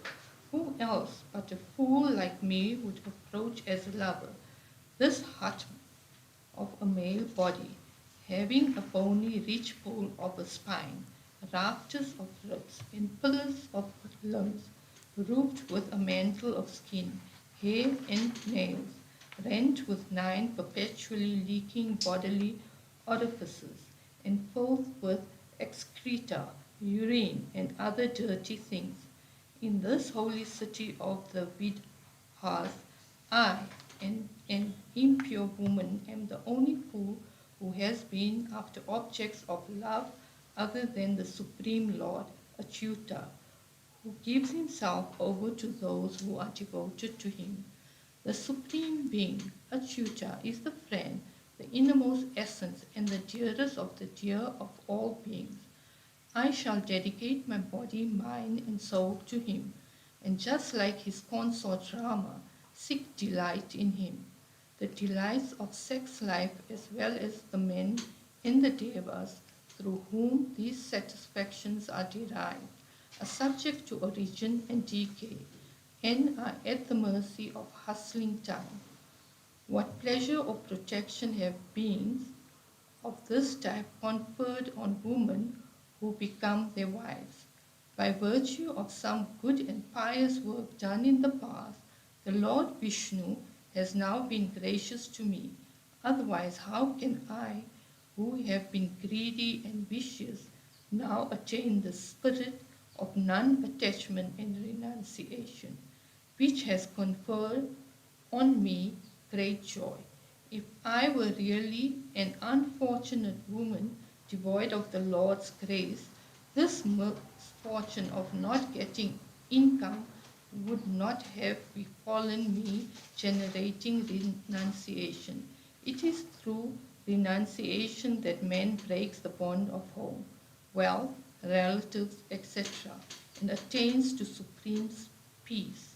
Accepting the great blessing he has conferred on me, I give up here and now all my hankerings for sense pleasures and take refuge in him, the Lord of all. Satisfied with whatever I have and having unfailing faith in the Lord, I shall delight in the company of this lover who is none but the Atman. Who else except the Supreme Lord Mahavishnu can lift up and save the jiva that has fallen into the deep pit of transmigratory existence with his eyes of discrimination blinded by sense objects and himself caught in the jaws of the serpent of time? One should realize that this whole universe is in the jaws of the serpent of time. When, with this awareness, man becomes alert to his real situation in life, he develops renunciation. Then his own higher self, the Paramatman, becomes the savior of the jiva. The Avadhuta said, Resolving like this, Pingla gave up her perverse desire to attract lovers and went to sleep with a peaceful mind. Desire is the source of the most poignant of sorrows, and desirelessness of the most intense delight. Here is the example of Pingla for this: how, on giving up her desire for lovers, she could sleep happily. Iti Shrimad Bhagavate Mahapurane Paramahansyam Sanhitayam Ekadasha Skande Shastamodhyaya Atha Navamodhyaya Brahmana Uvacha. Skanda 11, chapter 9. Avadhuta's sermon on his teachers. Lessons from Osprey, etc. The Avadhuta continued: the more a sense object is considered desirable and sought after by men, the more is it a source of sorrow and suffering for them. A man who knows this and owns nothing, including his body and his sense of identification with it, attains to infinite joy. An osprey, Kaurara, that was in possession of a piece of meat was attacked by other powerful birds who had no meat. When it gave up that piece of meat, it was at peace, being free from such attacks. I care not for honor or insult, nor have the body of family men, possessing houses and children. Like a boy, I roam about, having my sport and joy in the self only.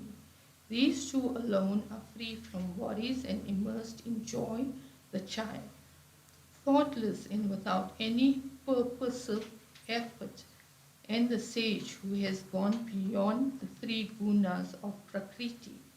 Lessons from a girl's bangles. In a certain place, some people arrived in the house with marriage proposals for a girl of that house. As all the elders of the house had gone out somewhere, the girl herself received the visitors. O king, for extending proper hospitality to them, the girl now began to husk paddy in a solitary place. While doing so, the conch bangles on her arms made a loud clanging sound by mutual impact. The intelligent girl now felt ashamed that the sound of the conch bangles, a poor girl's ornament, would betray the poverty of the house. So she broke those bangles, one after another, except a pair on each arm. Even these pairs of bangles on the arms produced noise while she continued husking. So she broke one more bangle on each arm. Then there was no sound, there being only one bangle on each arm. Wondering as I do, to learn truths directly from life in the world, I learned the following lessons from the girl. If too many people live together, quarrel will be the result. If there are two only, even then time will be taken with mutual conversations and not contemplation on the Atman. So I will travel alone like the single bangle on the girl's arm, conversing with none. Lessons from the arrowsmith. After gaining mastery over sitting posture and the vital energy, one should try to fix the mind on the single object of meditation. Through this passion, one should check all the outgoing tendencies of the mind, and through practice, its tendency to lapse into sleepy absorption. The mind should thus be held to the object of concentration with great vigilance. The mind should be concentrated on that being, by getting absorbed in whom all tendencies of work get gradually eliminated. Further, such meditation enhances sattva, leading to the elimination of rajas and tamas, which cause agitation and inertia in the mind. When this is accomplished, the mind subsides like the fire that has consumed its fuel. This state of mind is comparable to that of a smith making an arrowhead. His mind being fully concentrated on the arrowhead he is forging. He is unaware even of a king with his retinue passing by. Even so, the sage whose mind is absorbed in the Atman as pure self-awareness is without any experience of inside and outside and of objects and pertaining to them. Lessons from the snake. Like the serpent, the sage should be a lone wanderer, homeless, always vigilant, residing in caves difficult to recognize by external, solitary, without assistant, and reserved in the mode of speech. With the lifespan so uncertain, it is a folly to undertake the painful task of building a house. Look at the serpent. It makes no home, but goes into the holes made by other creatures and rests there happily. So should a yogi have no home of his own, but rest in other people's homes temporarily. Lessons from the spider. At the end of the creative cycle, Kalpa, Narayana, the sole reality, destroys by means of his power of time the whole universe, which his own Maya has created. When time, his power, has thus brought Sattva, Rajas, and Tamas, the three aspects of Prakriti, into equilibrium, he exists as the sole reality, being himself his own support, the residual base of all, and the master of both Prakriti and Purusha, matter and spirit, transcending all relative existence, high and low. He exists as boundless freedom and the ocean of pure consciousness, bliss. When the creative cycle begins, time, which is but his will, agitates his own Maya constituted of Sattva, Rajas, and Tamas, manifests the Sutra Atma, the pervading spirit known otherwise as Mahatattva. He is the Sutra Atman, form of the three gunas, is looked upon by great men as the creator of this multifarious universe. This whole universe is threaded on him, and the jiva transmigrates because of him. Just as a spider brings about out its web from within itself through the mouth, sports in it for some time, and then withdraws it into itself, so does the Supreme Being create, spread, and withdraw the universe all by himself. Lesson from the world. On whatever objects a person concentrates his mind, whether it be from love, animosity, or fear, that person attains the state of that object. The worm placed in a hole by the wasp and continually frightened by its buzzing sound turns into the shape of a wasp, even without giving up its old body. These are the lessons I learned from teachers. Now hear what I learned from my own body. Lessons from one's own body. This body has been the teacher from whom I have learned the lessons of dispassion and discrimination. Through repeated births and deaths, with incessant misery as its fruit, it has taught me dispassion. It is with the help of the body that I am able to reflect on the truth and then practice discrimination. But I go about unattached to it, as I know that this body belongs to others, namely the dogs and the jackals that might feast on it after death. Man supports his wife, sons, cattle, servants, dependents, and relatives with hard-earned money in order to nurture this body with which he has identified himself. In the end, this body, nurtured with such great difficulty, perishes, leaving behind, like a tree, the seeds of future bodies in the shape of the effects of karma. As a householder is harassed by the divergent pulls of each and every one of his wives, man is attracted by each and every one of his senses to their respective objects, by the palate to tasty objects, by thirst to water, by the sexual urge to consorting with the opposite sex, by the skin to objects with pleasant touches, by the stomach to edibles, by the ear to pleasant sounds, by the sense of smell to fragrance, by the fickle eye to objects of beauty, and by all organs of action to their respective objects.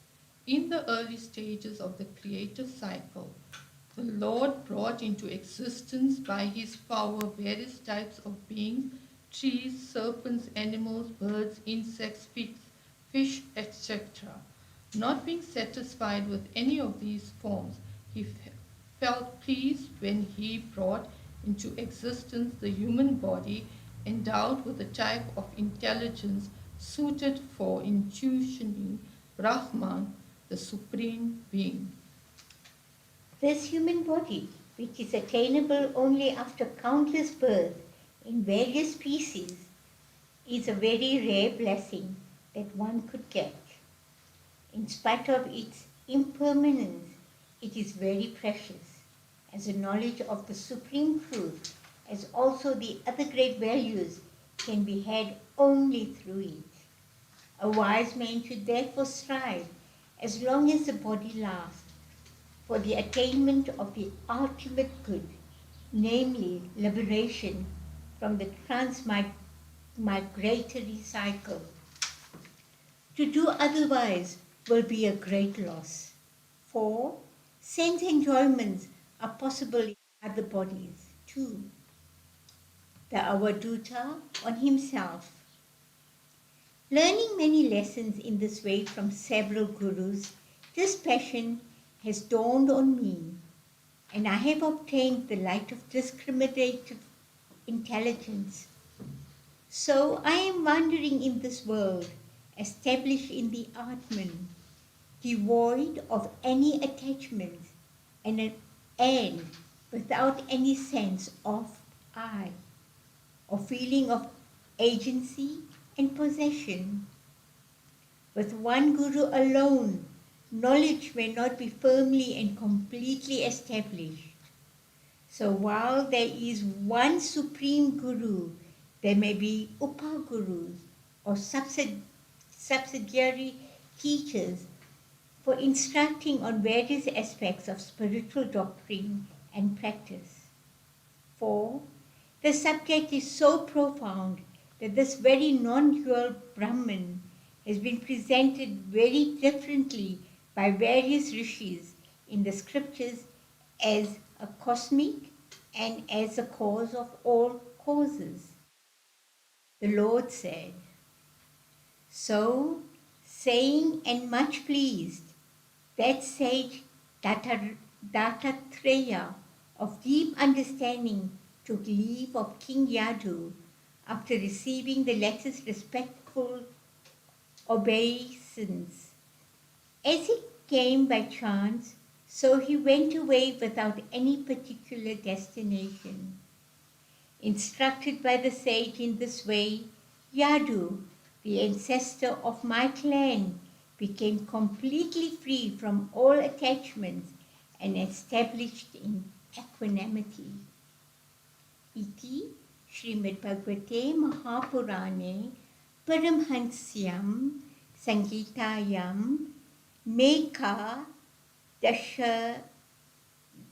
Dashas Kande Nauma Dhyaya Ya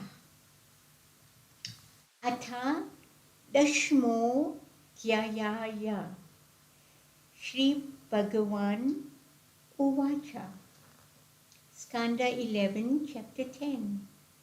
Limitations of Vedic Ritualism. Duties of a devoter of the Lord.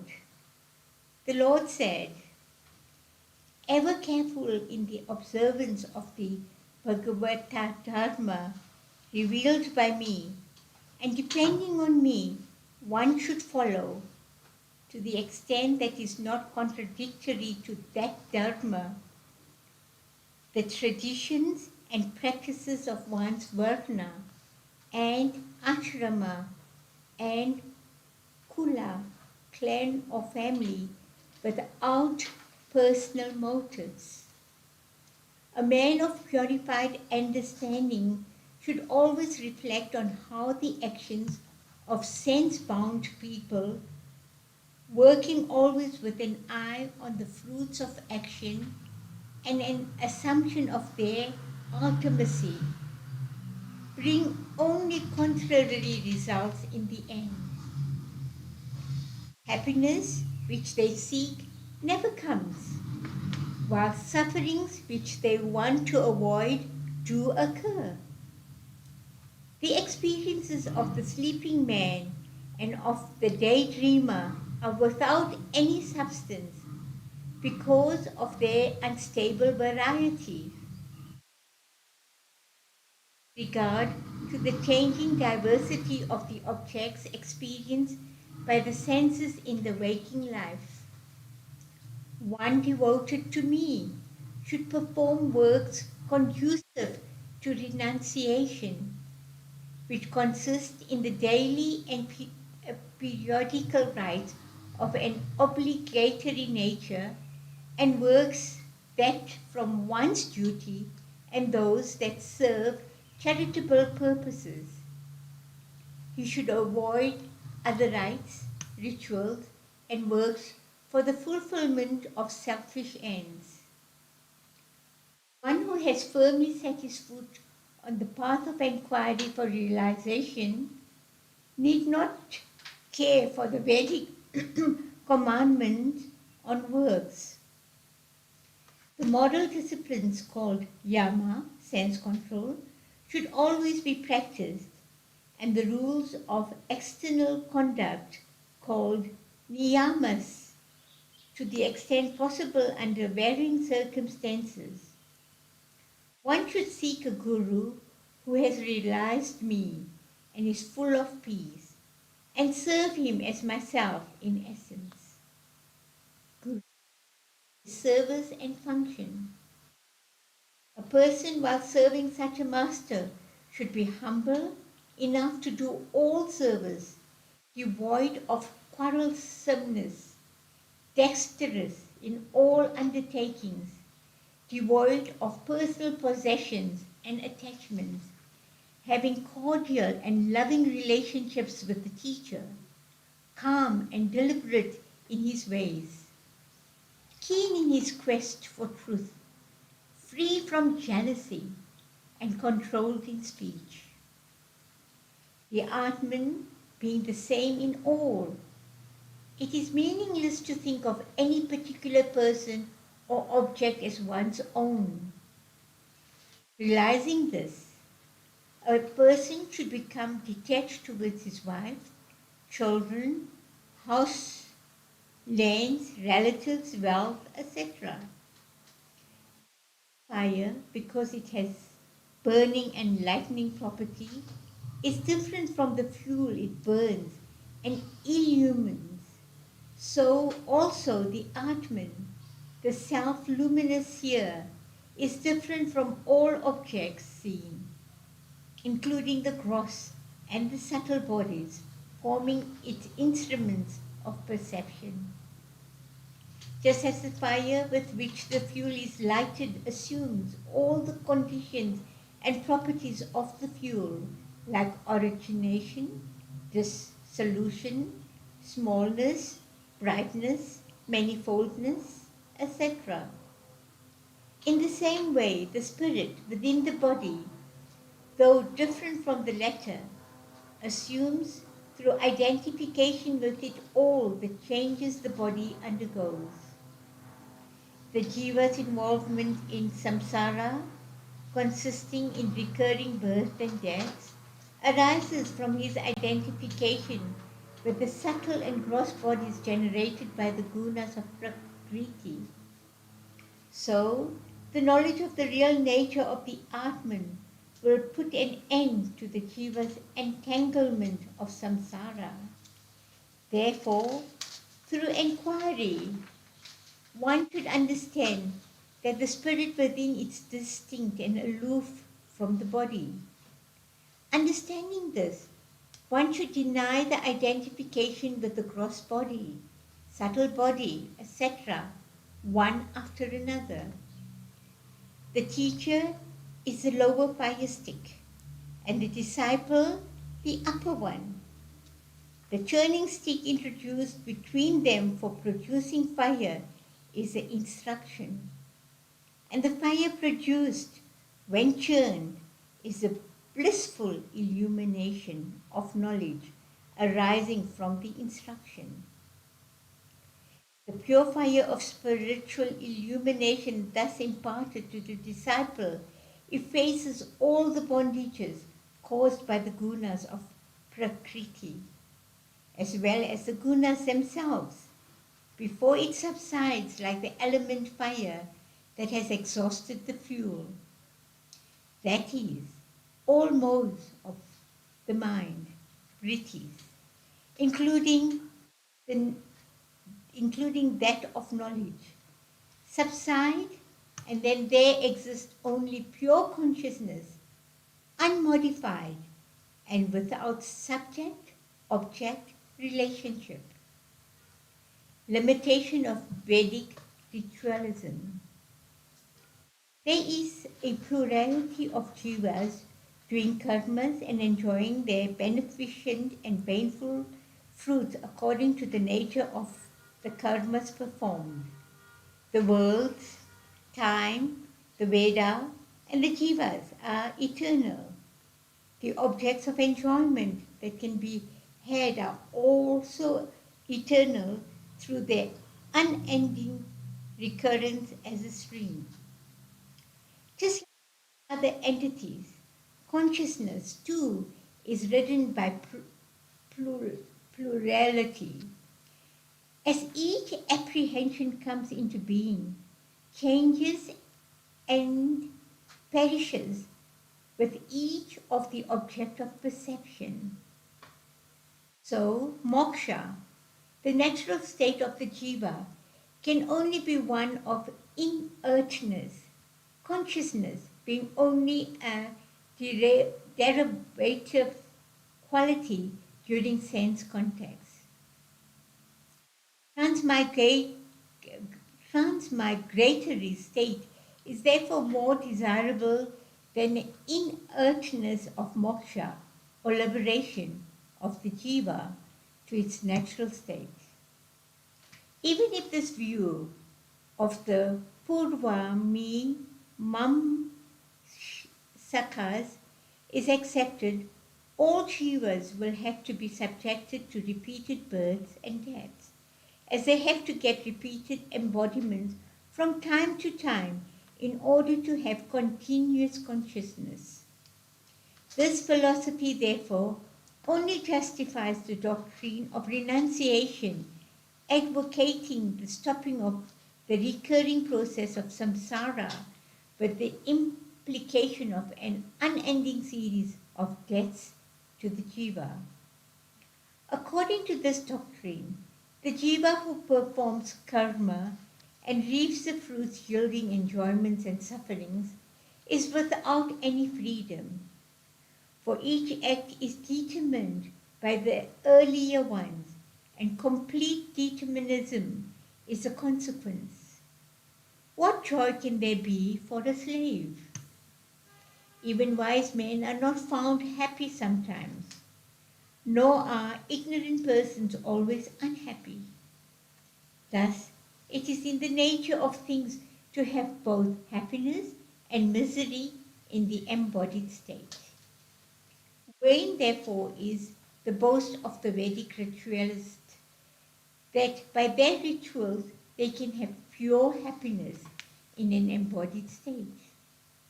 Even if they claim that they can secure joyous experiences and avoid painful ones is accepted, there still remains the fact that they too do not know how to ward off death. How can wealth or pleasures make one happy when one knows that death is near at hand?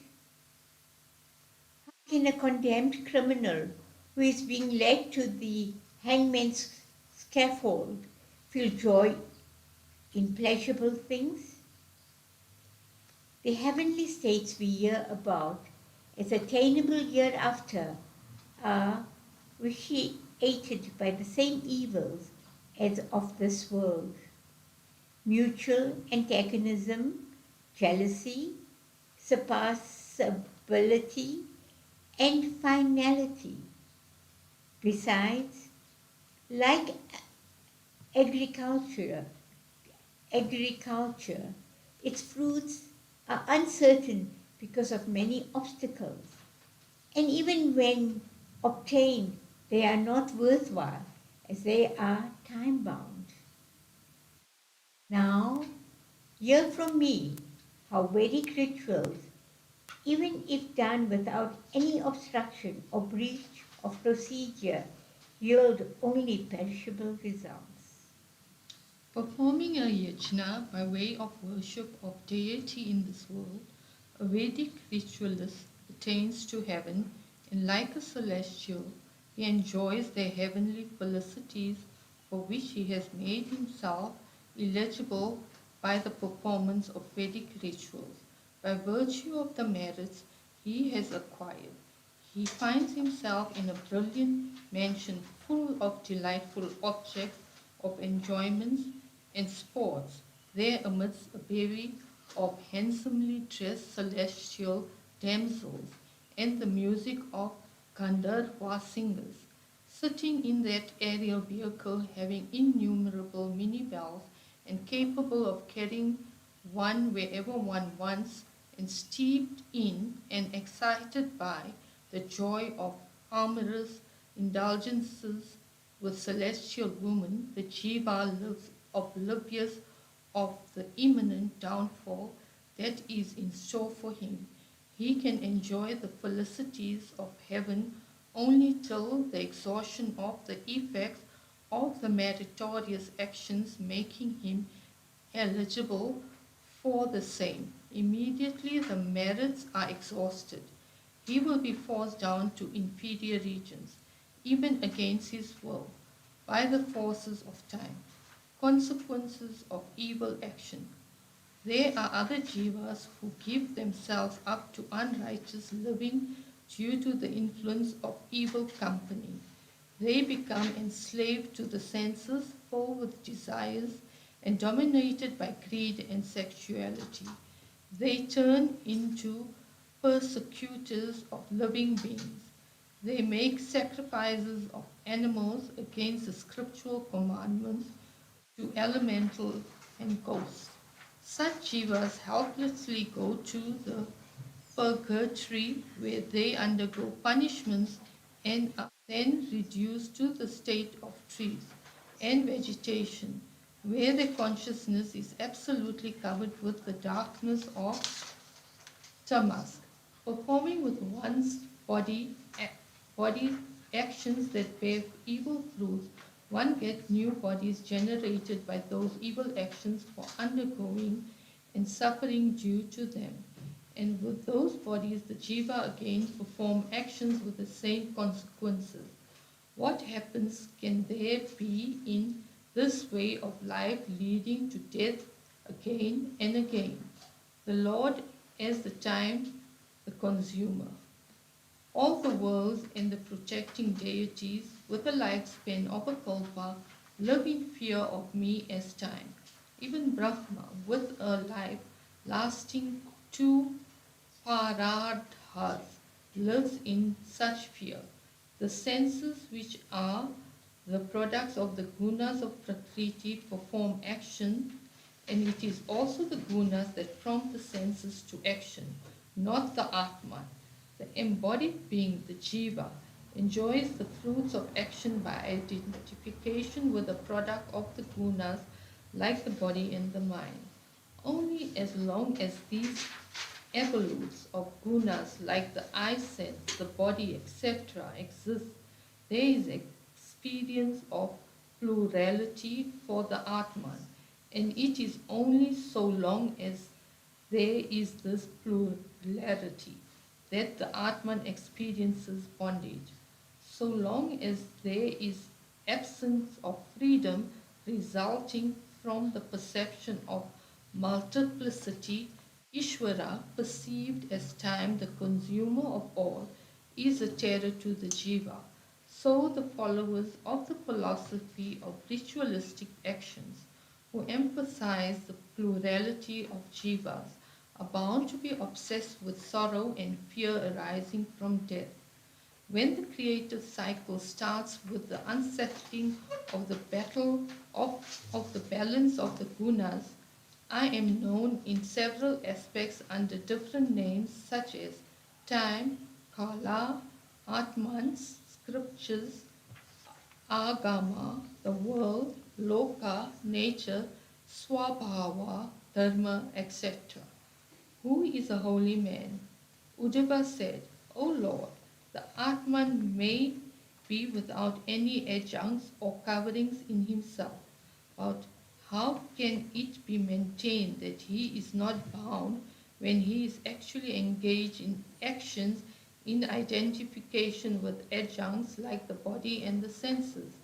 If he is naturally without this bondage of adjuncts like the body, how and when did he come to be so bound? How can I recognize a being who is not bound and attached? How does he live? How does he behave? How can he be distinguished? How does he eat, evacuate, lie, sit, and walk? O Achyuta, thou art the most competent person to answer questions on such moot subjects. How can the same Atman be eternally bound and eternally free as seem to be taught? I am confused and confounded by such thoughts. Iti Shrimad Bhagavate Mahapurane Paramahansyang Sanghitayam Ekadaskande Bhagavad Tu Dava Sangvade Dashamodhyaya. Skanda 11, chapter 11. Bondage and freedom, the Atman and his bondage. The worshipful Lord said, the talk of bondage and liberation is in respect of the body-mind which forms a product of the gunas and not of the Atman himself. The gunas and the products are based on my maya. As the work of maya does not affect me, there is no bondage or liberation for the Atman inasmuch as he is part of me or one with me. Such is my teaching, the final authority on the subject. Grief, infatuation, pleasure, pain, birth, and other experiences of the individual life are the projections of my maya, just like the illusory projections of jiva in the dream state. They are not ultimately factual in respect of the Atman. O Uddhava, vidya, knowledge, and avidya, ignorance, causing liberation and bondage to the jivas from the beginning of creation, are aspects of my maya. They are my powers. O wise one, it is to the jiva who is one with me and also a that beginningless avidya causes bondage and vidya liberation, the bound and the free. I shall first tell you about the differences between the jiva and Ishvara, the former bound and the latter free, occupying the same residence, the body, but having conflicting attributes like sorrow and bliss. Two birds, namely Ishvara and Jiva, both of the same order as conscious entities and both friends through eternity, reside by chance as it were in the same nest on the same tree of the body. Of these, one bird, Jiva, eats the fruit of that tree, while the other, Ishvara, though not eating the fruits, thrives splendidly on the same tree. Ishvara, who entertains no desire to eat the fruits of action, knows his own nature and that of the other, the world of objects, as such chit ananda. But the jiva who claims and enjoys the fruits of action knows nothing. Being engulfed in beginningless avidya, ignorance, he is ever bound, while Ishvara, who is of the nature of vidya, knowledge, is ever liberated. Just as a man who has awakened from a sleep will have no identification with the dream body, so the illumined man, though still tenating his old body, will have no identification with it. So though he is in the body, he is not of it. But the ignorant man, though in truth he has no connection with the body, considers himself as one with it, just as the dreaming man does in regard to the dream body. When his senses, which are the products of Prakriti, grasp the objects which too are products of Prakriti, the illumined man does not feel identified with those contexts, as he understands that the gunas of Prakriti as senses are only contacting the very gunas as objects. He remains unperturbed, but the ignorant man, residing in the body, which is a product of one's past action, gets bound, thinking that what his senses are doing is being done by him. But the man of dispassion is not bound or affected like the ignorant man, even while lying, sitting, walking, bathing, seeing, touching, smelling, eating, and hearing. Though his senses are functioning, he remains a mere witness. Though he is seen in the body, which is the product of Prakriti, he is unaffected by the bodily contacts, just like the sky, the sun, and the air. The sky, though all-pervading, is not affected by the object it pervades. The sun, though reflecting in water, is not affected by the attributes of the water. The wind, though moving everywhere, remains unaffected. With a powerful sword of insight sharpened by intense dispassion, the sage slashes away all doubts and rejects all concerns with manifoldness, as an awakened man does with dream experiences. He whose vital power, senses, mind, and intellect assume modest, devoid of purposes, motivation, is free.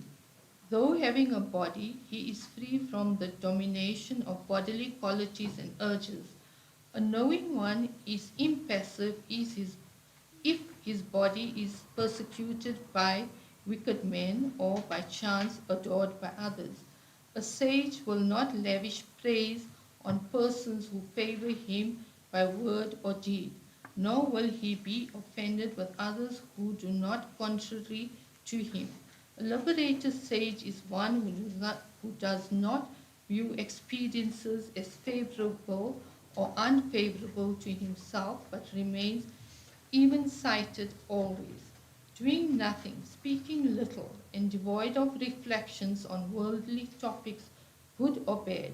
He goes about steeped in the bliss of the Atman, but looking like a senseless man to worldly-minded people.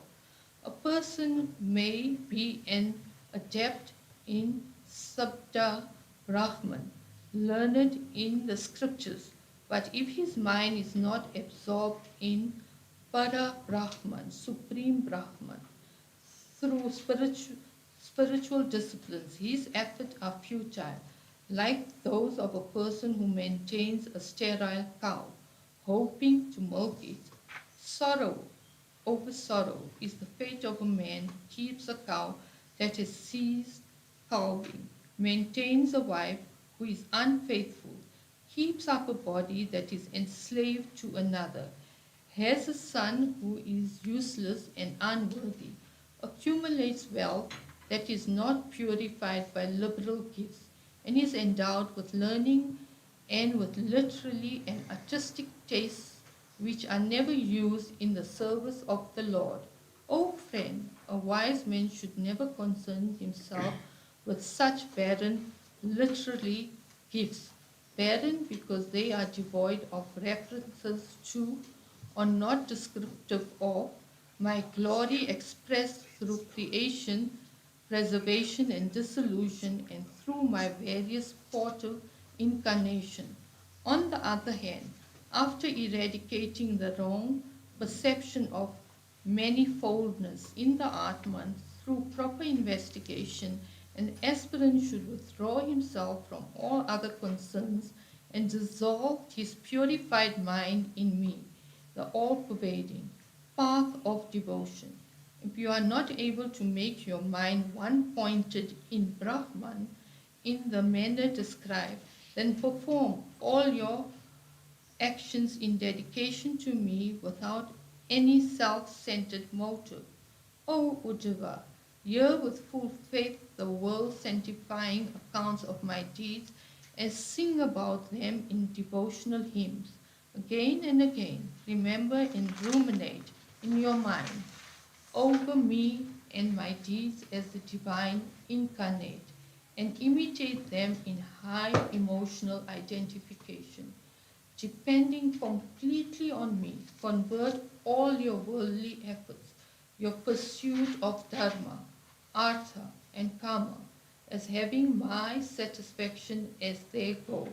By this you will gain firm, unwavering devotion to me, the eternal being.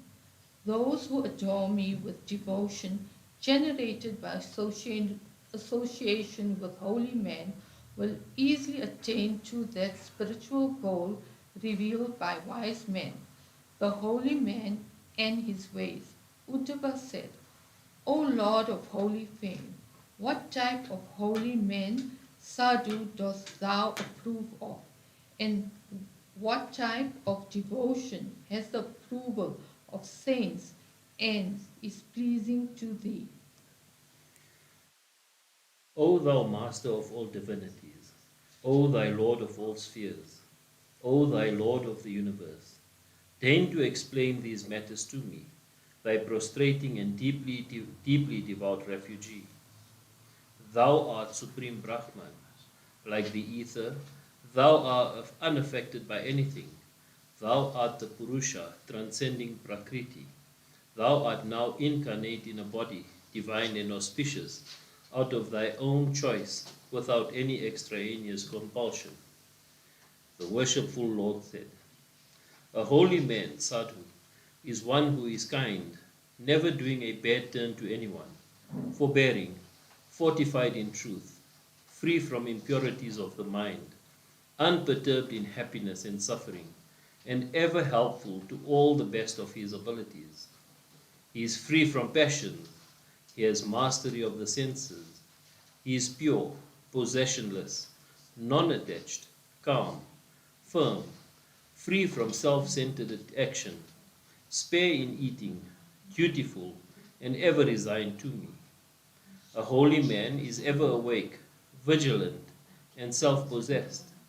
He is courageous in all situations. He has conquered the 6 weaknesses of the body. He expects no respect from others, but himself shows respect to all. He has inherent stamina. He is friendly and kind to all. He has true learning also. He who, knowing full well the merit of performing and demerit of neglecting one's swadharma, duties, ordained by myself in the Vedas, still abandons them for the practice of the wholehearted devotion to me, he is the best of holy men, irrespective of whether he has knowledge or not of my infinity, my majesty, and my attributes. If a person worships me wholeheartedly, with the feeling that I am his own, and that he has no other support except me, he is the greatest of my devotees. Ways of devotion and worship. Seeing, touching, and worshipping my images and my devotees. Service, praising, honoring, and extolling my deeds and qualities. Steadfastness in listening to accounts of my deeds, meditating on me always, offering to me everything one gets, dedicating to me oneself, one's kith and kin, and all one's possessions in the attitude of a servant of mine, extolling me and my deeds as the incarnate, observing days holy to me, holding celebrations in my temples to the accompaniments of songs, dance, instrumental music, and devotional gatherings, organizing processions and making great offerings on the occasion of annual temple celebrations, being initiated in my worship according to the Vedas and the Tantras, observing the disciplines connected with holy days to me like Ekadasi, evincing zeal in consecrating temples and in installing my images and providing them with proper flower gardens, groves of trees, recreation grounds, sheds, shelters, etc., in combination with others or by oneself. Sweeping, cleaning, plastering, and decorating my temples is in an attitude of humility and sincerity as a servant. Eradicating in oneself pride, hypocrisy, and the tendency to advertise one's own pious acts. All these mentioned above are aids to the development of devotion. Already offered objects, be it even the light used in the light-waving ritual, should not be offered again to me. Whatever is considered precious and most desirable by men in general, whatever is dearest and most precious to oneself, all that should be offered to me. By that one would derive infinite good. There are 11 centers in which my worship can be done. These are the sun, fire, holy man, cow, devotee, sky, air, water, earth, one's own Atman, and the collectivity of living beings. In the sun, I am worshipped through the chanting of Vedic mantras. In the fire, with sacrificial offerings. In a holy man, through hospitality. In cow, by feeding it with grass. In a devotee, I am worshipped by honoring him as one's dearest friend. In the sky of the heart, by meditation. In the air, by meditating on it as the life breath. And in water, through libation with prescribed materials and water. In the earth, I am to be adored with the nyasa, ceremonial placing of mantras. In one's own body, by legitimate enjoyments as offerings to me, residing in oneself. And in all beings, by seeing me as the spirit residing in them all. In all these centers, one should meditate on my form radiating peace and having 4 arms, sporting conch, discus, mace, and lotus, and should perform worship with a controlled mind. Whoever worships me in these centers with a concentrated mind, through ritual and charity, Ishtapurta, will get firm devotion to me. The association with and service of holy men is, however, the most potent cause of intense devotion resulting in constant remembrance. There is no easier way to eternal bliss than the practice of devotion generated by association with holy men. For I am the sole support of the holy ones. This is highly profound and esoteric subject. Listen to this attentively. I shall expound it as you are my dear friend and faithful servant and beloved friend. Iti Shrimad Bhagavate Mahapurane Paramahamsyam Samhitayame Khada Shastakhande Ekadashodhyayah Atha Dwadashodhyayah Shri Bhagavan Uvacha. Skanda 11, chapter 12, Holy Association. The sanctifying power of holy association. The worshipful Lord said, there are various types of spiritual disciplines like practice of the 8-limbed yoga, philosophical reflection, virtuous conduct, inquiry, Vedic study, practice of austerities, performance of work without desire for its fruits, performance of Vedic rites and philanthropic work, gifts, observance of vows and fasts, performance of yajnas, visiting pilgrim centers, chanting of esoteric mantras, and control of the mind, yama, and the body, niyama. None of these help the devotee so much to win my favor and bind me to him as association with holy men, an association which eradicates all worldly attachments from the mind of men. In different ages, many beings with rajas and tamas predominating in them, asuras, rakshasas, beasts, birds, gandharvas, apsaras, serpents, siddhas, charanas, guhyakas, vidyadharas, and among human beings, unqualified persons like women, vaishyas, sudras, and outcasts all have attained to my being by the power of holy association alone. Examples of these are Vitrasura, Prahlada, Vrishaparva, Mahabali, Bhanasura, Maya, Vibhishana, Sugriva, Hanuman, Jambavan, Gajendra, Jatayu, Dharmavadya, Kubja, and the Gopikas and the wives of the Brahmana ritualists. None of these had studied the Vedas, nor attended on the Vedic teachers as students under them. They had not observed any spiritual discipline or austerity. By the power of holy association alone, they attained to me.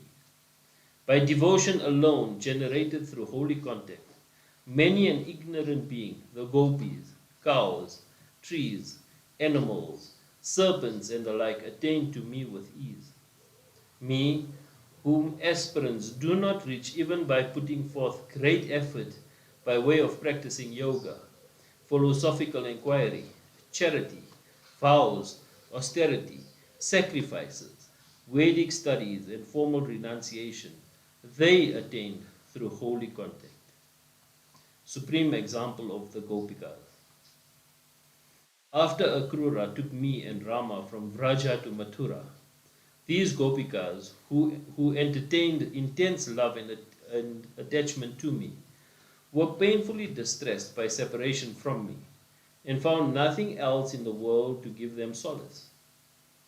O friend, nights which they passed like moments with me, their most beloved one, when I sported with them in Vrindavana, were now spent by them with the feeling that they were eons. Just as name and form are lost by sages experiencing samadhi and rivers merging in the oceans, the intensely loving selves of the Gopikas lost in me their separate existence, lost the awareness of their kith and kin whom one looks upon as one's own, lost even the consciousness of the very body with which one identifies oneself. Those women who did not know my real nature as the Lord of all were actuated by passionate sexual love and looked upon me as their lover. But still, in their hundreds they attained to me, the Param Brahman, by the sheer power of holy association with me in the Vrindavana episode of my life. O Uddhava, therefore abandoning reliance on the scriptural injunctions and prohibitions, the ways of work of renunciation, what you have learned and what you yet hope to learn, surrender your entire being, body, mind, and soul to me, the all-comprehending one, the essence within all embodied beings. By that shall you be free from all fear through my grace. Uddhava said, O Supreme Yogin, hearing thy words, the doubts in my mind are not getting cleared. On the other hand, I am getting more confounded. Some time back, you urged me to perform swadharma. Now you ask me to abandon dependence on all the scriptural injunctions. You spoke to me about the knowledge of non-dual self. Now you speak of loving the heart and soul as a devotee in some particular mood. Divine manifestation. The Lord said, the Supreme Spirit manifests himself through the psychic centers of the spinal column. In association with prana as sound vibration, nada brahma, he enters the Muladhara as para, and then assuming the vibrations of thought known as pasyanti and madhyama in the centers, chakras, known as manipura and visuddha, he finally manifests as audible sound with matra, syllabic time, swara, accent, and varna, audible sound, when he is known as Vaikari. Through proper friction and with the aid of wind, the heat latent in the space with the fire stick comes out as sparks, and afterwards, when the sacrificial offerings are poured into it, it becomes a flaming fire. In the same way, the whole realm of sound forms an expression of myself. Just like the production of sound, the actions of the hands, feet, anus, and sex organ, and also the modes assumed by the sense organs, mind, the three gunas, and prakriti are all my expressions. Ishvara, the soul of all, was in the beginning unmanifest and without a second. He, the support of the three gunas of prakriti, and the source of the world lotus, manifests as the many by the diversification of his power aspect under the influence of time, just as a seed becomes a plant or a tree with many branches when put in the soil suited for its germination. Just as a cloth subsists in its spread out threads, so the world, permeated by him like the wasp and woof of a cloth, subsists in him only and has no being apart from him. Existing through eternity, this world tree of the nature of works has been yielding the flowers of worldly enjoyments and the fruit of liberation. This world tree has two seeds in the form of merit and demerit. It has numberless roots. In the countless tendencies, it has three stems. In the three gunas of Prakriti, it has 5 brows in the 5 elements. It has 5 saps in the 5 kinds of sense perceptions. It has 11 branches in the 10 sense of perception and action and the mind. It has 2 birds nesting in it, Ishvara and the Jiva. It has 3 layers of bark in the 3 humours of Vata, Pitta and Kapha. It extends up to the solar space. The vultures of the countryside eat one type of its fruit, causing sorrow and suffering. These are minded, prompted by greed and lured by sensuous enjoyments. They are the swans, inhabitants of the forest, who eat another type of its fruit that bring happiness. These are men of renunciation and discrimination and who seek moksha. He who understands, through the instruction and blessing of his Guru, that the one Paratman has by virtue of his Yogi Maya manifested himself as the many in various aspects, he understands the true purport of the Vedas.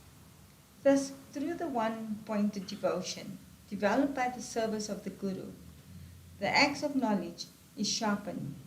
Cut open with it the eye sense, the prison house of the jiva, without any wavering, and attain to the supreme Purusha. After that, you can discard even that weapon, even the practice of these disciplines, the mental mode of knowledge with which ignorance has been overcome. Iti Shrimad Bhagavate Mahapurane Paramahamsayam Samhitayam Ekadasha Skande Dvidasho Adhyaya Trayadasho Dhyaya Shri Bhagavan Uvacha. Skanda 11, chapter 13, the Song of the Swan. How Sattva developed bhakti and illumination. The worshipful Lord said, The three gunas of sattva, rajas and tamas do not belong to the Atman. They are the stuff with which the buddhi is formed. By making the sattva into a powerful mode of the mind, the modes of rajas and tamas can be overcome, and afterwards, sattva as a mode should be reduced to its modeless state, which is peace. When sattva becomes powerful in one, it manifests through that disposition which generates loving devotion to me, the Atman. By association with everything that is of the nature of sattva, that disposition of sattva is augmented, and from that, supreme devotion manifests. The dominance of the mode of sattva, which is the summit of the human evolution, will destroy rajas and tamas, and when these are destroyed, the sinfulness that they generate, hampering the growth of bhakti, will also disappear. Scripture, water, man, place, time, action, initiation, meditation, mantra, purificatory rites and practices. These 10 factors regulate the growth of the gunas of sattva, rajas and tamas in men. Whatever wise men commends as spiritual beneficial should be understood as sattvika in nature.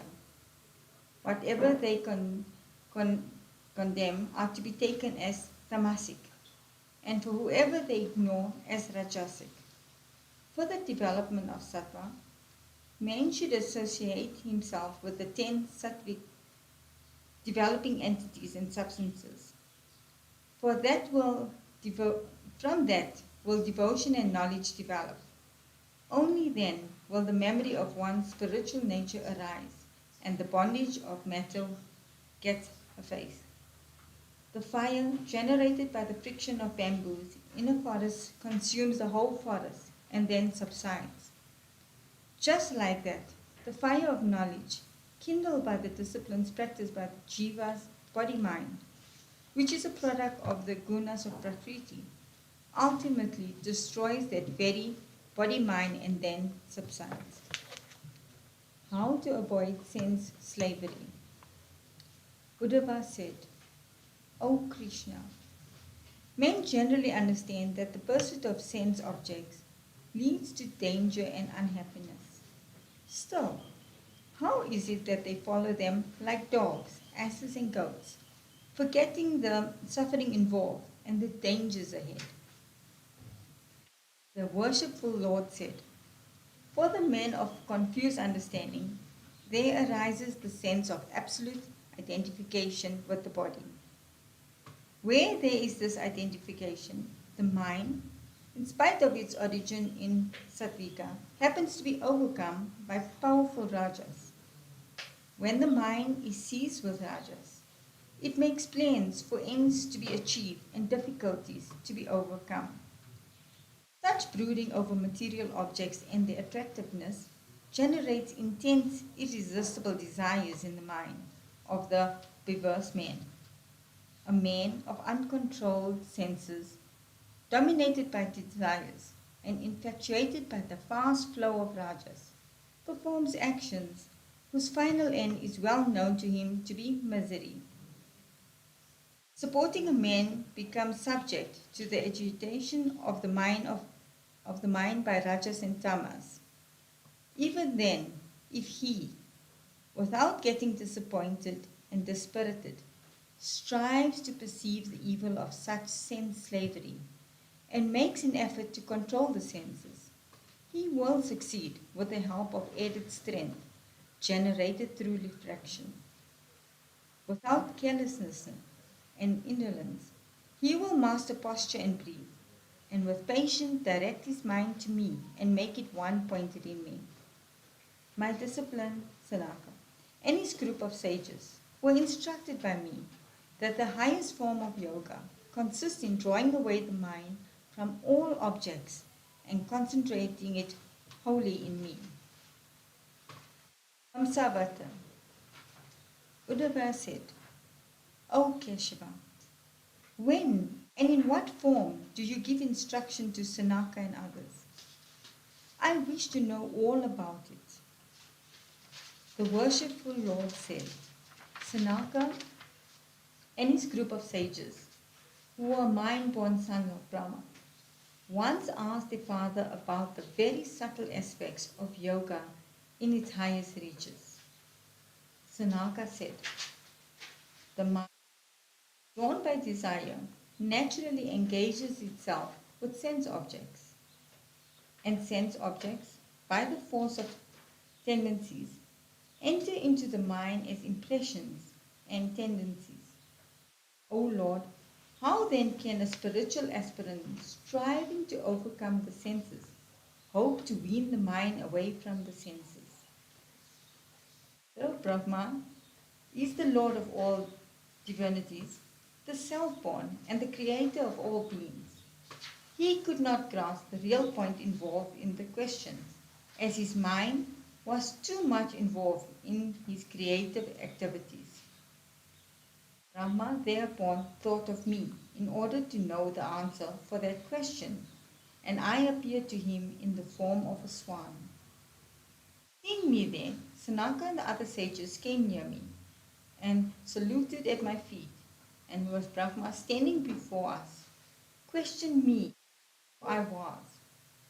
What I said on being questioned in this way by those sages who were inquirers after the truth, you now learn from me.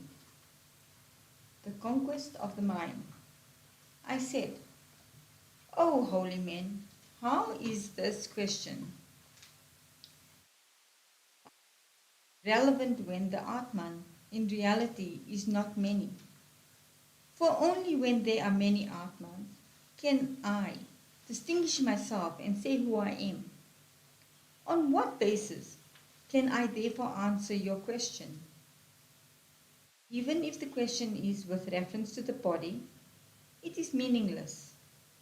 The bodies of all beings, including those of the Devas, are made of 5 elements.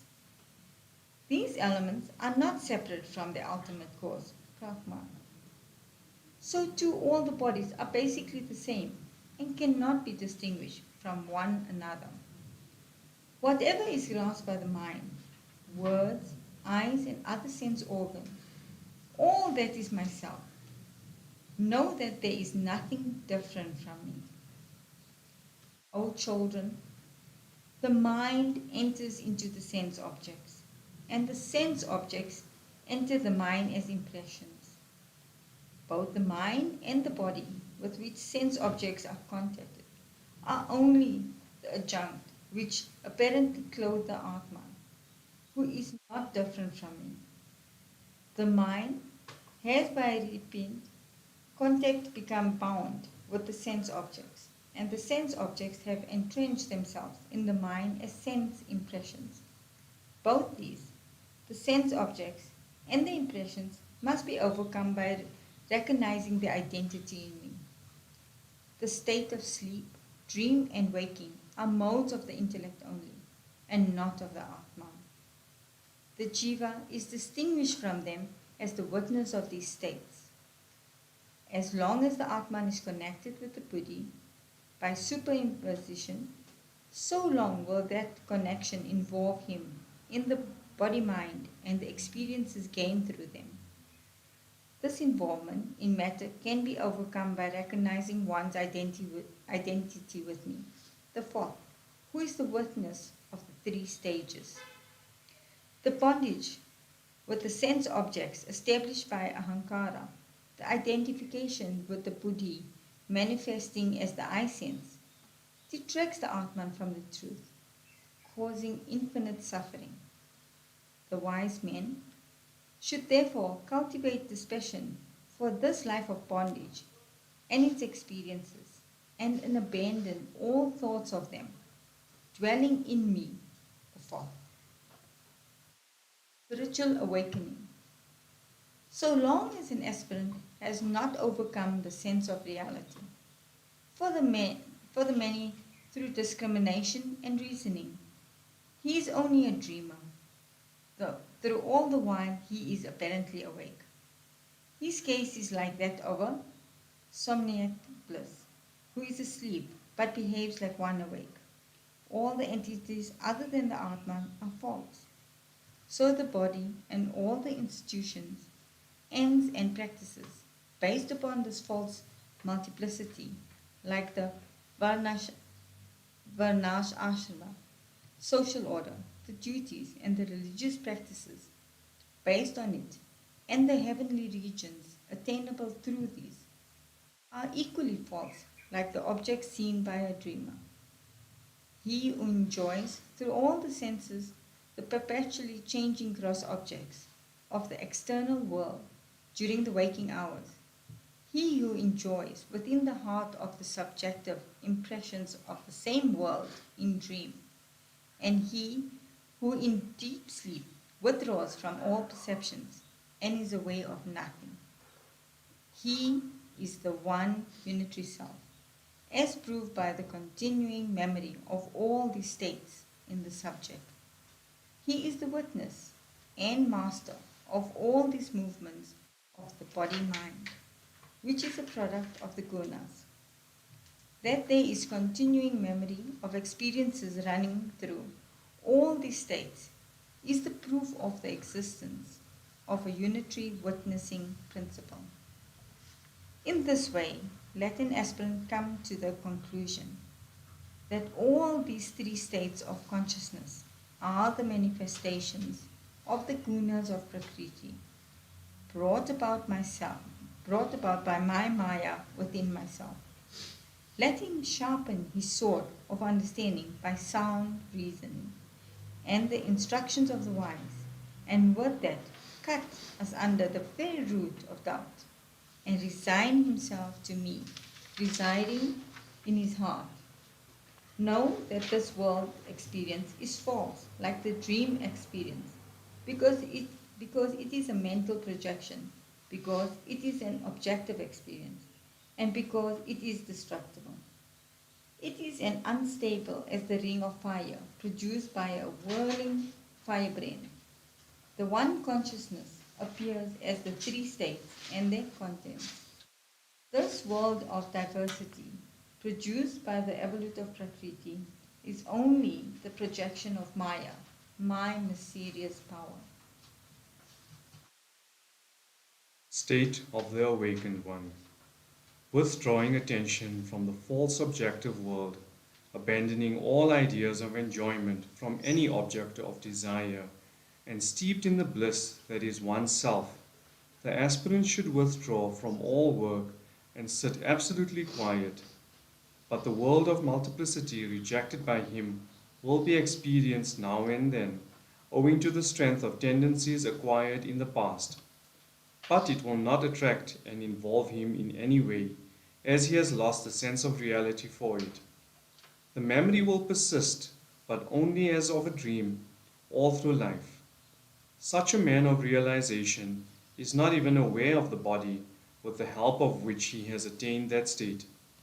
Whatever happens to it by the power of prarabdha, whether it comes or goes, sits or works, just as a heavily drunken man knows not whether his wearing cloth is on or has fallen off. So long as the prarabdha karma that leads to the present embodiment lasts, the body will remain alive.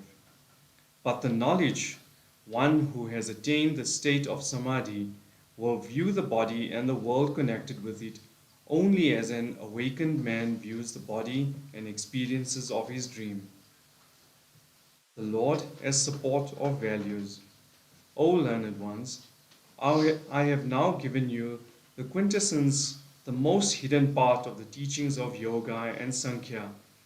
Know me to be Yajna, Mahavishnu. Come here to instruct you in the science of the Spirit. I am the goal, the support, the sustaining force behind all great endeavors and values. Sankhya, Yoga, truth in its absolute and relative forms, luster, sublimity of beauty, fame, and self-control. All the great virtues, gunas, like equanimity, dispassion, etc., have their support in me, the transcendent above the gunas of Prakriti, who depends on nothing else. who is the self of all, and therefore the dearest well-wisher of all. Sanaka and other rishis of his group had all their doubts cleared in this way by me. They then saluted me and extolled me with great hymns. After they had thus worshipped and extolled me, I transported myself to my realm as Brahma, and others looked on.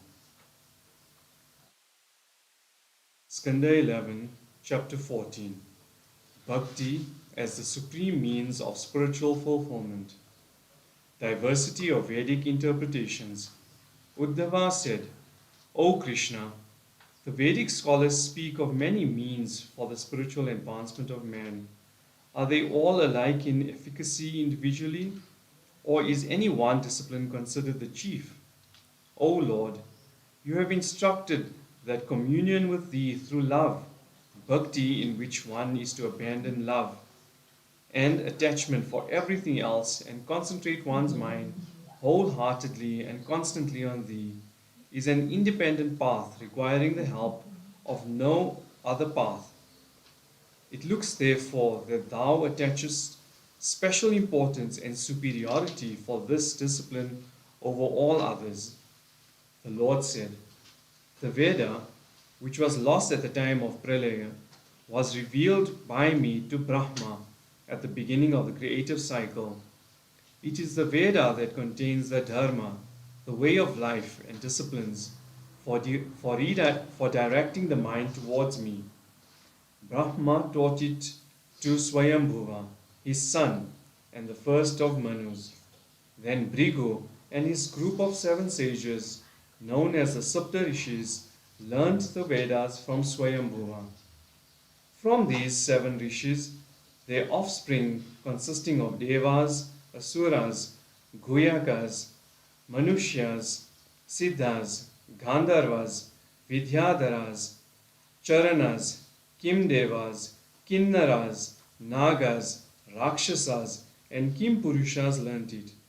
According to the preponderance of the 3 gunas of Sattva, Rajas, and Tamas in them, they were of very diversified dispositions. Because of this diversity of disposition, the form, character, and ways of being varied very much.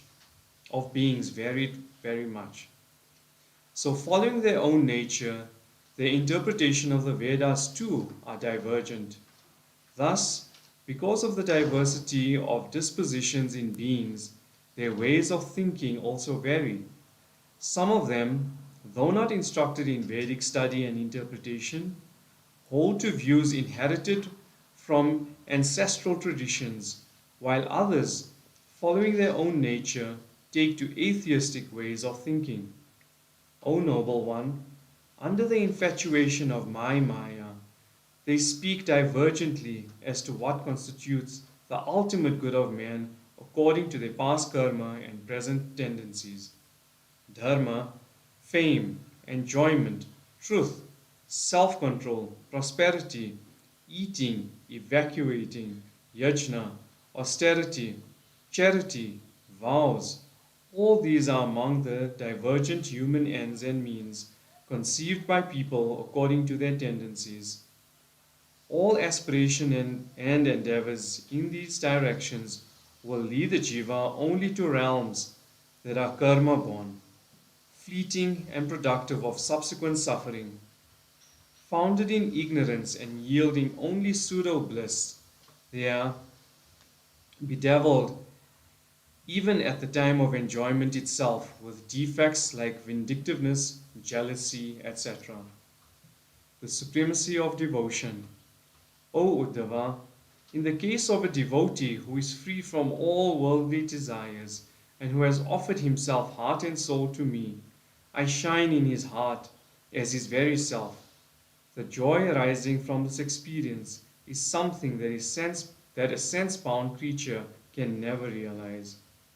All the world is full of joy for one who is without any attachments, controlled in mind and senses, equipoised and even-sighted, and finding complete satisfaction in me.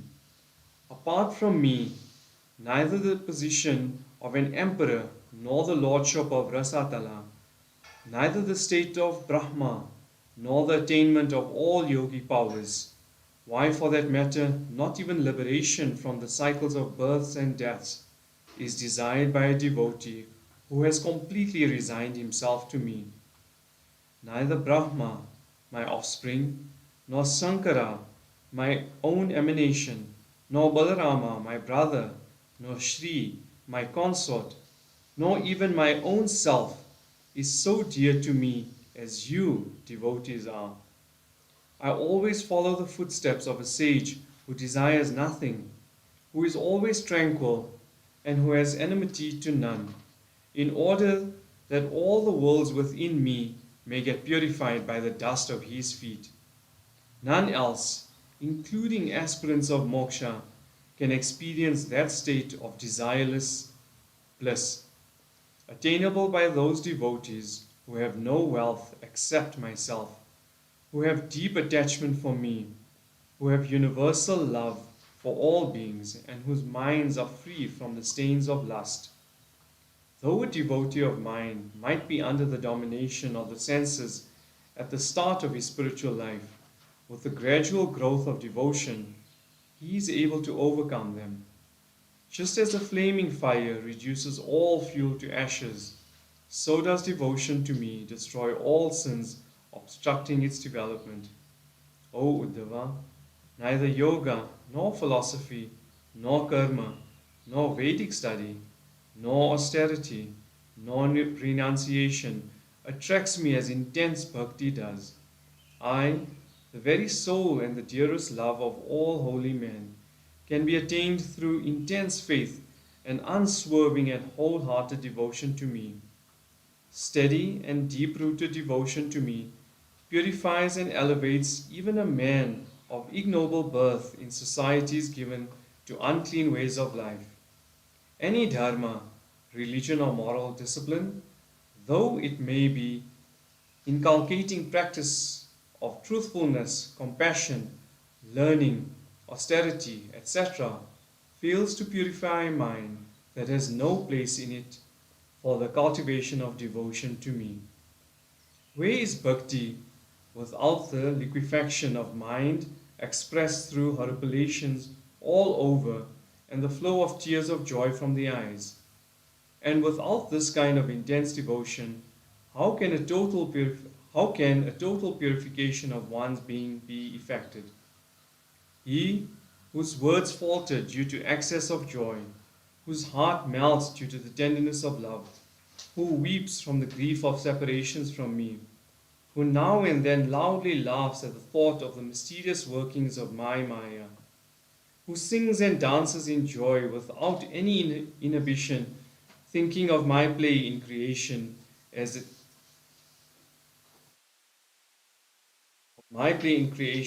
and as incarnations, a devotee exhibiting such characteristics of joy, of love, verily purifies the worlds. Just as gold regains its natural brilliance on its impurities being removed by subjection to heat treatment, so too, through bhakti, a jiva is able to overcome all impurities and attain to me. As the mind becomes more purified by the discipline of hearing the holy accounts of my deeds and excellences, it becomes more and more capable of understanding the very subtle truth of the Atman, just as the acuteness of eyesight to see subtle things is enhanced by the application of collyrium made of powerful medicinal herbs. The mind of a man who always thinks of sense objects becomes attached to such objects, while the mind that thinks of me gets dissolved in me. Therefore, concentrate on me, your mind purified by the practice of devotion to me, abandoning all thoughts which are on par with the contents of dreams and reveries, abandoning objects exciting the sexual passion and persons who indulge in them. Let a man sit indrawn and resolute in a place pleasing and secluded, and meditate on me without lethargy. Nothing can make a man so spiritually bankrupt and wretched as sexual association with women and with persons addicted to such associations can. The practice of meditation. Uddhava said, O lotus-eyed one, you ought to tell me how a spiritual aspirant should meditate on thee, in what form and with what attributes he should meditate. The worshipful Lord said, seated on a seat not too elevated nor too low, with the body straight and hand in the lap, eyes half closed and appearing to gaze at the nose, one should purify the path by which the prana is functioning by the practice of pranayama with 3 stages of inhaling: puraka, retaining, kumbhaka, and exhaling, rechaka. After doing it first in the above order, it may be done also in the reverse order, from the right to the left nostril.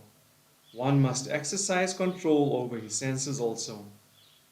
Like a fine thread of lotus stalk, and like a continuous peal of a bell, the mystic sound Om, Omkara, is extending from the Muladhara up.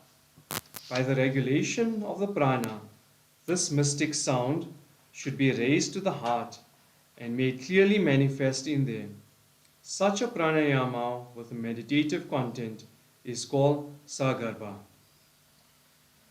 In this way, pranayama with pranava, omkara, should be practiced 10 times during the 3 sandhyas, morning, noon, and evening. By practicing like that for a month, sufficient control over breath is gained. The aspirant should meditate on the lotus of the heart, which has been drooping on its stalk with its tip down, is now blooming upward with 8 petals and a pericarp in the center. In the pericarp, meditate on the sun, moon, fire, as arranged one over the other. In the middle of the fire, let my form, so auspicious for meditation, be invoked.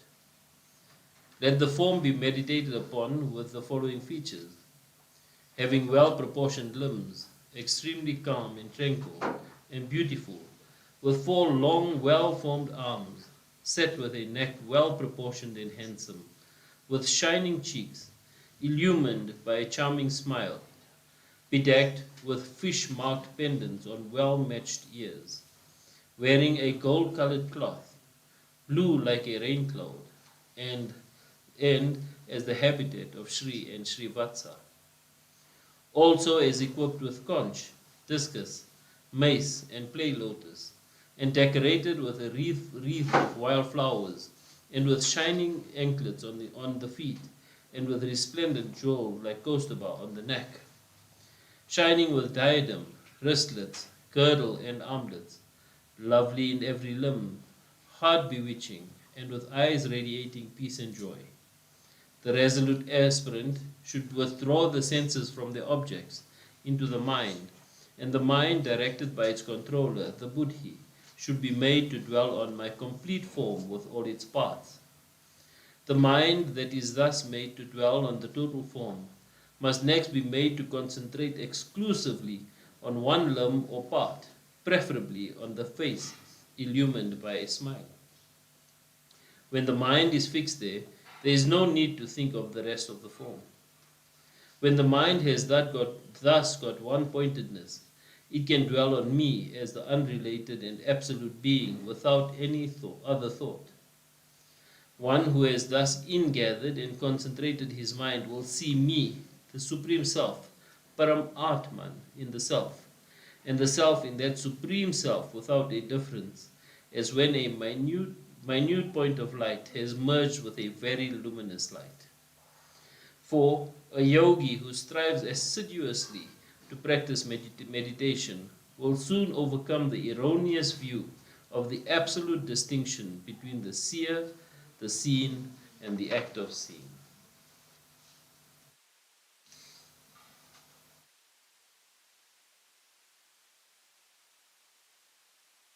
Shrimad Bhagavate Mahapurane Paramahamsyam Samhitayame Khadasashta Khande Chaturtha Dashodhyaya.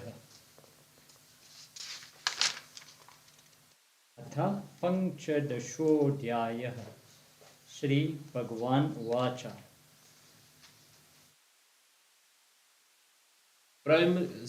Skanda 11, chapter 15. Siddhis or powers. Primary and secondary siddhis. The worshipful Lord said, to the yogi who has thus conquered the senses, controlled the vital forces, attained steadiness of mind, and concentrated it on me, many psychic powers accrue. Uddhava said, O Achyuta, what type of concentration brings on what type of psychic power? How are they obtained? How many are they in number? Be pleased to tell me about this. For thou art the one who bestows these your powers on yogis. The worshipful Lord said, experts in yoga say that there are 18 types of psychic powers and 18 types of concentration for attaining the same. Of these, 8 are generated from me, while the other 10 arise from the dominance of the sattva aspect of Prakriti. Becoming very small, anima, becoming very big, mahima, and becoming weightless, laghima. These 3 pertain to the body. The identification of the various senses with their presiding deities and thereby gaining the capacity to enjoy objects through the senses of any other being is called prapti or attainment. The 5th is prakamya, which consists in the capacity to have intuitive enlightenment of any object in this world or in others. The 6th, ishita, is the power to control and direct objects in nature and the will of others. The 7th, vasita, gives a man the power to remain detached and unaffected while tenanting a body and contacting objects of the senses. The 8th is the attainment to the highest limit of what one wants to achieve. All these 8 powers are innate to me. The other siddhis referred to are to be free from hunger and thirst, seeing and hearing things at a distance, traveling at the speed of the mind, assuming any form one likes, entering into and assuming another body, to die only at will, witnessing the sports of celestial, attaining anything according to one's desire, and unobstructed movement anywhere. Besides these, there are 5 other subsidiary powers spoken of. These are the power to understand the past, present, and future, capacity to endure heat and cold and other pairs of opposites, reading the minds of others, overcoming the effects of fire, sun, light, water, and poisons, and invincibility. Means to acquire siddhis. The above is a brief description of the powers attainable by yoga. Now hear from me what type of concentration leads to what type of siddhi and how they are attained. Concentrating on the bhuta sukshmas or tanmatras, subtle aspects of the elements, are enlivened by me. The mind gets to the rarefied state of these subtle elements. Such a meditator on Tanmantra obtains the power of making the body very small. The siddhi called Mahima, to grow big in size, is obtained by concentrating on the Mahatattva with me as indweller. Meditating on me as the indweller of any of the bhutas will help one attain to the vastness of these bhutas. One who concentrates the mind on me as one with a paramanu, the subtlest atom, of any elements will attain to the lightness of a unit of space measured by the paramanu or the smallest particle of time. Concentrating on me with the adjunct of sattvika aspect of I sense, ahamkara, the yogi will get the power called prapti, which will enable him to identify himself with the sense of any creature and control them. If one meditates on me as Sutratman, the pervading spirit, as the energy working through everything. He will get my most superior manifesting power through the adjunct Sutratman, called Prakamya, whereby even distant objects shine clear in one's vision. Concentrating on me, Vishnu, the all-pervading, as the master of the three gunas, and as manifested in the form of time, one will obtain the power called Isitwa, which gives the capacity to control and direct the body and soul of all beings. Concentrating on me, Narayana, who is denoted by the expression Bhagwan, or the possessor of the sixfold divine majesties, and also called Turiya, or the fourth, who transcends the three aspects of Virat, Hiranyagarbha, and the first cause. The yogi obtains the power called Vasita, which keeps one unaffected and unperturbed like myself under all conditions. An aspirant who concentrates his purified mind on me as the Brahman, transcending the gunas of Prakriti, Nirguna, will attain that supreme bliss, Param Ananda, which is the consummation of all desires. He who meditates on me as Aniruddha, the Lord of white continent, who is of unsullied purity and of the essence of Dharma, will attain to the state of whiteness, which consists in freedom from sorrow, delusion, and the other 6 evils of life of samsara. By meditating on me as the prana, vital energy, enveloping everything like the akasha, sky, one will hear all sounds manifesting in the akasha, irrespective of distance. By meditating on me at the junction where the eyesight is made to unite with the sun, one obtains extreme subtlety of perception, enabling one to see anything, however small or however far.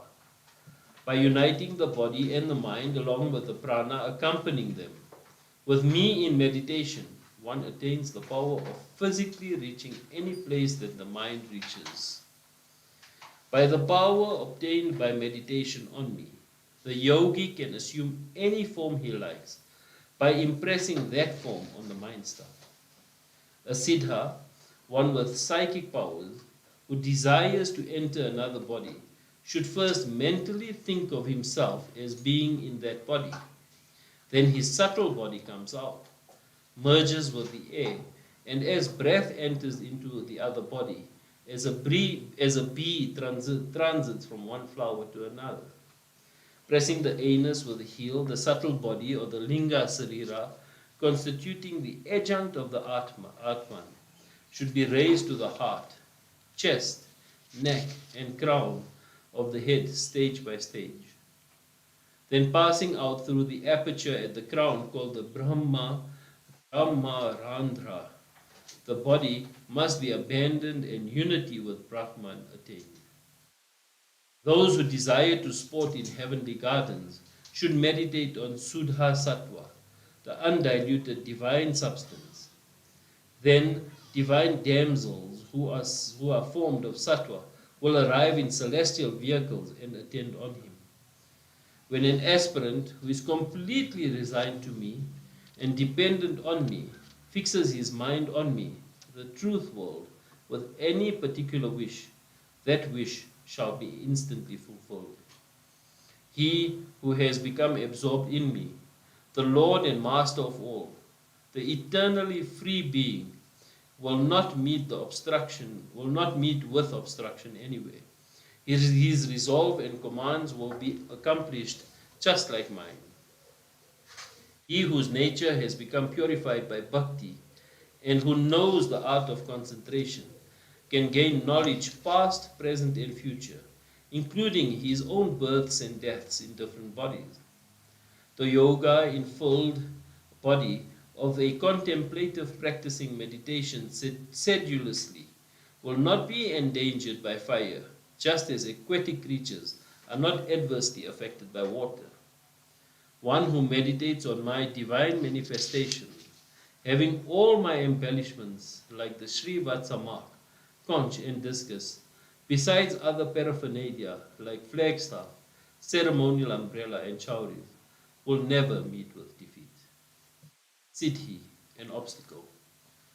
Thus, those who practice adoration of me, according to the discipline of concentration described above, will attain all the powers mentioned earlier without much difficulty. For a yogi who has controlled the senses and the mind, and who has mastery of the prana, and who knows to concentrate on me, what siddhi there that is unattainable? Great men, however, say that these siddhis are obstacles in the way of a spiritual aspirant. For one who practices the highest yoga and aspires to reach me, they cause delay. For so long as one's mind is involved in these, one's spiritual life gets into a stalemate. All the siddhis that are found to accrue by birth, drugs, austerity, mantra, etc., can be had by the practice of yoga described before. But these others enumerated cannot yield what is attained through yoga alone. I, the Almighty, am the source and master of all siddhis. I am also the source and protector of Sankhya, Yoga, Dharma, and Brahma knowledge. I am the indwelling self in all beings, without in any way being limited by the bodies of beings. I am transcendent too. Just as the Bhutas or the elements are within and without the objects that have come out of them, so I am both within and without, transcending all limitations.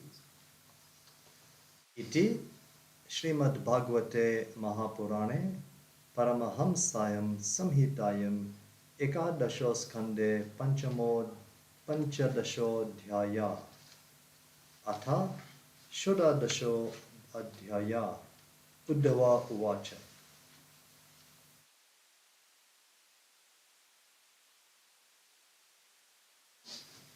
Skanda 11, chapter 16.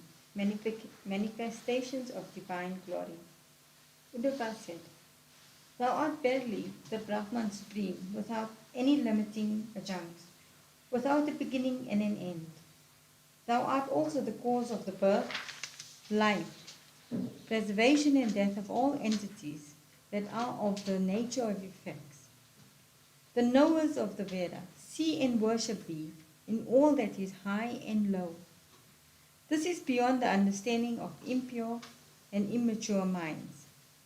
Deign to speak to me of all these aspects in which the great rishis adore thee and attain to perfection. O Creator, thou, the all-pervading one, movest in all beings, unclear, because of the clouding of their vision by thee. They do not see thee, the seer of everything. O thou rich in divine attributes, deign to tell me of whatever there are on the earth, in the heavens, or in Rasatala, occurring as thy far-famed glorious manifestations, which are specifically fortified by thy power. My salutations to thy holy feet, the seat of all sanctity. The Lord said, O Uddhava, you are a clever questioner. This very question was put to me at the battlefield of Kurukshetra by Arjuna, where he had stationed himself in readiness to meet his enemies in battle.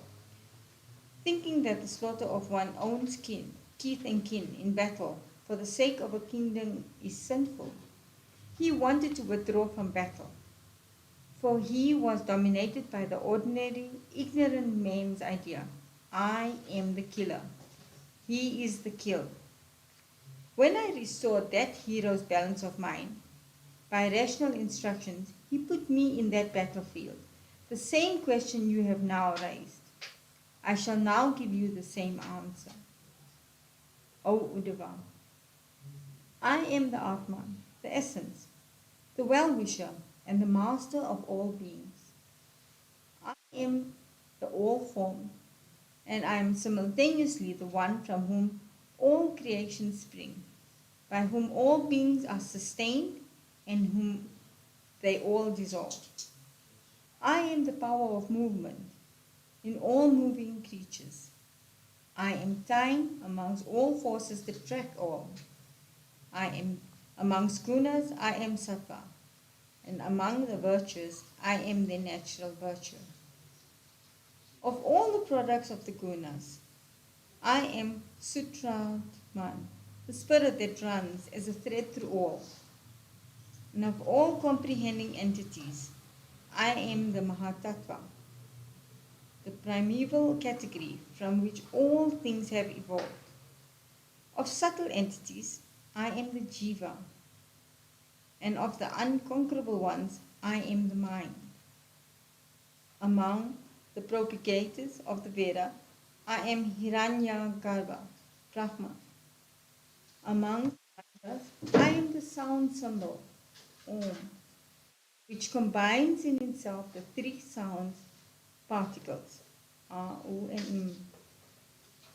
Among letters, I am the letter A, and among Vedic meters, Gayatri. Amongst Devas, I am Indra, and amongst the 8 Vasas, I am Agni, the fire deity, the transmitter of sacrificial offerings. Amongst the Adityas, I am Vishnu, and among Rudras, I am Nila Lokita, the blue-throat one. I am Brahmashi, I am Brigu. Among Rajashis, royal sages, I am Manu. Among celestial sages, I am Narada. And amongst cows, I am Kamadhenu. Amongst the master Siddhas, I am Kapila. Amongst the birds, Garuda.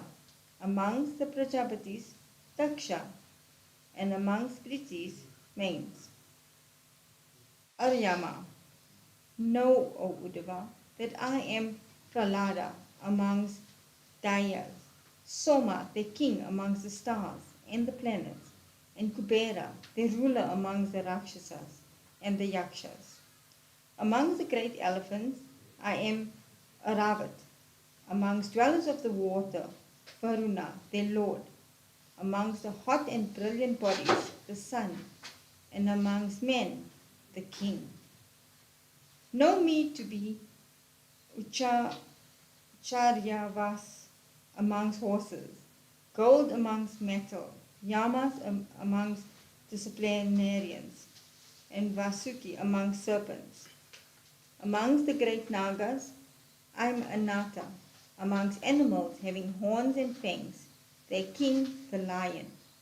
Amongst the various stations of life, I am Sannyasa, and amongst Varanas, the Brahmana. I am Ganga, amongst the holy rivers, and oceans amongst lakes. Amongst the weapons, I am the bow, and amongst wielders of the bow, Parameshwara, the destroyer of the Tirupuras. Amongst places providing residence, I am Meru, and amongst the regions difficult of access, I am the Himalayas. Amongst trees, I am Ashwatthama, and barley amongst cereals. I am Vivishta amongst priests, Brihaspati amongst the knowers of the meaning of the Vedas. Amongst generals, I am Sankada, and amongst workers for religiousness, Brahma. Among sacrifices, I am the sacrifice of japa, and amongst vows, the vows of non-injury. Amongst purifying agents, I am the purifier in the shape of the air, fire, sun, water, and the words of holy men. In ways of spiritual communication, I am Samadhi. In those who aspire for victory, I am policy-based on proper deliberation.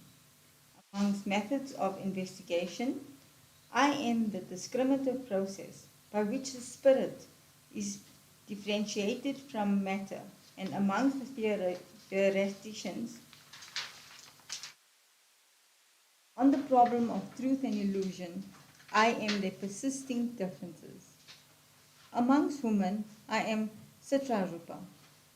Amongst men, Swayambhuva. Amongst Munis, Narayana. And amongst celibates, Sanat Kumara. Amongst the various ways of life, I am sannyasa. Amongst the means of happiness, I am the capacity to make the mind inward going. Amongst the means of keeping secrets, I am silence and sweet and careful speech. I am the couples of men and women. I am Brahma, who was the first to assume the forms of both. Among the wingless and the vigilant, I am the year. Among the seasons, the spring. Amongst the months, the Margarashri. And amongst the constellation, the Abhijit. Amongst yugas, I am Kritam Yuga. Amongst the wise and firm-minded, I am Asita and Devala. Amongst the editors, Vyasas, I am Devanpayana, who rearranged the Vedas, and who amongst the far-sighted, I am Rishi Sukra. Amongst those who deserve the appellation of Bhagavan, I am Vasudeva, and amongst those who call Bhagavan Vata's devotees, I am yours. Kim Purushas, I am Hanuman, and among Vidyadharas, Sudarsana. Amongst precious metals, I am the ruby, Padma Raga, and amongst the beautiful objects, the lotus. Amongst various kinds of grass, Kusa, and amongst materials for offering in yajnas, the cow's ghee. I am the wealth of the industrious. I am the deceit of the deceitful gambler. I am the fortitude of the forbearing, and I am the power of the powerful. I am the vigor and sustaining power of the strong. I am the rites which the pious perform, and I am the first of the 9 forms of the deity that Vaishnavas worship: Vasudeva, Sankarshana, Pradyumna, Aniruddha, Narayana, Haragriva, Varaha, Narasimha, and Vamana. Amongst the Gandhavas, I am Vaishvavasu, and amongst Apsara, Purva Chitti. I am the firmness of mountains and the subtle fragrance of the earth. I am the sweet taste of water. Amongst the heat-producing agents, I am fire. I am the shine of the sun, moon, and the stars, and I am unmodified sound of Akasa. Amongst those who revere holy men, I am Bali. Amongst heroes, I am Arjuna, and I am the origin, sustaination and dissolution of all beings. I am the functioning of the 5 organs of action: walking, speech, evacuation, holding, and sexual intercourse, and also of the functioning of the 5 organs of knowledge: touch, sight, taste, hearing, and smell. I am, in all the senses, the power that enables them to grasp their objects. The 7 categories, consisting of subtle aspects, tanmantras, of the 5 elements: the earth, air, sky, fire, and water, as also the eye sense and the mahatattva. The 16 categories, including the 5 gross elements and the 11 indras, sense faculties, and also the jiva, the avyakta, the unmodified prakriti, the 3 gunas, and the supreme being. All these categories, their enumeration, their understanding, and the determination of their true nature, all these I am. There is no existence other than me, the all-inclusive and the all-pervading being, who am Ishvara and the Jiva, the substance and the attribute. It may be possible for me to count the total number of the primary atoms in the course of a vast period of time, but even I cannot exhaustively count and estimate my powers and glories, for out of them crores and crores of world systems are always originating, thus setting no limit to them. Know that a part of myself is present wherever you notice extraordinary manifestations of powers, prosperities, fame, lordliness, modesty, renunciation, attractiveness, luck, courage, endurance, and knowledge. I have, in brief, described to you my glories. They are only mental conceptions, clothed in words to help man direct his mind to the Supreme Being. Beyond, the, beyond that, do not attach more importance to these. Control the speech, control the mind, control the vital energies, control the senses, and control the lower self by the higher self. If this is achieved, there is no more involvement in samsara.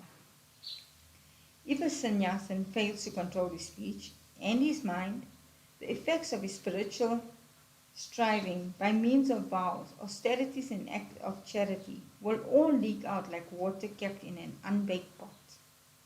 Therefore, one who has resigned himself to me should control his speech, mind, and prana with his understanding soaked in devotion to me. That will lead him to life's fulfillment. Iti Shrimad Bhagavate Mahapurane Paramahamsyam Samhita Me Kada Shankha Kada Shasta Khande Shodhyayah Atha Sapta Dashodhyayah Uddhava Uvacha.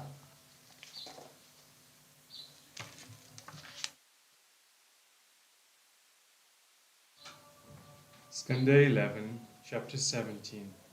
Varna Ashrama, Brahmacharin and Grihastha. How to augment devotion.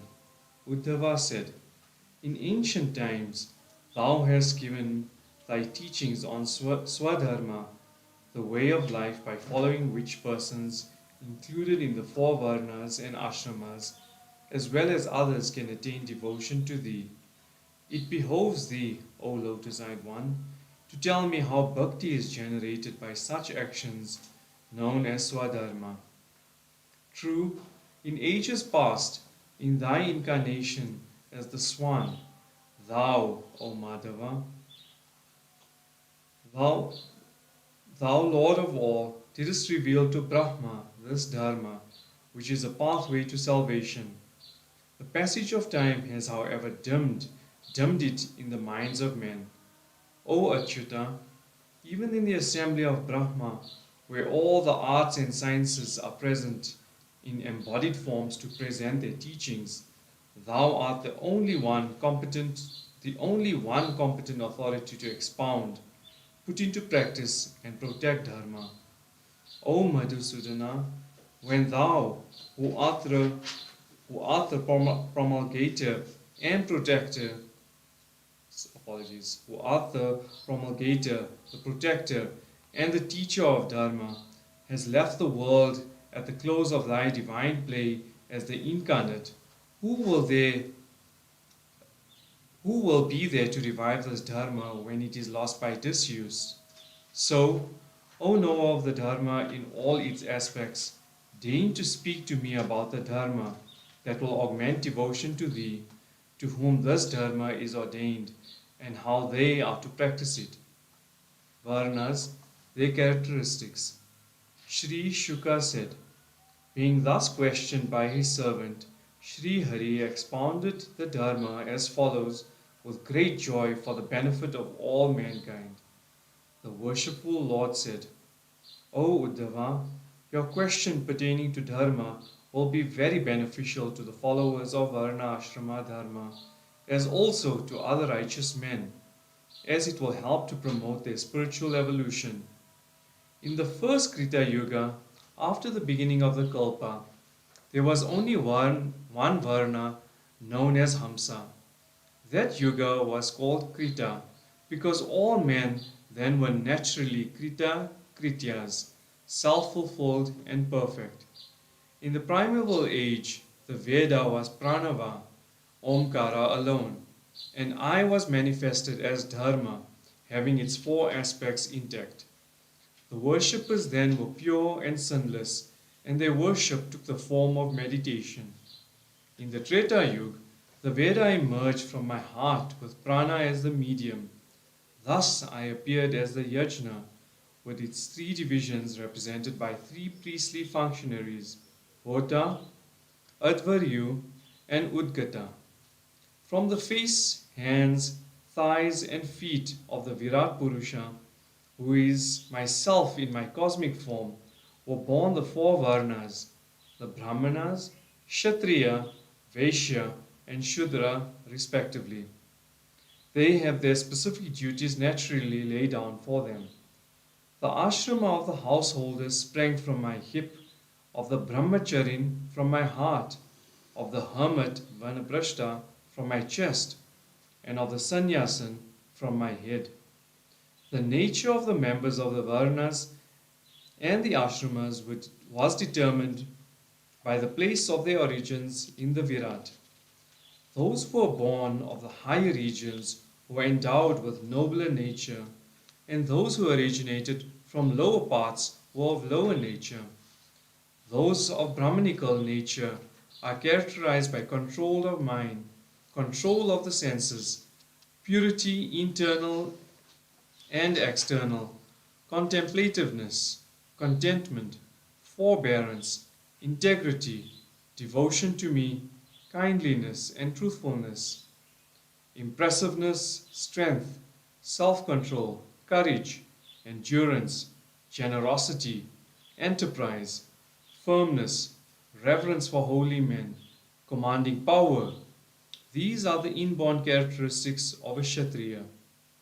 Faith in God and the Veda, charity, absence of arrogance, service of holy men, insatiable acquisitiveness.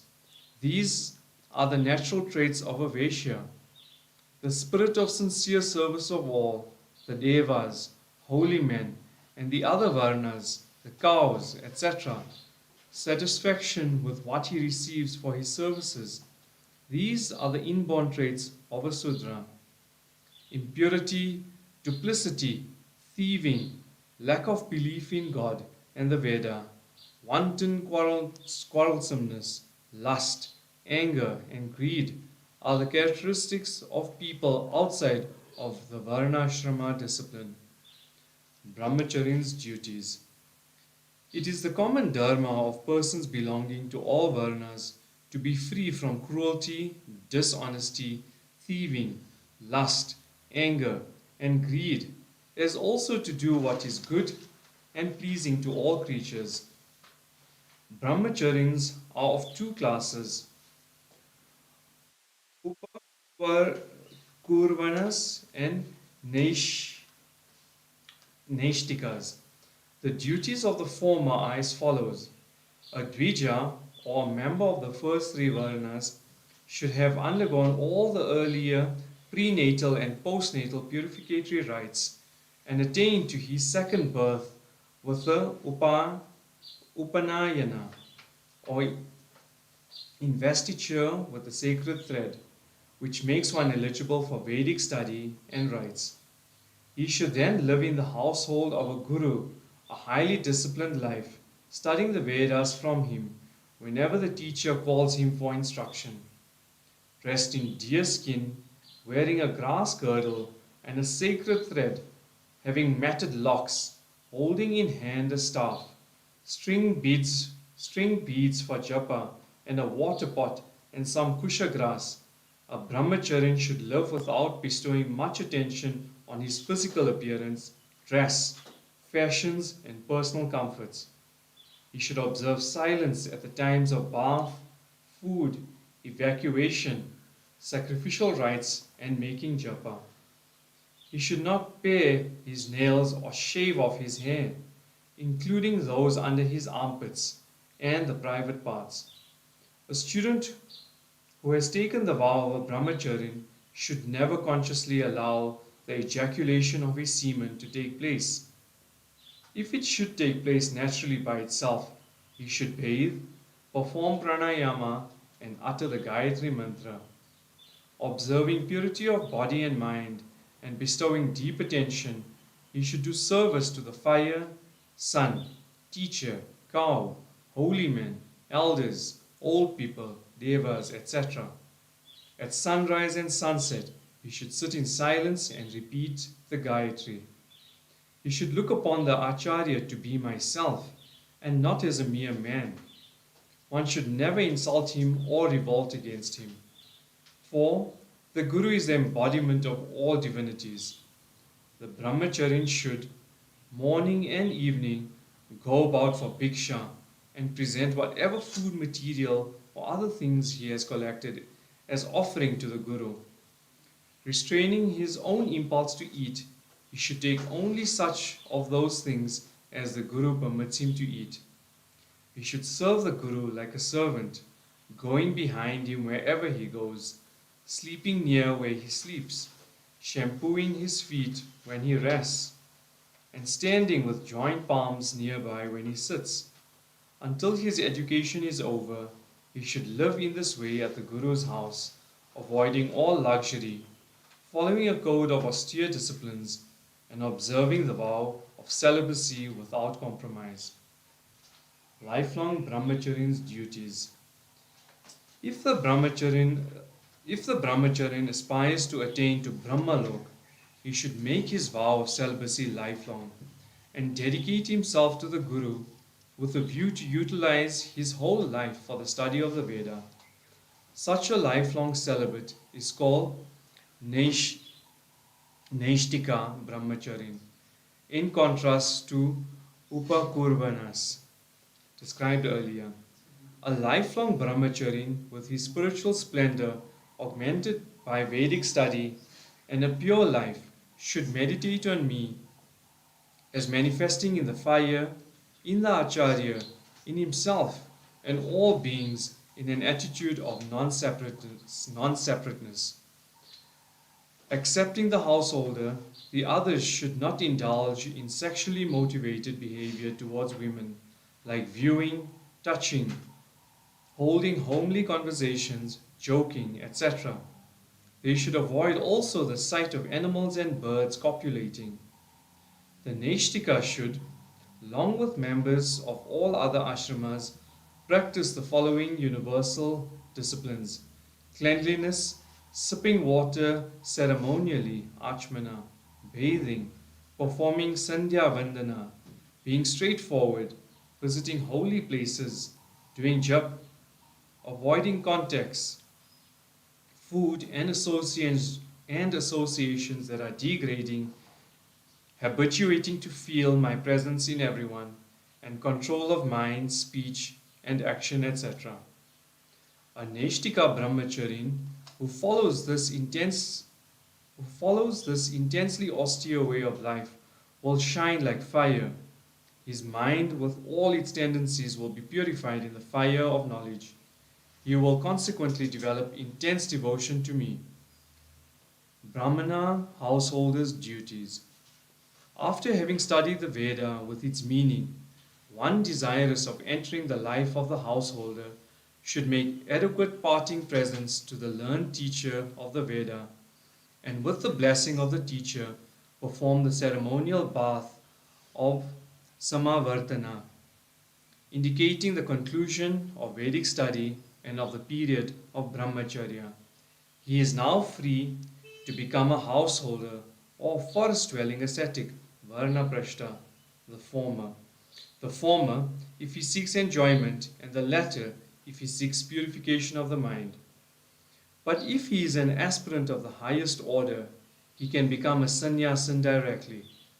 According to a person's choice and fitness, he can pass from one ashrama to a superior ashrama.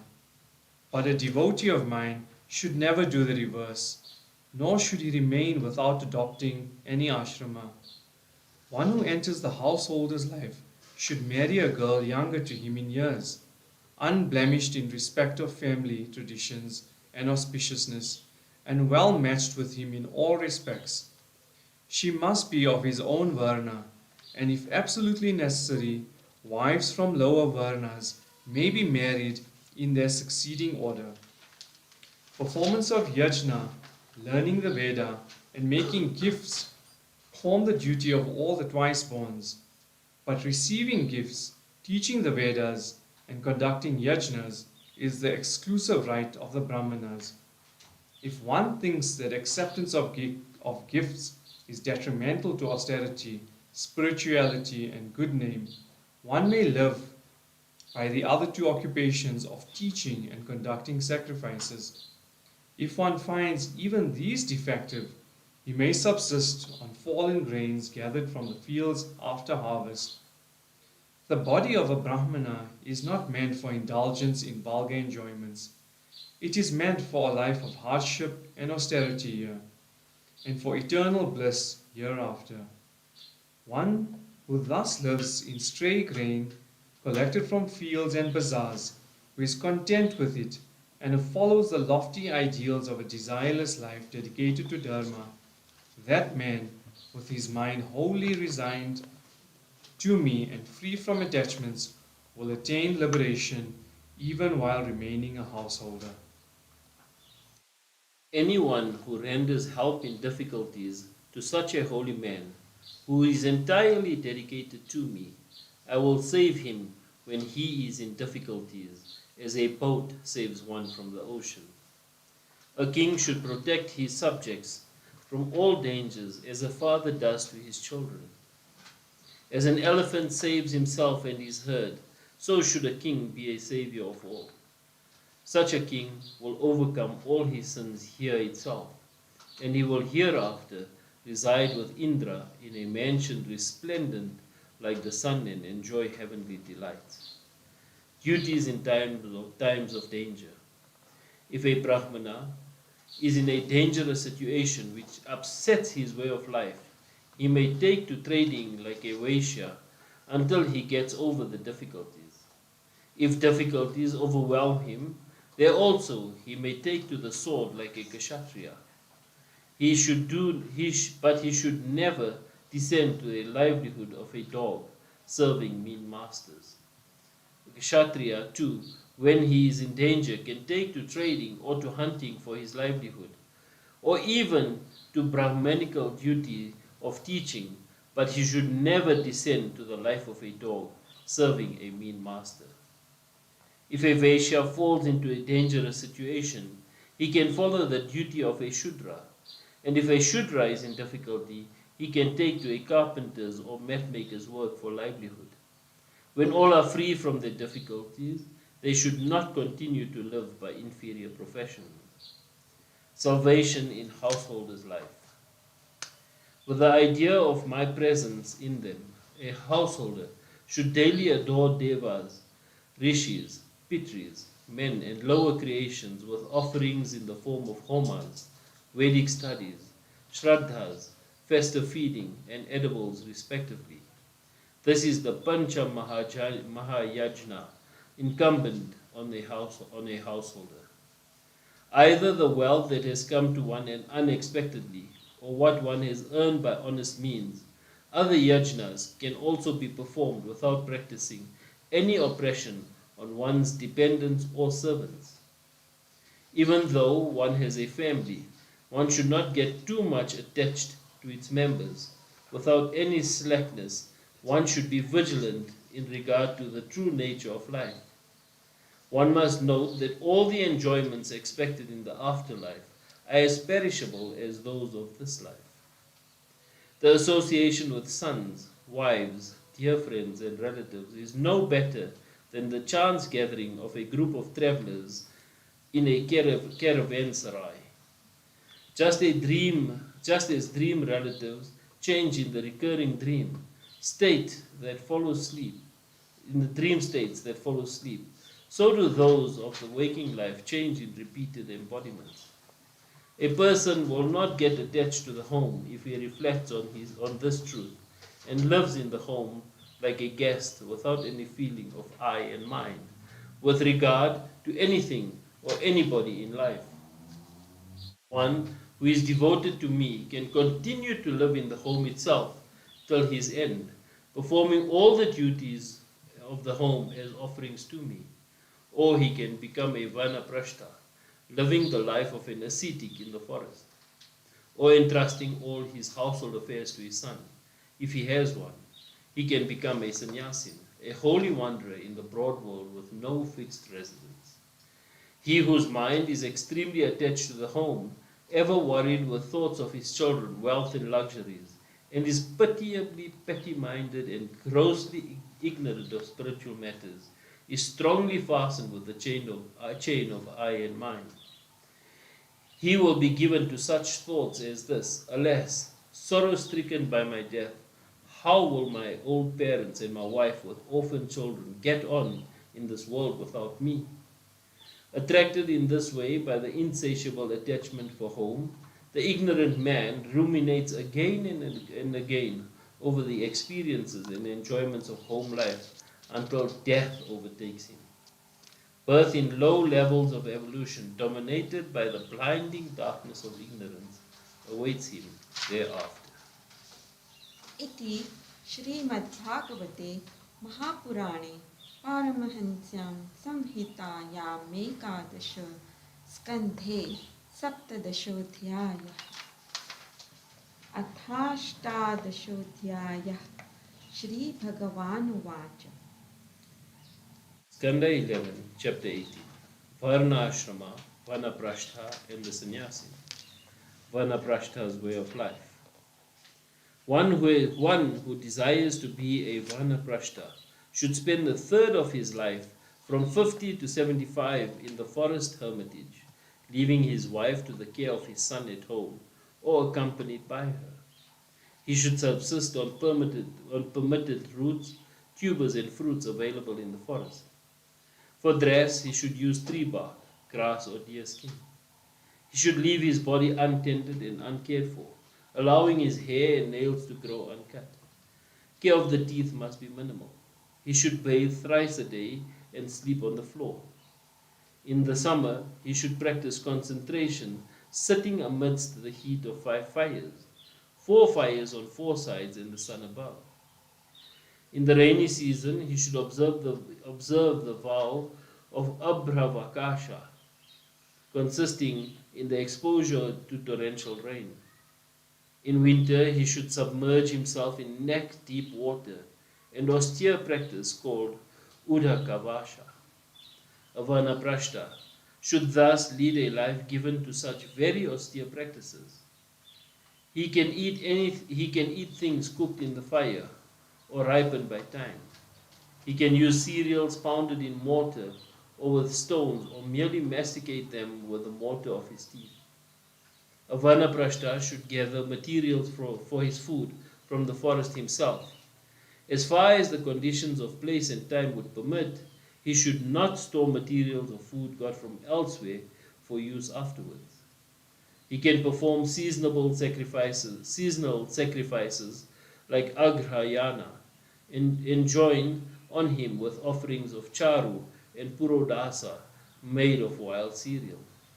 A Vanaprastha should not perform any Vedic rite involving animal sacrifice. The Vedic scholars say that the Vanaprastha should perform ordained rites such as Agnihotra, Darsha, Puranamasa, Chaturmasya as before, with the ingredients available in the forest.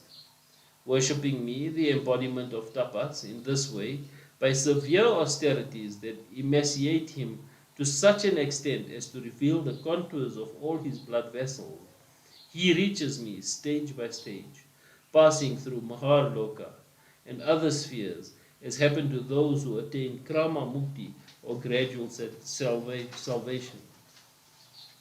Who is there more thoughtless than the one who utilizes for attainment of petty worldly enjoyments this noble and difficult discipline of tapas, which can take him to liberation?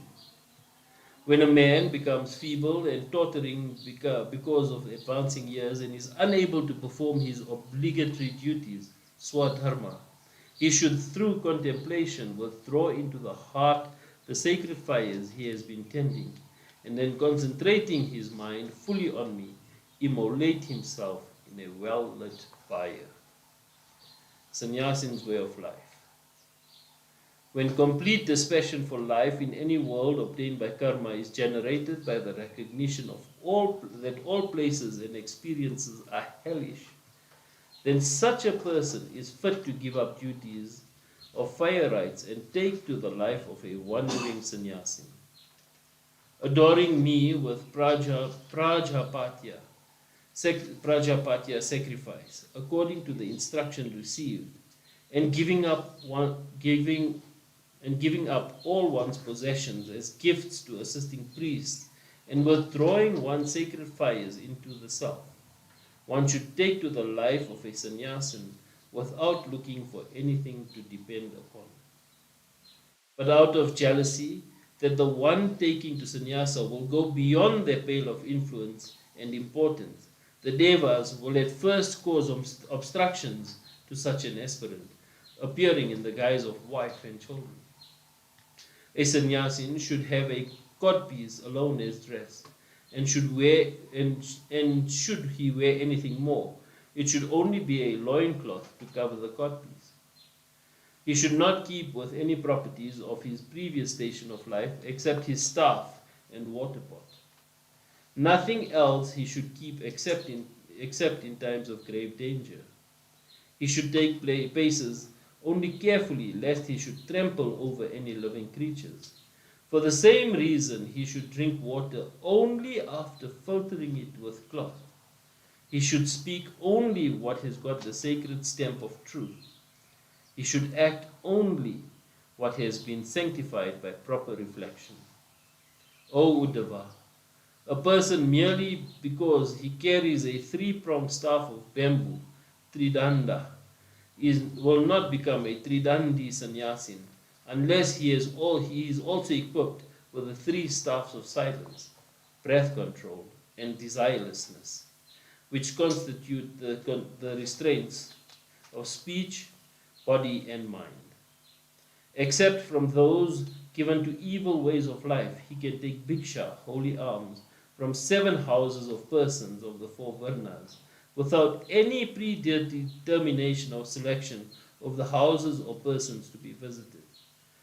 Going out of the village to a river or tank, doing the purificatory water rites like achamana and prokshana, and observing silence, he can take all that food after having offered it to God and to whomever he wants to share it with. He should wander alone in the world, unattached, self-controlled, even-sighted, established in the self, and having his recreation and enjoyment in the self. Resorting to the sanctuary of solitude and purified by devotion to me, the sage should think of the pervading self in all as one and non-different from me. One should reflect on the state of bondage caused by ignorance and of liberation resulting from firmly established knowledge. Bondage is the state in which the senses are completely outgoing. Their control is moksha. Therefore, with mind immersed in me, the sage should move about, controlling all his senses, entertaining no hankering for mean enjoyments, and finding deep joy in the self.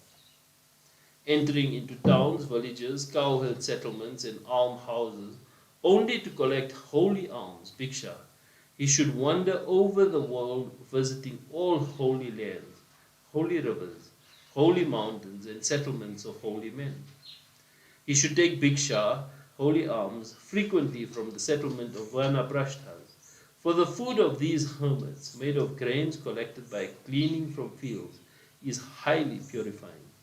And those who take it will be purified soon in mind, freed from delusion, and blessed with a quick advancement in spiritual life. One should not consider this world of sense experience as ultimate, for it is seen to be temporary and fleeting. Therefore, let him renounce without any lingering attachments all objects of this world and the next, rejecting, on the proof offered by dream experience, this whole world, including one's body, pranas, and mind, as insubstantial projection of the Atman. One should remain established in oneself without even the memory of the world. Paramhamsa's way of life.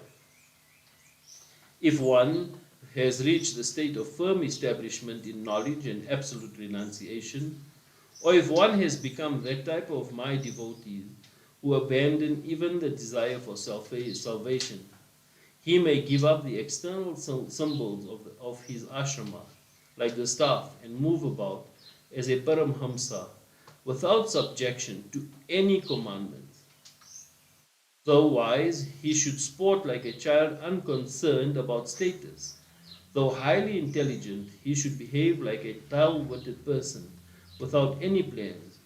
Though learned, he should speak like an intoxicated person in order to avoid popularity. Though established in the truth taught by the Vedas, he should roam about like cattle with an absolute unconcern for all established codes of conduct. Sannyasin's way of life. A sannyasin should not be concerned with the eulogistic sentences of the Vedas which deal with ritualism, nor should he be an unbeliever in the Veda or vain disputant. He should not take sides in purposeless logic-chopping controversies. He should have no cause to fear the populace, and men in general should have nothing to fear from the sannyasin. He should put up with criticism and disparagement patiently, but he himself should never insult others. He should not have animosity towards others like these, from bodily considerations. For the same Supreme Spirit dwells in all objects and in all living beings, just as the same moon dwells as reflection in numerous water pots. In respect of their bodies also, all creatures have come out of the same matter. A sannyasin should not feel depressed if he fails to get food at times, nor should he feel any glee when he gets it, for it is all determined by one's past karma. It is but proper that one strives for food is needed for keeping oneself alive. A healthy body enables one to reflect on truth, leading to the realization of the Atman and to liberation from samsara. Food that comes to one by chance should be eaten, whether it is well cooked or ill cooked. So also he should accept without any consideration of good or bad, whatever bed or cloth he gets by chance. He should not perform cleaning, bathing, etc. on account of the compulsion of any commandments, enjoining them on himself.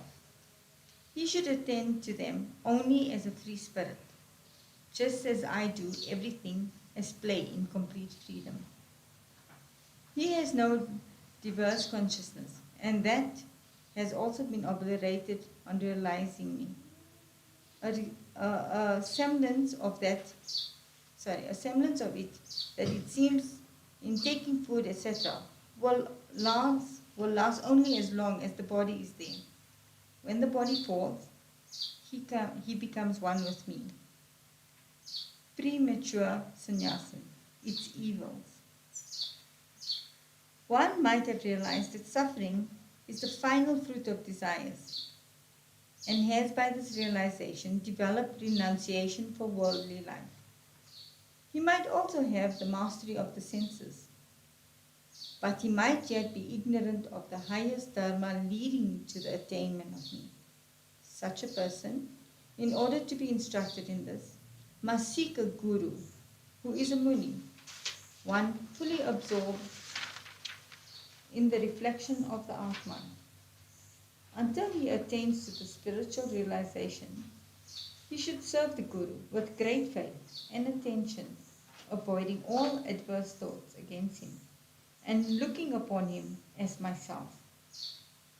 A man who has not subdued his 6 enemies, the senses, whose will, buddhi, is perverted by deep-seated desires, who is devoid of knowledge and renunciation, and yet assumes and displays the triple staff of the sannyasin as a means of livelihood.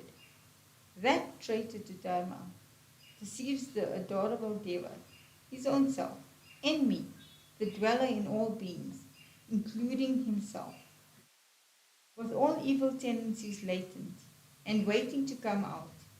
He loses the world and the next. Salvation through performance of ashrama dharma. The principal dharma of the sannyasin consists in tranquility and practice of universal love, of the vanaprastha, forest-dwelling ascetic, in austerities and introspective quest after the truth, of the householder, in service of all and performance of yajnas, and of the brahmacharya, in the service of the teacher. This householder too should practice, in a way suited to his station in life, such virtues as continuance, brahmacharya, austerities, freedom from passion, contentment and friendliness to all. Consorting with one's wife only at the prescribed time is considered continence for the householder. The adoration of the Supreme Being is the duty of all. He who adores me in this way, by the performance of swadharma, prescribed duties, with his mind intent on me alone, and viewing me as present in all beings, will attain to devotion to me before long. O Uddhava, by that one-pointed and constant devotion will he attain to me, who am Brahma, the Lord of all the worlds, and the revealer of the Vedas, the source, the support, and the solution of all beings. One who has obtained purity of mind through the observance of Swadharma, who has become endowed with the truth and experience of my being, and who has fully understood the limitlessness of my being and power, will without delay come to me and attain salvation. The observance of the rules of Varna and Ashrama in themselves leads one to the world of the Pitris. But when it is dedicated to me out of devotion, it becomes an instrument of liberation. I have now answered your question, how a devotee, observing his Swadharma, supported by devotion, attains to me, the supreme and transcendent being. Bhagavate Mahapurane Paramhansam Samhitaya Mekadasha Skandheshta Dashodhyayah Athaiko Navinkshodhyayah Shri Bhagavan Vacha. Skanda 11, chapter 19. The spiritual goal, a comprehensive account. Jnana, Vijnana, and Vairagya. The worshipful Lord said, one endowed with spiritual knowledge ending in realization, for whom spiritual entities have passed from a mere topic of intellectual debate into a matter of experience, should, on knowing that the whole world of objective experience is Maya, an appearance, abandon in me that world and the knowledge that negates its ultimacy. This is Vidvat Sannyasa, or enlightened renunciation. For a knowing one endowed with experience, I am the final end and the means for it. I am to him both heaven and liberation. There is no other love for him than myself.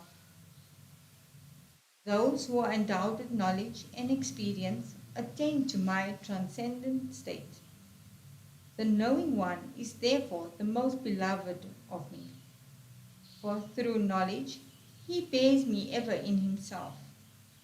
The attainment which enlightens Nana gives it not